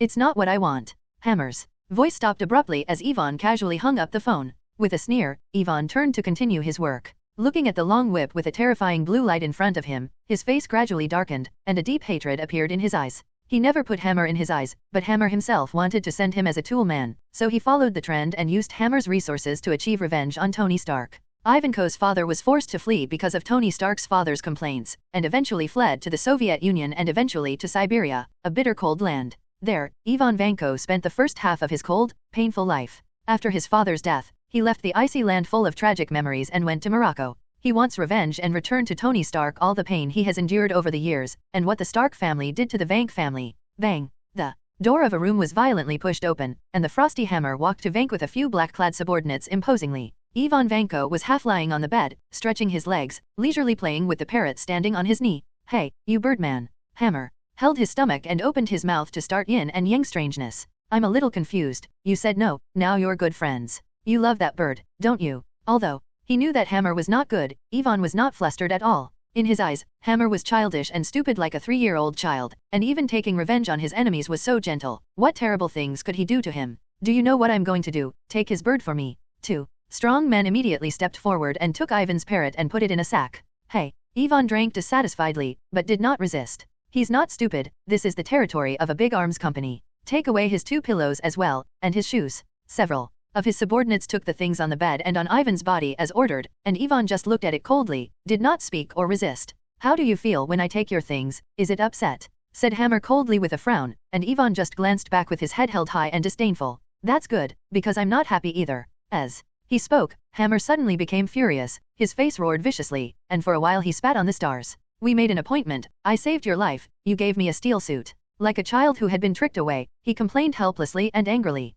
"I don't know if you're a genius or a liar, I don't know what you are." Hammer stretched out his fist fiercely, and his tone slowly softened. "Fortunately, a gift fell from the sky, otherwise you will kill me." In a blink of an eye, he turned triumphant again, and mocked with disdain. "Your steel soldiers can only be used as set props, can you understand what I mean?" Ivan replied with a calm face and even a mocking smile on his mouth. Hammer was so disturbed by Ivan's performance that he yelled word by word, "Maybe you don't know the situation, but I don't speak Russian." Perhaps feeling his gaffe, he straightened his clothes, calmed his mood, and pointed at Ivan in a high-profile posture of a victor. "I'm going to the fair, maybe I can still soak up a girl." Then he pointed to the 2 black-clothed men beside him and said to Ivan, "These are your 2 nannies, don't mess with them." Then Han silently glared at Ivan viciously and threatened, "When I come back, I will renegotiate the terms of the contract. If you can't do what you said, you will become a dead man again as before, understand?" Seeing that Yvonne was silent, Hammer snorted coldly and left the room. Yvonne on the bed glanced at the two fierce nannies and couldn't help but chuckle out loud. This critic of Hammer, this kind of nanny, but can't look at me? Incoming calls from unknown numbers are displayed. Jarvis's voice rang out in Tony's studio, and he turned to glance at the screen and then switched on. Tony, how are you? The voice that came from the phone was not the Cowlson Tony thought, but a rough, husky man's voice. I increased the speed. What? Tony was a little confused. Who the hell was this calling? You told me to double the speed to make more energy, good advice, explained the man on the other end of the line. Tony's mind instantly recalled this guy, Ivan Vanko. It's just that Ivan Vanko guy isn't dead. You deadhead looks very mental, Tony taunted. Tony closed his eyes, he knew he was in trouble again. This guy who was bent on revenge on him didn't die, and even called him arrogantly? Tony took a deep breath and pressed the mute button for the call on the screen. Track the location of the call for me. Okay. Ivan on the other end was still chattering that he wanted Tony Stark to die. Stark's family history will be rewritten. What your dad did to my family 40 years ago, I will do it to you in 40 minutes. Tony pressed mute, responding to Ivan in order to stall for time. The other party is using the Oracle network, and the address is on the east coast of the United States, the tri-state area, Manhattan, and neighboring boroughs.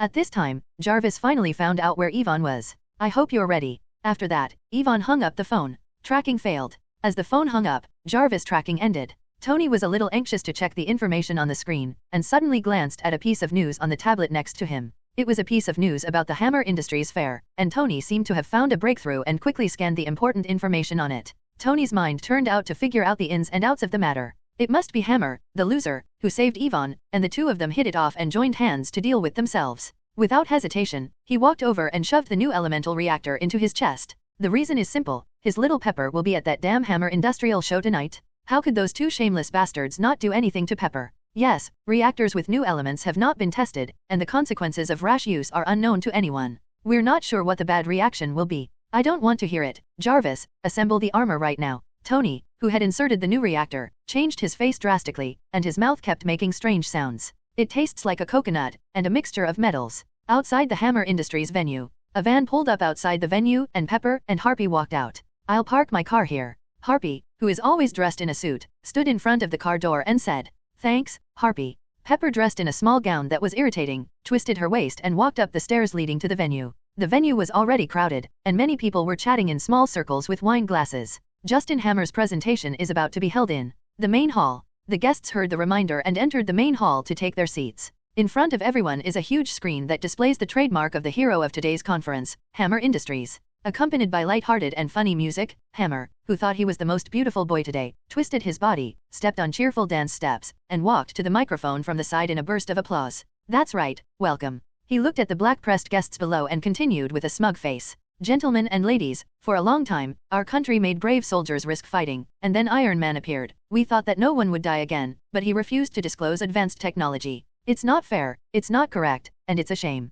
Hammer reprimanded Tony Stark with a look of regret, causing Pepper in the audience to frown. But it was still a great invention that made headlines around the world. But today, my friends, the major newspapers are in big trouble, and their ink is about to run out. He gave a confused smile and then asked the two staff members to carry the podium in front of him. Gentlemen and ladies, today I will introduce you to the new face of the American military. Hammer suddenly pointed behind him, and then exclaimed impassionedly, Hammer Steel Soldiers. The bloody music sounded at the right time, and 2 rows of tall steel soldiers slowly rose from under the floor to the music. Hammer walked up to the Iron Soldier and pointed to the floor next to him. Navy Steel Soldier. 2 rows of blue steel soldiers with slightly different forms from the Army series next to them appeared in front of everyone. And Air Force soldiers. He pointed his fingers with both hands, and the 3rd type of steel soldier also appeared. Marine Corps Iron Soldiers. The last type of steel soldier appears. Yay? Oh? Hammer stood excitedly among the steel soldiers, bathed in applause and surprised eyes from the audience. They're much better than cheerleaders, and although this is revolutionary technology, the battlefield still needs real soldiers. Gentlemen and ladies, today I am honored to introduce the first prototype, the Total Threat Response Combat Armor Suit, and his pilot, Air Force Lieutenant Colonel James Rhodes. Shining special effects music suddenly sounded, and the lights quickly focused in the middle, and a different steel man appeared. What? Pepper in the audience was shocked. Why did Rhodes come here? Also became a Hammer product? She couldn't figure it out. On the stage of the war machine, Rhodes raised his hand in the tide of applause and cheers, saluted everyone, and the steel soldiers in the rear also saluted in unison. Hammer then raised his right hand, saluted pompously, and then said with a full head, Han Industry reports to the United States and its allies. At this moment, a sound of objects suddenly sounding in the air, and everyone looked up one after another. I saw a golden-red painted steel man with flames through the night sky and instantly landed on the stage. It's Iron Man. Oh, the audience boiled, and everyone stood up and applauded Iron Man's appearance. They all thought it was a small surprise arranged by Hammer Industries, but several people on the stage obviously didn't think so. We're in trouble. Tony went straight to the war machine. Tony, there are civilians here. I am on orders. Don't fight here. Rhodes thought that Tony was looking for trouble. After all, the steel suit on his body was borrowed from Tony's house, not to mention a series of transformations. Tony walked over to the war machine and waved to the people in the audience. Waved to them. Rhodes didn't know what was going on, but it was best not to fight here, so he obediently waved along. Everyone is in danger. We have to find a way to get them out. Now you have to trust me. While calming everyone, Tony spoke to Rhodes in the armor. I tried, and I ended up beaten badly at your house. Rod mercilessly exposed Tony's old bottom. It's good, I think he cooperated with Vank. Ignoring Rod's taunts, Tony said unusually seriously. Hearing Vank, Rhodes was stunned for a moment, and then asked in surprise. Vank is still alive? Yes. Seeing that Rod seemed to believe it, Tony walked towards Hammer. Where is he? What? Where is Vank? Hammer was a little shocked. Who? Tell me. Tony raised his voice. Hammer panicked in his heart, and while thinking about how this dog thief found out about Vank, he pulled away from the topic. What are you doing here? Brothers? Oh. Tony was about to convince Hammer by force when Rhodes behind him began to shout in panic. In the war machine, in front of Rhodes' eyes, a series of red warning messages quickly floated by. Tony turned around, only to hear a click, and the machine gun on the shoulder of the war machine was aimed at Tony. Is that you? Not me, not me. Immediately. Afterwards, all the steel soldiers present raised their weapons and aimed them at Tony. I can't move. I'm locked up? Come on. The whole system is controlled by him? Iron Man immediately flew into the air in a flash. Let's go outside and fight. Before the words fell, Iron Man had already flown far away. Dozens of steel soldiers opened fire together, and bullets chased Iron Man's ass all the way away. The guests were screaming and scattering for their lives, and Pepper in the crowd watched worriedly as Iron Man flew away. No, no, no. Rhodes shouted, but could not stop the war machine from rapidly deforming, and then quickly took to the air, chasing Iron Man. Air Force-type steel soldiers also followed, quickly taking to the air to chase Iron Man. In the air, Tony was thinking about countermeasures. Jarvis, enter the system, I'm going to control it. Obey. Behind him, war machines and steel soldiers quickly catch up with Tony. Because Tony didn't speed up to the fastest, he had to let the guys behind him catch up and fix them. Tony, I've locked my target. Rhodes' somewhat anxious voice sounded in the call channel. Who is the target? Tony didn't feel good. It's you? Oh. The machine gun on the shoulder of the war machine instantly spat out a dazzling tongue of fire, and Tony immediately began to perform acrobatics in the air, turning up and down, left and right to dodge bullets. Tony, I'm behind you. Rhodes accelerated sharply, and the distance between the two quickly approached, and the machine gun on the shoulder was about to poke into Iron Man's ass. Tony quickly accelerated to dodge, and two figures grazed a building one after the other, and the splashing bullets shattered all the glass of the building, frightening the people gathered inside to scream. In this way, Tony has been circling around with the war machine and a group of steel soldiers, hoping that Jarvis can break the opponent's system. How's it going, Jarvis? Tony asked. Unable to reboot remotely. Hearing this, Tony's heart sank slightly. Bang bang. Outside the venue, the flightless steel soldier had already walked to the clearing and opened fire on Tony, who was flying in the air. After a moment of weaving through a web of shells and bullets, Tony realized that he couldn't go on like this. Counterattack? He fired several missiles and hit a steel suit in the back. But the steel soldiers on the ground were numerous, and they constantly fired artillery bullets to threaten him. Gotta hit somewhere else, he thought to himself, and immediately flew away from the venue. There are many steel soldiers chasing you, Rhodes reminded. The farther away we are from the guild hall, the better. Tony flew away with the war machine and the iron soldiers. With excellent performance and powerful weapon systems, Tony constantly finds opportunities to shoot down the steel soldiers following behind him. A dozen steel men flew quickly in the night sky of New York, exchanged fierce fire, and in a blink of an eye, they came to a parking lot under a bridge. Suddenly, Rhodes looked at the small map in front of him and said eagerly, "Listen, a group of steel soldiers has just left the team, and they flew back to the fair." "I see." Tony frowned, but there was no way but to kill the enemies behind him first. "I'm approaching you, ready to fire at you. Be careful." The war machine's artillery device squirmed, and several shells flew towards Iron Man with exhaust gases. Tony immediately lowered the flight altitude and let the shell explode in the air. But the war machine seized the opportunity, and the machine gun on the shoulder fired again, and a series of bullets burst the crowded vehicles on the ground, triggering a large explosion. Finally, Tony flew out of the parking lot and sped up to throw the Iron Man behind him. "Rod, are you still locking me up?" Staring at the map in front of him, Tony asked. "Yes. Put on your raincoat, we're going to take a shower." Wait. Ignoring Rhodes, Tony locked onto a circular building in front of him and accelerated forward. In an instant, Tony rushed into the circular building. A sudden stop did not hit the large iron ball, and then flew upwards out of the gap. The steel soldiers behind followed fearlessly, but they did not expect to hit the steel plate, and one after another hit the steel plate at a super high speed and exploded the broken bones. Sorry, I have to reduce the number of enemies. Where are you? Tony asked to War Machine. Before Rod could answer, Tony was thrown to the ground by the raiding War Machine. Knock knock. Two heavy steel men hit the ground and fell a few times. Before Tony could react, he tried to get up, when the War Machine not far away held him down fiercely. Just as the two were struggling to wrestle, the roar of machine guns sounded.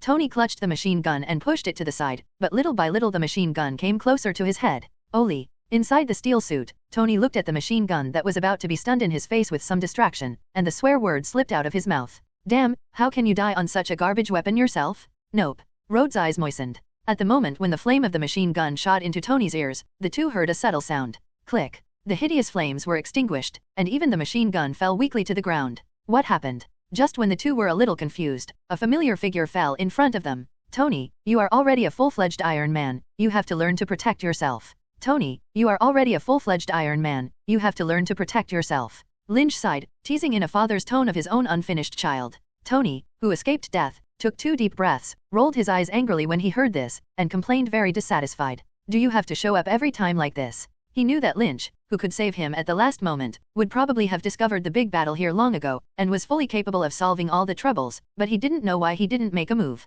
Lynch did not blush or breathe, and said with a proud face, "Heroes always appear last." He wouldn't say that he was still living with Natasha a minute ago. Lynch, who was also in New York, discovered the movement of the Hammer Industrial Fair as early as the first time, but he was not prepared to intervene. As he himself said, these tribulations and setbacks are the only way for Tony to go from a selfish, megalomaniacal playboy to the real superhero Iron Man. Yes, that's the reason, and other absurd reasons such as what Spring Festival is worth thousands of dollars, Lynch doesn't recognize. However, just as the two were heroically climbing the peak of life, Natasha's communicator suddenly rang, so frightening that Lynch almost lost control of his strength. After that, Lynch suddenly remembered, as if in the original plot, Natasha was Tony's secretary and had also contributed a lot in the Battle of the Hammer Industrial Fair, but Natasha is now not in Stark Industries because of herself. The person on the mission to inspect Tony has become Carlson, and Natasha is not at the Hammer Industrial Fair tonight, let alone help Tony. As a result, Lynch had to work as a worker and rushed to the scene at a critical moment to save Tony. Hey,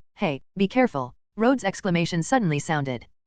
It turned out that the war machine that was still competing with Iron Man activated the weapon device on his body, and a small missile instantly flew towards Lynch with green smoke. Well, don't hit Tony Stark to hit me? Lynch was a little surprised, but didn't rush to cope, just stood in place and stared at the missile. In his eyes now, the missile was as slow as a snail, so that in the end, Lynch didn't bother to wait until it flew slowly, and directly stepped forward to hold the missile. But strange things happened. After being caught by Lynch, the pocket missile only made a buzzing sound and lost its sound, and it had no intention of exploding. Well, missiles also have duds? Oh, remembered. The missile seems to be called X-Wife, which Hammer Industries installed for the war machine. Then it's okay. What is this wave called? This wave is called Hard Black X-Wife with strength. Holding this small and delicate missile, Lynch seemed to hear Hammer's deep and dark curse sound. My ex-wife? Nothing. Really, who hasn't had a story yet? Don't look at Hammer stupid, in fact, he is also a male classmate with a story. Hammer Industrials. Tony also saw the origin of this thing at a glance. Yes. Speechless. For a while, Rhodes' black face darkened a little.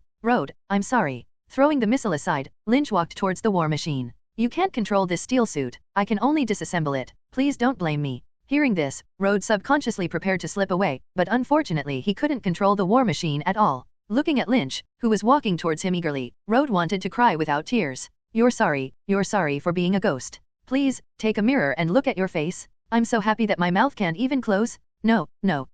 Under Rod's desperate shouts, the war machine did not retreat and rushed towards Lynch at speed. Aren't you looking for death? Oh no, the man in the war machine is not the Ivan Vanko who controls it. So doesn't that guy want me to die? He had no choice but to remind Lynch loudly. Lynn, you tap. Lynch listened and gave him a strange look. Why is this so strange? Soon, the silver-black painted Iron Man, the war machine, with a whoosh sound, smashed into Lynch like a meteorite. And Lynch? He was only about 178, his face was no more than 24 or 5 years old, his hair was half long, and he was stepping on slippers, like a young man who had just graduated and could not find a job and was kicked out by his landlord. Anyone who sees this scene will move that compassion, pity this unfortunate child. Of course, this does not include Rhodes in War Machine. Touch. Just a second later, the meteorite shattered. Lynch meets the war machine, and his hands turn into a stream of light to cover it. He didn't take down the war machine with one punch, because he learned it when he first came into this world and became a juvenile Superman. Now, he has grown up and become a youth version of Superman. Of course, he has to do some work that fits his identity.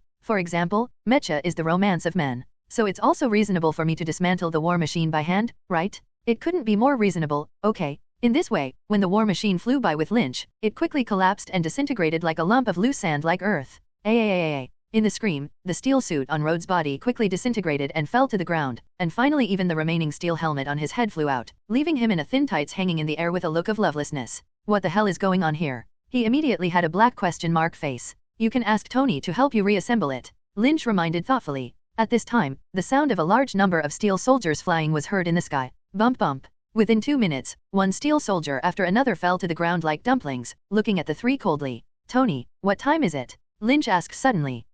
Tony was stunned, and then replied. It's 3 minutes and 9 o'clock. Lynch nodded unsurprisingly, then twisted his neck slightly. Do me a favor. He looked at the steel soldiers who surrounded him and said to Tony lightly. What? Tell me in half a minute that I promised Natasha to go back by 9. Good. As soon as the conversation ended, Tony saw one steel soldier after another as if caught in the air by an invisible hand, and then twisted into a ball, and then 2 terrifying red lights suddenly lit up, accompanied by waves of deafening explosions and air waves. And when the 2 frantically dodged the aftermath of the explosion, Lynch had already come to Hammer Industries and caught Ivan Vanko, who wanted to escape, and his carefully prepared flipping mech, the secret weapon. It's just that all this seems too childish and cute in front of Lynch. In this comparison, Ivan and Hammer are not much different. With Ivan, Lynch returned to his original place in a blink of an eye, and there was an extra hammer in his hand, which he had just caught by the hand. This came and went, but in 30 seconds, the huge explosive package made up of dozens of steel soldiers was still exploding and burning. Lynch stood in the air, inhaled deeply, and then exhaled, and a powerful hurricane of ice scraped out of his mouth.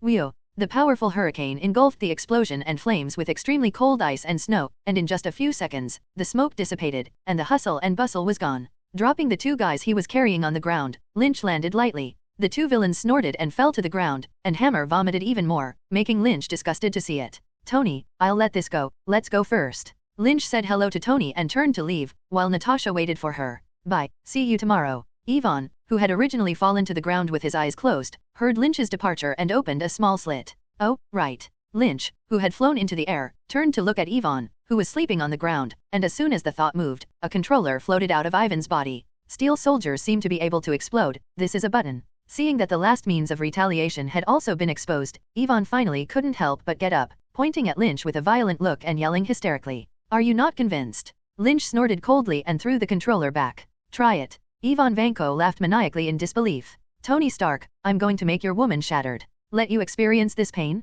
With incoherent words of excitement, he pressed the button. But the dark night sky suddenly lit up with fireworks, and a loud noise made several people understand that this was the steel soldier that Ivan Vanko wanted to use to cause casualties. The corners of his mouth pulled up an excellent arc, and Lynch snorted coldly. You don't know at all what is called. Tony's voice interrupted Lynch's MVP testimonial. BHA. Lynch's voice remained in place, and the person had disappeared into the night sky, inside a high-end apartment in Manhattan. This is one of Lynch's residences, of course, just a rented house. Knowing the New York war, he will not take money to buy any house, even if money is really just a number for him. Natasha looked back as if consciously, and Lynch was sneakily entering through the window. You're late. There was no light in the room, only a little crumb-like moonlight spilled on the bedside, and there was no wisp, and she was enchanting and holy. Did you see the fireworks just now? Lynch pulled with a playful grin. See. Natasha also smiled, as if she knew what medicine was being sold in Lynch's gourd. Does it look good? He landed gently on the side of the bed, propped up a hand, and gazed at the wonderful stunner created by God before him.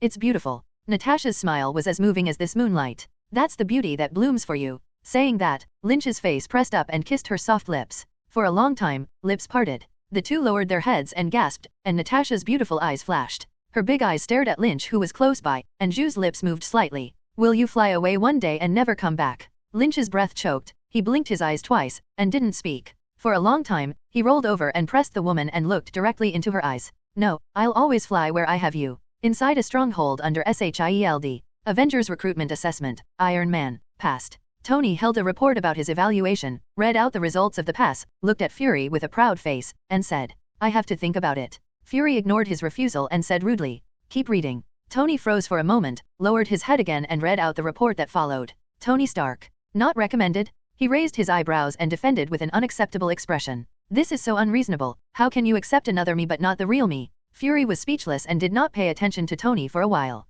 I have a new heart, and I plan to treat Pepper well. Our relationship is stable. After talking to himself for a while, seeing that Fury didn't seem to have the desire to listen to his tirade, Tony's voice unnaturally quieted. And Fury waited until he couldn't say anything before staring at his face and saying seriously, "It is based on this that we have decided that you can only serve as a consultant for now." Poof. The serious picture was broken by an audience member who couldn't help but laugh, and Tony, stabbed in his self-esteem by this mocking laugh, turned his head and glared at Lynch fiercely. "What's wrong? Is your laugh point that low? I'm sorry." Seeing Tony full of resentment, Lynch tightened his face and apologized. But when Tony turned his head, he couldn't help but whisper to Natasha, who was sitting next to him, "But it's really funny, except Iron Man's rejection of Tony Stark. What do you think?" "Lynn, I can hear." Tony slapped the table in front of him in annoyance to show his anger. "Okay, I'm not laughing anymore. You guys go ahead," Lynch assured as he patted his chest. Exhaling a little frantically, Tony asked Fury, puzzled, "I don't understand." With that, he pointed to Lynch. "Why can Lynn sit here and laugh at me? Is he also in this plan?"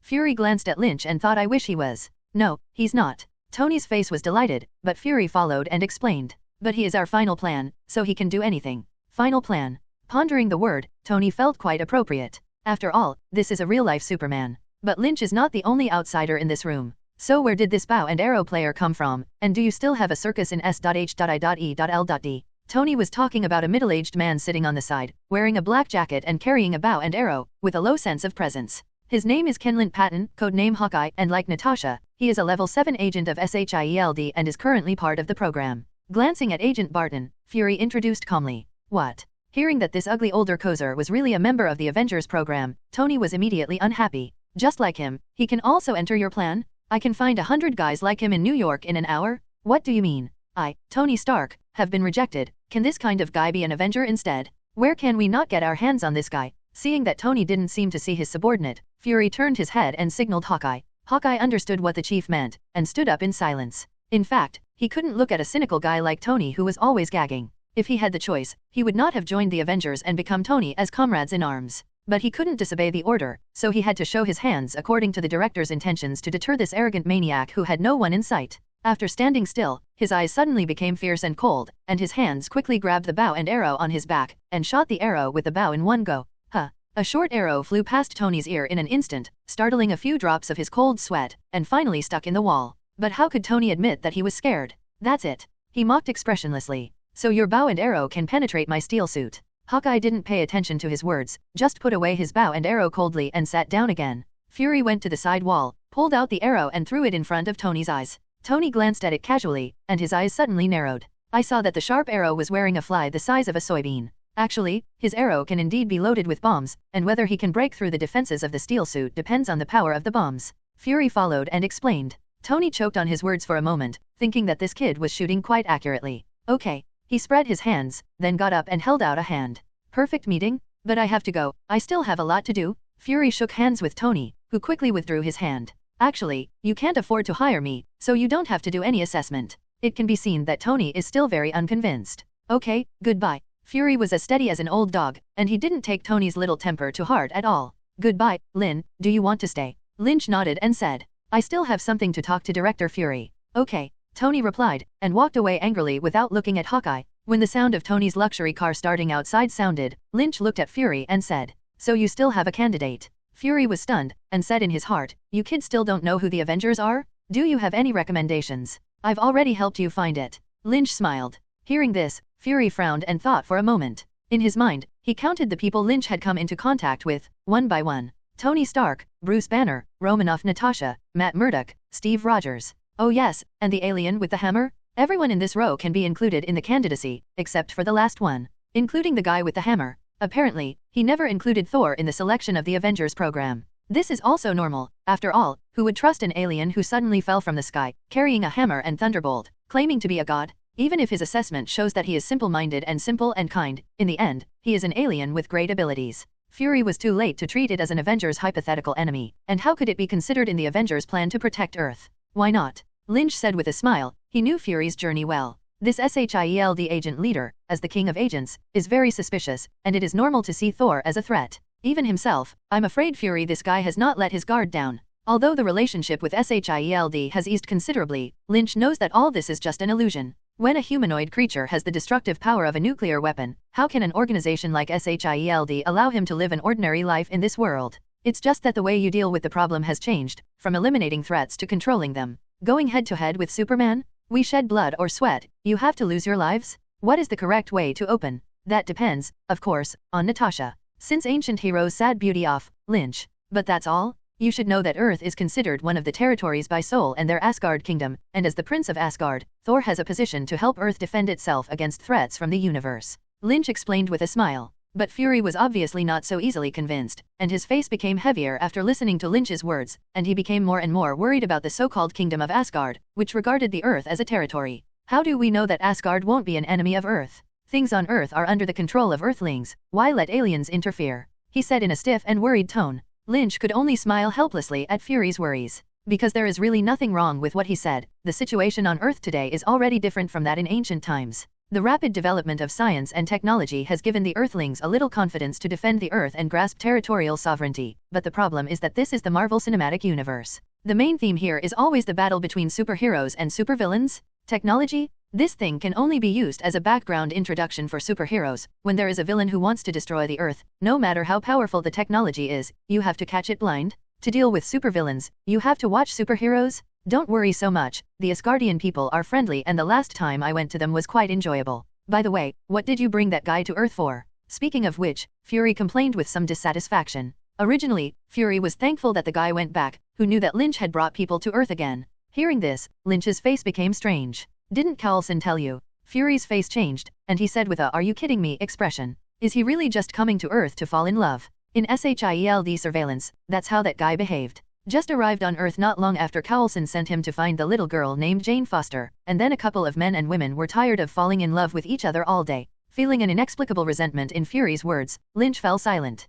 This. Although Thor nominally came to find the cosmic Rubik's Cube, in reality, after such a long time, I haven't seen Thor ask Lynch about the cosmic cube. But what's wrong with falling in love? The truth that you old bachelor will never understand is, sometimes saving the world is about falling in love. Actually, he came with a mission. Lynch glanced at the other two people in the room. But this matter is more important, we have to talk about it separately. Natasha and Hawkeye looked at Fury and went out together after receiving affirmation. After considering the language, Lynch spoke. Are you studying the cosmic cube? Fury's expression froze slightly, and many speculations flashed in his heart, but he quickly adjusted his train of thought and replied. Yes, it is the key to unlocking unlimited energy. Yes. Lynch sneered unconsciously, and then ruthlessly debunked Fury's lie. You're going to make weapons, aren't you? Use it against guys like me or Thor. Calm. As Fury, after discovering that Lynch knew everything about his actions, he couldn't help but feel confused, and lowered his head and groaned for a long time. Thinking that Lynch had a negative emotion, Fury could only bite the bullet and soothe.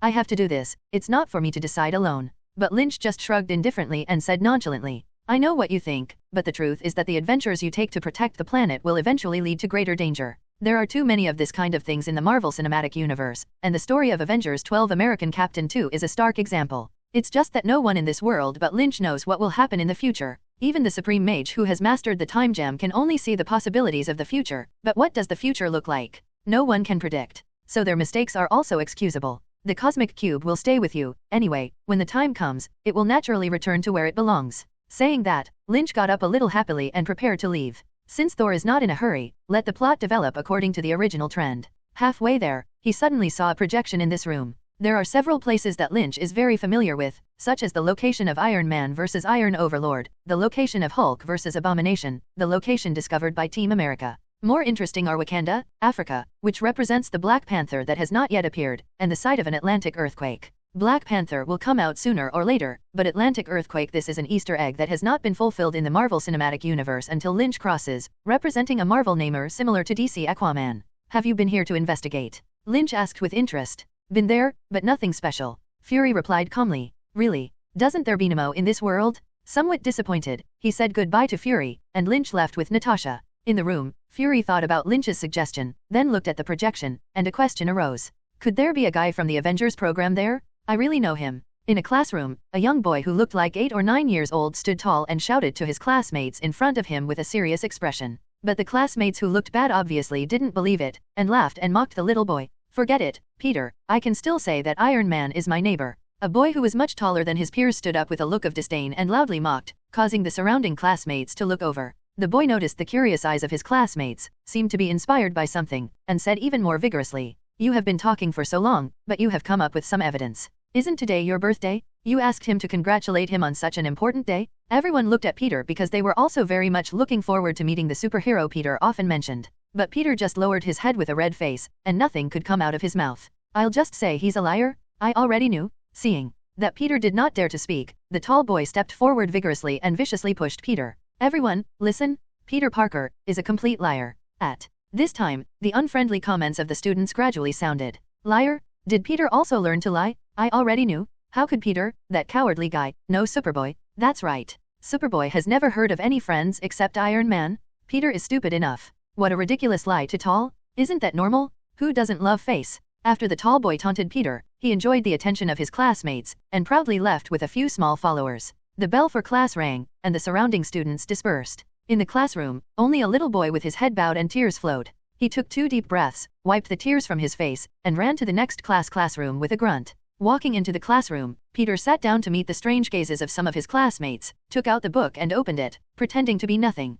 The classmate on the side touched him and asked, "Peter, are you okay?" Peter's nose soured, but he bit his lip ruthlessly to prevent the tears from falling, and after a while he replied, "It's okay." But how could it be okay? He was very aggrieved in his heart, because he really knew the Superboy. To this day, he vividly remembers every scene of meeting Superboy that night. It was a few months ago that night his aunt took him to the Hammer Industrial Fair, and it was at that place that night that he met Superboy Lynn. There were many people at the fair, the atmosphere was good, the drinks and snacks were delicious, and the appearance of Hammer and the Iron Soldiers was also very impressive. But in his heart, these are not comparable to the 2 superheroes who followed. Because Hammer and his Iron Soldiers are villains, Iron Man and Superboy are heroes. When Iron Man roared and landed on the stage from the sky, everyone involuntarily stood up and applauded him, including Peter Parker Jr. in the crowd. He was even too short at the time to excitedly ask his aunt to pick him up to see what the Iron Man in front of him looked like. Peter, like everyone, thinks Iron Man is a big surprise prepared for the Hammer Industrial Fair. After all, the Iron Soldier looks like a replica of Iron Man, so it's normal for Iron Man to arrive, right?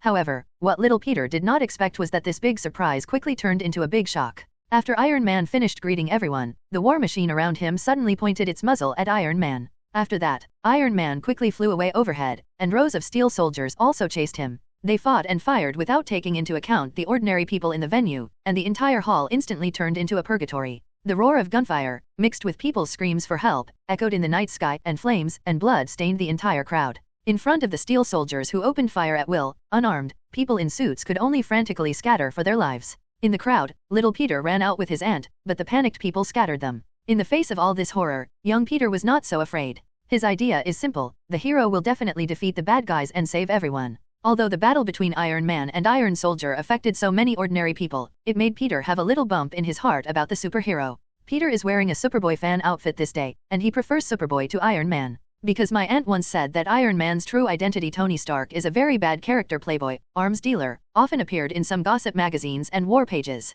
Since his aunt doesn't like Iron Man, Peter is naturally not so keen on Iron Man, because he also has a superhero to worship. That Superboy with a mysterious origin, strong strength, and a young face like the big brother next door? Even his aunt has expressed affection for Superboy, so why shouldn't Peter be his little fan? His room was covered with Superboy posters, and he even begged his aunt to buy him a fan suit. Although Superboy doesn't have any special uniforms or iconic marks, it's hard for a clever businessman. Peter's fan suit, which includes glasses that emit a red laser and a mask that emits white cold mist, is specially built based on Superboy's ability and is a huge hit in New York, even if the set costs $10. And on this day, he was brought by his aunt to participate in this big scene, and Peter naturally put on his favorite fan suit. 10 minutes later, Peter, who was brought to the outside of the venue by the crowd, walked, and there were fewer people around him. Because not far away, an Iron Soldier was slowly approaching. Seeing this scoundrel who caused disaster, Peter was a little scared. But touching the glasses on his face, a surge of courage surged in his heart. If Superboy is there, he must be able to kill these villains in a few strokes, right?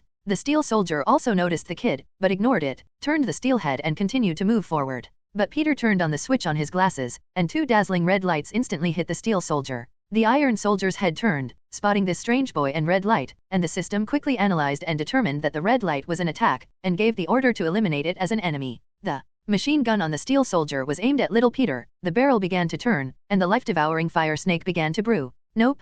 Peter, come on. In the crowd, the aunt finally found her little Peter, but the situation in front of her made her feel a whirlwind. After realizing it, Peter finally felt that something was wrong, but how could he run away at this moment? He pressed the button on his glasses again, which was the button that increased the brightness of the glasses laser. At this moment, 2 red rays of light shot out from behind little Peter, instantly piercing the steel soldier in front of Peter's eyes. Peter looked at everything in front of him with some disbelief, but not just for himself, but Superboy. Little Peter turned around, and sure enough, he saw a familiar figure, and immediately cheered excitedly. It's really you? You're finally here? He thought that Superboy would fly away directly to solve those villains, but he didn't expect Superboy to smile slightly and walk straight towards him. Little boy, what's your name? Peter will always remember that Superboy's voice was as young and handsome as he looked. My name is Peter Parker, he replied excitedly. Yes. Superboy smiled more kindly, touched his head, and even said something that Peter didn't dare to imagine. My name is Lynn, it's nice to meet you.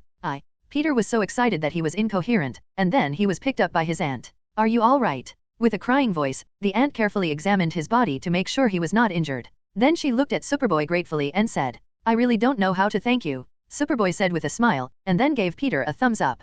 Peter, you did a good job just now, but don't worry your aunt in the future. Saying that, he slowly rose to say goodbye to Peter. Peter, see you next time. Peter remembers Superboy's promise that he would see you again next time. Even if his aunt said it was just Superboy's casual polite words, he didn't take it to heart, and Peter didn't believe it. Because Peter's little head is very smart, he remembers what Superboy said that day. Aunt? Peter knew that they had not revealed his relationship with his aunt, and most people would only think that they were mother and son, right? But Superboy knows? This shows that Superboy is paying attention to himself? Although Superboy has not reappeared after all this time, Peter believes that one day he will see him again. Of course, it would be better if it were today. Usually, even if the classmates don't believe that he knows Superboy, it doesn't matter, he is not too vain. But today, August 10th, is Peter's 9th birthday. How nice would it be if Superboy showed up on this day, so that the classmates will not think of themselves as a liar. Peter lay on his seat, his mind beginning to fantasize about how wonderful it would be if Superboy appeared today. Little by little, time passed, and soon the bell for the end of the last class sounded on campus. Peter got up and followed his classmates outside, but when he reached the door, he saw the man he hated again. Hey, isn't this our big liar, Mr. Peter Parker? The tall boy came over and put his arm around the thin and short Peter. I'm going home. Peter broke away from him and ran out desperately. Isn't your birthday today? Why don't you invite me to your birthday party? The tall boy caught up and taunted unrelentingly. Peter's glasses were dark, and he didn't want to put an extra financial burden on his family, so he never held any birthday parties. You wouldn't even have a birthday party, would you? The tall boy laughed sarcastically. You. His next sarcastic words choked on just one word, and Peter looked up a little strangely. The originally noisy campus quieted down, and all the children looked at the sky in amazement. In midair, a smiling young man waved his hand to the people below. Oh my God, Superboy? I see the real Superboy. In shock and cheers, Superboy walked towards Peter. Happy birthday, my friend Peter. Lynch touched Peter's head and said affectionately. And the surrounding classmates have long been dumbfounded, and the tall boy's eyes are about to fall out. It turns out that Peter didn't lie. That's Peter. He really knows Superboy. Want to fly back? Lynch said with a smile. Peter's little face turned red and he nodded vigorously. Lynch grabbed Peter and looked at his friends again. Tonight I will help him hold a birthday party at Peter's house, and any students who want to come can come over. After that, the two flew away. Nights aren't always peaceful, especially at Hell's Kitchen, and finding peace in the land is as difficult as destroying New York. And in this land of sin, there are people trying to regain this peace in the dark of night. His name is Daredevil. In a secret room, two groups of people are nervously and orderly conducting special transactions, unaware of someone who comes in through the night. Boom. The sound of heavy objects falling to the ground was silent in this 100-meter radius, and the excessively quiet room sounded like a big hammer smashing into a copper bell, waking everyone up. Who? Someone whispered. Rats are coming in. The other person interjected. Hearing this, 7 or 8 people in the dimly lit room took out their pistols one after another and scanned around with vigilant eyes. A black shadow flashed past them, and one of them fell to the ground with a muffled snort. Tap-da-da. A quick-eyed guy disconnected the gun, but apparently missed the target. Be careful, it's a bit of an evil door. A leader-like figure commanded. You two look here, you look at this side, we go this way. Several men with guns raised and carefully split up to search for the enemy. He's here. After the eager shout, there was a sound of heavy objects falling to the ground. Gollum. The leader swallowed a mouthful of spit, and the ferocity on his face began to become panicked. He remembered the legend, the madman who haunted the night, the demon. Even if he is ruthless and has a fierce name, he is still a small boss in this Hell's Kitchen, and he is almost unable to control his bladder at this moment. But no matter how powerful he is, what is it compared to the uncrowned king of Hell's Kitchen, Jin? That demon, but even Jin can kill it? He wanted to turn around and run, but reason told him that it wouldn't end well if he did. One can only pray that this guy is not that demon. Tap. Touch. 2 more guys fell. The little leader was a little unable to hold the gun, and his body retreated stiffly. Run? Definitely that demon? As soon as this thought arose, he heard the sound of falling to the ground on the side. Here he is. The next day, inside Matt Murdock's law firm. Matt sat in his chair while Fudge read him a piece of information. This is the 5th such case in recent times. Fudge didn't have a hint of the hip-hop expression he usually had when he played with Matt, and he was full of seriousness. It's all beautiful young women, it's all at night. Matt reasoned expressionlessly, tilting his head. This is an experienced guy who has probably been here recently. Fudge nodded and said, yes, this damn bastard makes women dare not go out at night. But the way the missing person looked was so strange. Matt frowned, recalling the doubts in the 5 cases. For example, the European girl, whose mother said that she knew no one at all as if she had been drugged before she disappeared, ran straight out of the house. Ecstasy. Matt pondered for a moment and shook his head. Probably not, it's something even more terrifying. Fudge sighed when he saw Matt's thoughtful look. Forget it, Matt, we're just lawyers. He spread out his hands and said, handling cases has to be left to the police. I just thought this case was interesting and showed it to you, don't get too deep. Hearing his friend's worried persuasion, Matt was silent for a moment, then smiled. I know, then I don't want to. Anyway, it's not our turn to deal with it. Seeing that Matt seemed to listen, Fudge pushed the door reassuringly and left. After Fudge left, Matt changed his thinking look again, and combed through the case again in his mind. As Daredevil, he realizes that something is wrong with this case, because these victims are obviously controlled by someone in some special way. This special method is likely to be a superpower that can control others. As for what exactly is this superpower, he couldn't guess either. But he can understand that the police in Hell's Kitchen can't help this superpowered criminal. If I could, there would be no 5th victim. However, he also never expected anything from the police. What can you expect the cops in Hell's Kitchen to do? It's good if I didn't grab money with you? The police can't manage it. Only Daredevil? Hell's Kitchen, now his Daredevil's territory. Since that day, when Lynch killed Kim and the restaurant, Hell's Kitchen has been in chaos. Countless gangs, large and small, run out to grab the gold and leave behind, scrambling to become the new emperor of Hell's Kitchen.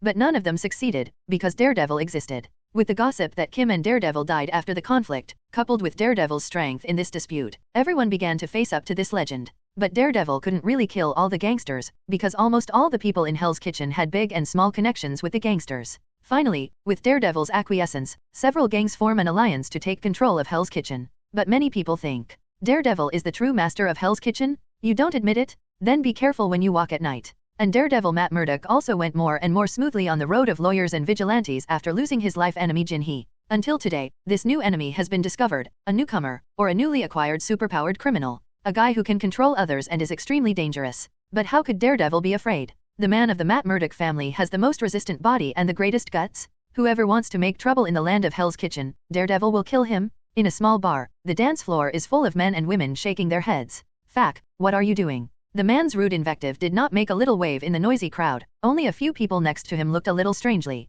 These two originally hooked up and danced together. Their movements were bold, their bodies were close together, and if it weren't for the wrong occasion, the distance would turn negative. But the woman with a charming face suddenly froze, which made the man feel very unhappy, and only then did he scold. But what surprised the man even more was that it was still ahead. I saw this enchanting and seductive woman with a dull face, squeezing straight away from everyone and walking towards the door of the bar. Where are you going? The man was a little confused, and shouted with a hint of unwillingness to chase after him. He chased after the woman and took the woman's hand, but he couldn't hold it. The woman walked out of the bar and left in one direction. The man with some big nerves also found that the woman seemed to be a little abnormal at this moment, and the kind of face and strength were really far from the gentle beauty who had been lingering with him before. Standing in place, his face changed for a long time, but he still decided to catch up and see what was going on. If nothing else, just because that woman is so fucking beautiful. The woman's speed became faster, and she soon walked to the sparsely populated street, which made the man who kept chasing behind him a little panicked in his heart. It's not really going to be a fucking ghost, is it?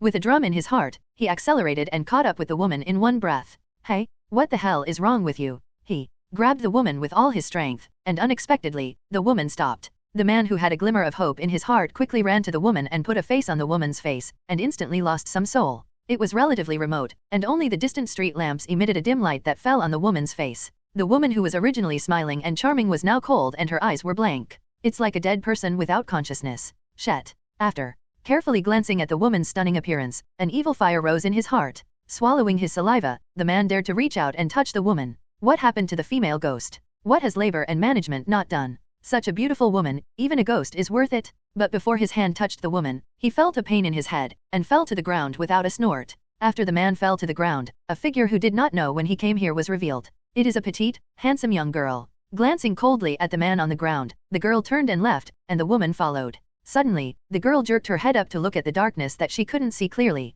A black shadow was quickly flying out of it, and it pounced fiercely on the girl with a fierce momentum. But she just snorted coldly, and raising her hand was a punch. This small fist, which looked pink and soft, hit the black shadow with a huge force that did not match its appearance, and the black shadow flew out backwards and smashed into the wall. And this dark shadow is none other than Daredevil, Matt Murdock. Falling to the ground, a sense of extremely unreal absurdity rose in Daredevil's heart. Because his charging blow was so easily shattered by this little girl, and even under this punch, at least 5 or 6 bones in his body were broken. Could this little girl be related to Lynn? Daredevil was bitter in his heart. Can he not be bitter? After working so hard for so long, I finally waited for a target crime. The planned ambush was actually killed by a little girl with a punch? Why do monsters always appear in Hell's Kitchen? This cannot be mixed up. But the little girl would not have mercy on him, and seizing the opportunity of Daredevil's injury, she rushed up fiercely. Daredevil barely got up, spat out a mouthful of blood, pulled something out of his body, and fired a claw nail at the tall building on the side, leading him up at a rapid pace. Run?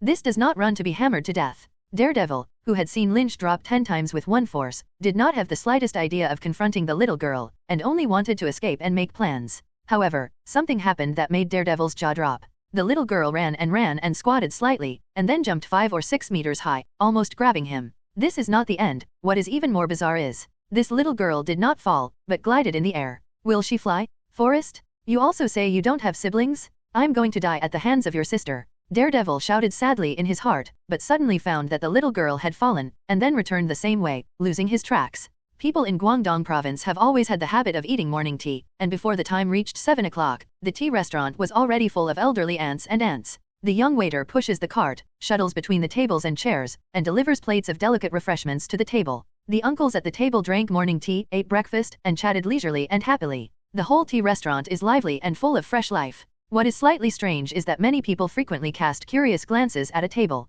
It was a large table of 6 or 8 people, but only one person was seated. This is not a problem. If you have money, you can pack a restaurant by yourself. But his table was full of freshly served food, and he had just removed one of the plates, proving that he might actually be able to finish the second table. This big stomach king is a young man with a thoughtful appearance and full of spirit. Of course, this is not a problem. Young people also eat morning tea a lot. As long as he has time, eating a little more is not a bad thing. At least people maintain a good figure. The strangest thing was that the young man was stuffing food while constantly on the phone, speaking standard fluent English. What? Eating morning tea still delays your multinational company by millions a second. I think I have to go first. Everyone here is watching me. No, I still have business. Sensing the strange gazes of the uncles and aunts around him, Lynch held up the phone and silently put down a few bills and left. He didn't want to attract so much attention either. Who let him eat a lot and haven't eaten morning tea for too long? What's even more outrageous is that someone still wants to find him to make telephone porridge. The most incredible thing is that this person is Spider-Man's Aunt Peter Parker, Aunt May. It all started with the birthday party that day, or earlier at the Hammer Fair. While rushing to the battlefield between Tony and the Iron Soldier that day, he happened to notice that a spider in his fan suit had stunned a steel soldier. Lynch couldn't help but feel happy at the time, and secretly said that Tony's little fans were going to be snatched away by me. So he immediately went down to kill the steel soldier and saved the little spider, and chatted with him for a while. After that, he often stayed in New York, and he also paid attention to the little spider in Queens, New York, but did not interfere too much in the life of the little spider. He is afraid of affecting the fate of the little spider, and if one of his actions changes the trajectory of Peter Parker's fate, so that Peter loses the opportunity to gain superpowers after being bitten by a spider, it will be too much fun. Although in the Marvel Cinematic Universe, the little spider basically does not have much effect because of his young age, but it can't make Spider-Man likable? If Spider-Man, as the big three of Marvel, is gone, then what is the meaning of this world? In order for the people of New York City not to lose their good neighbors, Lynch could not easily meddle in Peter's life. Even later, Peter was ridiculed and teased by his classmates because he revealed that he knew Lynch in school, and he was very aggrieved and distressed, and Lynch never appeared. But on little Peter's birthday, his naughty classmates taunted harder, even saying that Peter was a liar, and Lynch couldn't sit still. Seeing that if he does not come out again, Peter will suffer the childhood shadow of the liar, and the trajectory of fate becomes more outrageous, how can Lynch bear to ignore him? What if this wave directly blackens Peter? So Lynch stopped caring about the butterfly effect and decided to make Peter happy for once. That day, Lynch flew straight to school and helped little Peter pack a big wave and let him win back respect in front of his classmates. Back home, Lynch also helped little Peter with a birthday party, making him have one of the most memorable birthdays. Before leaving, Lynch and Peter Jr. agreed to be a hero when he grew up, but to see each other at most once a year when he was young. Originally, Lynch thought that the fate with the little spider was temporarily over, but what he didn't expect was that Aunt May's fate with him began. Afraid that the little spider would encounter any difficulties, Lynch left his phone number for Aunt May, and as a result, he received a call from Aunt May the next day. At that time, he still wondered if after Peter knew him, he began to take the protagonist template since he was a child, and the trouble continued. But in the end, he had to sigh that he was still too young. Lynch and Aunt May chatted for more than 10 minutes, and every time she asked her if she had any difficulties and encountered any problems, Aunt May cleverly diverted the topic. From beginning to end, Aunt May talked to him about how old he was, what he liked to eat, whether he had a girlfriend, what kind of he liked. When he hung up the phone, Lynch suddenly realized. Fooled? This woman didn't have a good mind. I treat you as an elder, and you actually covet my body. Sure enough, women are big pigs trotters. Lynch, who reacted, carefully recalled this Aunt May of the Marvel Cinematic Universe, and then found. It doesn't seem unacceptable? If it is in other versions of Spider-Man, of course, there is nothing to say, you can be a mother at that age, but Aunt May in the Marvel Cinematic Universe. Mature and sexy, beautiful, and intellectual? And the age is not yet 30 years old? That being the case, Lynch went with the flow. When he had time, he would pick up Aunt May's phone and chat for a while. It's just that the two haven't had the opportunity to date and communicate further, and Lynch has always said that he is busy. Busy traveling around the world, oh no, global law enforcement, eating, drinking, and having fun by the way. With his speed, he can cross the ocean in a few minutes, and even if he flies around the Earth, it will not take long. Since this is the case, the world is so big, of course he wants to see it. The daily routine is to check in between China and the United States, and other countries depend on the mood. After leisure, he often ran to the motherland side to find some memories of his past life. But to his disappointment, the place was somewhat paradoxical. A lot of the original iconic things have disappeared, and there are more strange things. This kind of thing can only be explained by parallel time and space, but fortunately, most of the things here are the same as in previous lives. After living here for a while, Lynch even felt like his journey to the Marvel Universe was like a dream last night. Whenever this happens, Lynch will always slap himself 2 big mouths, and then tell himself, Lynch, don't dream, you are not a normal person at all. Can a normal person carry a cannonball in the flesh, fly around the earth, shoot lasers in both eyes, and blow a typhoon in his mouth? No. At this time, he would always melancholy recall his time as an ordinary person in the past. At that time, he could still feel the exhaustion and pain of his body, and he could also experience the joy of running, and he could also experience people's joys, angers, and sorrows. But these things are disappearing rapidly as his strength grows. After months of moisturizing by the yellow sun, his physical body became indestructible, and even there were fewer and fewer things that could make him feel a little pain, and the negative states such as illness and exhaustion had long been far away from this body of steel. The human world becomes increasingly fragile in Lynch's eyes, and if he lets go of the shackles of the biological force field, every breath he takes, every step he takes, triggers a disaster that can destroy a city. Even because of his super senses and spiritual power, Lynch has a clear grasp of the every move of the people around him, and humans have no secrets in front of him. Can such a self still be considered a person? Lynch often asks himself. He wasn't sure, but he knew his mindset was changing in a bad direction, and in the long run, there would definitely be problems. In many works of art, there are people who are lost in power, who are indifferent to life, have no bottom line, and put their joys, sorrows above all living beings. Lynch doesn't want to be that person. He has always believed that power is a means to pursue dreams and freedom, and the dream of losing one's qualifications and unfettered freedom cannot be called dreams and freedom. In order to maintain his mentality, Lynch strengthened the life force field, limited his abilities, used mental power to change his appearance, and lived like an ordinary youth. But there is always a gap between this life and before, and a god is still a god even if he is disguised as a mortal. Like this scene in the tea restaurant today, Lynch will always inadvertently cause riots. Those ordinary days can no longer go back. Lynch, who came out of the tea restaurant, was a little annoyed, hung up the phone, and he flew straight into the sky and away into the distance. And the bustling crowd around was shielded by Lynch's mental power, and did not find that a superhero had just left. A few minutes later, Lynch returned to New York and landed on top of a building. This skyscraper is the first base of the Avengers building, and of course it is called Stark Building at this moment. When he arrived here, Lynch walked into the building without noticing, shouting, "Jarvis! Mr. Lynn, do you need a Coke for you? Thank you." The roof changed for a while, and the passage that originally belonged to Tony was opened for Lynch, allowing him to go directly to the room. It's not Lynch's first time here, and he's been here a lot since the building was built to bask in the sun and rub drinks. Tony found out and asked Lynch for a royalty, which of course refused without hesitation. "Just kidding, who are we with whom? Yours is not mine." Tony, who had nothing to do about Lynch, could only acquiesce to the guy who could visit at any time, and also gave Lynch Jarvis permission to operate. So Lynch came here as if he had come to his own home, spending half of his time in New York. Anyway, Tony's guy runs around the world every day, often out of New York, so that no one uses the roof. How wasteful is it not to use such a good place? And with the height of this building, it is much more comfortable to bask in the sun than other rooftops. Set up the sun loungers and lie down, wear sunglasses, no one loves. But it didn't take long for Lynch's old man machine to suddenly sound. His cell phone number was only given to someone he knew, so although he was a little unhappy, Lynch picked it up. Lynn. Matt? What's wrong? How are you doing lately? Hearing that it was Daredevil who had not been in touch for a long time, Lynch's unhappiness dissipated slightly. Tell me honestly, do you have a sister in Hell's Kitchen? Matt's voice was full of resentment, causing Lynch's face to slowly change into a symbol. I'm not. I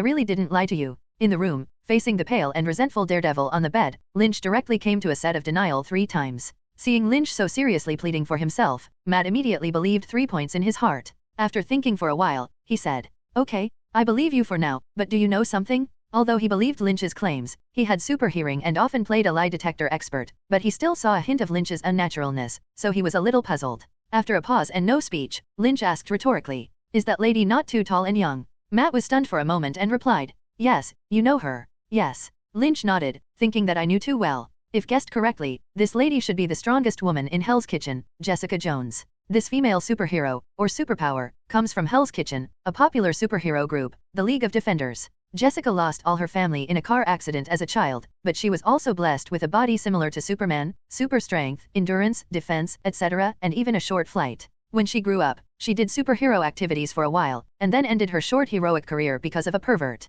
That pervert is the nightmare that haunts her whole life, the Purple Man. The Purple Man is a pervert who can control others, and after meeting Jessica, he controls and imprisons Jessica for 8 months. Later, Jessica escapes the clutches of the Purple Man and succeeds in taking revenge later. However, although revenge can relieve hatred, the wounds inflicted on her by the Purple people can never be healed. Because of that nightmarish experience, Jessica suffered from post-traumatic stress disorder, drunk all day, promiscuous, and lived in darkness and confusion every day. And Jessica, who escaped from the Purple Devil's claws, can no longer be a superhero, and instead opened a detective agency called Kana in Hell's Kitchen, picking up some small cases such as catching mistresses and secretly taking photos of other people's cheating all day long. A powerful and heroic female superhero turned into a decadent and debauched adult character because of this unfortunate experience. Although Jessica's unique temperament and special experience are also quite fan-catching, Lynch in her previous life always thinks, if Jessica had not met the Purple Man, what would her life become? Now, Lynch, who thinks about this question, has some ups and downs. Fortunately, Lynch is now in this world and has the ability to know the answer.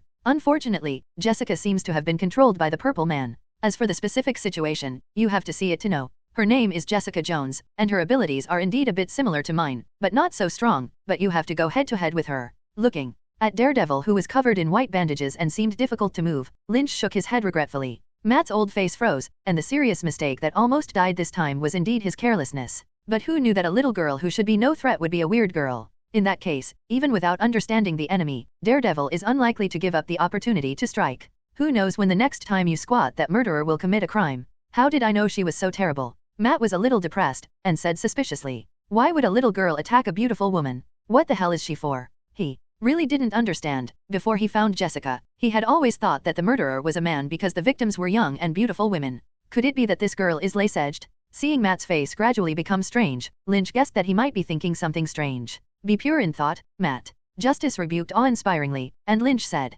"That's because Jessica is controlled by a pervert named Purple Man, and he is the real murderer." Hearing this, Matt successfully connected all the clues in his mind, and finally understood. But he was even more surprised, and asked with a strange face, "So this pervert has the ability to control others, but only wants to use it to control women to solve their physiological needs." He frowned. He really couldn't understand the Purple Man's brain circuits. It is said that he is a pervert. If he is mentally normal, how can he be called a pervert? Lynch also sighed slightly, feeling sorry for the Purple Man's IQ. Even in the camp of villains with many perverts, the Purple Man is the lowest kind with such a good ability. The Purple Man can completely control the president, control the rich. When the time comes, nuclear missiles rise to the sky or economic turmoil. Destroying a city and a country is not easy. As a result, he did not pursue these lofty ideals, and only wanted to play control and imprison play every day, which was really a shame for the villain. But what is his ability? Is it really possible to control others casually? Matt was a little worried. If this guy can really control others easily without restrictions, then how can he deal with it?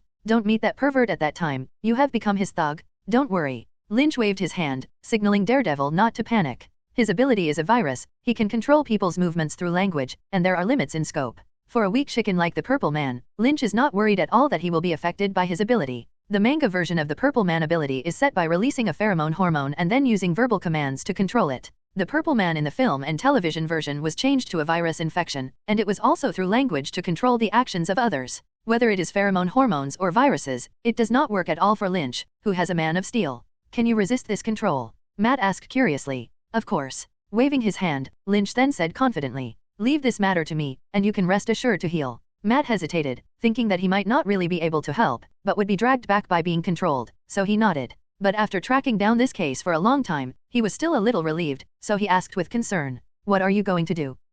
Muttered Lynch. Just kick open that guy's door and kill him. Matt looked stunned, then frowned. He first lowered his head in thought. His face struggled for a while before he looked up, turned his face in the direction where Lynch was, and said very seriously, I think he should be sent to court. We have no right to kill him. Lynch was not surprised by Daredevil's words. Because Lynch, who is familiar with Daredevil, knows that Matt Murdock is such a person. After spending some time together in Hell's Kitchen, Lynch discovers that Matt Murdock in this world is still practicing the principle of not killing. But this does not mean that Daredevil is a ridiculous virgin. Daredevil has a reason why he does not kill. He was a believer, a less religious but principled Catholic. Daredevil has always believed that only God can judge sinners and that no one else has the power to take anyone's life, not even heinous criminals. In addition, he is a lawyer, so he believes that only the law can condemn a person to sin. And when both are useless, he will plead with God for forgiveness, exploit loopholes in the law, and incarnate demons in the dark of night to punish sin. Not killing is his perseverance and bottom line, and is his credo. Even when he first dealt with Kim Hee, he didn't think about killing Kim Hee, and in the original plot, he gave up the opportunity to kill his lifelong enemy after defeating Kim and send him to prison. When Lynch killed Jin in a fit of rage, Daredevil didn't know about it, and of course he couldn't control Lynch, so Kim died in the end. In fact, he is as smart as he is, and he knows very well in his heart that Kim is not dead, and Hell's Kitchen will never get better. But instead of killing Jin-hee, he will choose to work hard to weaken Jin-hee's power and crush Jin-hee with a long struggle. That's how he, Daredevil, acts, although somewhat pedantic and iron-headed. Isn't that what is fascinating about him? All the people in this world are looking for the quickest and easiest way to their goals, and aren't those who stick to their choices and stay true to their creeds worthy of respect. It is precisely because of this unique charm that Daredevil has that Lynch loves him and respects him. But that doesn't mean Lynch will listen to Matt in this matter. No, Matt, those people can't handle him. Facing Matt, Lynch also responded seriously. He can control all ordinary people. If you send him to the police station, the court, what do you think will happen to the terrible thing? Matt was silent for a moment, feeling that Lynch's words made sense. Is it really appropriate to treat such superpowered criminals as ordinary people? He has no experience fighting superpowered criminals, as his opponents are generally ordinary people. But he still felt that he couldn't just kill the guy, which was contrary to his credo. Even if you can't be treated as a normal criminal, there should be other ways, right? Is there no other way? Matt asked hesitantly. Yes, Lynch affirmed. There's an organization that deals with this kind of guy. Oh, Matt was stunned for a moment. He didn't expect this kind of organization. But if you think about it, he thinks it's normal. After all, there have been more and more superpowers over the years, and it is impossible not to have an organization dedicated to coping. What organization? Matt asked. Lynch smiled and said, SHIELD. S.H.I.E.L.D. Matt was surprised. I know them. Yes. Lynch wasn't surprised. After all, Fury's guy investigated everyone he came into contact with. At present, Daredevil, who is still a little immature, has a hard time having any secrets in front of the pervasive SHIELD agents. I just don't know, will that guy Fury really invite Daredevil into the Avengers? It's good to know, they have a lot of experience in crimes committed by superpowers, and they can hand people directly over to them afterwards. That's fine. Matt heard this arrangement and felt quite appropriate. After all, he is just an underground vigilante. It is good to deal with ordinary people, and it is more appropriate to hand over the superpowered criminals who cannot be handled to professionals. Then you recuperate well. I'll go first. I'll let you know when there is progress. Lynch took his leave and prepared to leave. When he reached the door, Matt's somewhat strange voice sounded again. Are you walking away? Yes, what's wrong? Lynch was a little strange. Matt laughed and said, I thought you would fly straight away through the window. To Matt's sudden ridicule, Lynch could only smile helplessly, thinking that I was so swaggering before. I've been learning to be a normal person lately. Hearing this, Matt returned to his expressionless face and said unceremoniously, Hurry up, don't delay my rest. It's really infuriating to learn to be an ordinary person. Lynch, who had returned to the city, smiled happily and slowly left the hospital. Whew. A cry of despair and pain echoed in a dark and eerie basement. The roof of the basement is very low, and people who step into this place will feel a sense of restraint and oppression. There is only one lamp here, it is lit alone, and 5 meters out of the lamp, the faint light is powerless against the darkness.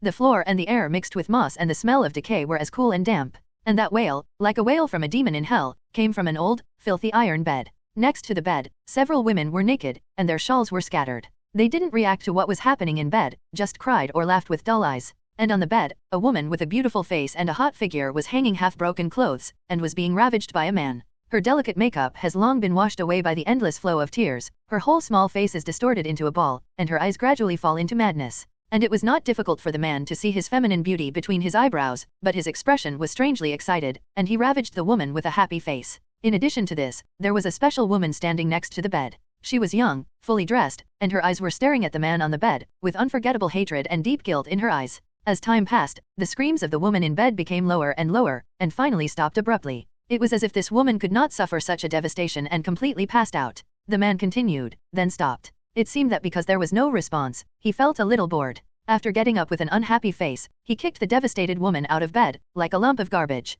Then, he looked at the young girl next to the bed, and a disgusting smirk appeared on his face. "Jessica, do you want it?" Hearing this, Jessica looked undisguised with hatred and disgust, and said in an icy tone, "Yes, I want to kill you." The man's face quickly became gloomy after these words, and he snorted coldly and said disdainfully, "You can continue to try." Jessica didn't retort, glaring fiercely at the guy. She couldn't wait to slash at him. Of course she tried, a week ago when she was first controlled, but unfortunately it didn't work out. This guy, who calls himself Zebediah Kirkgrave, can control others with a word. Even Jessica, who is a monster and can fly, is not spared. When she was controlled to come to this basement and saw several women by the bed who were physically unsightly and mentally insane, she realized in horror what kind of pervert she had encountered. She thought she was going to suffer from this guy too, so she seized the opportunity to speak and shot at Kilgrave. Unfortunately, although she had great strength, her speed was too slow, and Kilgrave only used one sentence, and she lost control of her body. Luckily, this Kilgrave didn't seem to want to be strong against her. Unfortunately, she had to face an even more difficult experience to accept. Kilgrave asks Jessica to cooperate in capturing women and sending them to his own cave. Even when he was violent, he controlled Jessica to watch. Today, this is Jessica's second woman to get here. Watching this woman who was sent into the demon cave by her own hands gradually collapse, and her mentality gradually began to collapse. Unforgivable self-blame and uncontrollable shame repeatedly washed over her fragile and kind heart, because this woman's bad luck was brought by her Jessica. All the more because Kilgrave said that if she could voluntarily give herself, then he would let everyone here go, and would never do such a thing again. Jessica certainly scoffed at his promise at first and didn't think about it at all, but now, looking at the beast-like women here, her psychological defenses began to be broken by expanding self-blame and guilt. "You're a superhero, Jessica?" she silently cried out in her heart. "You should go and save them, and not be this perverted assistant and commit violence against innocent people with him. Be brave. You can do it." "No, I can't." "Think about why you decided to be a superhero in the first place. Think Superboy. If it were him, he would definitely make sacrifices to save others, right?" This ideological struggle was happening in Jessica's mind all the time, and she was torn between sacrifice and perseverance. At first, inspired by the popular New York superhero, Superboy, and persuaded by her girlfriends, Jessica finally decided to put on her uniform and start her own superhero activities. In the past, she always thought that her ability was a curse, because the day she gained it, she lost everything most important in her life. But the appearance of Superboy changed her mind. When she sees on a news show that superhero, as young and immature as she is, defeating the gray-green monster that suddenly appears and saves the citizens, she finally discovers what she should do. Because she is as young as Superboy, as powerful as she is, and able to fly. Later, Jessica secretly collects everything she can find about Superboy. In her mind, the image of Superboy gradually plumped up. Superboy's first appearance probably dates back to before the gray-green monster appeared. There was once a military crowd who broke the news that Superboy first appeared in a laboratory under General Ross, who created the monster. So many people speculate that Superboy is some kind of laboratory or accidental product. Jessica is convinced of this statement, because Superboy is not the same as Iron Man, has always been a loner, and does not like to deal with people. This means that Superboy's background may be the same as her Jessica.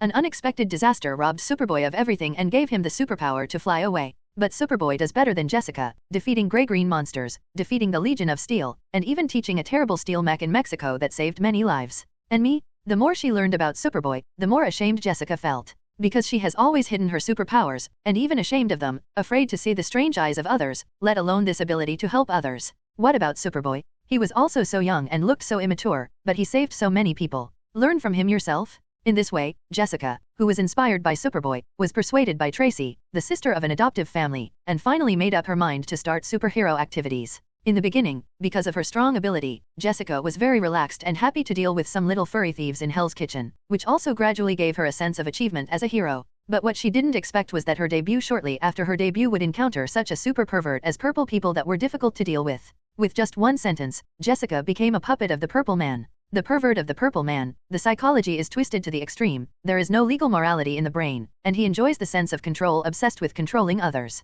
But after meeting Jessica, a special superpower, he breeds a stronger desire to control. The Purple Man doesn't want to be stronger against Jessica, he wants to be more advanced, deeper, and master Jessica spiritually. He wants Jessica to accept his sick love, obey him from the bottom of his heart, and wants to pin his heart on Jessica, which has nowhere to rest. So the Purple Man took Jessica to capture those innocent women and violated and destroyed them in front of Jessica. He knows that the kind and simple Jessica will one day be overwhelmed by her stupid self-blame and guilt, and willingly become his lover. The Purple Man who knows this well waits patiently for this day, like an old hunter waiting for his prey to be delivered. The Purple Man knew that this was the best time to launch an offensive against Jessica. He put away his impatience and anxiety, walked to Jessica with a fake smile, stroked Jessica's delicate skin and whispered, "Do you really bear to see them suffer because of you?" The Purple Man's voice is very charming, like a devil who lures humans to sell their souls. Enduring the strong disgust caused by being touched by the Purple Man, Jessica glared at the Purple Man with hatred. "You did all this? You pervert, madman. Really?" The Purple Man's smile was meaningful, reached out and pinched Jessica's pretty face, forced Jessica to look at him, and then said word by word,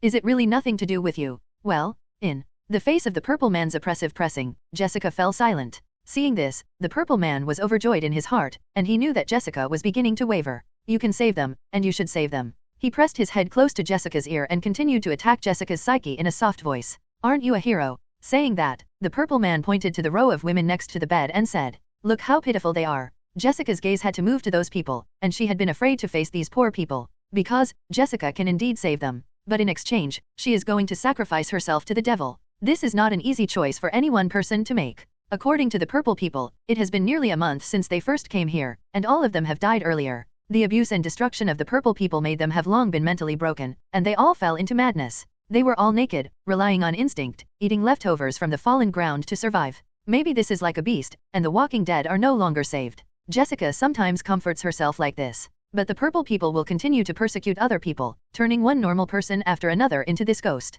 How long can I hold out? Is such persistence useful? Maybe. Giving in earlier can prevent more people from falling into the clutches of this pervert. What do you think? The Purple Man's voice sounded again, and Jessica felt that some kind of persistence was gradually being broken by him. "Are you going to continue to work with me on the next candidate? Superheroes? Nope." Jessica's tears rolled down, and she couldn't hold on. "Let them go." "Oh." The Purple Man's eyes lit up. "You figured it out." He touched Jessica's cheek excitedly, and a morbid sense of accomplishment arose. And Jessica did not resist, just wept helplessly and desperately. Just as the Purple Man wanted to carry Jessica to bed, a series of hurried bells rang. The Purple Man was stunned. This is the sound of an electronic doorbell in the basement. Who found the door? Who? He picked up the call from the door. "Kilgrev?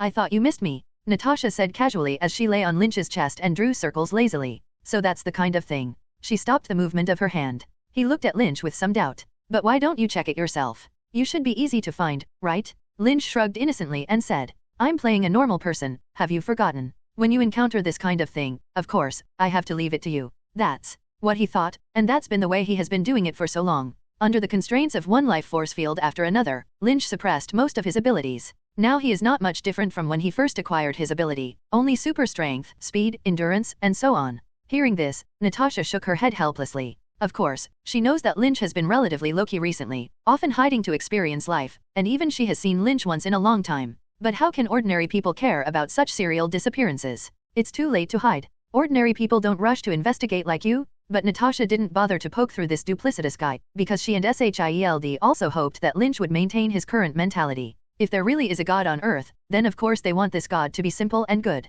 Okay, then I'll order an investigation, and if they're still in New York, they'll be found soon. With that, Natasha got up and went to assign tasks to her subordinates. A few hours later, Natasha receives news that, according to an investigation by SHIELD agents, they have found traces of the Purple Man and Jessica. Lynch and Natasha drove to a rather grand home and rang the doorbell. "Are you sure they're here?" After the doorbell rang for a while, Lynch asked Natasha as she looked inside the house. With his eyesight, he can see every detail of the exterior of the house, but after being suppressed by his clairvoyance, he cannot see what is going on inside. "It's very likely." Natasha's eyes showed some sharpness, and when she was on a mission, she was the Black Widow who terrified her enemies. "My colleague told me that Jessica you said once walked here with a woman on the missing list." She pursed her lips, her temperament was capable and cold, and she quickly described the situation. "According to the data, the owner of the house here is also a sexy beauty who is currently suspected of being missing." Gee, since Natasha said this, there should be no mistake. It's just that Lynch sighed a little. This Purple Man is inevitably too anxious. It's a beautiful woman who wants to control play, and it's really a pervert.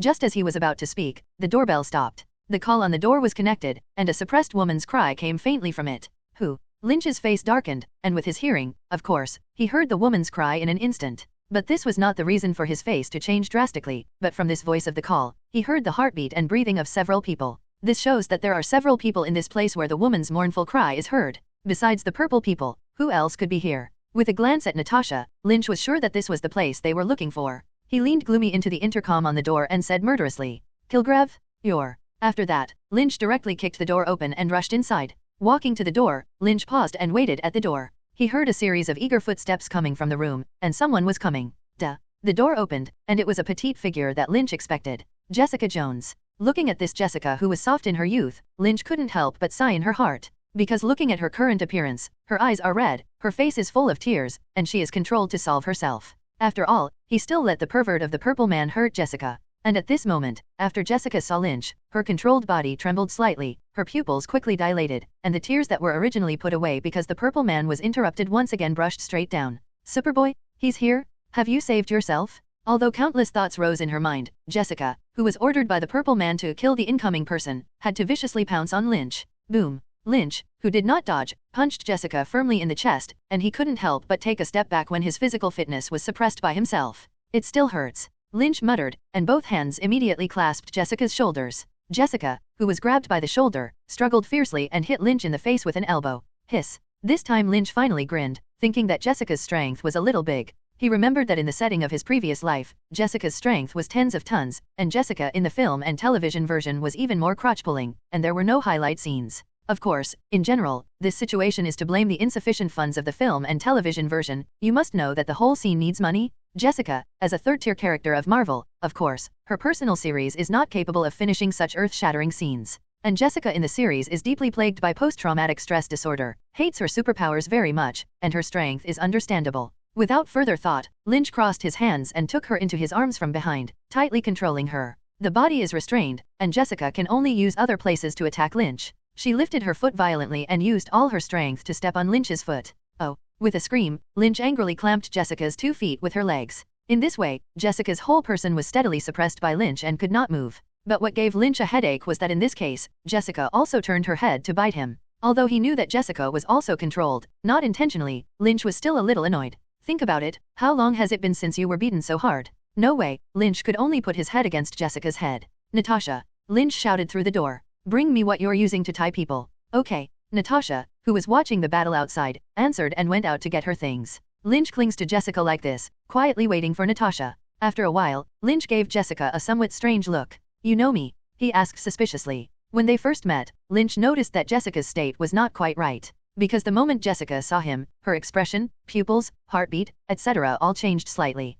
But at the time, Lynch didn't think much about it, thinking that Jessica was surprised to see someone break in. However, after being controlled, Jessica's expression changed significantly. She has something to say to herself. Jessica, who heard Lynch's words, rolled her eyes, as if answering something. "Yes, just look at the left, not look at the right." Jessica's eyes immediately glanced to the left in affirmation. Seeing her behave like this, Lynch was not surprised, and all New Yorkers already knew what he looked like. "Just know, I'm here to save you, don't be afraid." Lynch comforted her, but Jessica looked desperately to the right, as if signaling something. "You are." After pondering for a few seconds, Lynch reacted. "Let me go." Jessica looked to the right this time. "It turned out to be worried about me." Lynch smirked. "Don't worry, that guy can't control me." Jessica didn't move her eyes anymore and stared straight at Lynch. After waiting for a long time to see Natasha return, Lynch couldn't help but start worrying. Did Natasha meet the purple man? Just then, Lynch heard a footstep approaching. Bang! He was about to turn around when suddenly there was a pain in his back. "Huh." A gloomy male voice came from behind him.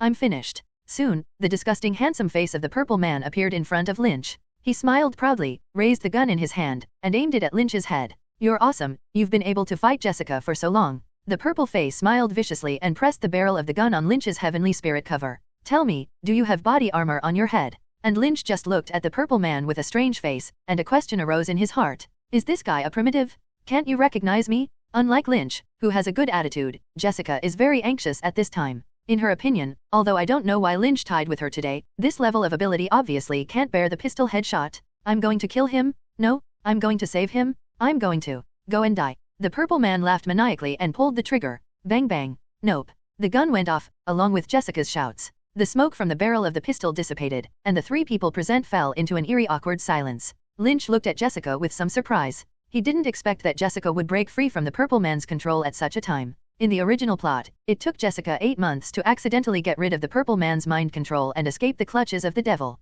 The Purple Man, on the other hand, looked at Lynch, who was jumping alive and unscathed, with a shocked face, and a trace of fear rose in his heart. But this fear lasted only a short moment, and he felt a burst of ecstasy again. The previous Purple Man didn't want to control Lynch at all, because he wanted to kill this unspeakable interloper with his own hands to relieve his hatred. After discovering that even a pistol can't hurt Lynch, the Purple Man immediately changes his mind. He wants to control this invulnerable guy. This is a great bodyguard. Finally, there is Jessica, who looks happy. Her thought was simple. Great, he's okay. Are you okay? Jessica, who was out of control, was finally able to speak, and she couldn't wait to ask Lynch. It's okay. Lynch smiled slightly, and then looked at the Purple Man, his expression becoming cold. So, letting go of Jessica, Lynch spoke in an icy tone. Do you have any other tricks? Hehe. The Purple Man looked at the two in front of him and laughed conspiratorially. Although he doesn't understand why Jessica was able to suddenly escape his control, it doesn't matter because he is very confident in his abilities. He only needs to give another order, and the two superhumans in front of him will become their own puppets.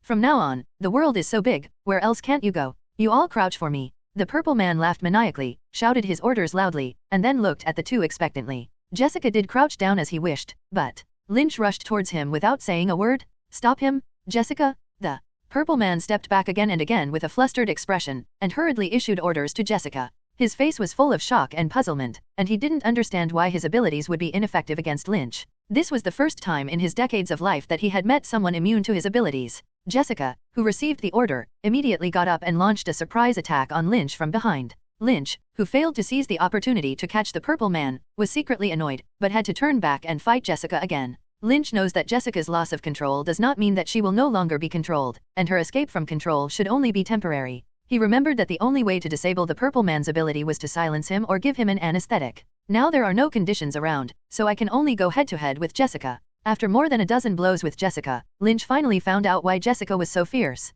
After being controlled, the body seems to be free from mental interference such as mentality and emotions, and can exert its strength beyond normal. In addition, after being controlled, he is not afraid of injury at all, and he is not afraid of death, which is really quite difficult. Even if Jessica is far inferior to Lynch in ability, under her stalking, Lynch is powerless to find trouble with the Purple Man. Seeing that the two fought earth-shatteringly, destroying everything they encountered like a bulldozer, a trace of jealousy flashed in the Purple Man's eyes. Gotta leave this guy here today. He secretly made up his mind. This guy is so powerful, and he is not controlled by his own ability. If he runs this time, maybe next time I will die in his hands? The two exchanged hands at a rapid speed, tearing the room apart in just a few tens of seconds. As Lynch's movements get bigger and bigger, Jessica gradually falls into the downside. After all, the gap between the real abilities of the two is too big. Drink. With a violent roar, Lynch suppressed Jessica, unable to break free despite her desperate struggle. Seeing this, the Purple Man sweated slightly on his face. He couldn't get involved in this battle between monsters at all, and could only hide and watch.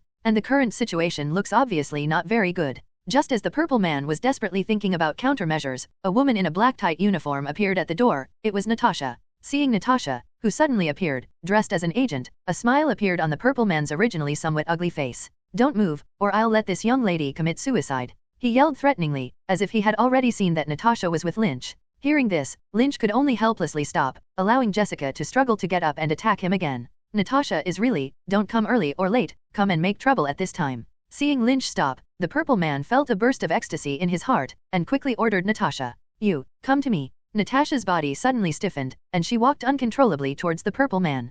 Kilgrave. Lynch endured Jessica's crazy attack and his face was gloomy. Don't struggle needlessly, or you'll die even more ugly. Oh. Looking at Natasha, who walked to the side, the Purple Man showed a sick sinister smile. You tell me, how are you going to make me die? Saying that, he even looked at Natasha with glowing eyes. To his surprise, the woman who came to trouble him was so amazing. What a sexy woman. He laughed maniacally and reached out his right hand to touch Natasha's face. Find death. Lynch snorted coldly, and shot a little impatiently. I saw that his body twisted, and his right hand became a claw, directly pinching the dirty hand of the Purple Man. Do you want her to die? The Purple Man was grabbed by Lynch with one hand, and immediately wanted to control Natasha to do something angrily. You give me. When the words came to his lips, his mouth was covered by Lynch's other hand, and he couldn't speak. When the mouth is covered, the Purple Man who cannot speak cannot control others, which is equivalent to indirect loss of ability. Woohoo! The Purple Man wanted to shout in horror, but could only let out a whimpering sound. And Lynch's eyes were full of murder, because the stupid guy of the Purple Man had already violated his bottom line.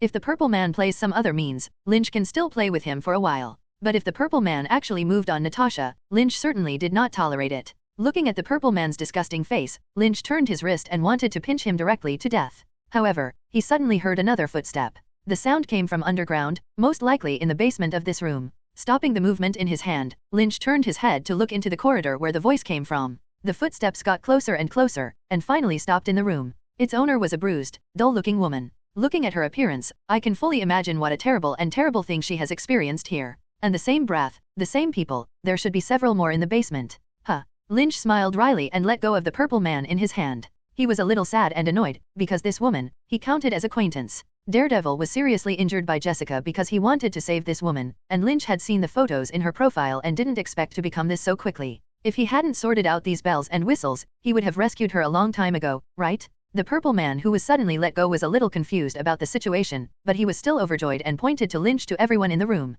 You guys kill him for me together. Jessica's body paused for a moment, and began to show signs of losing control again. Natasha pulled out her pistol, aimed it at Lynch's head and shot. The woman rushed forward with her teeth dancing. And Lynch sighed, and his body levitated little by little. He had a showdown and stopped playing? Lynch undid part of the ability limit and regained a small part of the ability? Because only now did he finally understand the truth. Power should be used where and when it should be used. And that place, exactly here? That time, it is now. His own strength should be used to deal with this kind of unconscionable demon? I told you, you're finished. In just a moment, all the people who were controlled by the purple people and rushed towards Lynch froze motionless as if they had been cast a body-fixing spell. What happened? The purple man roared angrily, and Lynch, who flew into the sky, and the crowd like wooden people made him discover that things may have exceeded his imagination. What kind of monster did you meet? As soon as this thought appeared, the purple man was horrified to find out. Himself, flying. Under the control of Lynch's mental power, the purple man shouted madly and rushed directly into the sky and lost his tracks. Even this panicked shout disappeared after Lynch used mental power to damage his vocal parts.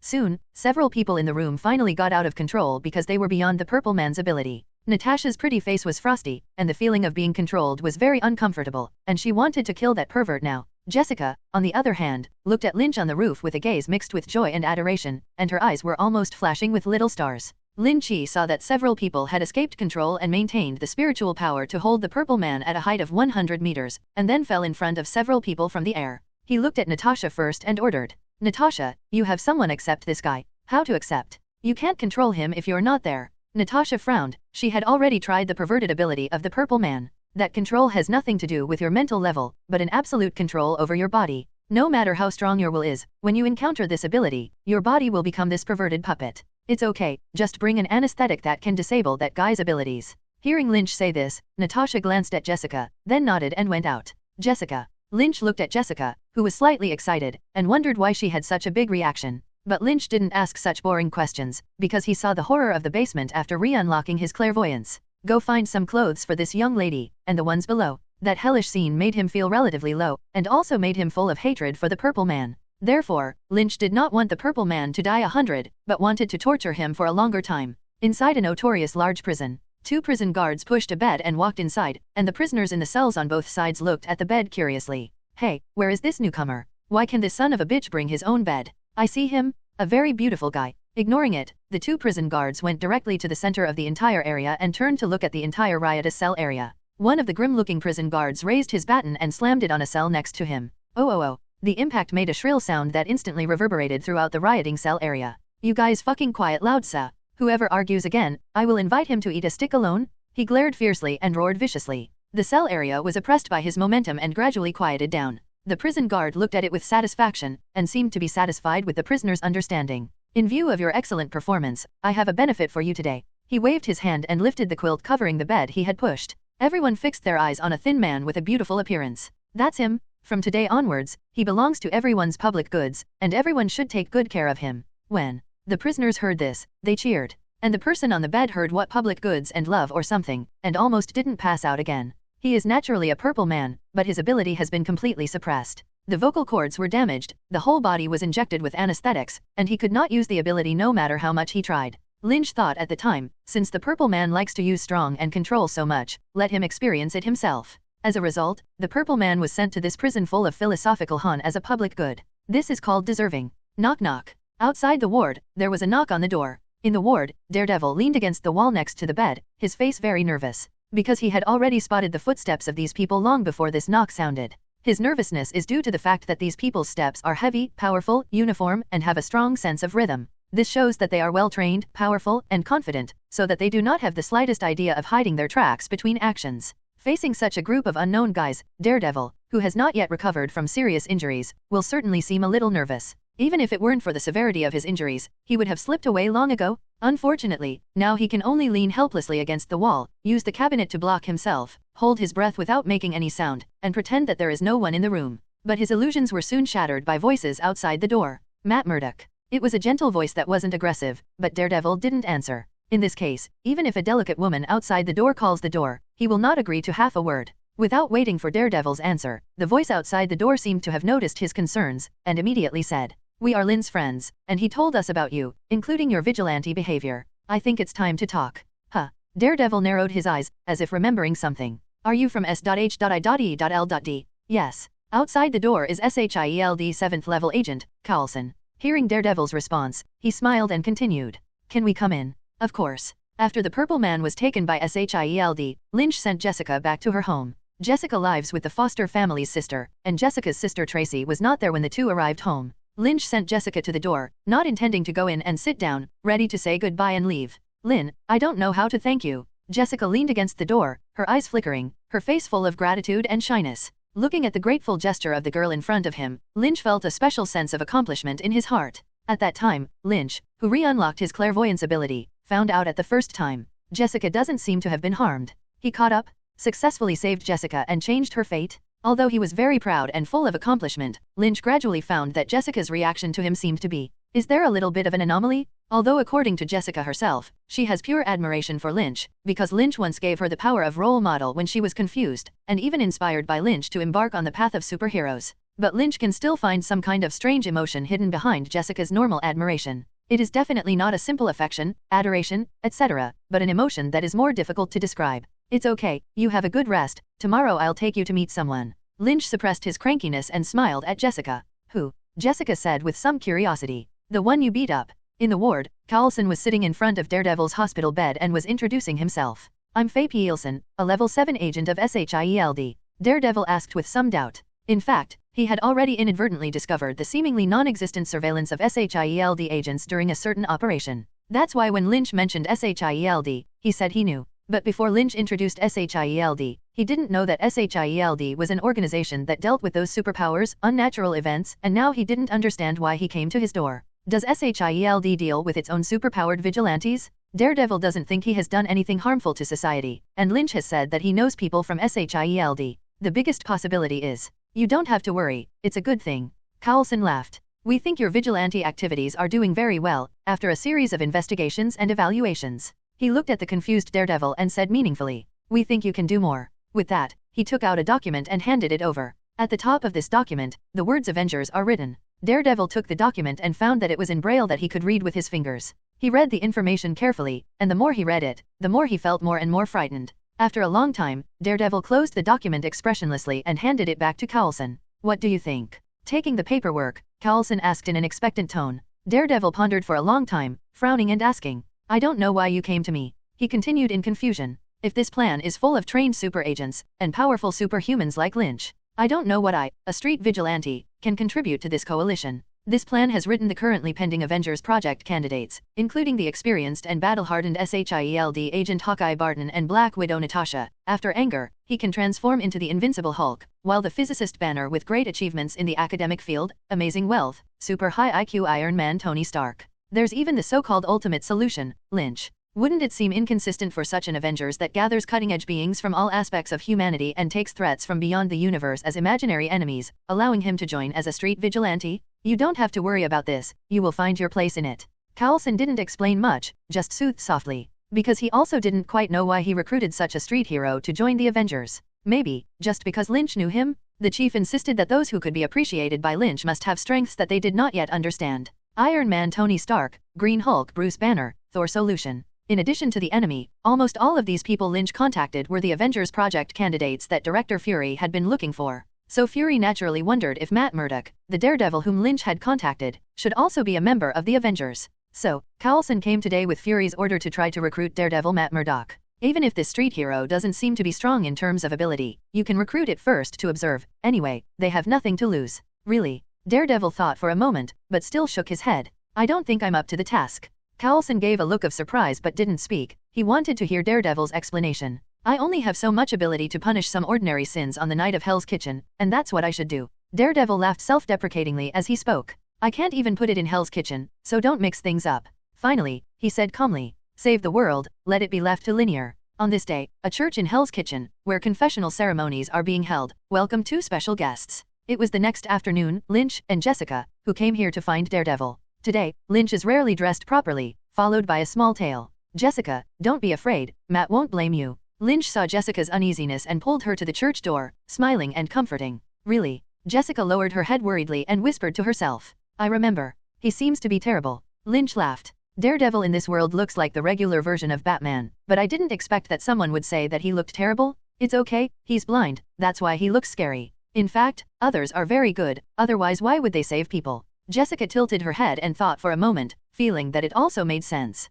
A superhero can't always care about this kind of accidental injury, right? Let's go inside. With Jessica in hand, Lynch quietly walked into this solemn church. The confession was almost at the end of the stage and Lynch and Jessica sat straight next to Daredevil at the back. How has the body been forgiven? Lynch teased. The corner of Daredevil's mouth twitched, and he vaguely felt that his broken ribs hurt again. He smiled wryly, turned his head in the direction of Lynch and Jessica, and said, it's okay with me. Does this young lady need to confess? Lynch and Daredevil said the whole thing on the phone, so he knew Jessica had done a lot of things that made him feel guilty. He felt that maybe Jessica needed to repent and give her soul some comfort. Hearing this, Jessica's pretty face darkened slightly. Indeed, she felt deep guilt for the 2 women who had suffered because of her, but did not show it. That's not her fault, the purple people have already paid for it. Lynch observed Jessica's expression and comforted softly. Repent? Lynch felt that Daredevil's confession was the right one. Do not repent of the wrongs you have done, but for what you will do. There is no such thing in this world, nor is there a need for perfect people without blemishes, saints. Saving others often comes at a greater and heavier price. Even Lynch doesn't have the ability to do a thing perfectly. He can destroy the Purple Man and prevent more people from encountering demons, but he cannot reverse time and space and save those who have already been harmed. Even in the process of destroying demons, possible sacrifices are often avoided. Excessive harshness does no good except make the hero bleed and cry. Lynch has always believed that as long as he has a clear conscience, he will do it. And I don't believe in the Lord. Okay. Daredevil smiled helplessly, and did not force it. Speaking of which, SHIELD came to me yesterday. Huh. Lynch was stunned. Are they recruiting you into that alliance? Yes. Daredevil said quietly. But I refused. Why? Although vaguely guessing Daredevil's thoughts, Lynch couldn't help but ask. Because I'm a demon in Hell's Kitchen. Daredevil tilted his face and smiled heartily. How can I get out of here? Hearing this, Lynch's eyes lit up. I think I have an idea. What? We can form an alliance in Hell's Kitchen. Lynch squinted and smiled. Specializing in events in Hell's Kitchen and even the whole of New York. Alliance. Daredevil, who was a little puzzled by Lynch's words, asked curiously. Just the 2 of us? No.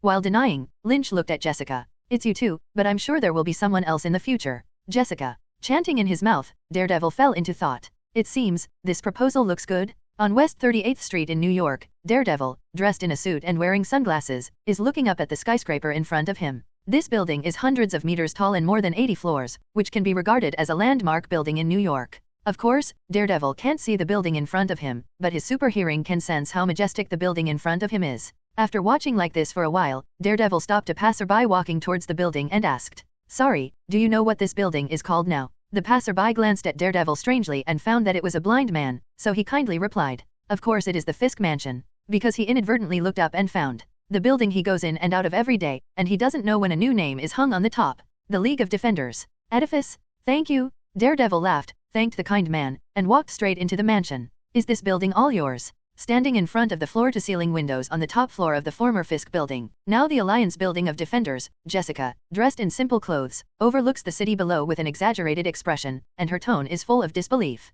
Actually, Lynch smiled a little helplessly, explaining, this building has shares in some other groups. Jessica obviously didn't listen to Lynch's words, but just muttered with a shocked face. Seeing this, Lynch didn't bother to explain. At first, Lynch thought the building was entirely the private property of Jin, but later he discovered that it was not the same at all. Although this building is named after Jin He, called Fisk Building, in fact, Jin He's shares are not high, and most of the ownership belongs to the various forces with whom he has business. Of course, while Kim was alive, this mansion was the private property of his Hell's Kitchen overlord, the Underworld Emperor. After Lynch killed Kim, he thought that the building was tall and might serve as a base, so he asked SHIELD to find a way to accept it. But when SHIELD accepted it, it found that the forces involved in this building were intricate and could not be solved in a day or two. As a result, Lynch gradually lost interest in the building until he thought of forming the Defenders League. The Avengers have the Avengers building, and although the Defenders have small cards, they also have to have a base, right? So he contacted SHIELD and learned that the building had basically completed its acceptance and could be settled in at any time.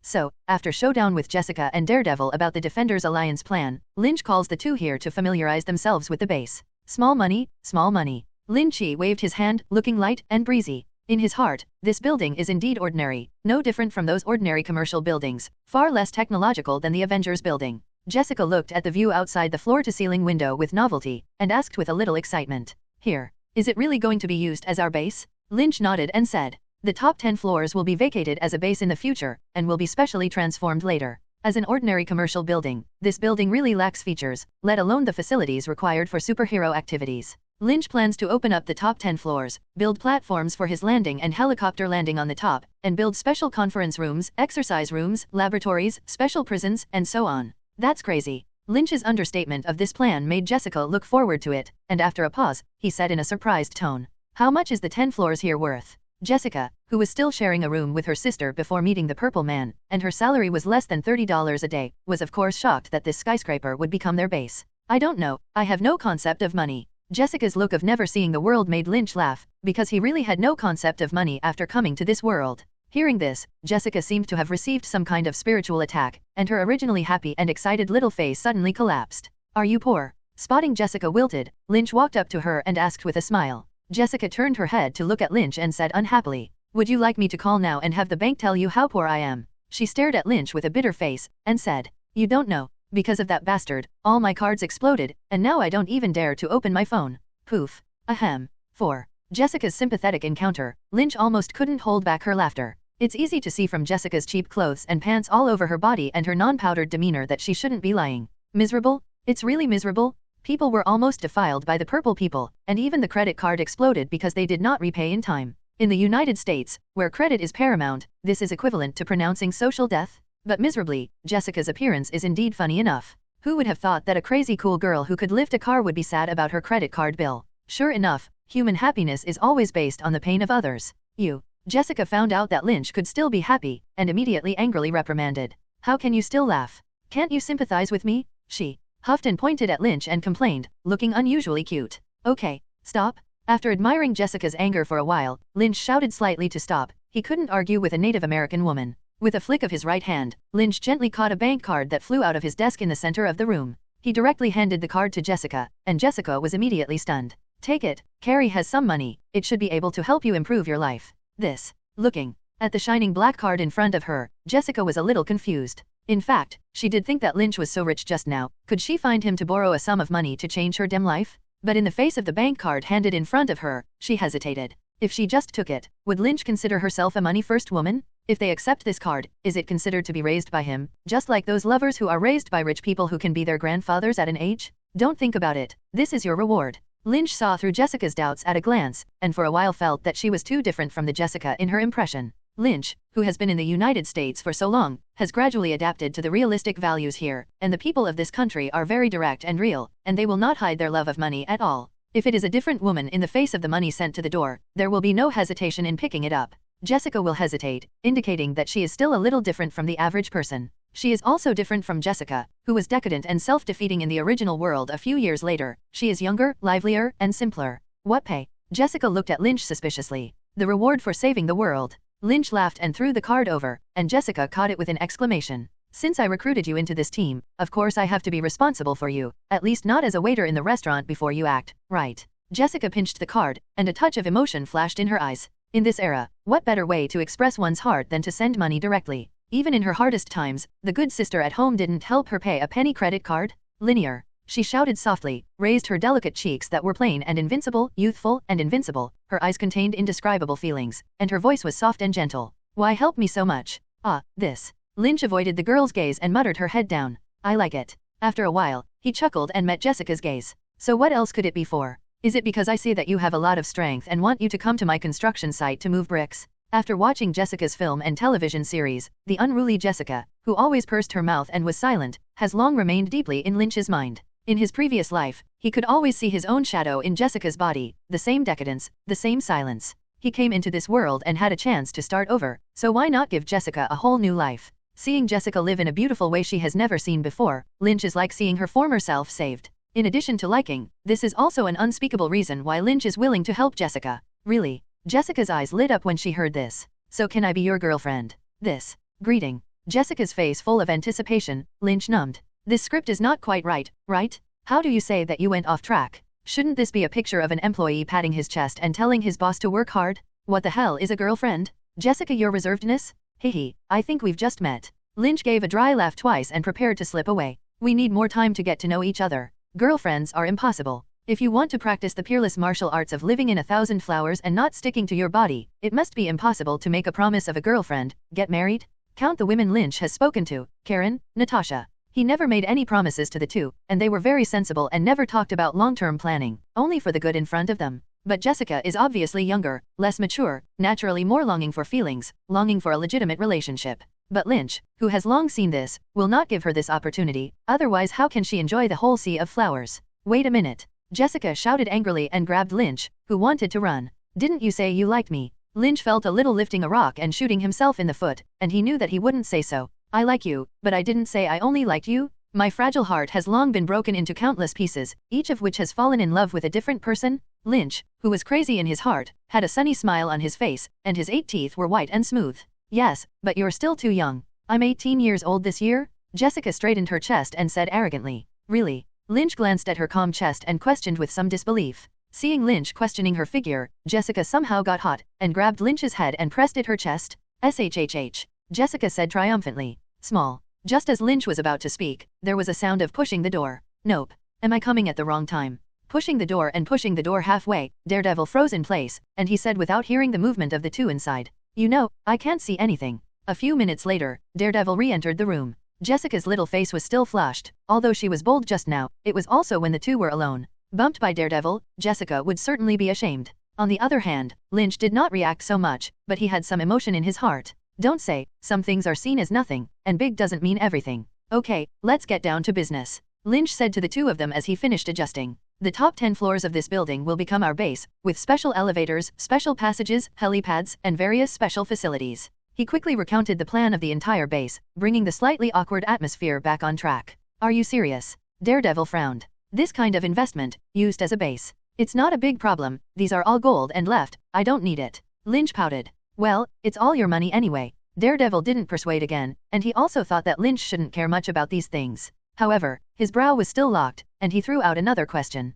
Do we need such a big place? In his opinion, if you just look for trouble with gangsters in Hell's Kitchen, can you use such a tall base? You can make a stronghold in your own home. Without speaking, Lynch walked to the floor-to-ceiling window and looked down at the busy people below. After a while, he said slowly, Matt, how many dark places do you think there are in New York? Daredevil was silent for a moment, his two godless eyes blinked, and then said in a low voice, all I see is darkness. Yes, so what are you worried about? Lynch smiled. Just do it, I'll help you. Ding dong. The elevator door opened with the bell, and a mature and intellectual professional blonde beauty walked into the elevator with an office bag. She kept her head down, looking so seriously at a document in her hand that she didn't notice the other 3 people in the elevator. Hey, long time no see. A voice that often appeared in a dream suddenly sounded in her ears, and she seemed to think that she was dreaming. But in the next moment, she raised her head in surprise and looked at the person next to her. Lynn. Lynch smiled politely. Karen shoved the documents in her hand into her bag and looked at Lynch's face with a thrilling smile. The 2 people they met were silent for a while, and Karen collected her gaff and asked curiously, how are you doing? Very well, how about you? Lynch remained reservedly kept his distance, as if Karen was just a normal friend. Sensing Lynch's deliberate alienation, Karen's joy dissipated a lot. She also finally remembered that the two had been separated for a long time. And the person who proposed the separation was not Lynch, it was herself. At that time, Karen suffered from repeated stimuli, and finally could not bear the kind of fearful life, so he accepted Jinhee's settlement and agreed not to pursue it further. Accepting the money meant parting ways with Lynch, who was bent on killing Jinhee. So, the two separated like that. Even after Karen heard that Kim was dead, she didn't go looking for Lynch again because she didn't have that face. Lynch first joined Kim because he saved her, and she knew that her renunciation might be a betrayal in Lynch's eyes. In this case, Karen felt that she had no face to face Lynch. I'm fine too. Karen looked at Lynch's face, and there was some bitterness in her smile. He's really changed a lot, more mature, more confident, more charming. But I have already missed him. At first, with the compensation of Jinhee, Karen opened a small newspaper and was very rich materially. But as time went by, Lynch became more and more famous, and he became a household name and a hot superhero in New York. Everyone thinks Superboy can do anything. Karen often thinks to herself, only me, the idiot, who thinks Lynch can't protect herself. But remorse was useless, and Karen could only watch Lynch fly higher and higher, until she couldn't see. Perhaps, he is not worthy of such a person in the first place. Karen comforted herself with this. Listen to Matt, you're running a newspaper now. Lynch pretended not to see her complicated expression and said in a calm tone. For Karen, the first time in the Marvel world, Lynch has no objection. He was well aware that Karen was a normal woman, someone closest to the former Lynch. That's why Lynch helped Karen in the first place, and after meeting all kinds of freaks and elites, he found a rare comfort in Karen. Whether it is facing any Iron Overlord as an enemy, General Ross, Abomination, etc., or Tony, Fury and others as a friend and ally, Lynch is a Superboy. For a long time, Lynch has been able to talk and laugh with all the plot characters by virtue of his Superboy identity with superhuman abilities. However, he was just an ordinary teenager before. After wearing the Superboy mask for a long time, he will be tired. Even with a near-invincible strength, he would feel tired in the confrontation with these people. At this time, Karen appeared. She is an ordinary woman who lives in Hell's Kitchen and will worry about firewood, rice, oil, and salt. With Karen, Lynch can be a normal person. Because she is not an agent, not a superpower, Lynch does not have to worry about anything, and can be her former self. But alas, Karen chose to separate. Lynch did not refuse, because the ability of ordinary people to bear is limited, and he can understand. Later, when Lynch found Karen again, Karen had become the owner of a newspaper and lived relatively well, so he did not bother again. It's just that he forgot that Karen's newspaper office is in this building, which is why he had this awkward chance encounter. Yes. Karen only replied with one word, and the next words could not be spoken, so she could only hang her head in dismay. Because the money she made to open the newspaper was the reason she betrayed Lynch. You still care about the past. Seeing Karen's sad look, Lynch was a little unbearable. Huh. Hearing this, Karen raised her head, her big eyes showing a glimmer of hope. Forget it, I don't care about that, it's over here. After hesitating, Lynch finally comforted her. That. The elevator doors opened again, but no one came in outside the door, and Daredevil walked out.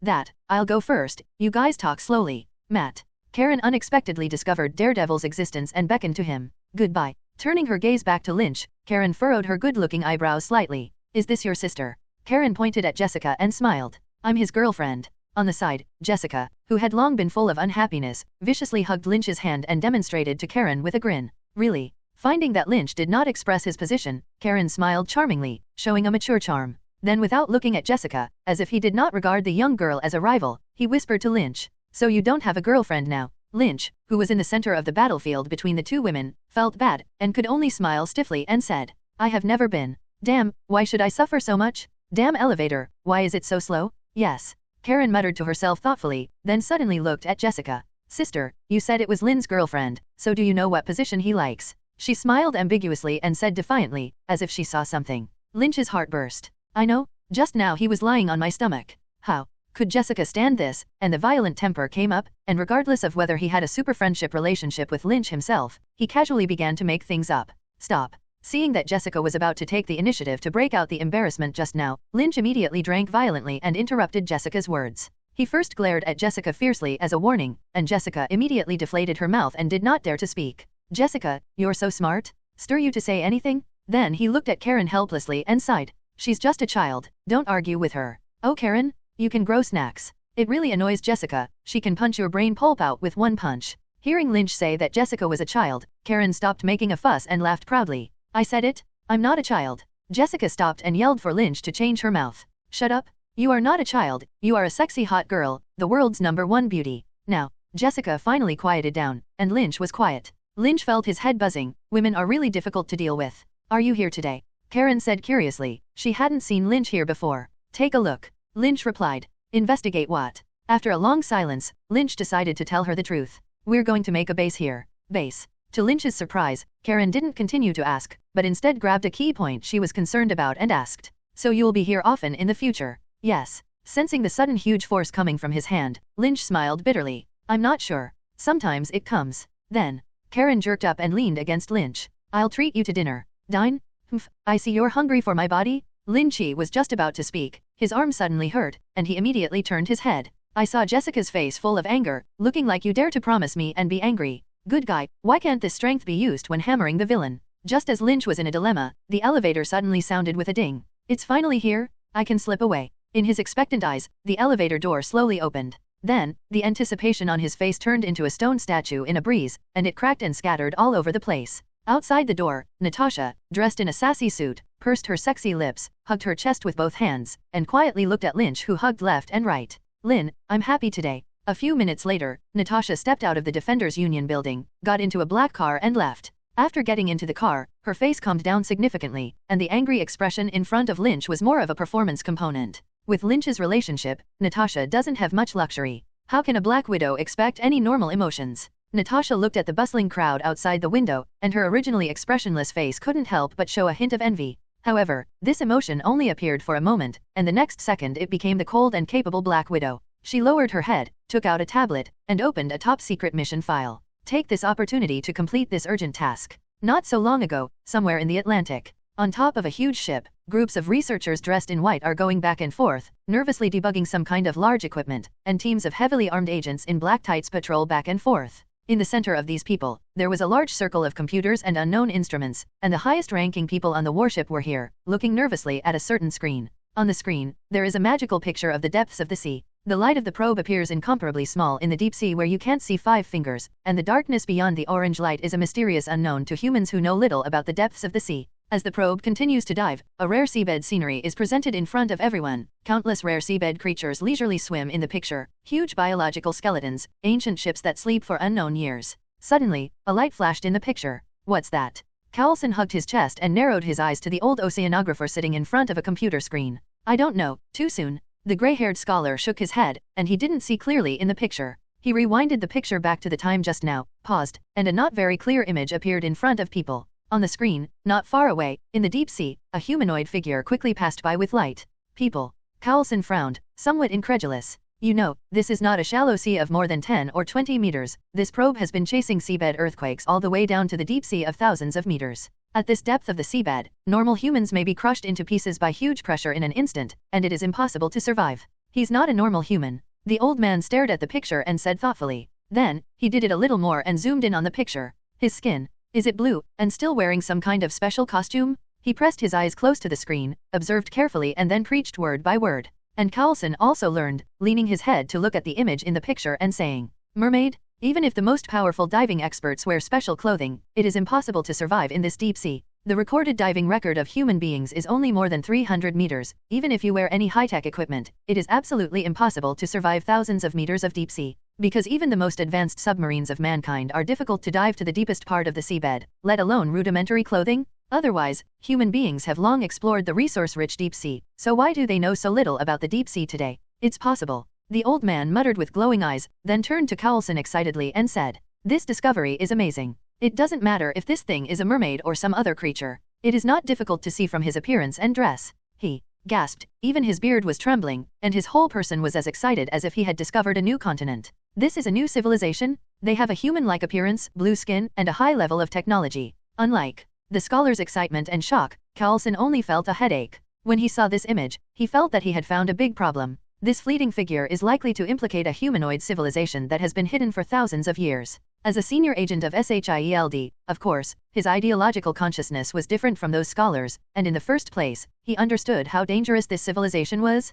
How many years has it taken for mankind to enter the modern society from recorded history to the Big Bang of science and technology? And how terrifying should this civilization be completely hidden in the entire history of human development? This means that this underwater civilization is likely to be far superior to humans in terms of scientific and technological level. Alien? Or the legendary mermaid? Or is it some lost ancient human civilization? Carlson, who has high authority in SHIELD, knows many top-secret files and knows many unknown secrets in the world. In this world, there are indeed aliens, and there are indeed highly developed ancient human civilizations, and even not long ago, even ancient gods have appeared in the world. Because of this, Carlson is highly wary of this unknown civilization. Although it is not known why this civilization has been hidden, with the development of human science and technology, one day, people will carry out large-scale exploitation of the oceans that occupy most of the Earth. How could this civilization continue to be hidden by that time? If the situation of this civilization is not grasped as soon as possible, mankind is likely to suffer a fatal blow. The picture is gone. The old man's surprised voice interrupted Carlson's musings.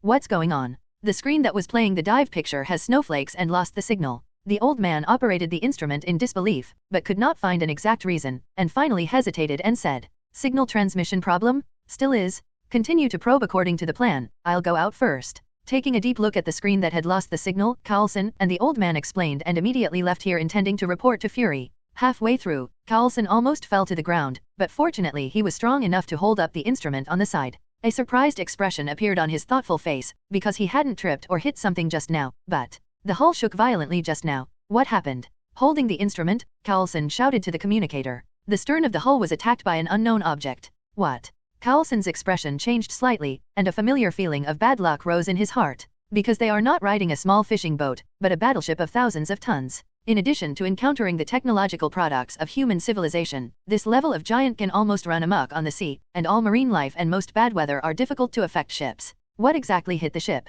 Marine life? Stop being funny. Even the largest blue whale among marine creatures is just a small goldfish in front of this steel behemoth, and even if it attacks, it is impossible to cause this level of shock. Moreover, how could a blue whale, who has a fairly high IQ and a gentle personality, stupidly launch an attack on a ship that is obviously many times larger than himself? In addition to marine life, it can only be other high-tech products. Humans, or that unknown civilization? Thinking of this, Carlson shouted bad in his heart. Could it be that the unknown civilization discovered their exploration behavior and wanted to erase the possibility of their exposure? It's been clarified. It's a huge whales. On the call, Carlson's men reported their findings in disbelief. Whales. How big a whale can make me almost fall on a boat? It's big. It is expected to be more than 50 meters in size, and the tonnage is 500. What the?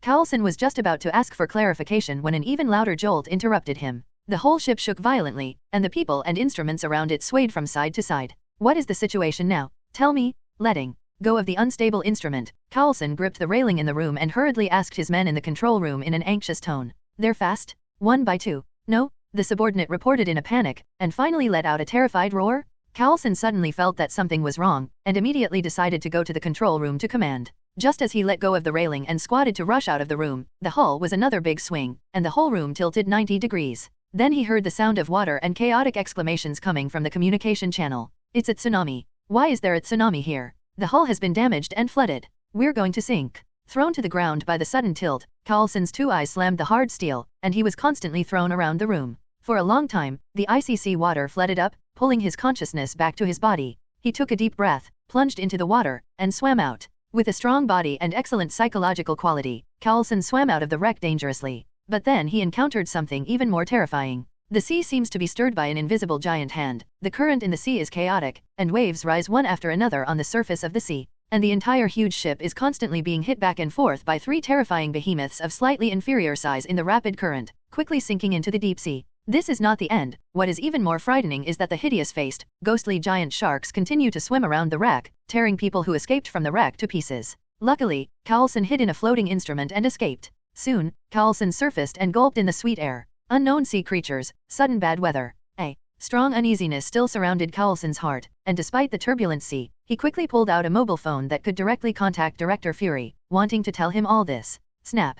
Carlson's phone was slammed into the air, crashed directly into the sea and disappeared. In front of him, a blue-skinned, human-looking creature was holding a strange weapon, pointing straight at Carlson's throat. What are you? What are you? Carlson asked calmly. But the blue-skinned alien did not speak, but shook his hand and slapped the weapon on Carlson's head. Carlson, who did not react, simply snorted, and his body sank limply into the sea. The alien screamed, dived into the water, picked up Carlson, and then kept making strange noises. A huge black shadow instantly dived up from below and swallowed the two violently. The depth of 10,000 meters in the Atlantic Ocean hides within 10,000 years of ancient civilization. Wet Carlson shook his body twice, spat out 2 mouthfuls of salty seawater, and opened his eyes with a painful face. Ahem. He patted his chest, struggling to expel the sea water blocked in his trachea and lungs, half squinting his heavy eyelids, secretly looking at his surroundings. This is in a palace with a unique style. There are no figures everywhere, only a strange person sitting on a golden throne not far away. The man sitting on the throne was burly, with upturned eyebrows, holding a trident, and wearing a black tights with fish scale marks on it, and a powerful aura.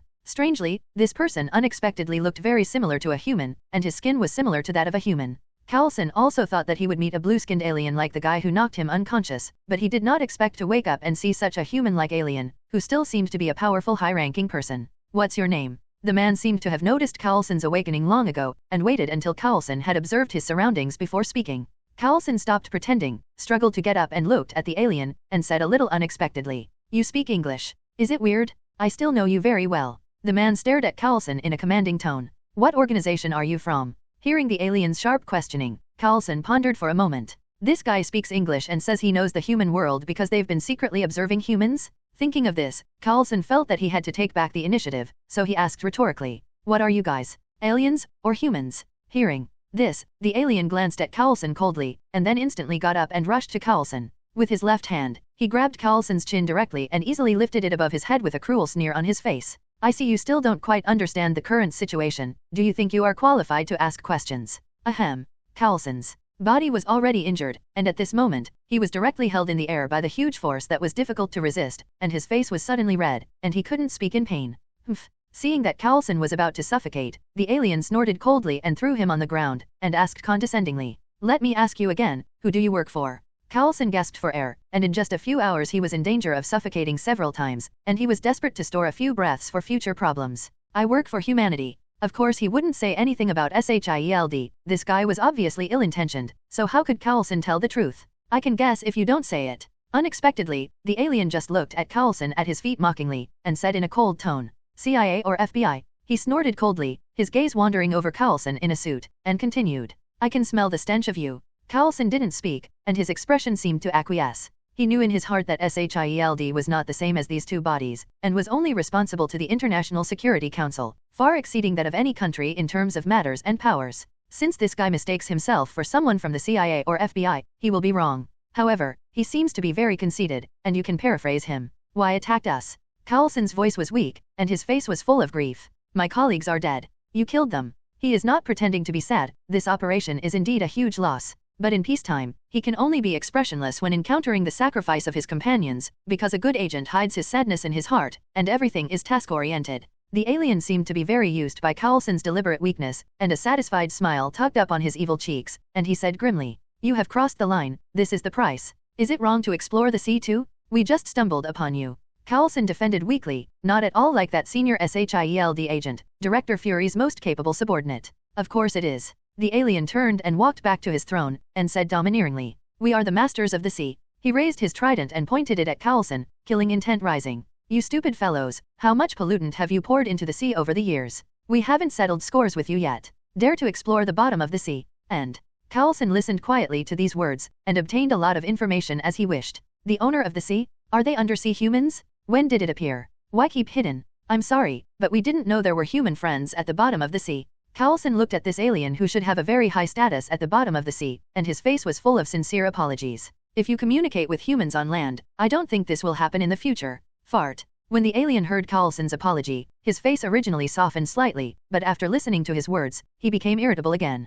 "Do you think I'll believe you?" he said hatefully. "You are stupid, greedy, short-sighted. One day, you will destroy yourselves." Seeing his big reaction, Carlson frowned. Could it be that he had communicated with humans, but was deceived and suffered in the end? "I admit that some people do, but many more are wise and visionary." The alien interrupted Carlson impatiently, and then walked down the steps with some irritation and stood in front of Carlson. "Do you want to die, or stay here and work for me?" Carlson smiled wryly and replied, "I don't want to die." A rational choice. He smiled mockingly, unsurprised by Carlson's choice. "It's better here than on land, and you'll love it." "I don't think so," said a little helplessly, and Carlson noticed that the attitude of the alien race seemed to have changed, so he said tentatively, "You know, if I disappear like this, they will send someone to investigate. You don't have to worry." The alien looked confidently into the distance, as if he could see above the sea. "The sea is my territory. Even if many people come, they can only mysteriously disappear." Hearing mysterious disappearance, Carlson sighed in his heart and hesitated. "I think there should be other more friendly ways." The alien waved his hand, turned and walked out.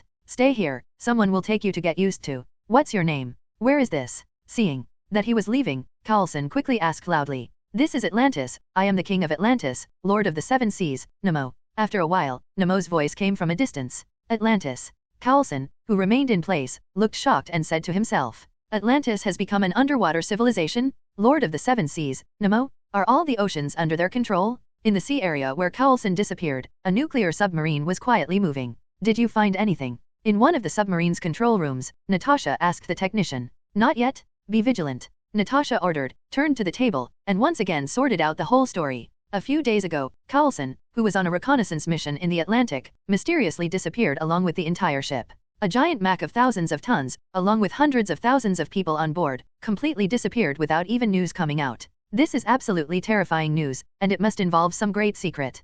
Fury wanted several other senior agents to lead the team, but Natasha volunteered to take the task. Fury, who hesitated for a long time, finally agreed to Natasha's request to bring someone to investigate the whole incident. Current information indicates that Coulson was engaged in routine seabed exploration prior to their disappearance until Natasha picked up a picture of the same Atlantean that Coulson had spotted. The ship's instruments actually transmit data to SHIELD headquarters in real time, but no one noticed this at the time. It wasn't until Coulson discovered that they were missing that SHIELD scrutinized the previous data and finally found the image. After analysis, SHIELD guessed that Coulson had discovered an unknown civilization and was attacked by the other party, so they mysteriously disappeared. Even, Director Fury, who holds countless top-secret information about SHIELD, told Natasha about his speculations. This blue-skinned human who appeared in the Atlantic Ocean is likely to be the ancient civilization of humans sunk in the deep sea in recorded records, Atlantis. Atlanti developed a technological civilization that surpassed modern humans tens of thousands of years ago, but for some unknown reasons, they sank in the deep sea and completely disappeared.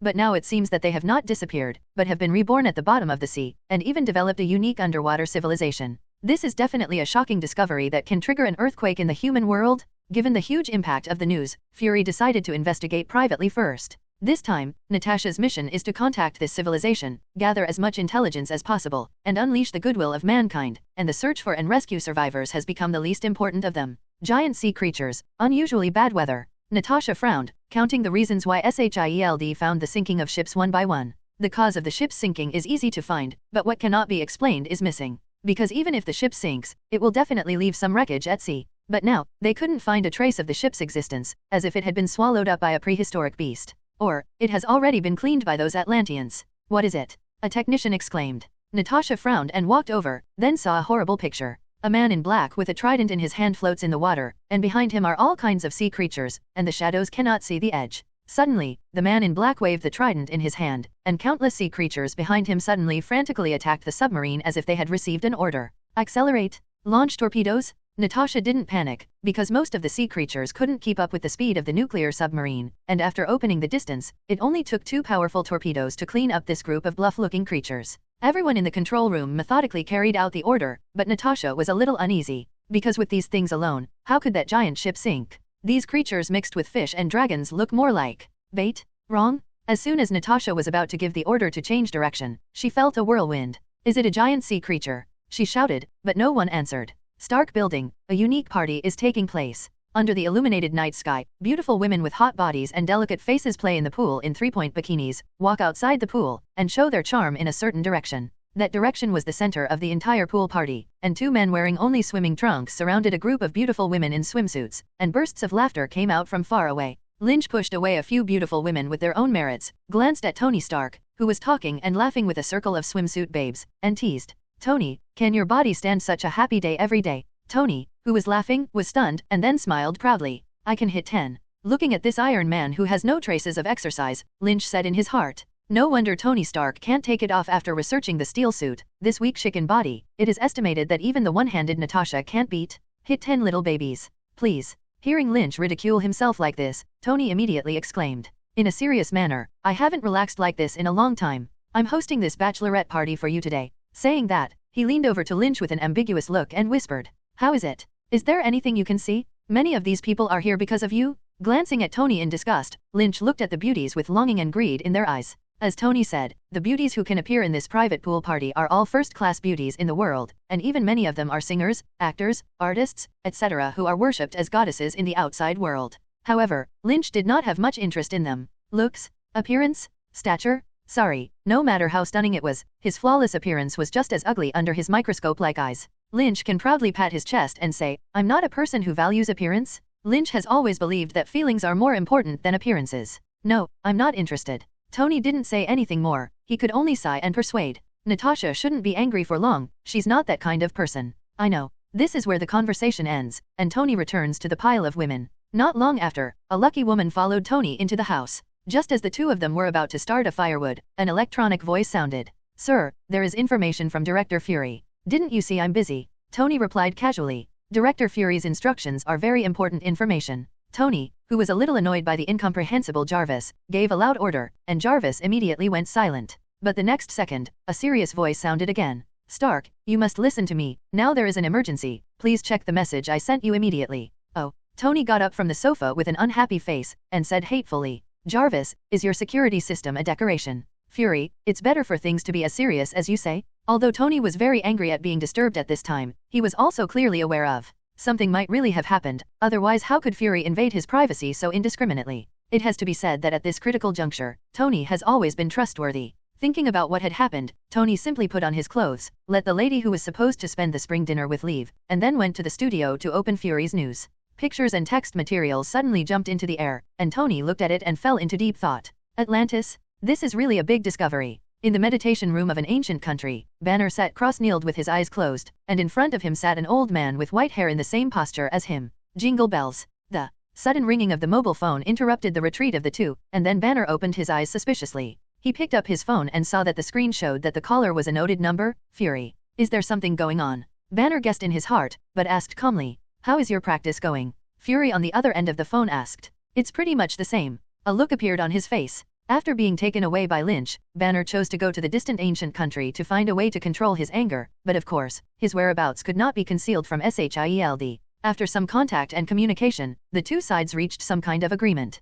SHIELD dropped the charges that Banner had been framed by General Ross and appeased his girlfriend. And the price he has to pay is, "It's time. We need you." In a small bar, Thor and Jane and a few friends were drinking. "I'll tell you." The red-cheeked Thor was bragging to everyone about the interesting deeds he had experienced over the past 1,000 years, when a woman in black suddenly walked over. "Sorry to disturb you, I want to talk to Thor." Hearing this, Thor looked her familiar uniform up and down and instantly recognized her identity. Agents of SHIELD? So, Thor and she came to the side. "What's wrong? Are you finally going to give me back the cosmic cube?" Thor, who was a little drunk, asked her with a smirk, but in fact he was already a little happy. "My name is Hill and I'm from SHIELD. Agent Hill introduced with a smile, then slowly put away the smile. "Coulson is missing." Hearing this, Thor's smirk gradually froze on his face. During his time on Earth, he had a lot of dealings with Coulson. The empathetic, loyal, and honest Coulson helped him solve many difficulties, and in the end the two became good friends. "What happened?" Thor, who couldn't hide his anger, said roughly. "Do you know Atlantis?" In a secret base, Hawkeye hides secretly at the top, his eyes as sharp as his nickname to monitor everything below. Suddenly, he sensed the ringing of the communicator and immediately picked up the communication. "Barton." Fury's voice dragged on for a long time, as if to give Hawkeye some kind of mental construction. "What happened?" Hawkeye, who faintly felt bad, controlled some fluctuating emotions and asked calmly. "Natasha is missing too." Despite his expectations, Hawkeye, who heard the news, trembled in his heart. Because of that mission. Between the words, he was full of chagrin and self-blame, because that task should have let him go. "Yes. So now." Sweeping his gaze over the researchers coming and going below, Hawkeye asked with some hesitation. "Give up the current task and rush back to the headquarters immediately." "Received." He answered with some excitement, and then directly rolled over and rushed out. After Hawkeye left for a long time, in the center of this research site, the originally calm cosmic cube suddenly lit up. On the side of the road at night, a man wearing a white vest and sports shorts was running at night. Halfway through, his phone rang. Instead of stopping, he connected the phone via Bluetooth. "Captain, how have you been adjusting lately?" "It's not bad yet. What's wrong?" Hearing that it was Fury, he slowly stopped. "Is there a mission?" The American team asked directly. "Yes, you may need to lead a special team." "Special team?" He showed a hint of reminiscence, and said with a smile. "Then I am still experienced. Big green monsters, aliens playing with hammers, old popsicles from decades ago, Robinson from Circus." In one room, Tony pointed unceremoniously at a room full of freaks. "I thought you only invited me to explore that ancient civilization alone." He complained to Fury with some dissatisfaction. "Hey, where did you come from? You better keep your mouth shut, or my hammer won't pity the weak." Of course, the provoked Thor would not swallow his anger, and he did not show any weakness in fighting back against this weak mortal who seemed to be full of superiority. "Are you serious? IMHO, your times have passed, we all play with guns now? Want to try it? I can get you back to the underground with one shot." Tony, who had never lost before, saw someone talk back, and immediately opened his fire and spoke at an alarming rate. "Can you shut up? Just 3 minutes? Give me 3 minutes." Fury on the side finally spoke up expressionlessly. Only then did the two naive guys who were fighting look at each other, hummed and stopped. "Okay." Seeing that the two finally stopped, Fury walked to a screen and pointed to the pictures and words on it to tell what happened in the Atlantic. Natasha ended up missing, but Fury hesitantly clicked the screen and a video popped up. In the video, a grim namer said arrogantly to the screen, "Human beings on land, I am the king of Atlantis, the lord of the seven seas, Nemo, don't come to test our bottom line again, if I see you on the sea again, a monstrous tsunami will engulf your world." The video ended, and everyone present fell silent. "If I'm not mistaken, was it just a fish man threatening us?" Tony was the first to speak, in a light-hearted and playful tone. It has to be said that in terms of atmosphere regulation, Tony Stark has always had a hand. But apparently, the few superhero companions he had just met did not quite understand his humor, and all remained silent without saying a word. For a long time, Thor said with some seriousness, I know Atlantis, they sank and disappeared for some reason 10,000 years ago, but I didn't expect them to perish.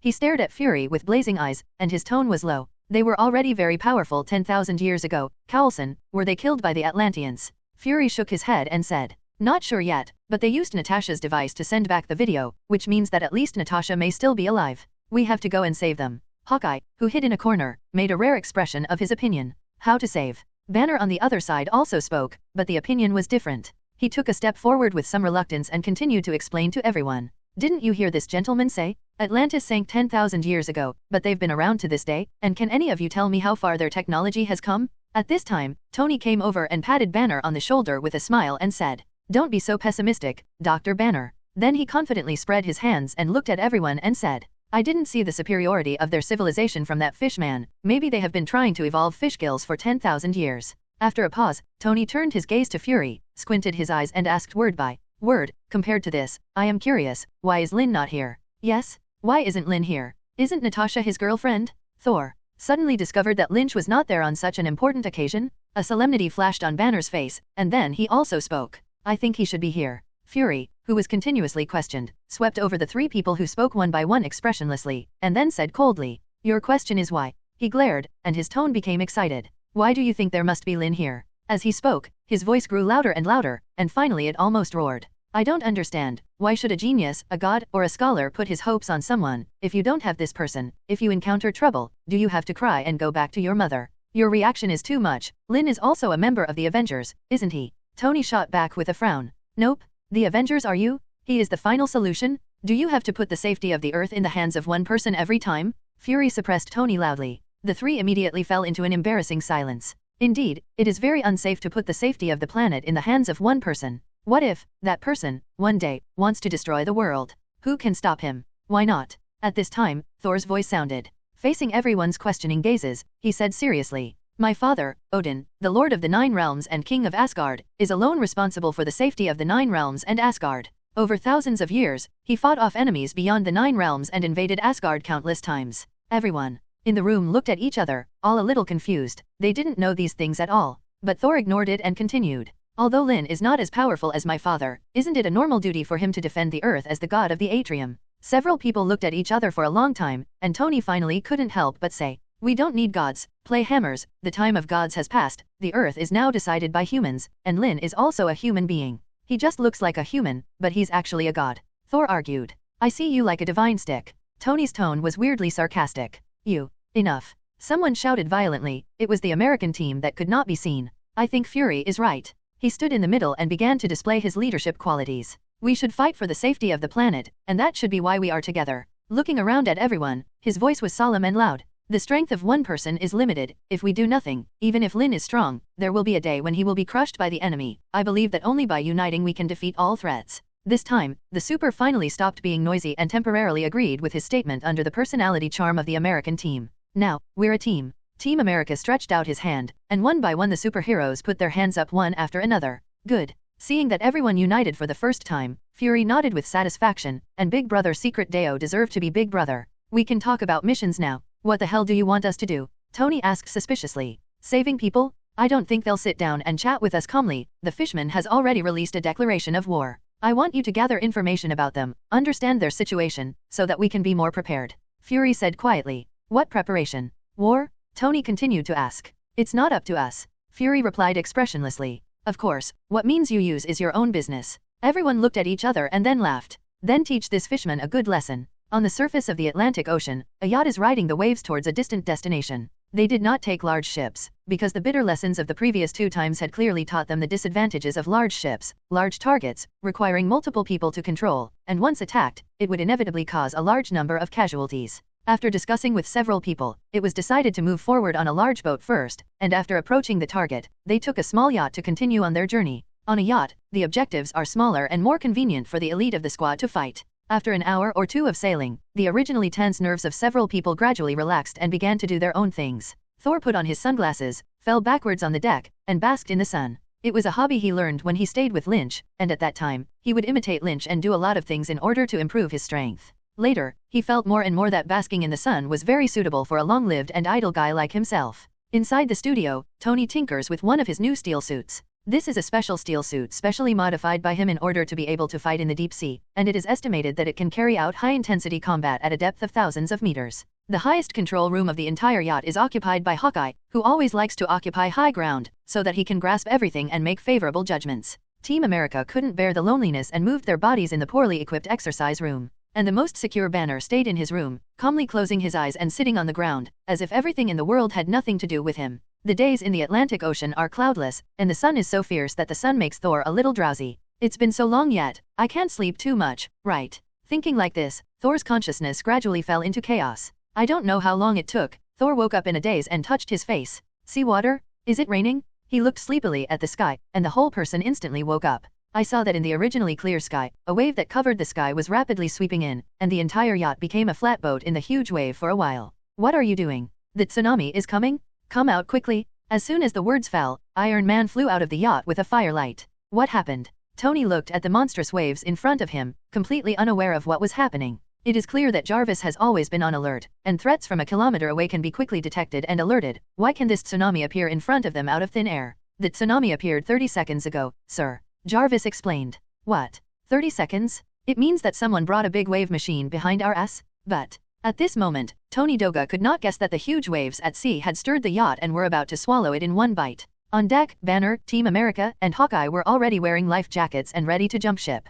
Do something? Aren't you Thor? You should be able to control storms or something, right? Team America shouted at Thor, who was standing firmly on the deck. I know. Thor replied loudly, and a trace of electric arc began to flash in his eyes. In an instant, the arc on his body flashed and jumped and became thick and dazzling, and then, he suddenly raised the meow hammer in his hand dash. Boom! In an instant, Deo thunder poured on him like a waterfall, and the wind and clouds began to rise on the sea, and gusts of storms roared. The hammer of Mjolnir, which communicates the sea of thunder and lightning, drags Thor continuously into the sky until it is the most dazzling, thunderous sea of thunder. Thor cast his gaze on the giant wave with lightning, holding a meow hammer and suddenly pointing a finger. Countless violent thunder snake electric pythons followed the orders of the god of thunder and lightning and swooped towards the monstrous waves. As soon as these thunders hit the waves, they collided and entangled together, resulting in a huge explosion. Of course, Thor knew that water was electrically conductive, so he directly caused the thunder to explode and used the shock wave generated by the explosion to break up the giant wave. At this time, the wind was also wailing, and the thunder and lightning clouds induced by the thunder god caused gusts of wind, and they also blew towards the huge waves. Under the wind and thunder, the huge wave that was originally rampaging seemed to hit a wall, and the momentum immediately weakened. Seeing that the huge wave showed signs of disappearing, the thunder god in the air couldn't help but show a smug smile. Well done, guy who plays with electricity. I've seen more monsters, and Tony's receptivity is much stronger. Even if he hadn't seen this guy playing with a hammer before, he was not surprised at this time. At most, Tony changed guy with hammers to guy with electricity. Good, Sol? Your name is Sol, right? Team America also smiled and praised. Thor laughed happily. I am the god of thunder. The ocean is my home turf.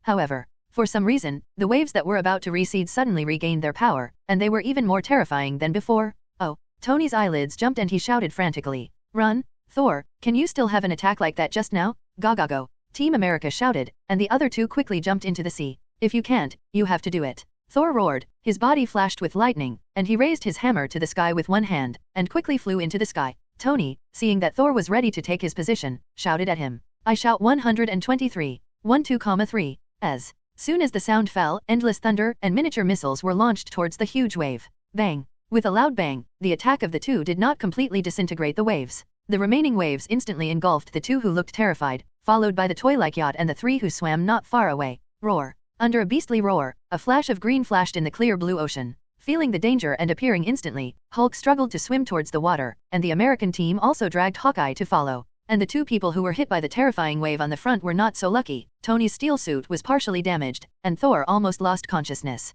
Search for their location for me, take me. Tony, who had just stabilized his figure and wanted to save his companion, was halfway through his words when he felt a huge force coming from his back. In the next instant, Iron Man directly rolled in the water and rushed out tens of meters. What is that? Tony asked Jarvis in shock. Sir, it's the Atlantean Mr. Nemo. With that, Jarvis showed the picture. This figure who sneaks up on Tony from behind in the water is none other than Nemo, who is holding a trident and dressed in black. This power, with An ugly glance at the state of the steel suit, Tony decided to go ahead. Jarvis. Another fierce and unparalleled force struck. Now, walk, Tony yelled. The steel suit immediately opened its full power and roared directly into the air from the sea. Thor. Tony picked up Thor, quickly found Banner, Team America, and Hawkeye, and then jerked up. And behind them, a wave that was even more terrifying than before was chasing them at an incredible speed. At the highest point of the wave, Nemo held a trident in his hand and looked cold. Do a bunch of rabble want to challenge me too? In a small dark room, SHIELD director Nick Fury was standing in the middle with a serious expression, motionless as if waiting for something.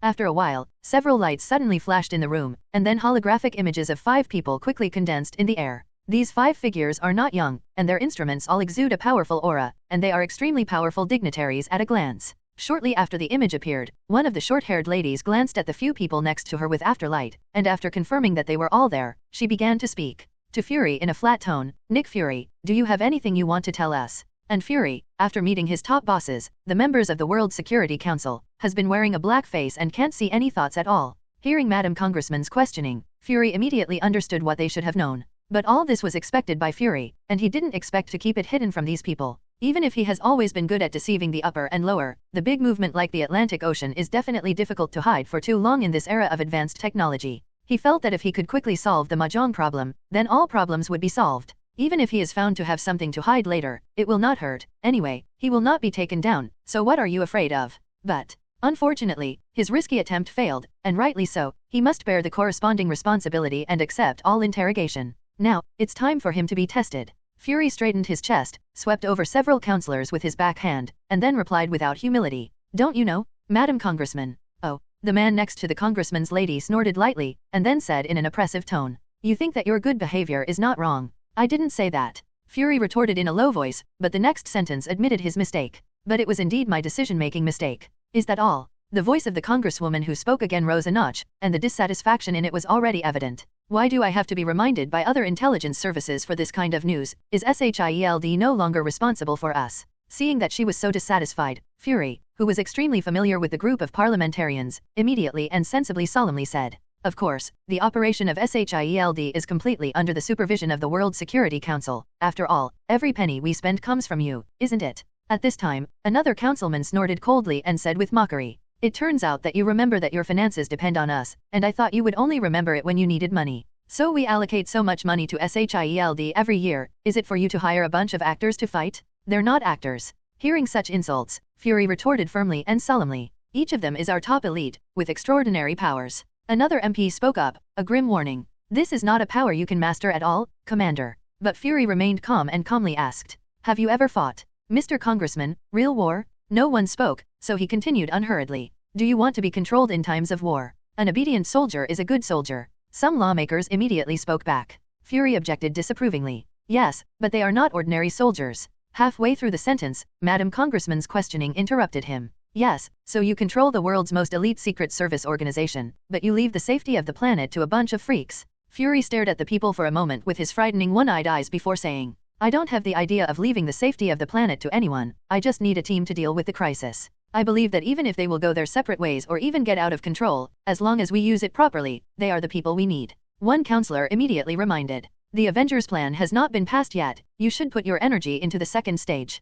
Fury shook his head and vetoed. The second stage is not yet mature, but we can't predict when the enemy will appear. One counselor said coldly. But you have proved the failure of this plan. Another MP also said. Do you know how much pressure we are under right now? You have provoked a civilization that we are completely unknown to, just because of a few agents or something. Suddenly, Fury replied categorically. Not yet. What? The lawmakers were puzzled. Nothing yet. Fury looked serious and his tone was resolute. The Avengers have not failed yet. It's just a small nuisance. Enough? We just want to see results? The congressman said directly. 3 days. So that's what you're capable of. Looking at the dejected, crooked superheroes in the conference room, Fury said angrily. Look at you, how like a bunch of crying children. Tony, who was leaning weakly in his chair, glanced at him, and immediately said sarcastically without any loss. Director Nick, I should really let you drink some seawater together. You have to thank me. If it weren't for me, do you think your circus would have come back a lot? Tony's words were quite injuring, and several people looked at him with unkind eyes, either explicitly or covertly. And the most iron-headed guy among the rest of Thor's people was the first to reply. Who do you say is the circus? Iron? Without me, your clothes would have been in the water a long time ago. Oh, seriously? You wouldn't really think that it would be Thor, would you? Tony sneered. This is ridiculous. I can beat you up with my fists. The two of them were like dynamite meeting Mars, and Fury immediately roared in annoyance. Shut up for me, okay? Are you here to quarrel? He hated to scan the crowd and said with a look of regret. I can't believe that the so-called elites I have taken on such a big responsibility are such a group of freaks. Tony sneered and was about to speak, but Banner said first. I think this is a bit beyond our capabilities. He looked at the people on the left and right, as if he lacked confidence and wanted to ask for other similar opinions. Just the guy we met. He can summon a tsunami on the sea and set off a disaster. I completely agree. Tony snatched Banner's words in a loud voice, and then continued. That fishman has a strength of more than 100 tons, moves more than 60 kilometers per hour in the seawater, can create a super tsunami, and is suspected to be able to control giant sea creatures. He pointed at the several elites present with contempt, and said bluntly to Fury,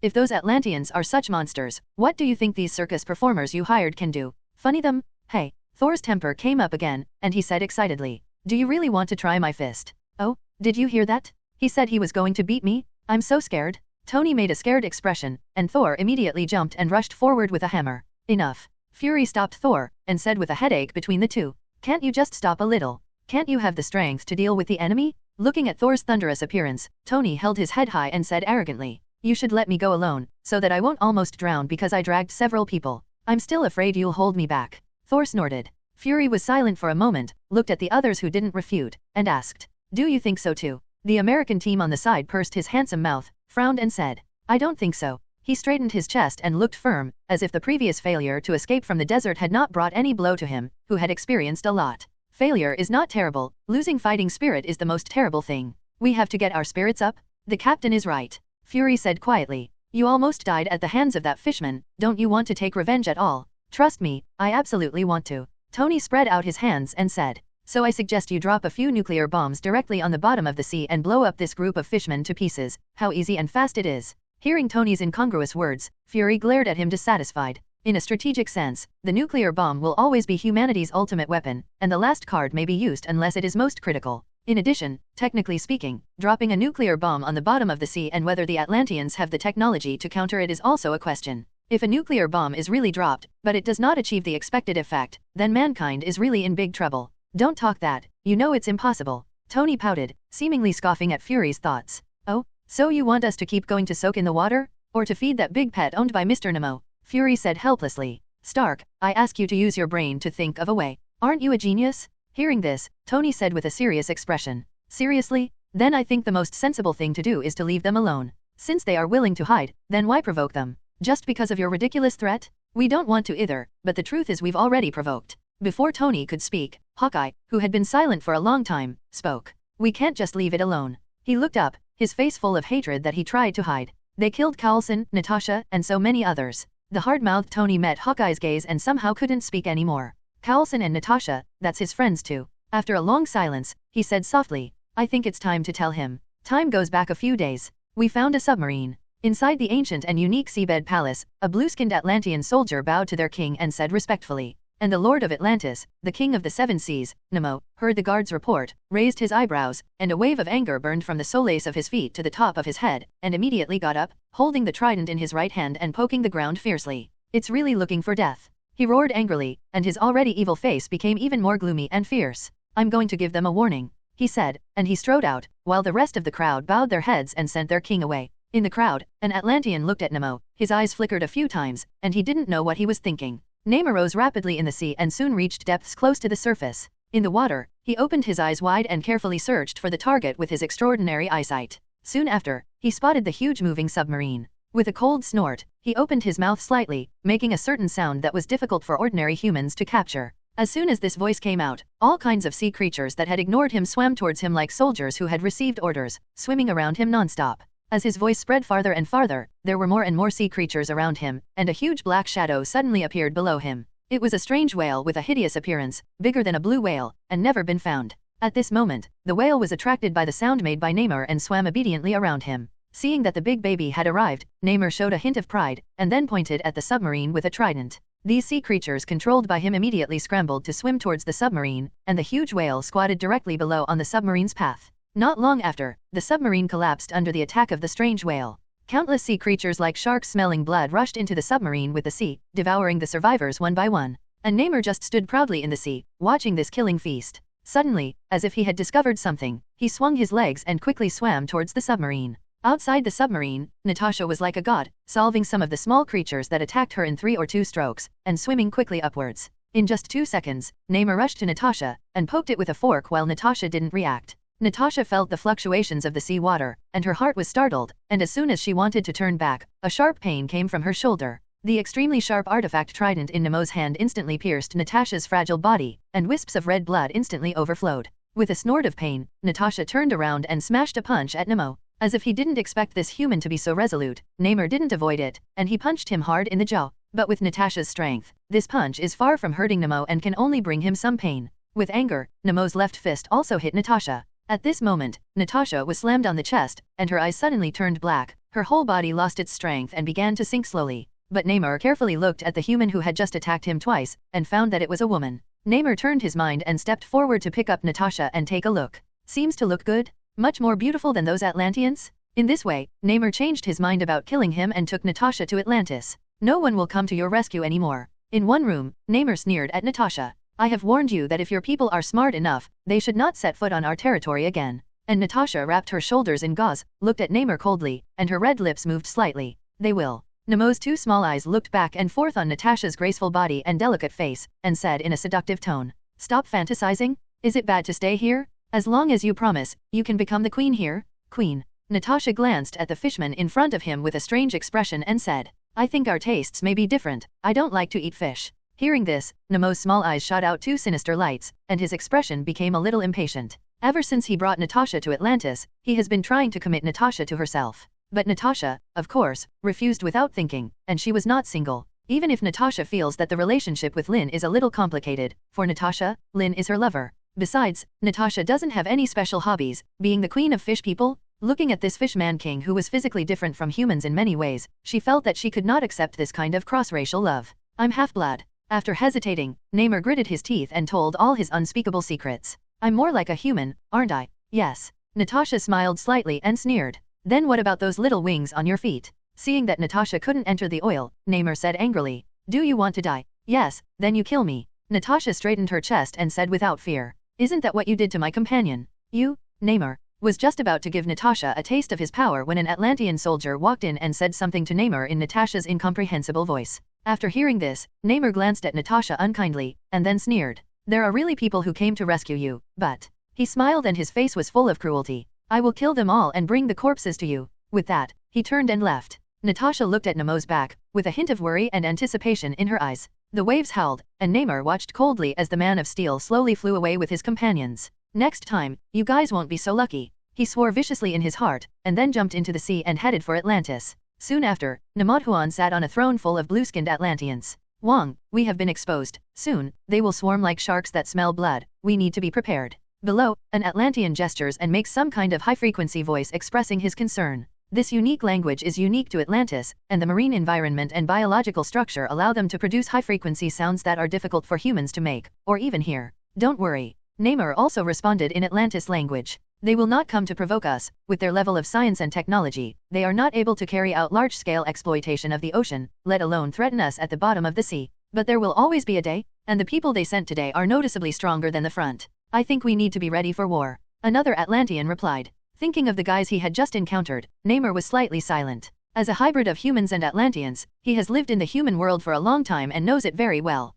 He knew that the Iron Man was a high-tech product, and although he ran away in embarrassment today, it did not mean that he would be able to defeat the well-prepared opponent next time. And the guy with a hammer who can release thunder and lightning makes him even more fearful. After all, he has never been in contact with such people before. Superpowered? Or the ability of that hammer? He wasn't sure, but he knew that if he let those thunderbolts hit directly, it will definitely not end well. In addition, the transformed green monster also seems to have great power, but it is difficult to cast in the water. These guys do have the ability to threaten themselves. But, on the sea, in my own home turf, I am invincible? Namor thought this and confidently replied. If they can't think about it, I'll let them understand that the sea is the territory of the Atlanteans. It's a pity that I didn't bring back those freak friends who saved you. Namor walked into the room and grinned. Hearing him say this, Natasha's heart relaxed, but a faint sense of loss rose. Natasha, who didn't even look at Nemo, said expressionlessly, "Just by you? I'm so happy for you. I thought you would be made into grilled fish. You." Namor was furious and slammed his trident twice on the ground. The huge force shook the ground twice, and Natasha involuntarily took a step back. Watching Natasha retreat proudly, Nemo laughed loudly. I am the Lord of the Seven Seas. In the sea, no one can challenge me. Humph. Natasha looked foolish and snorted from the depths of her nose. You don't agree? Nemo smiled wickedly, and then read out the few people he had just defeated. Iron Man, man with a hammer, green monster, one with a shield, one with a bow and arrow. They just fled. Huh. Natasha frowned. She didn't expect so many people to come just now, and these people were almost all the Avengers she knew. Originally, she thought that the chief would let Agent Patton, that is, Hawkeye, plus possible Captain America, Iron Man, come. But the chief summoned everyone and came to deal with the matter. However, Natasha thought about it and thought that the Atlantean civilization was indeed an event worth assembling. Just what if even they fled? There is only one way. Natasha sighed. The chief did not summon Lynn and must have concealed the news. She could understand Director Fury's thoughts, because Fury kept telling her that she couldn't let the safety of the planet be held in someone's hands. Even if this person has gradually fallen under the control of SHIELD, even the button for this control is Natasha herself.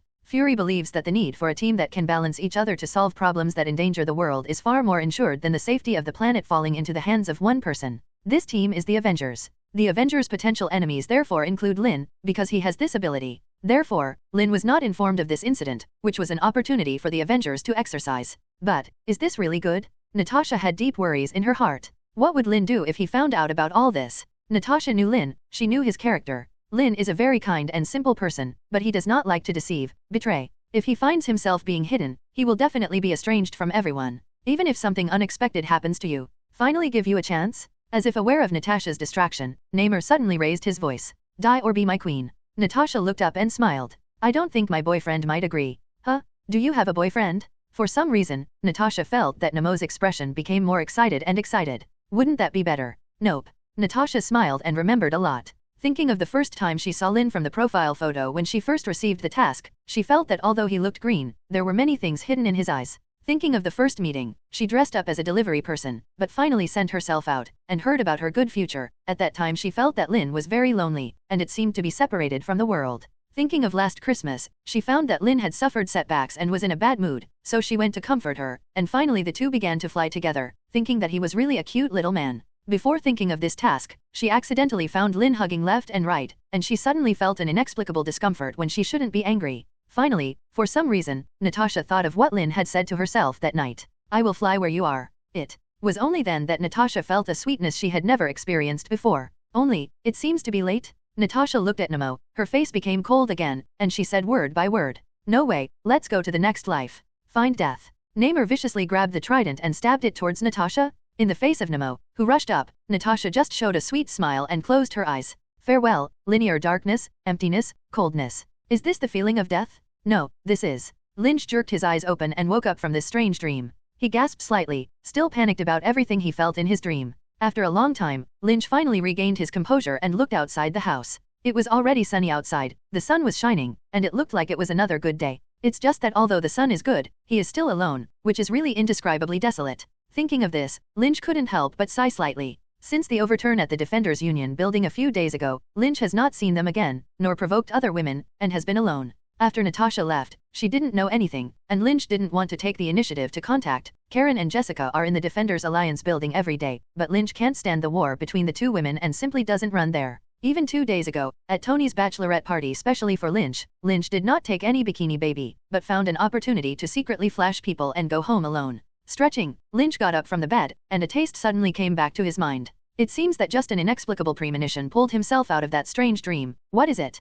After thinking about it for a long time, Lynch still didn't get the point, so he got out of bed, quickly collected himself, and pushed the door out. Walking down the bustling street, Lynch was surprised to find that many streets and many intersections here made him feel familiar. It turns out that I don't know when I have slowly accepted this exotic city in the movie universe. Lynch sighed as he strolled. Inadvertently, a look of remembrance crept up his cheeks. Remember when I first came here, I still rejected it here, right? Even if he held the system and punched the Iron Overlord, he couldn't fully accept crossing into the world of Marvel at that time, let alone accept this troubled city. After all, you came to the fictional world from the real world, and even if you can predict the future, how much reality can you have? Even, I thought that all this was just a dream, maybe I would wake up one day. Moreover, in this higher world with near-omniscient and all-powerful cosmic gods, a little Superman wants to do whatever he wants. I really don't want to be noticed by some boring big guy one day, such as the 5 creation gods at multiple levels, and even the Court of Life, the Time and Space Administration. With these existing positions, there is no need to snap your fingers. I'm afraid that a thought will disappear yourself, right? Fortunately, he is still safe and sound. I just don't know if these big guys don't exist, or don't find themselves. Or did you find out? Anyway, now it is not known what the real answer is, so when they do not exist, throwing away these strange brain holes, Lynch feels that the most difficult thing to accept in the face of this Big Apple city is the difference in culture and habits. He is a native and thriving Miyashi youth under the red flag. Such an excellent successor is suddenly thrown to the central city of another core country one day, and it will take time to adapt anyway, right? I am still a foreign language student, and I know Western culture very well, otherwise I really let a person who does not pay attention to this side run over, and I will definitely not be able to eat. Flour growers who eat rice and noodles as their main food, if they eat 1 or 2 meals of hamburger Coke, they are very happy, but let you eat it all at once, every day? Keep it and you want to vomit when you see this. What? You say there is a Chinese restaurant. If you think so, you're really fooled. The dishes in foreign Chinese restaurants are definitely strange things that serious flour growers have never heard of. In terms of taste, is it either sweet or sour, spicy? Sorry, people don't eat spicy. With such a casual recollection, Lynch can remember the awkwardness and incompatibility when he first came here. So, when did you begin to integrate into the world? Where did you first feel real? Lynch thought of the sea outside New York, where he felt for the first time that it wasn't a movie, not a comic, or a dream. For me, this is the real world. At that time, the military helicopter called by Tony attacked him. Fighting side by side with Tony, the two fell into the sea and were chased by the military fleet and kept running. At the critical moment when he was targeted by the torpedo, he threw Tony away and chose to bear it alone. The moment the torpedo exploded around him, he finally realized that all this was so real. This truth includes the poisonous, nagging but trustworthy Iron Man who lives in front of his eyes, Tony Stark, the fierce and sinister villain Iron Overlord who was beaten up by himself, the military who was supposed to be on Tony's side, but accidentally attacked Tony and himself. And then what? The second person who makes him feel emotionally complicated should be General Ross, right? This is a person who makes himself feel flesh and blood and has firm beliefs, and the one-sided, thin negative character shown in the movie is completely incomparable.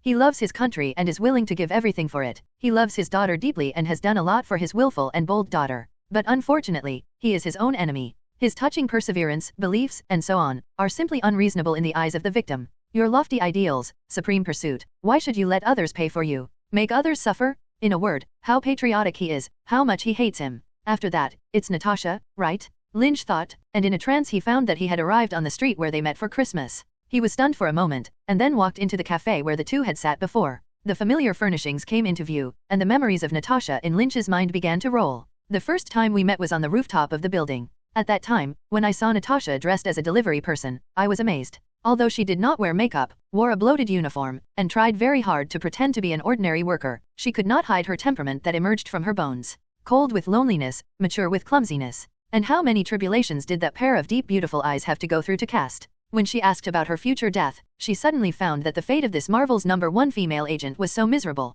Just like my own in my previous life, no, much worse than myself. At that time, he vaguely developed a special affection for her like pity for the same illness, right? Spinning around and sitting in the same position on Christmas Day, Lynch looked out. Unfortunately, today is not the midnight of Christmas. There are no lights and streamers, no night sky and fireworks, no wind and snow and beautiful people. It was a perfect night, Lynch secretly said. That day, after being solved by Natasha's information, he directly killed the unlucky Egg Jin-hee. His thoughts were clear, and he was in a good mood. Back at the cafe, I made up my mind. Whatever he wants, just like it. We saw the most beautiful fireworks and confirmed each other's intentions in the dazzling fireworks. We soared unbridled through the night sky, returned to our rooms and stayed entangled for another night. From that day on, my heart finally settled down and I had someone to worry about. It also means that I have left an anchor in this imaginary world. This means that wherever I go in the future, I will eventually come back here and rest. From that point on, true or false, existence or non-existence, seems to have little to do with it. Because of this harbor-like sense of belonging, even I have been lost for a long time in my previous life. But think rationally, maybe you have fallen for SHIELD, right? However, this kind of me is quite willing to go. Fooled but suffered, loss is a blessing? Looking at it, Lynch felt a pang of panic in his heart. But he didn't care, he often did this these days. Maybe who is secretly plotting to kill himself? Lynch didn't think much about it, because he wasn't afraid of this, and he didn't want to spoil his mood for this kind of thing, and today he was particularly emotional. After a pause, Lynch remembered his feel-good confession that night. That kind of scene, that state, even a straight man of steel like Lynch can't help but say romantic love words. What is that sentence? Lynch thought back a little smugly, and suddenly noticed that his heart stopped a few beats. I will always fly to where you are? This is farewell, Linear. Natasha's voice? No, Lynch's first thought was, this is the mental power I put on Natasha, and she is in danger. In fact, that love sentence was not made up by Lynch. The reality is that after he gained the ability to use spiritual power, he put some mental power on Natasha and other people he cared about, and when these people were in danger, the spiritual power would be triggered for Lynch to sense. In an instant, Lynch's super brain was running wildly, the shackles on his body faded layer by layer, and a terrifying momentum plunged straight into the sky. While quickly analyzing the situation, he untied himself, released all his abilities, and used various abilities to obtain a large amount of intelligence. In the next instant, Lynch turned his angry head and looked in the direction of the Atlantic. In less than a second, he used his supervision combined with perspective to see the strange events that happened in the Atlantic Ocean not long ago, and even saw the Avengers gathered in SHIELD. Lynch's super brain quickly analyzed and integrated all the data, information, and finally came up with the ins and outs of Natasha's danger. Because he had mentioned it in SHIELD, Fury sent personnel to the Atlantic to investigate. After months of investigation, SHIELD people gradually penetrated into the deep sea where the Atlantean civilization was located, attracting Nemo's attention. Nemo then intervened and swept up Coulson, including SHIELD, causing a mysterious disappearance. Then, Fury sent Natasha, and the outcome was the same. In the end, Fury summoned the Avengers to go, but it seems that they must have failed. But why didn't they tell me? Lynch couldn't suppress the anger in his heart, but now was not the time to think about it. Atlantic? His legs bent slightly, and the unconvergent giant force instantly pressed the ground out of the Deo rift. Bang! The air wave generated by the extremely fast flight instantly flipped everything on the street to the ground, and before everyone's exclamation sounded, Lynch brushed and disappeared directly into the air. Nemo, I will definitely make your death miserable. Lynch, whose eyes were round, had already seen the scene thousands of miles away, and his heart was anxious and hateful. Hurry up, a little faster. However, Nemo's trident was already on Natasha's chest. Nope. Lynch shouted, and his eyes instantly burst out of a super hot vision that he had never seen before, instantly penetrating everything in a straight line. This. Namor looked at the trident whose tip was melted by a terrifying ray, and his pupils trembled. What is it? His voice was extremely shocked and terrified. As the owner of the trident, Namor is fully aware of the power of this artifact, which represents the kingship of Atlantis. But now, this artifact was melted by an inexplicable ray, and Natasha, who had already closed her eyes and waited to die, opened her eyes a little strangely and saw the familiar hot gaze. Here he is. She laughed, but not because she survived. You really didn't lie to me, then forgive him this time. Who's coming? To save you? Namor had a hideous face and crazy eyes. I'm going to kill you? No one can stop it? He yelled hysterically, wielding his trident and stabbing Natasha sharply. Seeing this powerful ray accurately hitting the tip of the trident's halberd, Namor instantly understood that the he in Natasha's mouth was absolutely incredibly powerful. Even, it is likely that it will be a god who will come. How can I fight against such an existence? Seawater, marine life, can Atlantis technology resist this ray? Maybe these are just some tricks in the eyes of the other party? Namor felt the urge to drop his trident and bow his head to the strong man to admit his mistake. But what he wasn't sure of was, if he stopped here, would the other party definitely let him go? This woman he had just saved was stabbed and imprisoned for several days by herself? Is it possible for him to spare himself? Since the matter has come to this, it is better to be angry first? Kill this woman first and make you angry and crazy? Finally, here is Atlantis, the bottom of the Atlantic Ocean, my turf? If you don't fight a game, how can you admit defeat? Go to hell. You stinky woman. Nemo's face quickly flashed fierceness, pleasure, fear, and a very mixed mood. But only in the blink of an eye, he froze. His trident, his body, his expression, all seemed to be pressed the pause button, staying in that moment. In the next second, his figure disappeared in place and appeared 100 meters away. And where he stood before, Lynch slowly retracted his fists. At this time, a huge roar came back. How are you? Lynch put her arm around Natasha and asked softly. Natasha didn't speak, holding Lynch's head and kissing it. For a long time, lips parted. A reward for you. A reward for you, Natasha said with a smile. Lynch, who was originally full of anger and anxiety, suddenly smiled and hugged Natasha tighter. Humph. Unexpectedly, this hit Natasha's wound, causing her to snort in pain. Lynch nervously glanced at the wound and found that the condition of the wound was not optimistic. Let's go. Saying that, Lynch looked at Namor who was smashed by his punch, and replaced it with an icy expression. He regretted it a little. Either the Atlantic earthquake was omitted, or the potential threat was addressed. It seems that this Nemo is not much different from the one in his impression. The same arrogance, the same stupidity, the same lecherousness. Namor was Marvel's first named and surnamed superhero, and finally mixed into a three-tier unpopular character, far inferior to the Aquaman of the DC family next door. Of course, there is a reason. The same Atlantis is mixed with humans, Aquaman is biased towards humans, while Namor only cares about his own Atlantean people. Also a bare macho man, Aquaman gives people a thick and honest feeling, while Namor looks evil and insidious. In the same partner configuration, Aquaman and his wife Mayla are on the right and very happy, while Namor thinks about hooking up with a married woman and a human wife day by day. Who would like such a character? Even if Namor can be stronger than Aquaman, such as Namor can fly, the artifact is easy to use, but all other aspects are defeated. Such a character who looks angry, if it were not for the early and worldview needs, it is estimated that it would have been deleted by Marvel a long time ago. With just a glance, Lynch determined that Namor was seriously injured and stopped caring about him. Take Natasha out of here first, after all, this is people's hometown, if she fights, it may hurt her.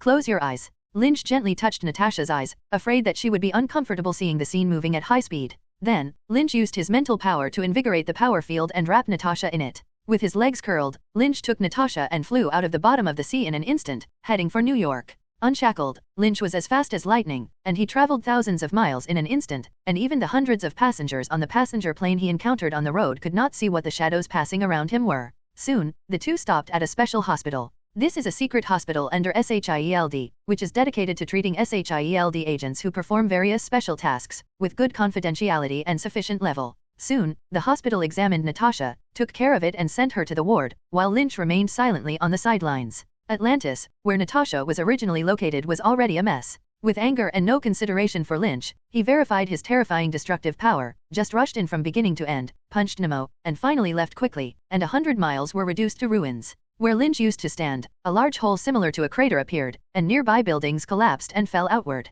And Namor was even hit far away by Lynch's punch. I don't know how many wall-stone pillars were broken, and fell 100 meters away, bleeding from his mouth and nose. After Lynch was gone for a long time, finally Atlantis arrived in a panic and dug up their king from the ruins. They were so terrified that they couldn't understand why their king would be injured and passed out in his palace. Fortunately, they were not too stupid, and a few Atlanteans danced around Namor for a long time, and finally thought of sending Namor for treatment. Atlantis' level of technology is quite sophisticated, but this sophistication is often only reflected in useless places. For example, it only took them a few minutes to snatch Nemo, who had only one breath left, from the hands of the Grim Reaper. However, most of the high-tech civilizations in the Marvel Universe are not so smart in the face of the enemy. They always wear high-tech uniforms and high-tech weapons, and Olala charges the enemy like a primitive man. Who do you say to reason with this? Then again, after treatment, Nemo, who gradually stabilized his life breath, woke up. He opened two eyes full of hatred, fear, as if Lynch was right in front of him. Unfortunately, there were only a few cute-looking Atlantis blueskins in front of him.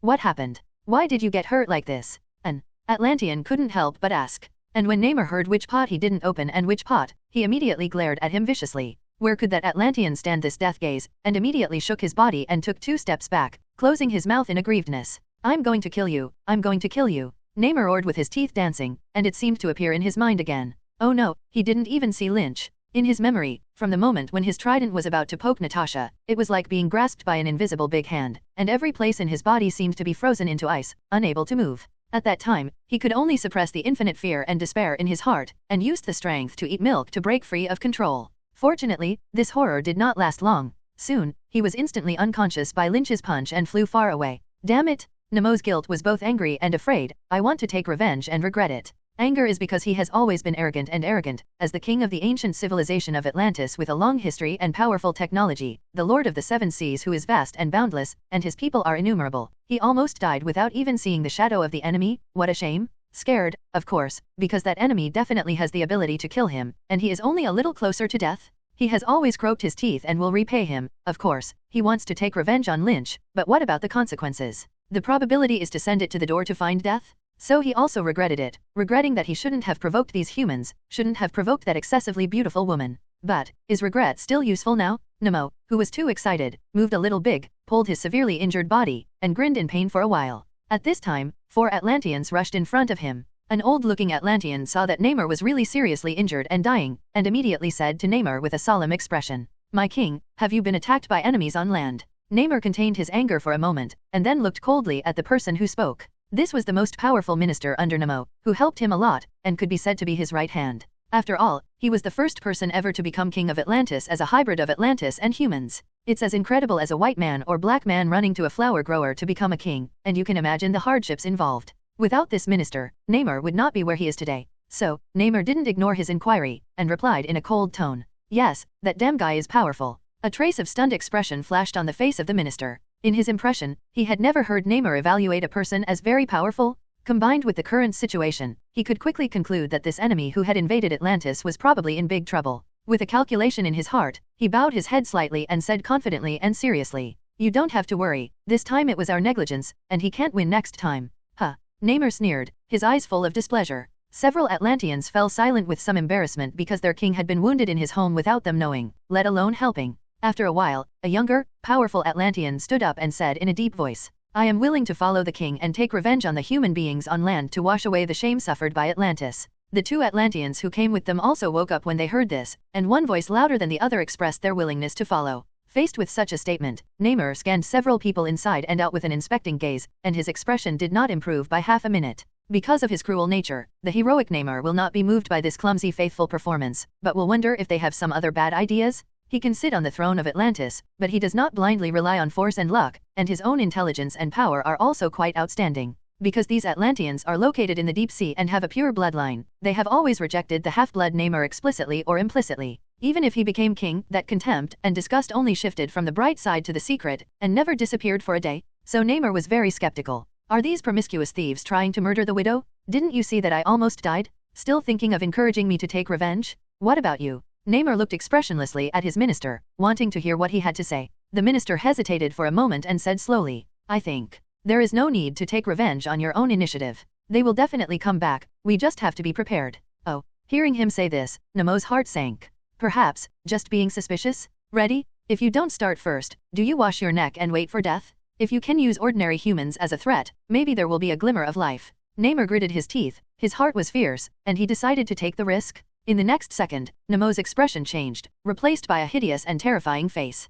He broke free from the medical equipment on his body, grabbed the trident in front of him, and raised it fiercely above his head. Send troops? Flood their land? In the hospital room, Lynch held Natasha's hand and watched her slowly fall asleep. Suddenly, he turned his head sharply and saw a big movement in that direction from a distance. On the top of the huge wave, Nemo came towards Lynch with hundreds of strangely dressed blue-skinned Atlanteans. Not far away in New York, countless citizens who saw such a spectacle began to shout in amazement. "Invaders of Atlantis, come out and die. Otherwise the endless tsunami will engulf your city and drown your people." Seeing Nemo with his little brother and stepping on the waves to find fault, Lynch's first reaction was, "The little brother's brain was hammered by me? The vitality is quite tenacious, not a mixed blood, just like this, it is alive and jumping again. However, is it Liang Jingguo who gave you courage? It's not bad to go to you, and dare to send it to the door?" Lynch's face flashed with anger, and he said in his heart, "Do you little cub really think I'm muddy? The Clayman still has 3 points of fire. Really thought that he would hit 2 waves and he was Aquaman? Today specifies no hello juice to eat?" The indignant Lynch just wanted to fly over and ride his face directly, but he saw a few dumbfounded fools on the other side, and suddenly changed his mind. "I see." Fury put down the phone, his face terribly dark. Looking at the Avengers in the room with different looks, he really wanted to hold his head and shout 3 times, "I'm stupid. I'm so stupid, really. Just blame Lynch, and say that the Avenger will be the proudest choice in my life. In this life, I am about to be ended by the Avengers? What's wrong?" Tony asked suspiciously. "What's wrong with me, you ask?" Fury was furious. "I'd like to ask you why that Nemo came to New York with a tsunami." "What?" Thor spoke out in surprise, and the clever Iron Man was already instructing Jarvis with his glasses to investigate the situation. "Oh, that fishman looks crazy," Tony muttered with a stiff expression, playing back what he had found by the way. On the projection that was played, Nemo just said the threat against Lynch, but a few people here naturally took their seats with embarrassed expressions. Judging from the picture, the tsunami set off by Nemo is simply obscuring the sky, and the high-rise buildings in New York look like toys. If the tsunami does landfall, the damage to New York can be imagined. This will definitely not only cause the loss and casualties of one block, one area, the whole of New York will be turned into a water city. We have to stop him. The American team was the first to wake up from the shock, and as he spoke, he clenched his shield and rushed out. "You can't help if you go, staying here is helping. I don't want to save one more person." Tony's mouth did not stop, his movements were not slow, and he quickly put on the steel suit. "This kind of natural disaster, only I can fight it." Thor also shook the hammer. "I don't know what the use is, but I'd better go." The Banner whispered harmlessly. "I'll aim for his head." Hawkeye is ruthless. In the blink of an eye, the Avengers reached a united front and wanted to go to the battlefield together. But as soon as everyone left the building, they stopped one after another, and one by one looked ahead with shocked faces. Lynch just looked at the Avengers, with no joy or anger on his face. "Lynn." Tony said hello cheerfully and stepped forward to try to get a closer. "Why are you here?" Lynch silently took 2 steps back and distanced himself from Tony. "I'm not coming, waiting to soak in the water. We're solving this." Team America frowned. He somewhat disliked Lynch's yin and yang weirdness. "Oh." Lynch snorted heavily, fully expressing his anger. "Do you have the ability?" "Lynn, I've always wanted to inform you that you're coming. Take me with you and cut off the head of that fishman." Thor shouted excitedly. In his mind, Lynch and his relationship were inherently closer than those of people on Earth. Before he was willing to hide from Lynch, it was just that he wanted to show it himself and make Lynch impressed. Now that Lynch has appeared, he naturally wants to fly with Lynch. Are you still with us? Hawkeye couldn't help but ask. Why not? But I'm even with Lynn. He is my master. Thor is righteous and justified. You stay here and don't move. I will settle this matter. This is a personal grudge. Lynch smiled deeply. Stop running around and making things worse, got it? After saying this sentence, Lynch directly soared into the sky, leaving everyone with complicated expressions. Sorry, I have to say he's right. Tony sighed. We screwed this up. It was my mistake. Fury, who ran down the stairs, shook his head and said, You're not ready. Lynn had already brought Natasha back, and Nemo had come looking for him. Can he fix it? Team America doesn't care much about who screwed up this, he only cares about who can solve it. And in his impression, Lynch does not seem to have shown the ability to solve such an incident. Maybe. Banner's eyes were worried. His impression of Lynch's ability also remained in the time of hating the Great War, when Lynch could fly and the heat vision was very powerful. But that's all. Can heat vision evaporate a tsunami of this magnitude? I'm afraid it's hanging. Pray. Hawkeye's expression is also very complicated. He has always had an inexplicable hostility towards Lynch because of Natasha. Natasha has always been a special presence in his heart, but she and Lynch are together. Natural tsunamis are extremely fast, often hitting coastal cities in an instant. The tsunami created by Nemo is as fast as thunder, and it can cross thousands of meters in a breath, which is already a stone's throw away from New York. Come out and die. Otherwise, your friends and family will feed the sharks because of you. His face shouted wildly, but Nemo was secretly strange in his heart. Why hasn't that guy come out yet? Isn't it here? As soon as this thought arose, Nemo's eyes widened. In front of him, a thin figure appeared. Is that you? Although he was surprised by Lynch's thin appearance, his incomparably strong biological instinct told him that the guy in front of him was the monster who almost killed himself with one blow. You're bold. Lynch praised expressionlessly. Huh. Nemo shook his shoulders and sneered viciously. You broke into my kingdom, snatched my people, and even almost killed me. His expression grew insane, and he gritted his teeth. Who is bold? Lynch shrugged and modestly pushed in way. I'm strong and you're weak, so you're still bold. Hearing this, Nemoha laughed. He waved the trident in his hand, and the wave instantly rose, and the tsunami became even more powerful. Are you strong? Nemo stood on the monstrous tsunami, his voice shocking, and a smug look on his face. Then can you resist this disaster? He stared at Lynch and sneered. You can kill me, then turn New York into ruins and let your friends feed sharks. As he spoke, Nemo looked shocked, his eyes shooting out terrifying essence. Or, get on your knees and apologize. Let's choose. This fishman. Thor clenched his fists, anger surging with anger. I'm going to smash his head. He roared, picked up his hammer and wanted to run outside. Don't go. Fury roared, with astonishing momentum. Trust him, don't bother. His one-eyed eyes stared straight at the scene, and his hands on his back were squeezed and pinched. He'll make the right choice. Tony was strangely silent at this time, because he couldn't help much. Not only did it not help, but it kept gagging and wasting a lot of time. In the face of this kind of disaster that makes him, the proud son of heaven, feel powerless, Tony really has no mood to ridicule. After all, he always thought that he should be the one who got everything done last. Banner had been so quiet that everyone forgot that he actually had a big guy hidden in his body. But obviously, the big guy is not useful at this time. He could only cover his worried gaze with thick glasses and quietly observe the situation. Just don't know if the Hulk can swim? Team America, like Fury, stared at the picture with worry and confusion. Not long after he came to this era, it was obviously difficult for him to adapt to this sudden situation. Compared to natural disasters, the wars he experienced were small scenes. Hawkeye hides in the most inconspicuous corners and has the lowest presence. If he could, he would rather be on the scene himself. At least the view is better, maybe you can shoot an arrow. Anyway, such a terrifying tsunami rushed over, it makes no difference where, right? It must be successful, Lynn. Everyone prayed silently in their hearts. They didn't think in the direction Namor wanted, because no one was stupid. Can giving in avoid disaster? Only the weak will. In New York City, countless people collapsed because of the approaching tsunami. Nope, I don't want to die yet.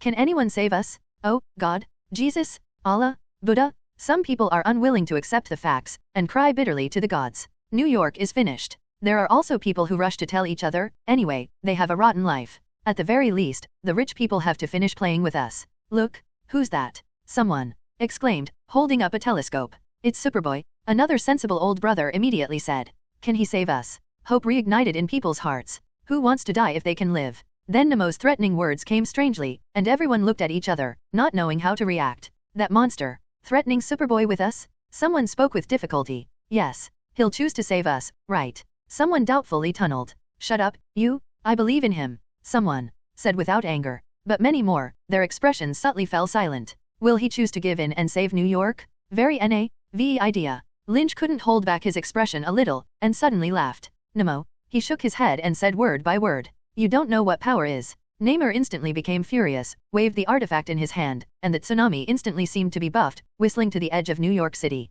Lynch, on the other hand, pulled the corners of his mouth and opened his mouth sharply. Woohoo! The gust of wind was sucked into Lynch's mouth, and then slightly froze. Then, Lynch spewed out endless extreme frost chi from his mouth. This is like a hurricane from the ice and snow world that instantly swept the rising waves on the entire side, forming a magnificent ice wall. The hurricane roared, and in an instant, all the sea water along the way was frozen into ice, and it could no longer move. The originally lively Nemo and hundreds of Atlanteans have also turned into statues on the ice wall. Outside New York, what was originally a tsunami of extinction has turned into a spectacle. In the city, people who were originally panicked and desperate began to cheer and celebrate. I am saved. I survived. Superboy, I love you. He's mine. And several Avengers were stunned, shocked by Lynch's handiwork. Did he really succeed? This trick is... Tony, who had never seen Lynch perform a frozen breath, felt very incredible, and he thought that Lynch was really going to use his heat vision to evaporate this seawater. Although this method sounds very unreliable, because the most likely result of this method is that the heat line evaporates a large amount of seawater, but this moisture forms rain to fall, and finally does useless work. What is even more terrifying is that the unevaporated seawater will be heated to a scalding temperature, and New York will go from being hit by a tsunami to being hit by hot seawater. At that time, even if someone is not drowned in the water, they will have to be scalded alive. Frozen breath. Tony suddenly slapped his head and suddenly remembered this stunt of Superman. Then, with a strange smile on his face, he said, "Linear, you still say you're not Superman?" Superman. Thor shook his head and said with a serious face, "Maybe he really looks a lot like Superman in your world. Many of you speculate about what experiment or accident led him to acquire the ability." Several people couldn't help but look over curiously when they heard Thor's words. Thor's expression was serious and he spoke his thoughts. "I don't think so." He lowered his voice, and suddenly raised his voice with some confusion. "Lynn is definitely some ancient god who has woken up from a deep sleep." A few Avengers plus Fury saw that Thor swore an oath, and he was a little confused for a while. Why? Tony looked skeptical. He and Fury had some of Lynch's details. In the face of a wave of doubts, Thor smiled confidently, and his face was full of "I am a big smart." After coming to Earth for so long, he naturally heard his girlfriend Jane and some other friends discuss Lynch, and they all rationally judged that Lynch should be some accidental or experimentally created superpower. Thor, on the other hand, often contradicts them, believing that Lynch is some god. So Thor was unanimously asked by his friends to read and watch Superman's various manga and animations, but these things made him more sure of his judgment. And why? He knows a lot of secrets well. He can't be an ordinary person who suddenly gained superpowers, but more like a sleeping ancient god. Thor said excitedly as he reasoned. "And you Superman here. It is likely that the author accidentally discovered the character created by Lynn exerting his divine power?" The others were dumbfounded when they heard such a well-founded analysis. It may sound like a fantasy, but considering that the person standing in front of him and saying this is a real deity, there seems to be nothing wrong with this theory. Even the really clever Tony was confused by Thor's crooked reasoning and fell into deep thought. For a long time, Tony looked at Fury, and the two met their eyes and had some communication. Roughly means, "I think there is some possibility. Tony, what do you think?" "I think there must be something strange about this." Originally, Lynch had been honest with them about his origins. But smart people always think more, let alone two smart people who are insecure and suspicious.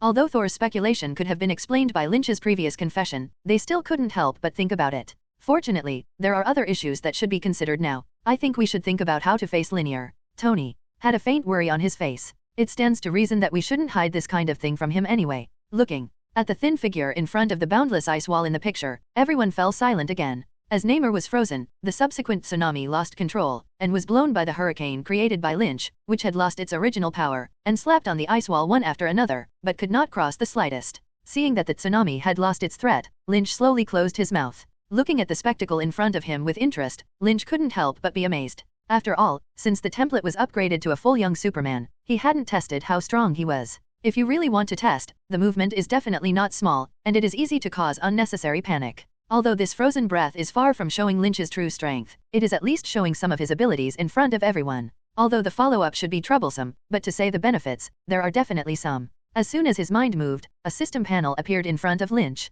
Superman system. Current template, Juvenile Superman 100%, Youth Superman 100%, Superman template 0%. Template redemption list, Superman, Magic Superman, Gold Superman, Supreme Superman, Silver Superman. Justice value, 3321981. In the system, the original justice value of less than 1 million has skyrocketed to as much as 3 million. Seeing this value, Lynch was a little surprised. He didn't expect to gain so many justice values. But if he thinks about it, he thinks that maybe the citizens of New York have finally recognized himself as a superhero from the bottom of their hearts. After all, almost half of this tsunami can look up in New York and see the devastating natural disaster, and everyone intuitively feels the desperate horror of the end coming.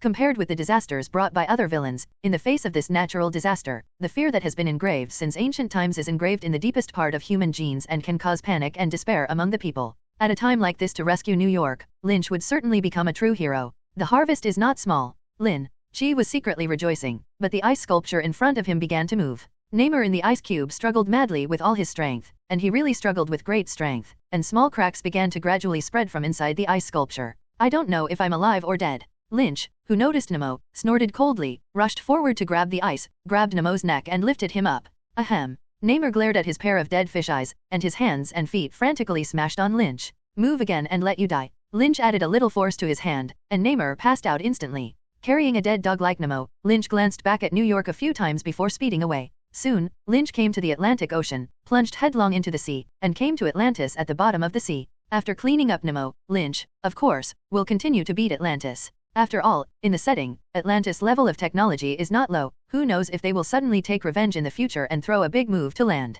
Namor messed with the city where I lived, killed the people on my side, and even wanted to occupy my women, so it was reasonable for me to kill Namor in front of Atlantis, kill his people, and subdue his civilization, right? In front of Lynch's eyes, the city of Atlantean civilization is not large, the overall style is ancient, and it has some modern technology. Cities are not big, of course, because they do not have a large population. Lynch remembers that Atlantis doesn't seem to add up to 10,000. This king is not as good as a village chief. What's more nonsense is that this 10,000 people constitute a complete civilization, so it includes kings, generals, soldiers, scientists, and so on. A pocket civilization that is so few in number is doomed to have no future. Only a sufficient population can ensure the birth of talents, the progress of all aspects, and the operation of the entire society. Lynch guesses that this is probably why Atlantis is hiding and that technology has never improved for so many years. With less than 10,000 people in the Atlantean civilization, it is already very difficult to survive, let alone make progress in other aspects. It is more likely that they have been eating the old book of Atlantis before the sinking, and it is difficult to say how much technology is left now. So Lynch didn't have much worry about going here, and Atlantis was no threat to him. The concern should be the Atlanteans, and if the belligerent wants to continue to resist, Lynch doesn't mind sweeping this pile of historical garbage aside. Sinking for 10,000 years, Atlantis should have gone to history a long time ago. What to do now? Atlanteans, your king killed my friend and invaded my city, and I will judge him. Lynch threw Namor in the air, then spoke loudly, using spiritual power to carry the words to every part of the city. Soon, Lynch saw the Atlanteans' commotion, and their top brass began to gather to discuss countermeasures. In a large hall, many high-ranking figures in the kingdom of Atlantis were anxiously discussing. He said he would judge our king? We have to save him? An Atlantean woman who understood English spoke with a solemn face. How to save? Namorita, our most loyal and powerful soldiers have been taken by the king, replied an Atlantean youth. Grand, why didn't you go with the king? Another stout Atlantean questioned. If they all go, who will defend our homeland? Enough. Chief Minister Nemo, who seemed to be the most prestigious, spoke, and everyone present looked at him, who had the most power and prestige here. The question is not whether we want to or not, but that we are not capable. With a sad face, he said. The king and our bravest warriors cannot win, can we be better than them? I'm going to save him. Namorita shouted unwillingly and quickly rushed out. The rest of the Atlanteans did not stop it, but a wave of schadenfreude and anticipation rose in their hearts. Because this woman is the sister of Nemo, who has been exposed to the human world, although she looks the same as a normal Atlantean person, she is also an outlier in this Atlantean kingdom. If they die fighting the enemy, these Atlanteans will be happy. What a bunch of trash. Lynch, who watched this drama the whole time, sneered slightly, and his mental power was activated, which woke up Nemo. Nemo, be judged before your people. The funny thing is, those Atlanteans want you to die. Lynch sneered. Ho ho. Nemomo, who was strangled by the mental force, could not speak, and could only stare at Lynch with a red face. And Lynch glanced at Namorita, who was rushing quickly, and his eyes gradually lit up. I heard that you Atlanteans will die because of lack of water. His tone was light, but it sounded as terrifying to Nemo's ears as the devil's whisper. In an instant, Lynch's eyes shot with extremely high heat vision, but it did not hit Nemo, but circled around him. The terrifying heat scorched Namor and quickly evaporated the water in his body. Within seconds, Namor had lost his mind, his whole body was shriveled, and he had turned into a dry corpse. Lynch collected his abilities, and Namor fell to the ground weakly. Nope, brother? Namorita, who hurriedly came, saw this scene and immediately hugged Nemo and burst into tears. Looking at her brother, who was dead and miserable, Namorita's face was full of pain. I'm going to kill you. She roared violently and rushed towards Lynch. Humph. Lynch just snorted coldly, and Namorita was bound in place by the spiritual power, unable to move again. You're angry? Hate me so much? Lynch asked as he walked up to her expressionlessly. Namorita's eyes were bursting with anger, and suddenly she felt her mouth move, so she burst out and cursed. I'm going to kill you fucking bastard. Don't give me a chance? She speaks fluent English, which is one of the reasons Lynch keeps her. Because Lynch really doesn't know the Atlantean language. It's high-frequency sound again, it's gestures, even if Lynch can learn it, he won't learn it. What a shame it is to speak with this language system. Moreover, Atlantis is the weaker party and should be allowed to learn human language. And in fact, the communication between Atlantis and humans is through Nemo and some Atlanteans who know human languages, and no one learns the Atlantean pronunciation that cannot be learned at all. Now that Nemo is dead, he can only keep this woman to communicate. I'll wait at any time, but until then, you have to help me communicate with your people. Lynch's face did not change, and it was not the first time he had faced an enemy who hated him to the bone, and it was difficult for him to have any mood swings that were not threatening. You're dreaming? I won't die doing anything for you? Namorita's green face was filled with hatred, and the young woman did not know how to compromise at all. Glancing at the alien noble princess, Lynch looked away a little boredly. This girl looks quite clever, why is she dumbfounded and stunned now? If I can't communicate with you, then I can only destroy your city and kill your genocide. As he spoke, Lynch's eyes lit up again. Namorita froze for a moment when she heard this, gritting her teeth and cursing. You madman, devil. I curse you for the rest of your life. Lynch smiled with interest, listening to the little girl curse him in a different way. After a while, Namorita stopped, probably running out of words, and a pair of eyes stared viciously at Lynch, eager to rip meat out of him. Meeting her gaze, Lynch just asked lightly, what about Nemo? I'm the devil, so he's a hell lord, right? How many people did he kill for no reason? If I don't strike, he will slaughter 100 times the population of your Atlantis. Namorita's eyes flickered, but she whispered hatefully. You killed him. You killed him? Yes, I killed him, and I regret not killing him sooner. Lynch sneered. This is a race war, a civilization war you started? Don't pretend to be pitiful. If Namor wins, the people crying now are my family and friends. His tone was sharp, his gaze was like a sharp knife, and he glared at Namorita, who was originally full of hatred and aggressiveness, and silently lowered his head. Be smart, cooperate with me to communicate with your people, otherwise you will only have one way to die, and you don't want to take revenge. Namorita's head shook for a moment, and she didn't retort anymore. Choose wisely. Lynch smiled, then flew with Namorita towards the hall where the upper floors of Atlantis gathered. He's coming. Inside the main hall, someone pointed at Lynch and shouted in horror, his voice sharp and ugly. Don't panic. Nemo's chief minister, Vashti, said in a deep voice. Those who are hostile to him are dead, and we are all people who oppose Nemo's impulsive behavior. As he spoke, a wise light flashed in his eyes. The rest of the Atlanteans seemed to understand something, but seeing that the leader Vashti was so calm, most of them stopped and waited uneasily for Lynch's arrival. Bang! Lynch landed at the entrance of the main hall and controlled Namorita to walk directly in. Sweeping her gaze over the Atlanteans with different looks here, Lynch looked at Namorita. Tell them, do the Atlanteans want to perish or choose to submit to me? Anger appeared on Namorita's face again, and she shouted. You don't think about it. Lynch frowned, thinking that this girl was really stupid. Do you really want to die with Atlantis? Lynch, who didn't want to talk nonsense anymore, straightened his face, his body rose into the air, and his hot eyes began to brew. Seeing Lynch's movements, the Atlanteans began to panic. What is he going to do? Does he want to kill us? Go get the weapon, we can't just wait to die. Namorita, what did he say? Vashti asked aloud to Namorita, knowing that the conversation between Namorita and the human enemy must not be smooth, so the human suddenly turned his face. That human must have wanted to talk to Atlantis, otherwise why would he keep Namorita, who speaks human language, and bring her here? But then what he said to Namorita made Namorita say something angrily, and then the human changed his face. It must have been this stupid Namorita who annoyed that human. Tell me, he snapped. Do you want Atlantis to be destroyed? Namorita heard Vashti's questioning voice, and her face immediately changed. Her expression was a little stunned, and her mind was very confused. He wants Atlantis to submit. Obviously, I am not willing to help him pass on the message for the sake of Atlantis. Am I doing this wrong? Are these people ready to bow their heads? He said, let us surrender, or perish.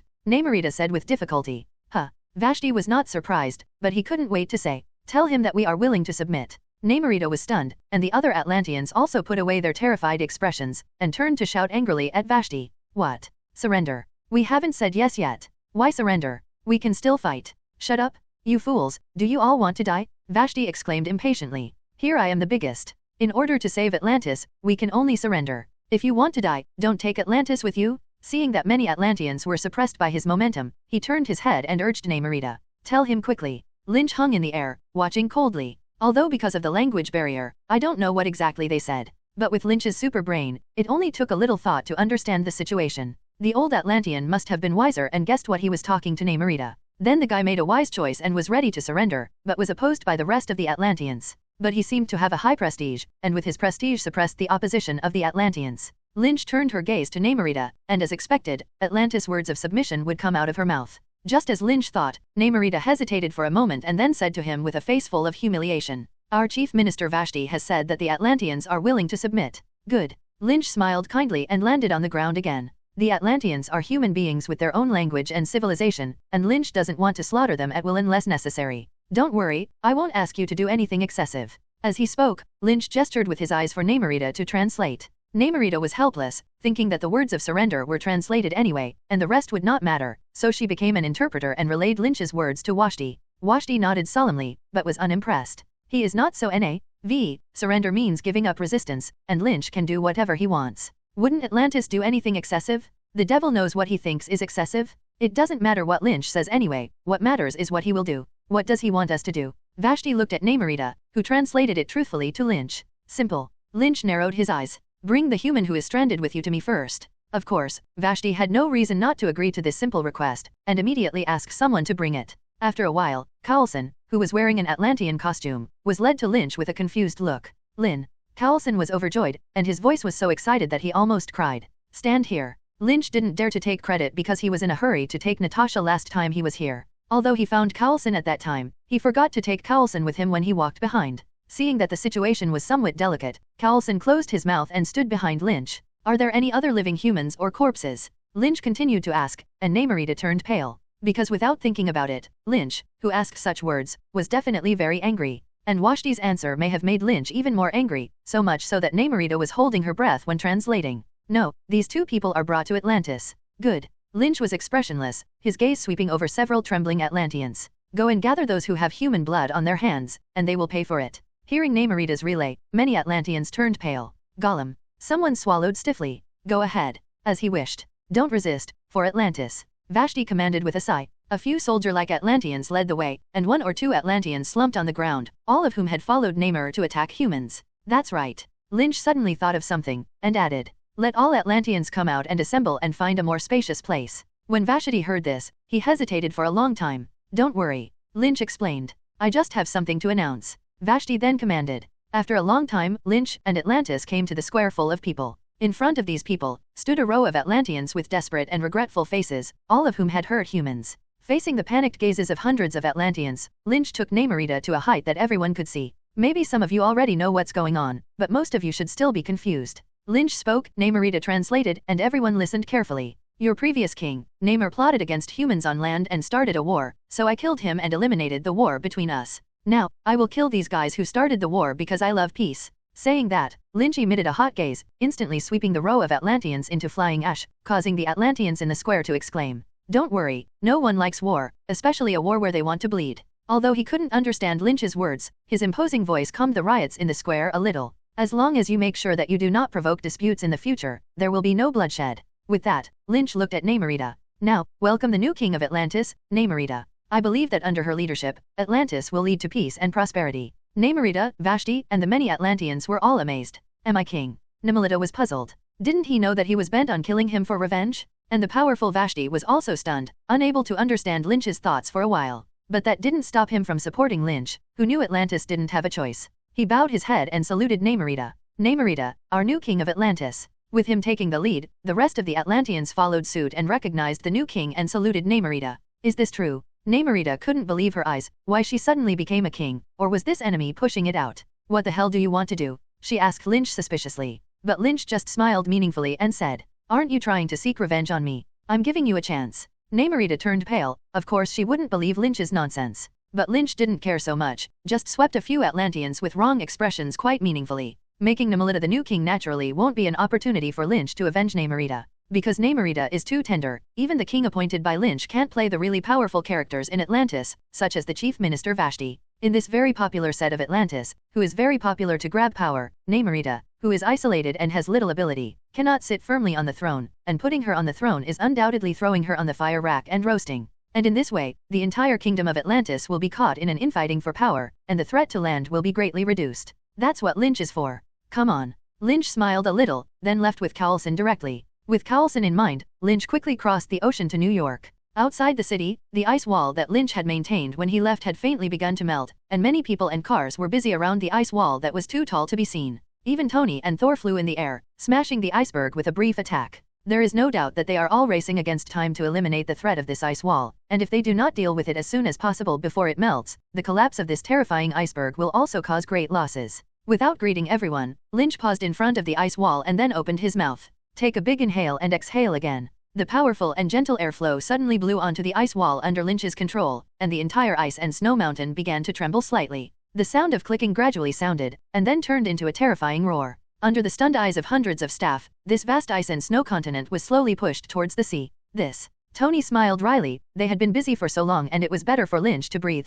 Lynn is back? Is that Coulson? Thor was a little surprised, a little unexpected. Coulson was still alive. The iceberg faded away, announcing that the crisis in New York had passed smoothly, and many people present cheered. And Tony and Thor looked at each other and greeted Lynch with some embarrassment. Lynn, how is Atlantis over there? Lynch chuckled, did not embarrass Tony, and said, Atlantis is no longer a problem. After a pause, Lynch looked into the distance and turned around. Let's go to Fury's and have a good talk. With that, Lynch left first. Tony shook his head helplessly and followed with exhaust, and Thor had to go with him. Not long after, the Avengers gathered in a conference room, and even Natasha was sitting in it with her injured body in tow, while Lynch was standing at the front. Atlantis is no longer a threat. Seeing that everyone had arrived, Lynch took the initiative to speak, and his tone was normal. The Avengers looked over in unison and waited for him to continue. They should know about the same as you, from the Atlantean civilization that sank 10,000 years ago, with advanced science and technology, and the people's physical fitness is 10 times that of us. Fury, Tony, Banner, and the others all frowned. They were thinking,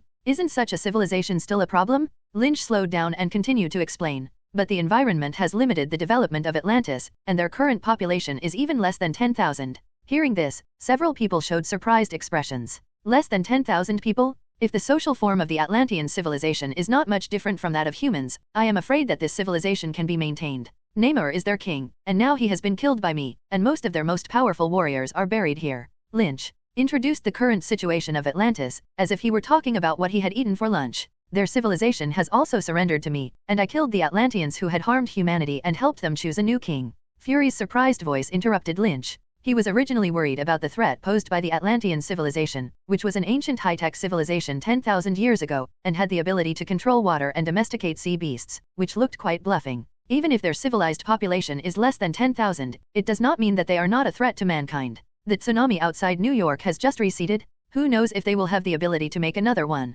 Besides, this is also a civilization with a long history and mastered high technology very early, so easily expressed submission? How did you do it? Lynch spread his hands and said, I roasted their king alive in front of their eyes. Fury was stunned for a moment. Thor's eyes lit up and he exclaimed, well done, I've wanted to do this for a long time. Lynch smiled and didn't pay attention to this, but looked at Fury, who wanted to speak. What do you have in mind? Fury glanced at Lynch to see if he was in a bad mood, and then tentatively said, then can we send someone to communicate with them? I think they should have a lot of technology that we don't have. You're getting one thing wrong. Lynch sighed and shook his head, and said calmly, Nick, they surrendered to me, not you. As soon as these words came out, Fury and several people in the conference room looked ugly. What do you mean? Aren't we in the same group?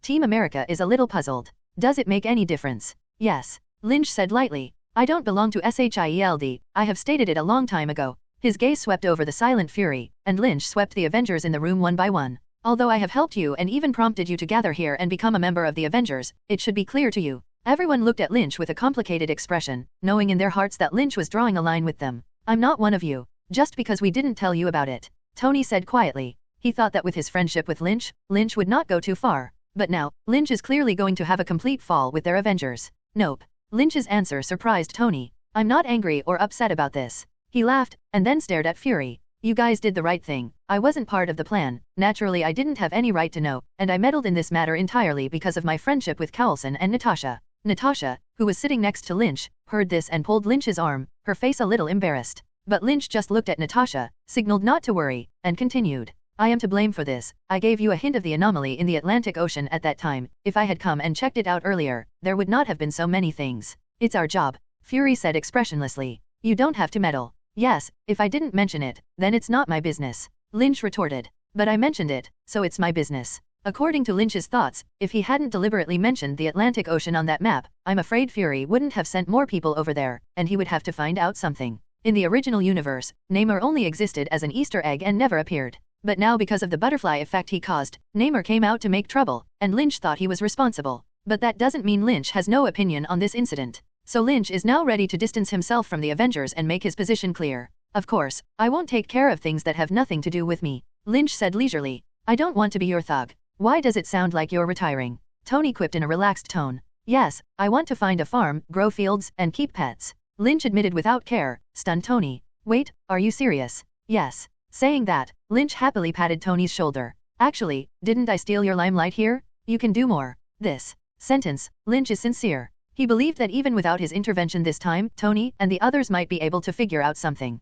But with him, these Avengers have absolutely no room to play. Now, Lynch really intends to go into seclusion and hand over the stage to the Avengers. Please, we wish you could solve all the troubles. Tony looked surprised, as if he didn't understand why Lynch had said this. Do you know what I was doing when Fury informed me? Isn't it fun to party at home than to save the world? Lynch pouted, thinking that Iron Man's consciousness at this time was not enough. So what to do? Let him exercise? If you're going into seclusion, then I'll quit too. Before Lynch could speak, Thor stepped forward. He looked at Fury and said seriously, if the people of Asgard know what kind of superhero organization I am here for. He smiled wryly. I'll definitely be laughed at. Then he swept his gaze over Coulson and faced Lynch again. Now that Coulson is okay, I don't think I need to stay. Lynch didn't answer, and he was afraid that Thor would ask him for a cosmic cube. Anyway, as long as he is not in a hurry to ask for the Rubik's Cube, then he can withdraw at will. When Loki arrives, Thor will definitely mix with the Avengers again. I think so too. Agreed Banner on the side, a little embarrassed on his face. I barely get a chance to play, do I? If it's okay, I think it's better for me to stay alone. Indeed, Lynch nodded. It seems that the Hulk did not run out to fight once in this incident, and it is estimated that Banner has not yet cultivated in place. In just a few words, the Avengers have shown a tendency to fall apart. Fury's face darkened completely, and he didn't look in a good mood. If you think about it, Fury probably cursed at Lynch in his heart. The Avengers, which he worked so hard to form, are about to dissolve in place in front of him. Can he not be angry? But when he thought about it, it seemed that most of these people had been discovered by Lynch. Think about it like this, it seems that you have done something wrong? Otherwise, this Avengers can be managed by Lynn. Look at this, the Avengers plan, he knows better than us? But Fury was relieved that there were still 3 people in the Avengers who did not speak. One was Natasha, who leaned next to Lynch with a submissive look. This estimate is already wasted. Fury's heart was dripping with blood. Looking at Hawkeye in the corner, this guy looks at Lynch from time to time. Natasha next to her still had a worried look on her face. That's pretty much it. Fury sighed inwardly. Finally, there was the stern-faced American team, who seemed to be not very satisfied with the situation and wanted to speak. A glimmer of hope rose in Fury's heart. He let Team America into the Avengers, and originally let him be the leader. Can he persuade the crowd? The American team has always been quite silent, because all this in front of him makes him feel extremely strange. Strange worlds, strange countries, strange organizations, strange comrades, and strange enemies. When did he perform such a mission 60 or 70 years ago? Fight the civilization under the sea? Throughout the mission, he did not show much. He needs to be familiar with these unfamiliar things, familiar with SHIELD, familiar with his comrades, familiar with his enemies. And now the mission is over, but the team is going to disband. Isn't that? As a veteran of the battlefield, he has a more team sense than these Avengers, and he understands the good intentions of Fury's Avengers plan. The Avengers, like the roaring commandos he once led, are special teams used to execute tricky problems that ordinary people can't solve. Although the Avengers' debut failed in this incident, it is enough to see that these people are indeed different. But that doesn't mean the Avengers' plan failed, because the team is necessary anyway. Even the ancient civilizations under the sea have appeared. Who knows how many terrible threats are hidden in this strange world?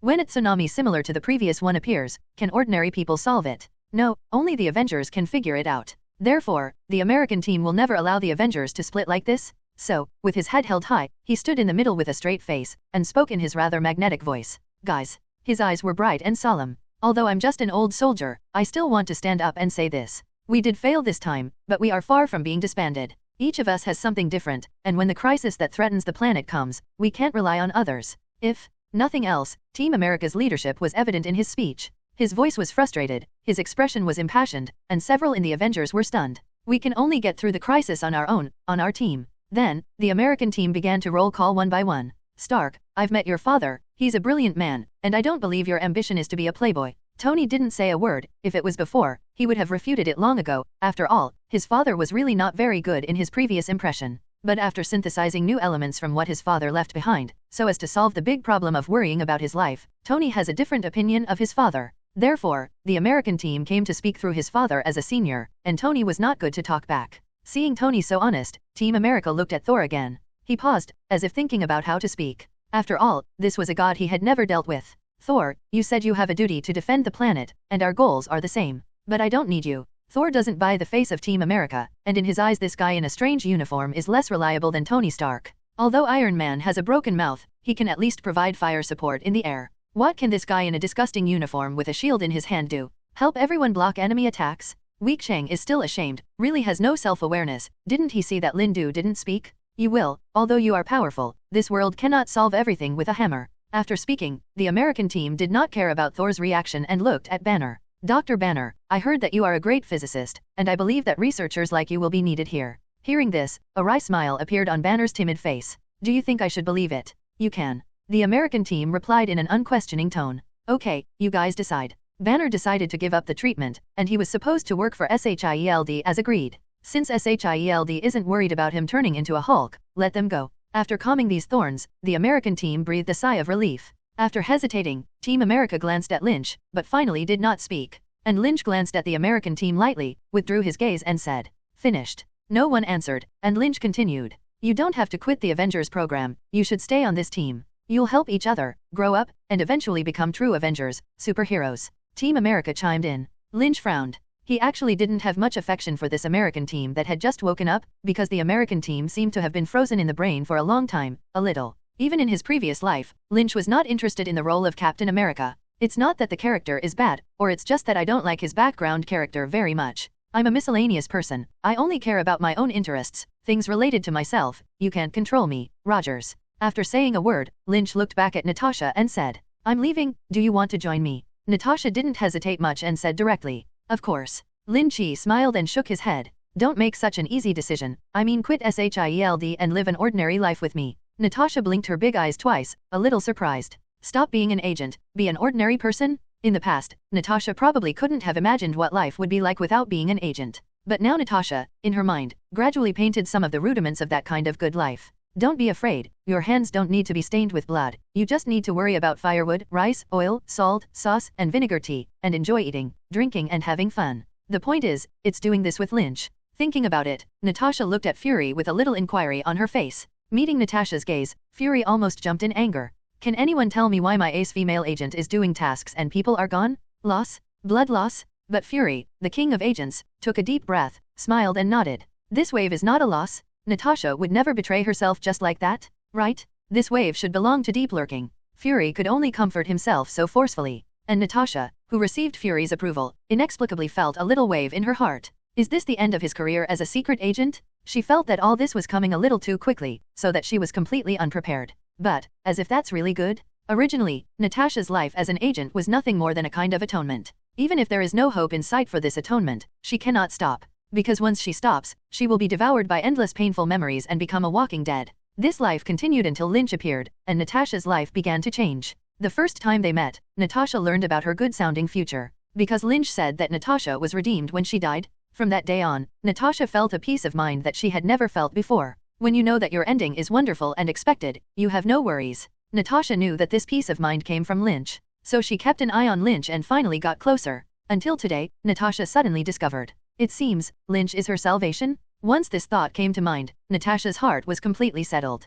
Perhaps, someday in the future, I will die for him? Sensing that Natasha was a little strange, Lynch reached out and touched her hair. Natasha immediately looked up and smiled. Lynch also smiled, then made a wink and motioned for Natasha to look at someone. Natasha looked obediently and saw a resentful Hawkeye. The eyes of the two men met for a moment, and soon separated again. Is it okay? Do you want to say something? Lynch asked with a grin. He knew that Natasha and Hawkeye had some stories, but never mentioned them. What's wrong with a story? In the plot, Natasha, as the eldest sister of the original Women's Federation, has more stories with others. Counting on her fingers, Natasha had been Tony's secretary, fought alongside Team America, was born to death, and eloped with Yobana. And the story of Hawkeye, also very simple. When Natasha was younger, she was also a killer of the Red House, a notorious killer organization in the former Soviet Union, Black Widow, and assassinated many important people. Later, Natasha comes to the attention of SHIELD, which sends Hawkeye patent agents to deal with Black Widow. But after Black Widow was defeated by Hawkeye, Hawkeye did not kill Natasha, but introduced her to SHIELD.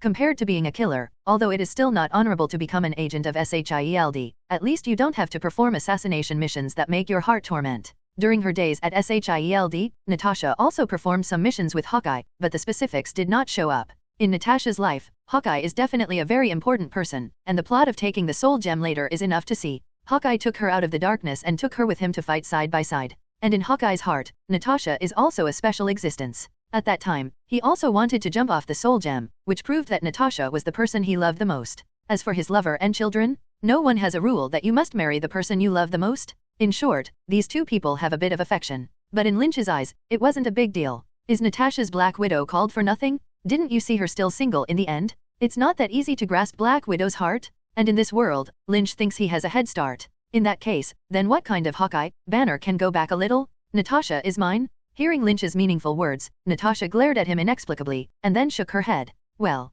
since Natasha had nothing to say, Lynch naturally stopped making herself bored. Putting her arm around Natasha, Lynch smiled and said, "Guys, see you next time." After speaking, everyone only felt a gust of wind blowing, and the two people had disappeared. In the void, he was wrapped in endless darkness, and the weightlessness of his life filled his body, and the grief and hatred that were so rich that they could not be dissolved were constantly eating away at the remaining heart and reason. At this time, even time has lost its meaning. And this person is naturally Loki, who fell from the broken rainbow bridge into the abyss of the starry sky that day. He didn't struggle like this, because Loki's heart was already broken, and he had no desire to live at all. In this way, Loki moved chaotically in the void, like a shooting star. Suddenly, a mysterious force quietly descended on this void and began to slowly drag him in a certain direction. I don't know how long later, he fell to the ground with a bang. Feeling the cold from the ground, his sluggish eyeballs fluttered and he regained his vision. I'm not dead. He was ready to be knocked into the wrecks by an unknown object or wandered and hungry to death. Looking around, Loki found that it was a land shrouded in darkness, and the land he touched was cold and bumpy.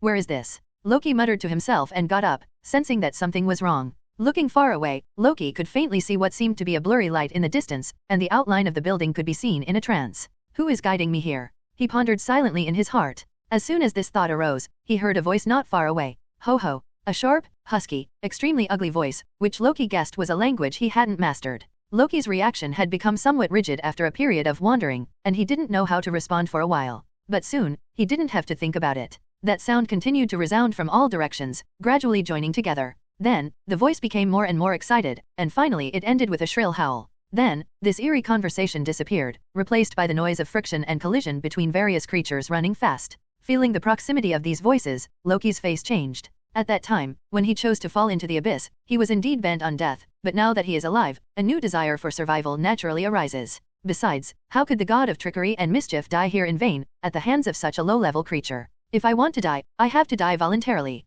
With a fierce heart, Detective Loki shot out a flash of fire that illuminated the surrounding environment. Through the light, Loki finally saw the appearance of these creatures, and then gasped sharply. These creatures were about his height, stout, with a head that looked like a bug and only 3 fingers on their feet. These hideous-looking humanoid bugs alone don't look like Loki is troublesome. After all, he still knows a few hands of magic, and even in hand-to-hand combat, he does not lack courage and ability. What makes Loki's scalp tingle is that these things are really as numerous as bugs. Within a dozen meters of the faint light that could be illuminated, densely packed insect people stood all over the mountains, their cracked mouths squirming, and they were rushing towards Loki. Oh! Loki gulped and reached out to strike a magic attack. Under the dim night sky, a dazzling light shot out from his hand, effortlessly hitting the front row of insect people who rushed less than 3 or 5 meters away from Loki. Bang! Ho ho! The explosion swept through the nearby Zergmen, causing them to let out a roar and scream, and fell one by one. As soon as the Zerg in front fell, it triggered a chain reaction, and the Zerg people behind also fell to the ground. The Zerg offensive directly in front of Loki was temporarily disrupted by this attack.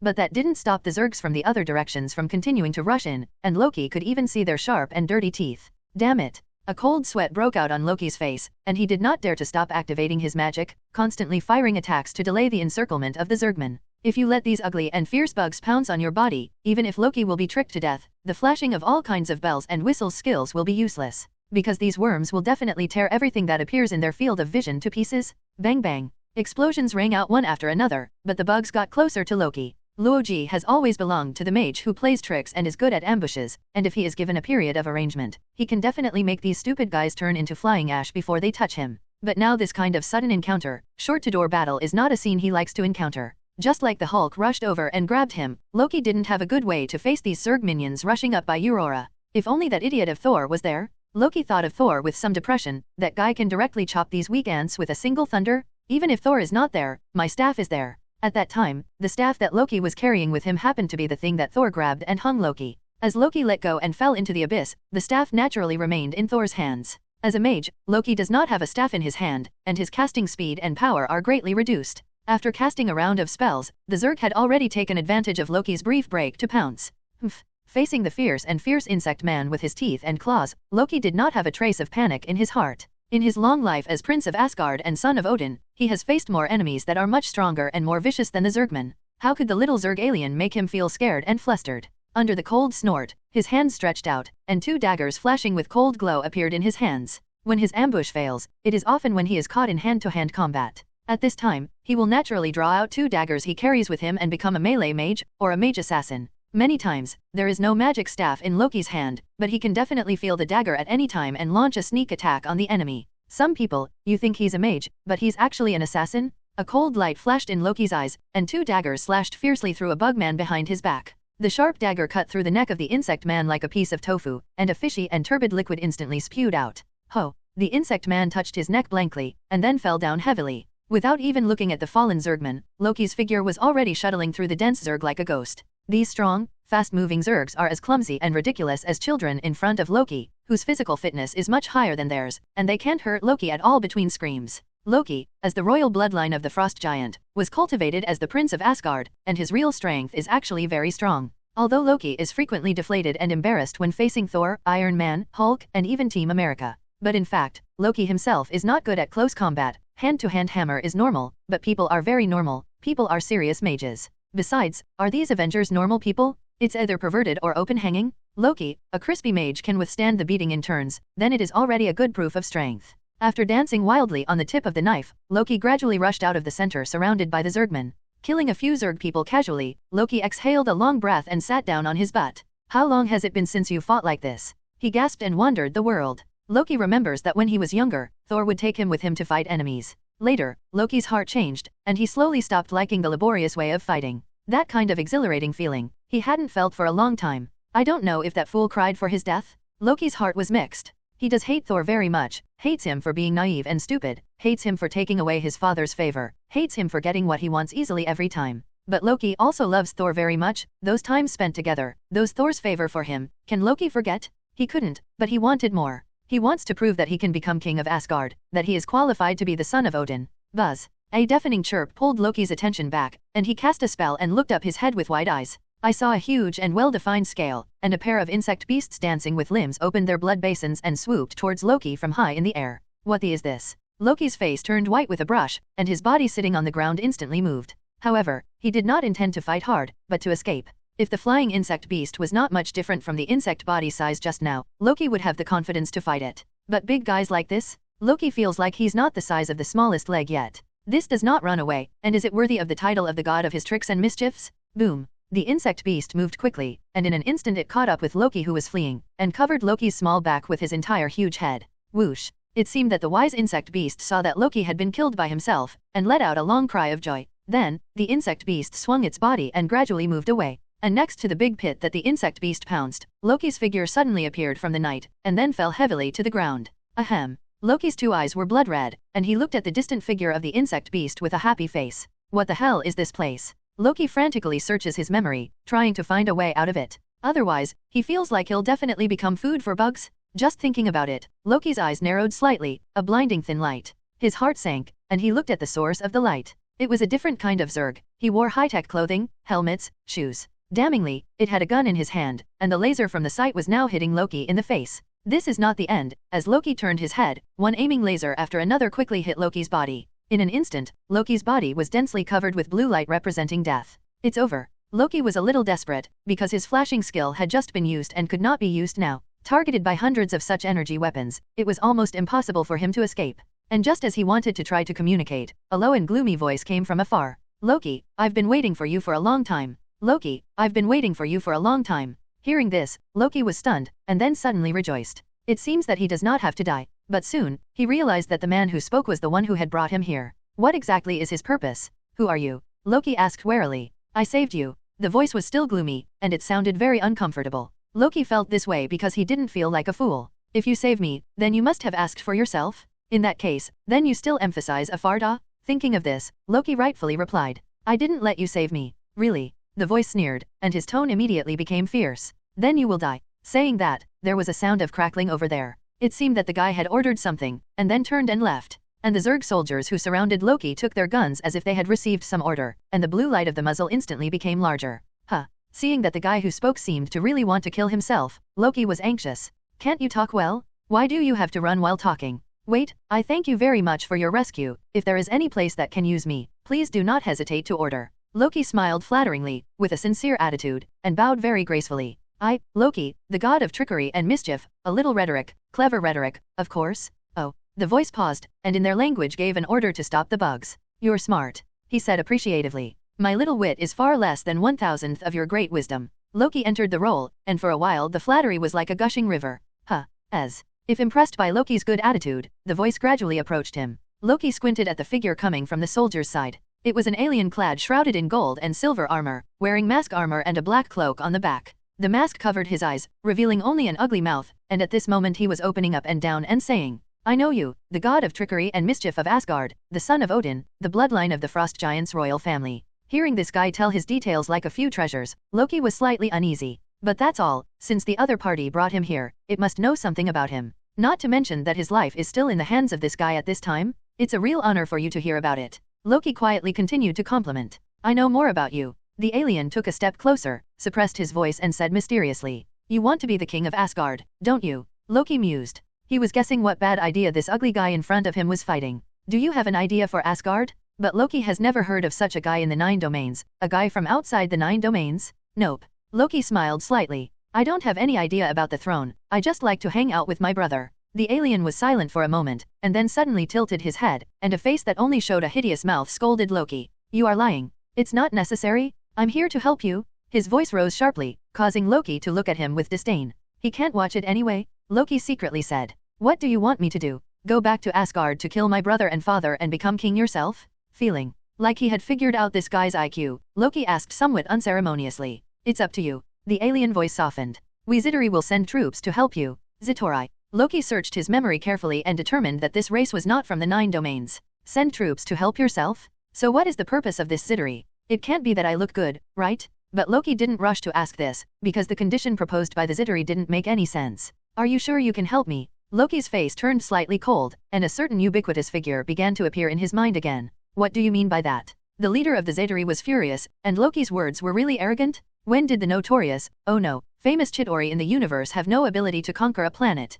Please stop being angry. Loki soothed with a sneer at the corner of his mouth, and asked rhetorically, How strong is your army? The leader of the Zitari raised his head with some pride and said with a ho-ho smile, Our warriors are extremely brave, with their powerful bodies and equipped with energy guns and grenades, they can easily destroy the army of any planet. They can also drive a speeding car to any place quickly, and the huge Leviathan behemoth is invincible. Loki interrupted coldly. Except for that speeding car, are I just seen? Yes, isn't that enough? The leader of the Zitari people asked in a puzzled tone. Of course not enough. Loki shook his head and explained in a deep voice. There is a young and casual god in the atrium, who can easily destroy your army. Naturally, he said Lynch, who crushed his calculations with his unpredictable strength throughout the process, causing him to fall short, and eventually fell into the abyss. That's because of him that I'm here, haven't you noticed this presence?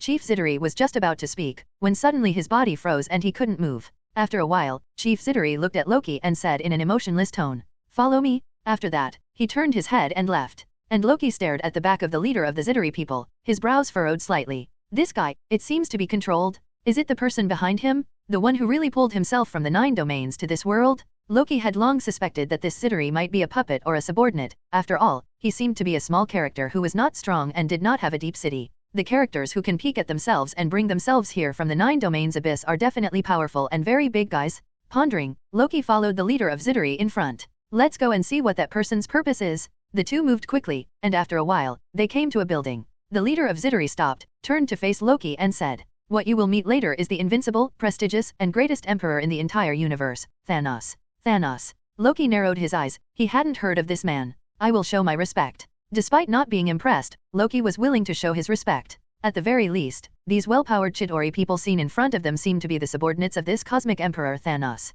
Guessing like this, Thanos' strength should be pretty good. I wonder how it compares to that Lin? In a cranky thought, the space in front of the two began to distort. Soon, a majestic back appeared in the midair in front of the two. His body was extremely tall, like a small giant, wearing golden armor and a huge long-handled knife inserted next to him. As if sensing the connection of this picture, he slowly turned his head. Turning around was a large purple face full of ravines, with sharp horns and bright eyes. He cast his gaze directly at Loki and met Loki's gaze for half a second. It's terrible? Loki couldn't bear Thanos' gaze at all, and quickly lowered his head. What kind of gaze is that? Loki was horrified. In Thanos' eyes, he saw countless creatures wailing and dying, and endless buildings burning into ruins. This is a demon king? Loki felt the pressure, and it was only then that he realized that what the manipulated leader of the Zaytari people said was not false. Such a hero, eyeing me? Does he want to invade Asgard? Loki. Thanos' voice came from the other side, and to Loki's surprise, this voice was full of vicissitudes, like a wise prophet more than an emperor who traversed the universe. Dear Thanos, I wonder what I can do for you. Loki asked very frankly. He didn't dare to play his little tricks in front of such a character. It's simple. Thanos' gaze showed a little appreciation, as if he was very satisfied with Loki's understanding. If you want to be king of Asgard, I'll ask my Zaytari to help you, and in return, you need to bring me something. This. Loki hesitated. I'm afraid that the Chitauri alone will not be able to complete the task, because there is a very powerful god in the atrium. God. Thanos seemed to laugh. I will also send a general and lend you another artifact. Loki gritted his teeth, wanting to refuse. Because he saw that Thanos was not good at coming, and it was likely to bring disaster to Asgard. Even if Loki wants to become the king of Asgard, he must first ensure that Asgard is not unexpected. Otherwise, Asgard is gone, and Loki becomes the Hammer King. You don't want to. Thanos' tone was slightly aggravated, and Loki suddenly felt boundless pressure. N.A.V. ideas. Never mind. Loki looked up, and as soon as the words of defense came out, he saw a light. It was the wonderful light of a scepter held by the leader of the Zaytari people, which instantly changed Loki's mind. The light faded, and Loki's face was full of strange excitement. Meet Lord Thanos. He half knelt on the ground and shouted respectfully. Good. Thanos nodded and waved his hand. This is the scepter of the mind, and this great general of mine. Go and bring the cosmic cube to me. As Thanos' voice fell, a figure emerged from the darkness and stood behind Loki. Obey. Loki, the leader of Zaytari and Thanos' general all bow down. It is said that Loki met Thanos here, secretly worried that Asgard did not want to obey the cosmic overlord, but was directly hit by Thanos with the mind gem, and various negative emotions hidden in his heart were stimulated, becoming Thanos minions, ready to attack the Earth. On this side of the Earth, the scholar who appeared in Thor 1 and the father of Thor's girlfriend Jane's father, Dr. Eric Selvig, is receiving Fury's order to lead the team to try to use the cosmic cube to create a superweapon. The research has been going on for months, but they are still in the first phase of the project. The first stage is naturally to understand the various physical properties of the cosmic cube and test its use with various experiments.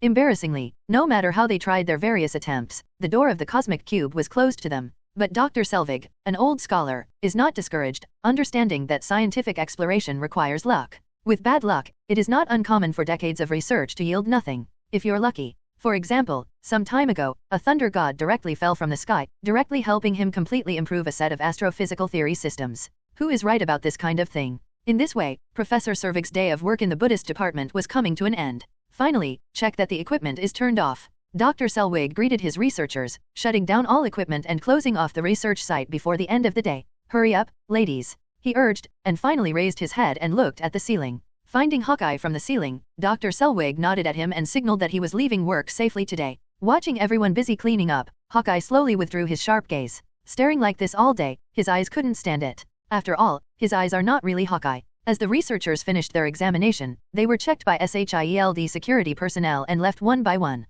At this moment, the cosmic cube suddenly lit up. Bang! The huge energy fluctuation with a shock wave knocked the nearby instruments and people out fiercely. On the ceiling, Hawkeye, who was almost lifted off by the shock wave, tightly grasped the iron railing, took out the communicator, and quickly ordered. Something happened. Group A and Group B control the scene, and Group C and Group D will come to support immediately. Off-site, the researchers screamed and wanted to scatter, while the well-trained SHIELD agents showed excellent qualities, unhurriedly controlled all the researchers, and touched the cosmic cube from several directions. What happened? Hawkeye jumped down from a height and walked up to Dr. Selvig with a solemn face and asked. I don't know. Dr. Selvig had gray hair, many wrinkles on his face, and he was very young. But in the face of such a terrifying emergency, he did not show any timidity, which surprised Hawkeye. But if Dr. Selvig knew what Hawkeye was thinking, he would probably laugh and joke. What is this little scene? My son-in-law is the god of thunder in ancient mythology? At this time, Dr. Selvig coped with Hawkeye's sentence, observed for a while, and then prepared to rush to the vicinity of the cosmic cube to check the situation. It could only be that something went wrong with the cosmic cube, said him, a hint of excitement on his face. Although he didn't understand why the cosmic cube had such fluctuations, he at least knew that it was an opportunity, a real encounter with this object and unveiling its mysteries. I'll have to go see what's going on. Dr. Selvig whispered and walked firmly towards the cosmic cube. Be careful. Hawkeye did not stop and followed cautiously. He frowned, and a sense of foreboding began to linger in his heart. In front of the glowing cosmic cube, a team of heavily armed SHIELD agents slowly advanced with guns. Dr. Selvig and Hawkeye walked in from behind and saw the abnormal cosmic cube at a glance. It's glowing. Dr. Selvig muttered to himself with some excitement and walked quickly to the instrument to start it. What's wrong with this? Hawkeye asked with a calm face. The cosmic cube doesn't know why it reacted. Dr. Selvig's tone was excited, and seeing Hawkeye's frown, he explained. This is not necessarily a bad thing. We've been trying to get the cosmic cube to react, absorb, or release some energy. He shook his head and said. But months have passed, and you have seen the results, and the cosmic cube has no reaction.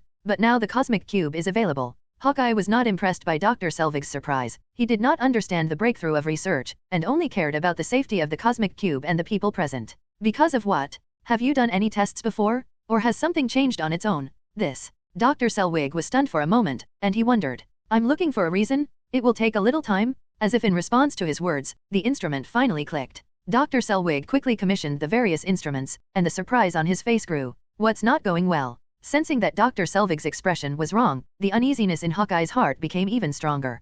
Cosmic cube. Dr. Selvig looked confused, as if he had encountered an intractable problem. It's releasing energy? A huge, vacuum-generated energy. These energies seem to be building a channel, huh? A look appeared on Hawkeye's face. Yes. Dr. Selvig nodded, but said suspiciously. But we didn't try this. Hawkeye said quietly, giving Dr. Selvig a surprised glance. This passage is two-way, the opposite side can also be opened, now the opposite side. The blue light of the cosmic cube flashed, and a huge explosion sounded. The two closest to the cosmic cube bore the brunt, and Hawkeye only had time to knock Selvig down, and a terrifying fluctuation swept in again. After the impact was far away, Hawkeye barely raised his head and glanced at the cosmic cube, and then took out the communicator with a shocked face. Start preparatory plan number 3. A spell energy attack instantly landed in front of Hawkeye, exploding the communicator in his hand. Then, an insolent and playful voice sounded. Looks like you don't welcome me very much. The voice fell, and Loki, wearing exquisite golden armor and holding a psychic scepter, walked towards the two from the cosmic cube with a crazy and evil smile.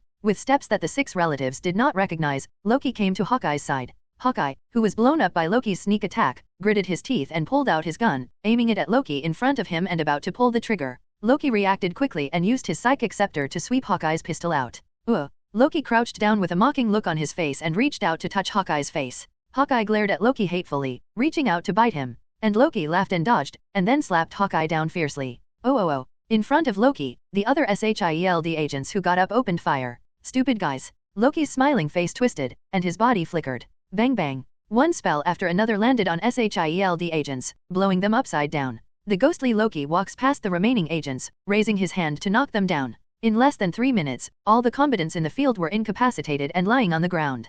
Placing the staff in his hand back on the ground, Loki looked with satisfaction at the atrium people who were physically subdued by himself. What a weak mortal. Loki held his head high, with a hint of condescension. After being taken over by Thanos, Loki rested for a while, waiting for the Zitari army to assemble. After a period of preparation, Loki finally excitedly opened a temporary passage between the two worlds through the dark hand left in the cosmic Rubik's Cube and came to Earth. Having seen Thanos' strength and holding the scepter of the psyche, Loki's confidence swelled irrepressibly. Although knowing that Earth has the presence of Lynch, Loki also has his own whole cards. This time, he will truly reign in the 9 realms and ascend to the throne of Asgard, and the Earth is his first stop. Loki. Dr. Selvig, who was originally in a coma, did not know when he woke up, covering his head and yelling at Loki. You still dare to come to Earth? Your brother will beat you to tears? Dr. Selvig, who knows something about Thor and Loki, knows Loki's weaknesses very well, and Thor, who has recovered his powers, can chase Loki and beat him up. Thor. Loki smiled disdainfully and laughed arrogantly. What is that idiot? Loki raised his scepter and pointed at Dr. Selvig and said sinisterly. Do you really think that Thor guy can be your savior? This time, he couldn't protect himself. Dr. Selvig's face turned gloomy when he saw Loki so confident. But he also knows that Loki is good at playing with people's hearts. Maybe this hand is the psychological warfare that Loki plays. You can never become a true god, you are just a despicable fraudster, villain. Hearing this, an angry look flashed across Loki's face. He moved, rushed to Dr. Selvig, grabbed him by the neck and lifted him into the air. Yes. Loki sneered. Do you think I need the approval of you weaklings? Ahem. Let me go? Dr. Selvig struggled with a flushed face, but looked very weak. Coldly watching the doctor in his hand fall into suffocation, Loki casually threw him on the ground, and then leaned down and said, Tell them that Loki, the god of my tricks and mischiefs, is back. As soon as the words fell, a series of subtle clicks reached Loki's ears. He turned his head with some surprise and found that his body was already covered with infrared light aimed at the gun. We didn't allow you to come back. We didn't allow you to come back. As the voice fell, Loki finally saw a gun-wielding agent hiding in the darkness. A short-haired, capable female agent pursed her lips and walked towards Loki with a pistol raised. Loki smiled slightly embarrassed, and asked in a gentle tone, "What's your name? Is this how you Atrium people greet you?" "Hill," she replied, walking in front of Loki, the muzzle of the gun in her hand almost touching Loki's head. "It turns out that this greeting works well for you." Saying that, Hill kicked Hawkeye on the ground with his foot. "Barton, get up." Hawkeye opened his eyes in a daze and quickly regained consciousness. He swept over Loki, who raised his hands, with a sharp gaze, and then glanced at the cosmic cube, and he couldn't help but rejoice in his heart. As early as a few months ago, when they started the Cosmic Cube research project, Fury ordered his two ace agents, Hawkeye, Barton, and Hill, to stay here. Fury told them that the Cosmic Cube was likely to have accidents, so the two of them had to make plans and defend themselves openly and covertly. After several months, nothing happened to the Cosmic Rubik's Cube, and the two even took time to participate in the Nemo incident on the way. But today, Director Fury is really far-sighted. No one would have thought that this guy Loki could teleport to Earth through the Cosmic Cube. After experiencing the Thor incident, and through many inquiries and communication with Thor, SHIELD has a deep understanding of Loki. This Asgard alien is narrow-minded, treacherous, and cunning, very good at using tricks, playing with people's hearts, and has a strong sense of revenge. A downright dangerous person. But after the update of the information obtained from Thor, SHIELD has changed Loki's file to missing/dead. Unexpectedly, the accident of the Cosmic Rubik's Cube was actually caused by this guy. "What do you want to do?" Hawkeye spoke, his voice very hoarse. "If I say it's an accident, will you believe it?" Loki smiled back. Loki didn't want to fake a smile so pitifully. He was ready to land in the 9 realms before he came. Who would have thought that these despicable Atrium people would set a trap? "Damn it, don't play tricks with us. Talk to me well." Agent Hill scolded angrily, gesturing to shoot. Calm down, Loki quickly shouted, thinking in his heart why this crazy woman was about to shoot without saying 2 words. I say, seeing that Loki was honest, Hill lowered the trigger, but the pistol was still aimed at Loki's brain door. "I asked, you say." "Okay." Loki tilted his head and gave his signature weird smile. "Where are you from? How did it come about? What is the purpose?" Hill uttered several questions. "Oh, we can come one by one." Loki smiled, feeling much happier. "I'm not afraid that if you ask questions, I'm afraid that you will me without saying a word. Except for that reckless man, I Loki can play everyone in the palm of his hand. I fell off the Rainbow Bridge and went into a strange world." Loki's face did not change color, and he told his way half-truthfully. "Then I found a passage, and from there I came here." After speaking, he smiled toothily and showed his kindness. "It's like saying, what can I be a bad person? Just a poor man who got lost?" "You're lying." Seal flashed sharply and mercilessly exposed Loki's lies. The god of lies can't lie in front of S.H.I.E.L.D.'s elite agents. Indeed, in front of the elite agents of SHIELD who are proficient in micro-expressions, small movements, and other human details, Loki's name as the god of tricks, the god of pranks, is of no use. In any case, Loki is essentially nothing more than an alien, not an all-knowing and all-powerful cosmic deity. When talking and communicating, Loki can't avoid revealing his true thoughts with micro-expressions. In Hill's eyes, Loki's whole body seemed to say, "Look how I lied to this stupid mortal." And Loki's face immediately froze, and a trace of absurdity rose in his heart. Have times changed? How could these mortals in the Atrium have so many strange things? It's so bad, not at all comparable to the simplicity of Asgard's folklore. So how can I be this god of tricks? Tell the truth right away. I'll give you 10 seconds. 10, 9. Hill didn't give Loki much time to be upset, waved his hand and began the countdown. And the agents who received the order have silently pulled the trigger, ready to fire the bullet in the gun at any time. Time passed by and Loki's face darkened. A deep gaze that could penetrate people's hearts swept over all SHIELD agents, and a sense of anxiety rose in Loki's heart. 2. Thinking this, Seal tilted his head sharply and aimed at Loki. 1. Stop. Loki gulped. "I said." Hill lifted his head back and gestured. "You don't have a chance to lie anymore," she warned coldly. At this time, no matter how stupid people are, they know that Loki is dragging time, not to mention an elite agent like Hill. However, if you drag time, you will procrastinate, and they are not afraid to procrastinate time. "I fell into a strange place, it was dark and the land was cold." Hill interrupted unceremoniously. "Do you really think we're here to listen to your story? It's still talking?" Loki smiled and resumed his sermon. "There, I was attacked by the Chitauri." He didn't dare to lie anymore, afraid that Hill would directly collapse his brain if he didn't agree, and tried to describe the real information. "After a hard fight, I met their leader." Loki paused, observing Hill's expression. "Keep talking." Expressionless, emotionless. But since he didn't interrupt himself, he should be able to continue. Secretly letting go of his heart, Loki carefully pondered what he was going to say next. "They offered to help me kill back to Earth, kill Thor, and return me to Asgard to claim the throne." Hill's brow furrowed for a moment, as she sensed that Loki was hiding something from what he had just said. "And what about their purpose? Don't tell me they're a kind bunch of volunteers?" After thinking for a moment, Hill asked calmly. "Purpose? Loki mused. Say. Seeing Loki silent, Hill knew he had caught the point. Loki hesitated for a long time, and Hill directly touched the trigger. They want something. Loki, who couldn't hold on, said quickly. That thing is. His tone dragged on, his voice lowered.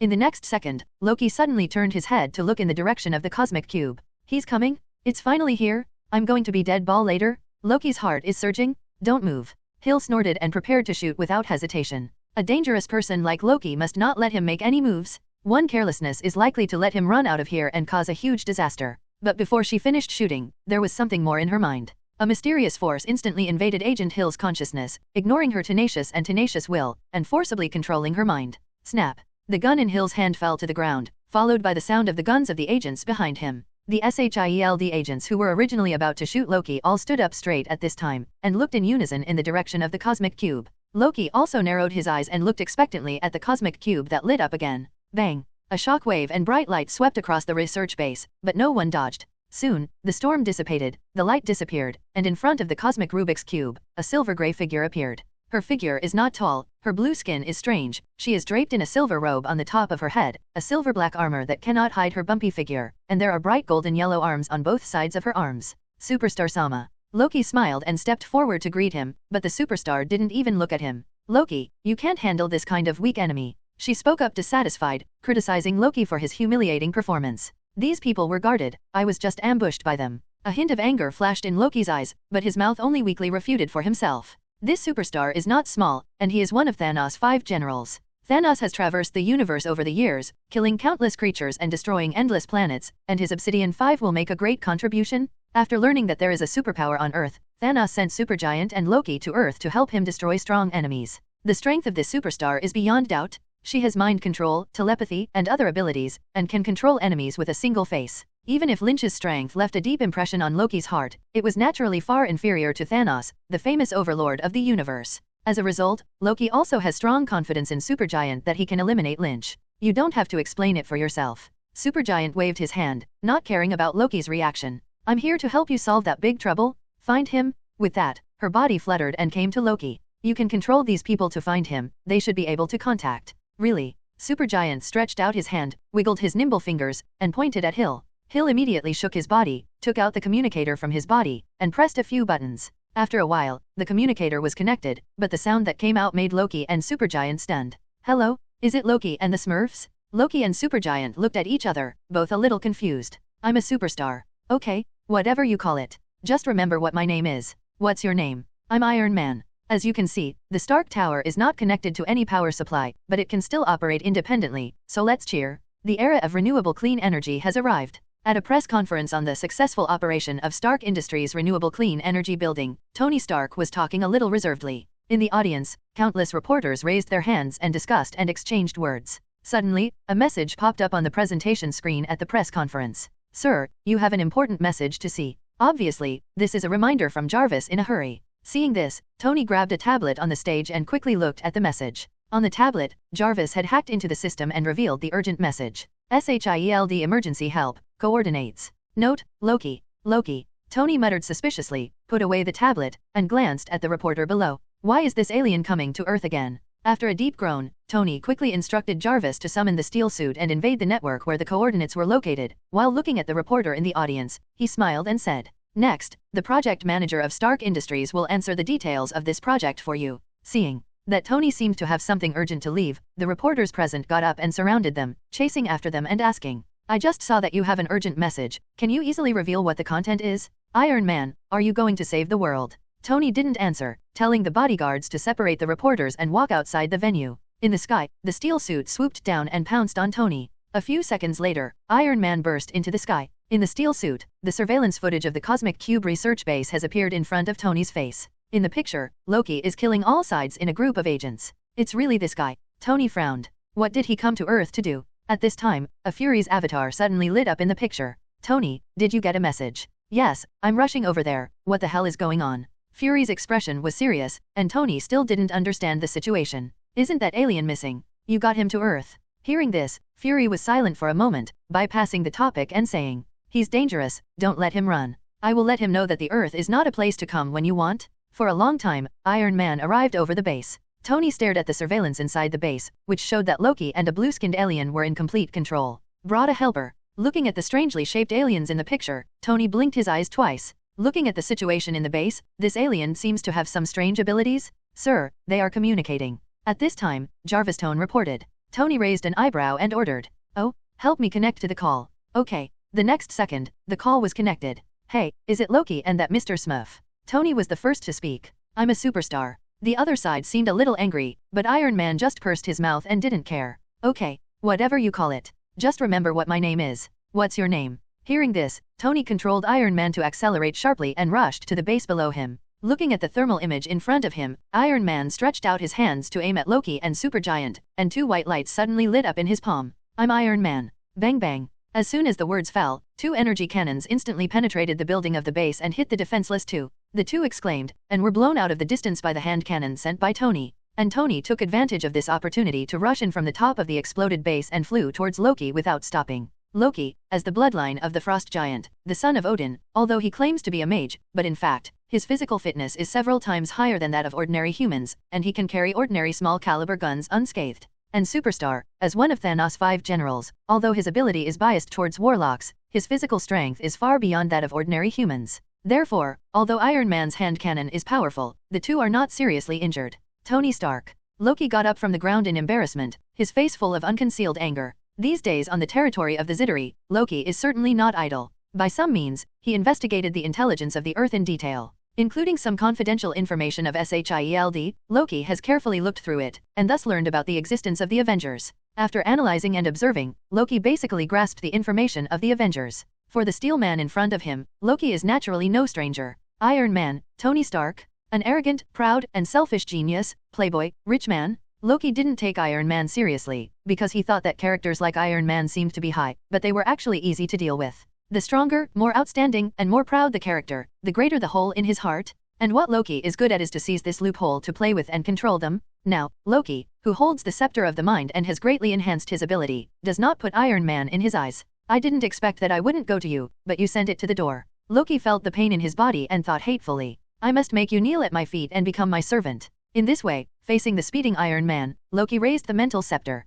Aiming at Iron Man, at the top of the scepter, a mysterious light suddenly began to flicker. Tony in the steel suit didn't care what scepter or gem Loki was holding, and raised his fist regardless. The powerful armor gives him unparalleled self-confidence, making him believe that Loki can't break through his hard steel shell no matter what tricks he plays. In an instant, the psychic scepter in Loki's hand sent out an attack full of strange aura and hit Iron Man's body. Loki's face flashed with joy, and then suddenly froze. I saw Iron Man break through the white light, and the arc reactor on his chest lit up, and continued to rush towards Loki as if nothing had happened. No. Loki only had time to say a word, and the fist of steel smashed solidly into his face. Boom. The huge force fell on Loki's face that was soft in appearance, and the handsome and feminine handsome face instantly squeezed into a ball, and the body flew out uncontrollably, and finally slapped on the wall. Oh. Tony laughed a little gloatingly, but didn't give the slightest chance to follow Loki to the wall. Are you okay? I heard that. What kind of god do you claim to be? Seeing that Loki seems to have lost the ability to resist, the broken-mouthed Tony will certainly not miss this good opportunity to taunt the enemy, and he will kill people endlessly.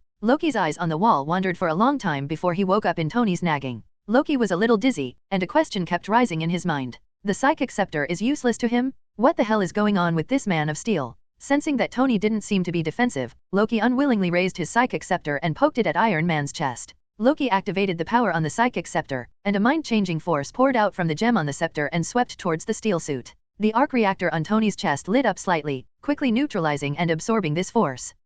Tony froze. He didn't understand what kind of moth Loki was making. What are you trying to do? Gently poke yourself with this good-looking artwork? Do you want to poke me to death through the steel suit? The atmosphere froze for 2 seconds, but nothing happened. How is this possible? Loki looked incredulous. Is this how you surrender?